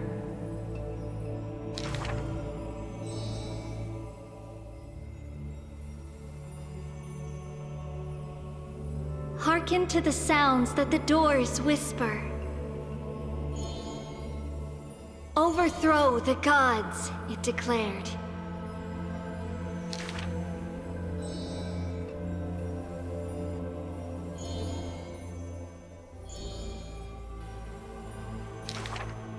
Teacher, do not hesitate. The world still walks on the path you indicate.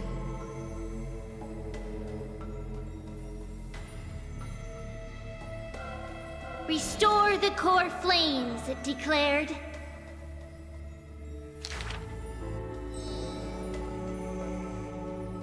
Stop. We only wish to live life as it is. No more. Cease. Our achievements already stand tall. Rest up! We only wish to live in peace and prosperity.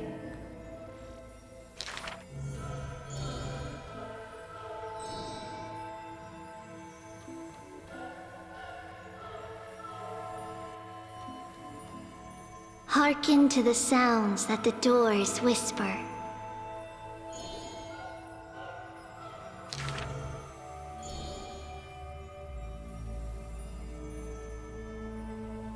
Please, be not afraid. We will definitely bring you to a new home. Lady Treby, Lady Trianne, please, don't cry. Do not worry. We trust you always.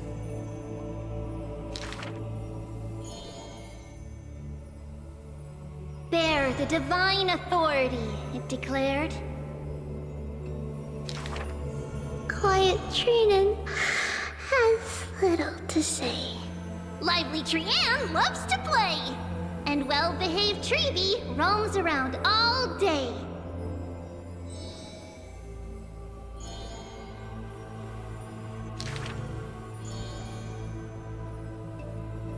Forge miracles, it declared.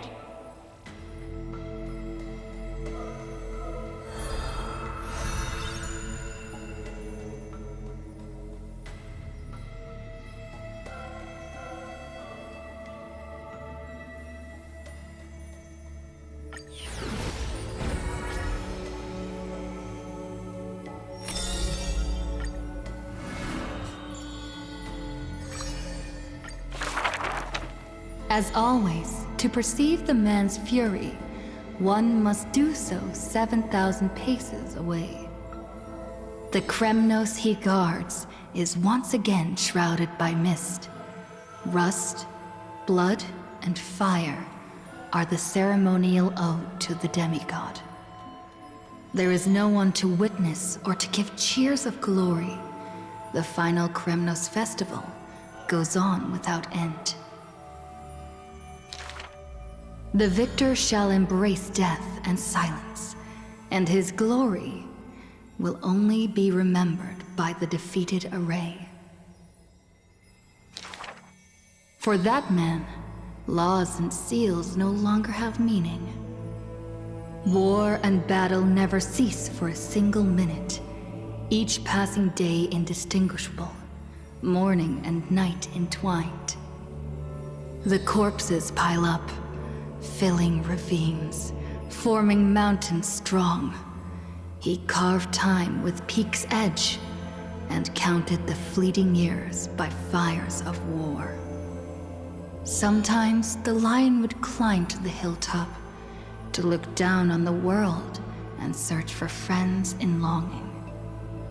The distant heavens and earth stretched vast and boundless, but their endlessness felt ever more remote. Like Nikador, he cannot escape madness's clutches. Guarding the city alone and embroiled in war, the murmurs of the Black Tide constantly sound in his ears. Yet a flame soars up his chest every moment, casting a light upon the indomitable path behind him. Memories seal the echoes of the past as the man strides into battle, fists clenched fast. He is the wound this world must bear, the new king before whom old gods despair. As stated in Idonia's poems, humans are born with eyes closed to accustom to this world's light, and their sight fades in old age to reacquaint with night's anthems. But the man did not bow to the decay of time, rejecting the lure of death's call. With each return from the brink of death, His eyes burn with fury, fixed upon his foes, until everything suddenly faded away, like a surging black tide, swallowing all into nothingness. The world dissipates in the roiling black tide's requiem. Even the lion will one day die, a departure with no way back. With a sudden fall, his pierced chest hits the ground, and slowly flowing into the underworld is his golden blood departing his system.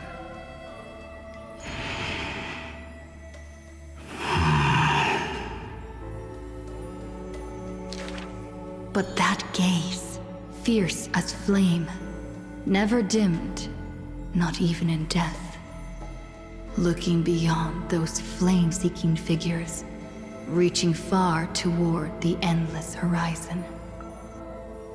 In the morrow's sky, the stars will chant. The lone king of Kremnos is called Mighty. His journey was one of ceaseless, eternal warfare. And behind him, he left a world ablaze with glory.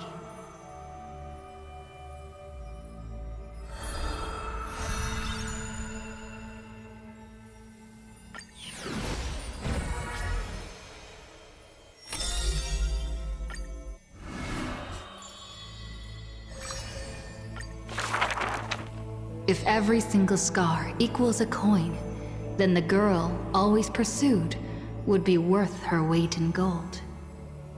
Deception, theft, and night heists, but her nerves failed her when it mattered most. The girl clutches meager loot to her chest and escapes, muttering curses bearing her pain. We're head on. I definitely win next time. She always longs for the coin of whimsy's blessing and creed. Yet the coin in the air always suddenly disappears, as if in reply from the trickery titan. Day and night flow, and the thief star makes circles across the sky, while time molds the girl into an adult. The cloak once used to conceal her entire body now only suffices as a hood that barely covers her fringe. No matter. These days, I have no need to hide. With a confident stride and a silver tongue, her perfected fraud, thieving every opportunity as a result. And at curtainfall hour, those treasure-seeking steps fade into the moonlight. When she appears again, her arms are laden with money's weight. What is the art of thieving? Stealing from the poor. Not enough loot. Stealing from the rich. That's a boring task to boot. The girl narrows her eyes of greed towards those called the Chrysos heirs. The golden vines of the sages' homes, the sacred carcass of the Deathward realm, the divine lyre of the seashore's pearl, and the crystal chalice of the 1,000 gates. The girl knows not the treasure's origins, only that they are all valuable beyond measure. To have something priceless is the true art of thieving. A pity that deceits are all eventually revealed, and the thief meets a rare defeat. A golden thread discerns her meticulous disguise, and the heroes hold down her third hand to imprison in this thief star made of human feet. I take defeat with my head held high. Spare me your sympathy. She frankly faces the accusations, knowing that escaping would be nothing more than child's play. So the Chrysos heir outside the cage smiles sweet. Would you like to see my most precious? A treasure bride? It is a dress, like the beauty god Nestia's divine body. More blinding than the sun, rivaling the moon in its glory. It is woven by divine threads. It captivates even the gods. But all the lies and deceit are revealed under the golden thread's query. The world-famous thief is stirred by such grand words into a flurry. Then just you watch. This wondrous dress will forever remain in my own gallery.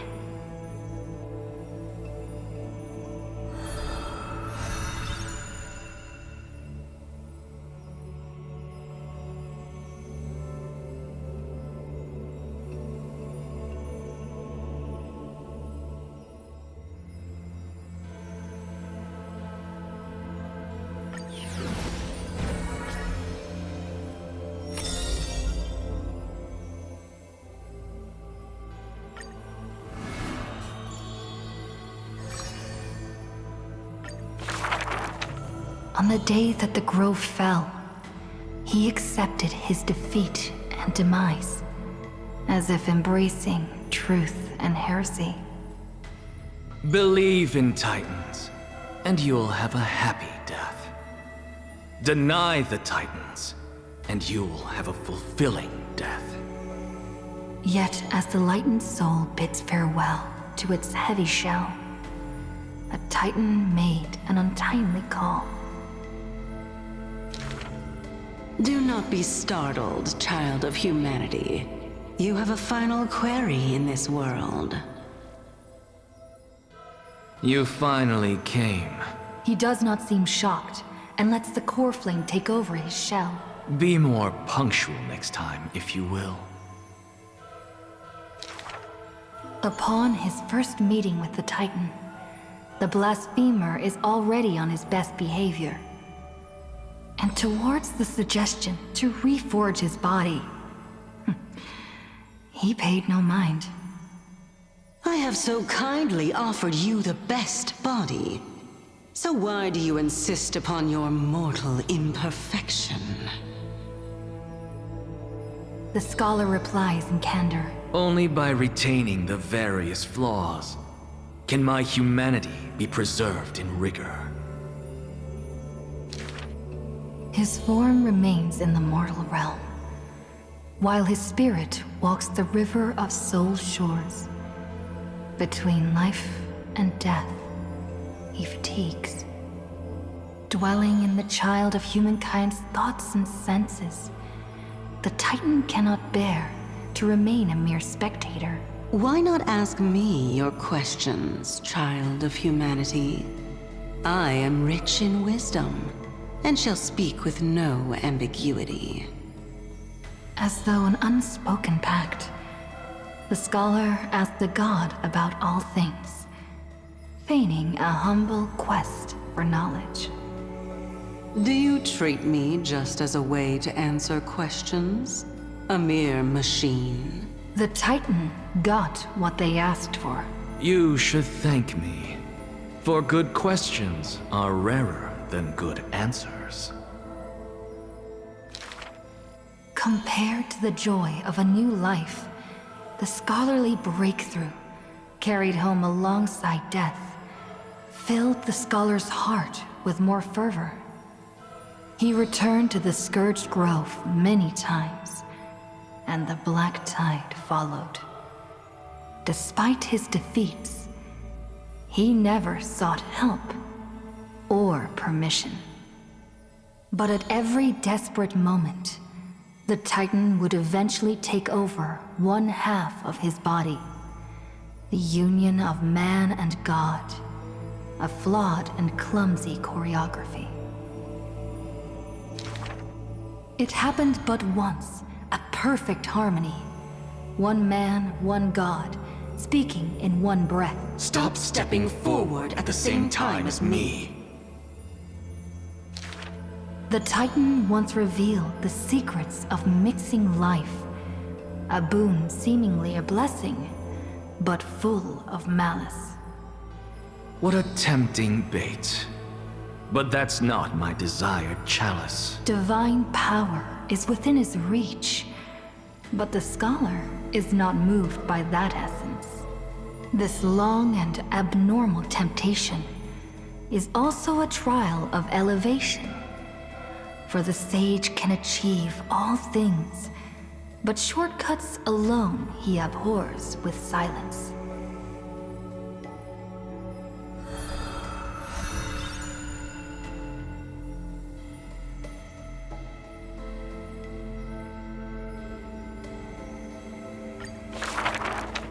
Teacher, in this tumultuous world, have you thought about your will? It was just a joke, but the scholar still at the grove answered with extreme caution. He has much to say about his posthumous affairs, exhausting all, fearing the smallest omission. Teacher, could it be that you fear death? The assistant asks in concern. It was a question needed, yet he gave no direct reply. Philosophy is the inquiry into death, and I have always considered myself a philosopher. The assistant recounts all the scholar's final wishes, each mighty as a mountain, asking what seemed impossible. The tombstone must be made of my treasured rare stones, carved with Dromus patterns. But that stone is a miracle of alchemy. Tough beyond measure, no chisel could have shaken. That's also his plan. The assistant softly reveals the hidden plot. He hopes that instead of shedding tears over his death, we will find it in us to smile, even in a moment of sorrow. It's rumored that in the depths of the grove, the scholar left a teaching ingenium, imitating himself to the utmost detail. Go back. The living have not exhausted their thoughts. Go back. The dead have no desire to teach their works. The ingenium's words are cold and detached, like the deceased man himself. But if you have no one to talk to, fine. You can sit and converse. Now, the grove is no longer bustling, and the scholar has returned to dust. Thus, few in this world now know how he was also troubled by solitude in life. Someone once suggested, perhaps your ambition should also find its place among your final wishes. Pointless notion. He dismissed in derision. Unveiling the countenance of the gods is a task for the living. Perhaps that is his haughty position. Such a melancholy topic, yet he insists on feigning a twist, avoiding it altogether. Perhaps these chapters should not be retained. Most are from the scholar's handwritten drafts, shown without his permission. Yet there seems to be a voice there in remonstration. It's just the past. What harm is there in revelation? Even in passing, his hubris still resounds in reverberation. The smaller a thing is, the more it shows its weight. The more foolish my name is, the more glory my achievements will be in comparison.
Ma'am.